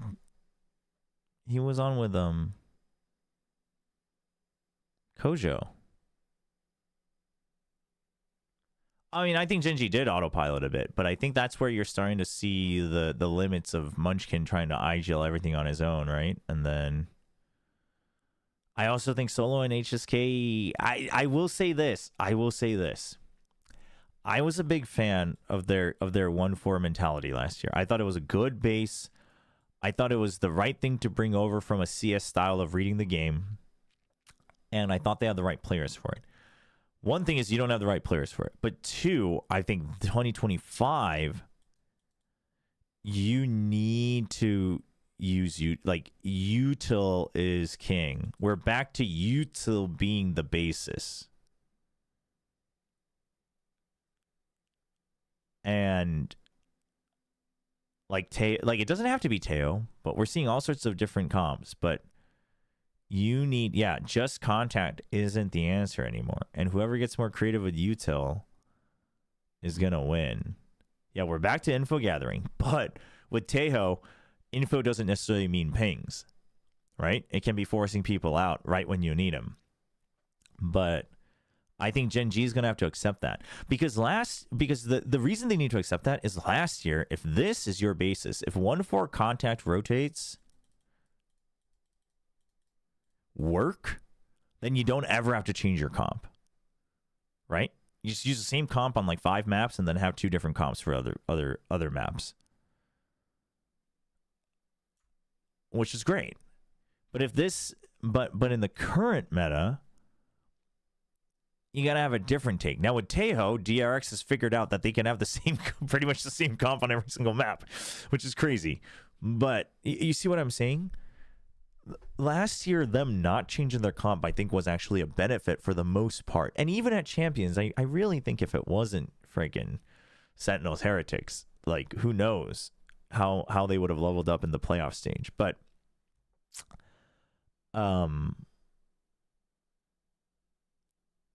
I think this year you need to be more fluid, and maps are going to change pretty much every stage. It seems like you cannot just rely on fundamentals anymore. I don't think. Contact is solo's bread and butter. Yes.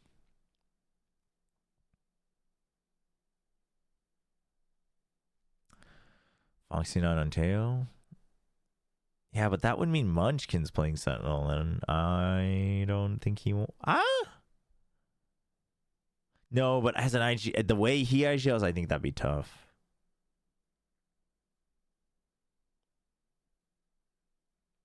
Yeah, I mean, kind of. Different take, but kind of a similar problem with PRX. I'm not going to watch the Americas games, no. Are they starting right now? Are they starting early today?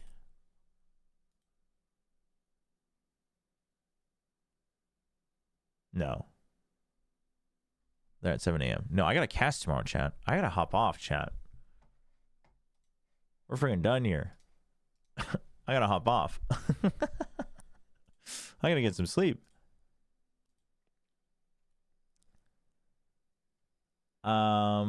Let's see. We got lots of people today. Where do y'all want to go? Who's online? Anybody got suggestions? If not, we'll just hop off. Laz is streaming? Laz is streaming Escape from Tarkov? Dude, you guys are gonna go watch Laz. I miss EFT. That's amazing.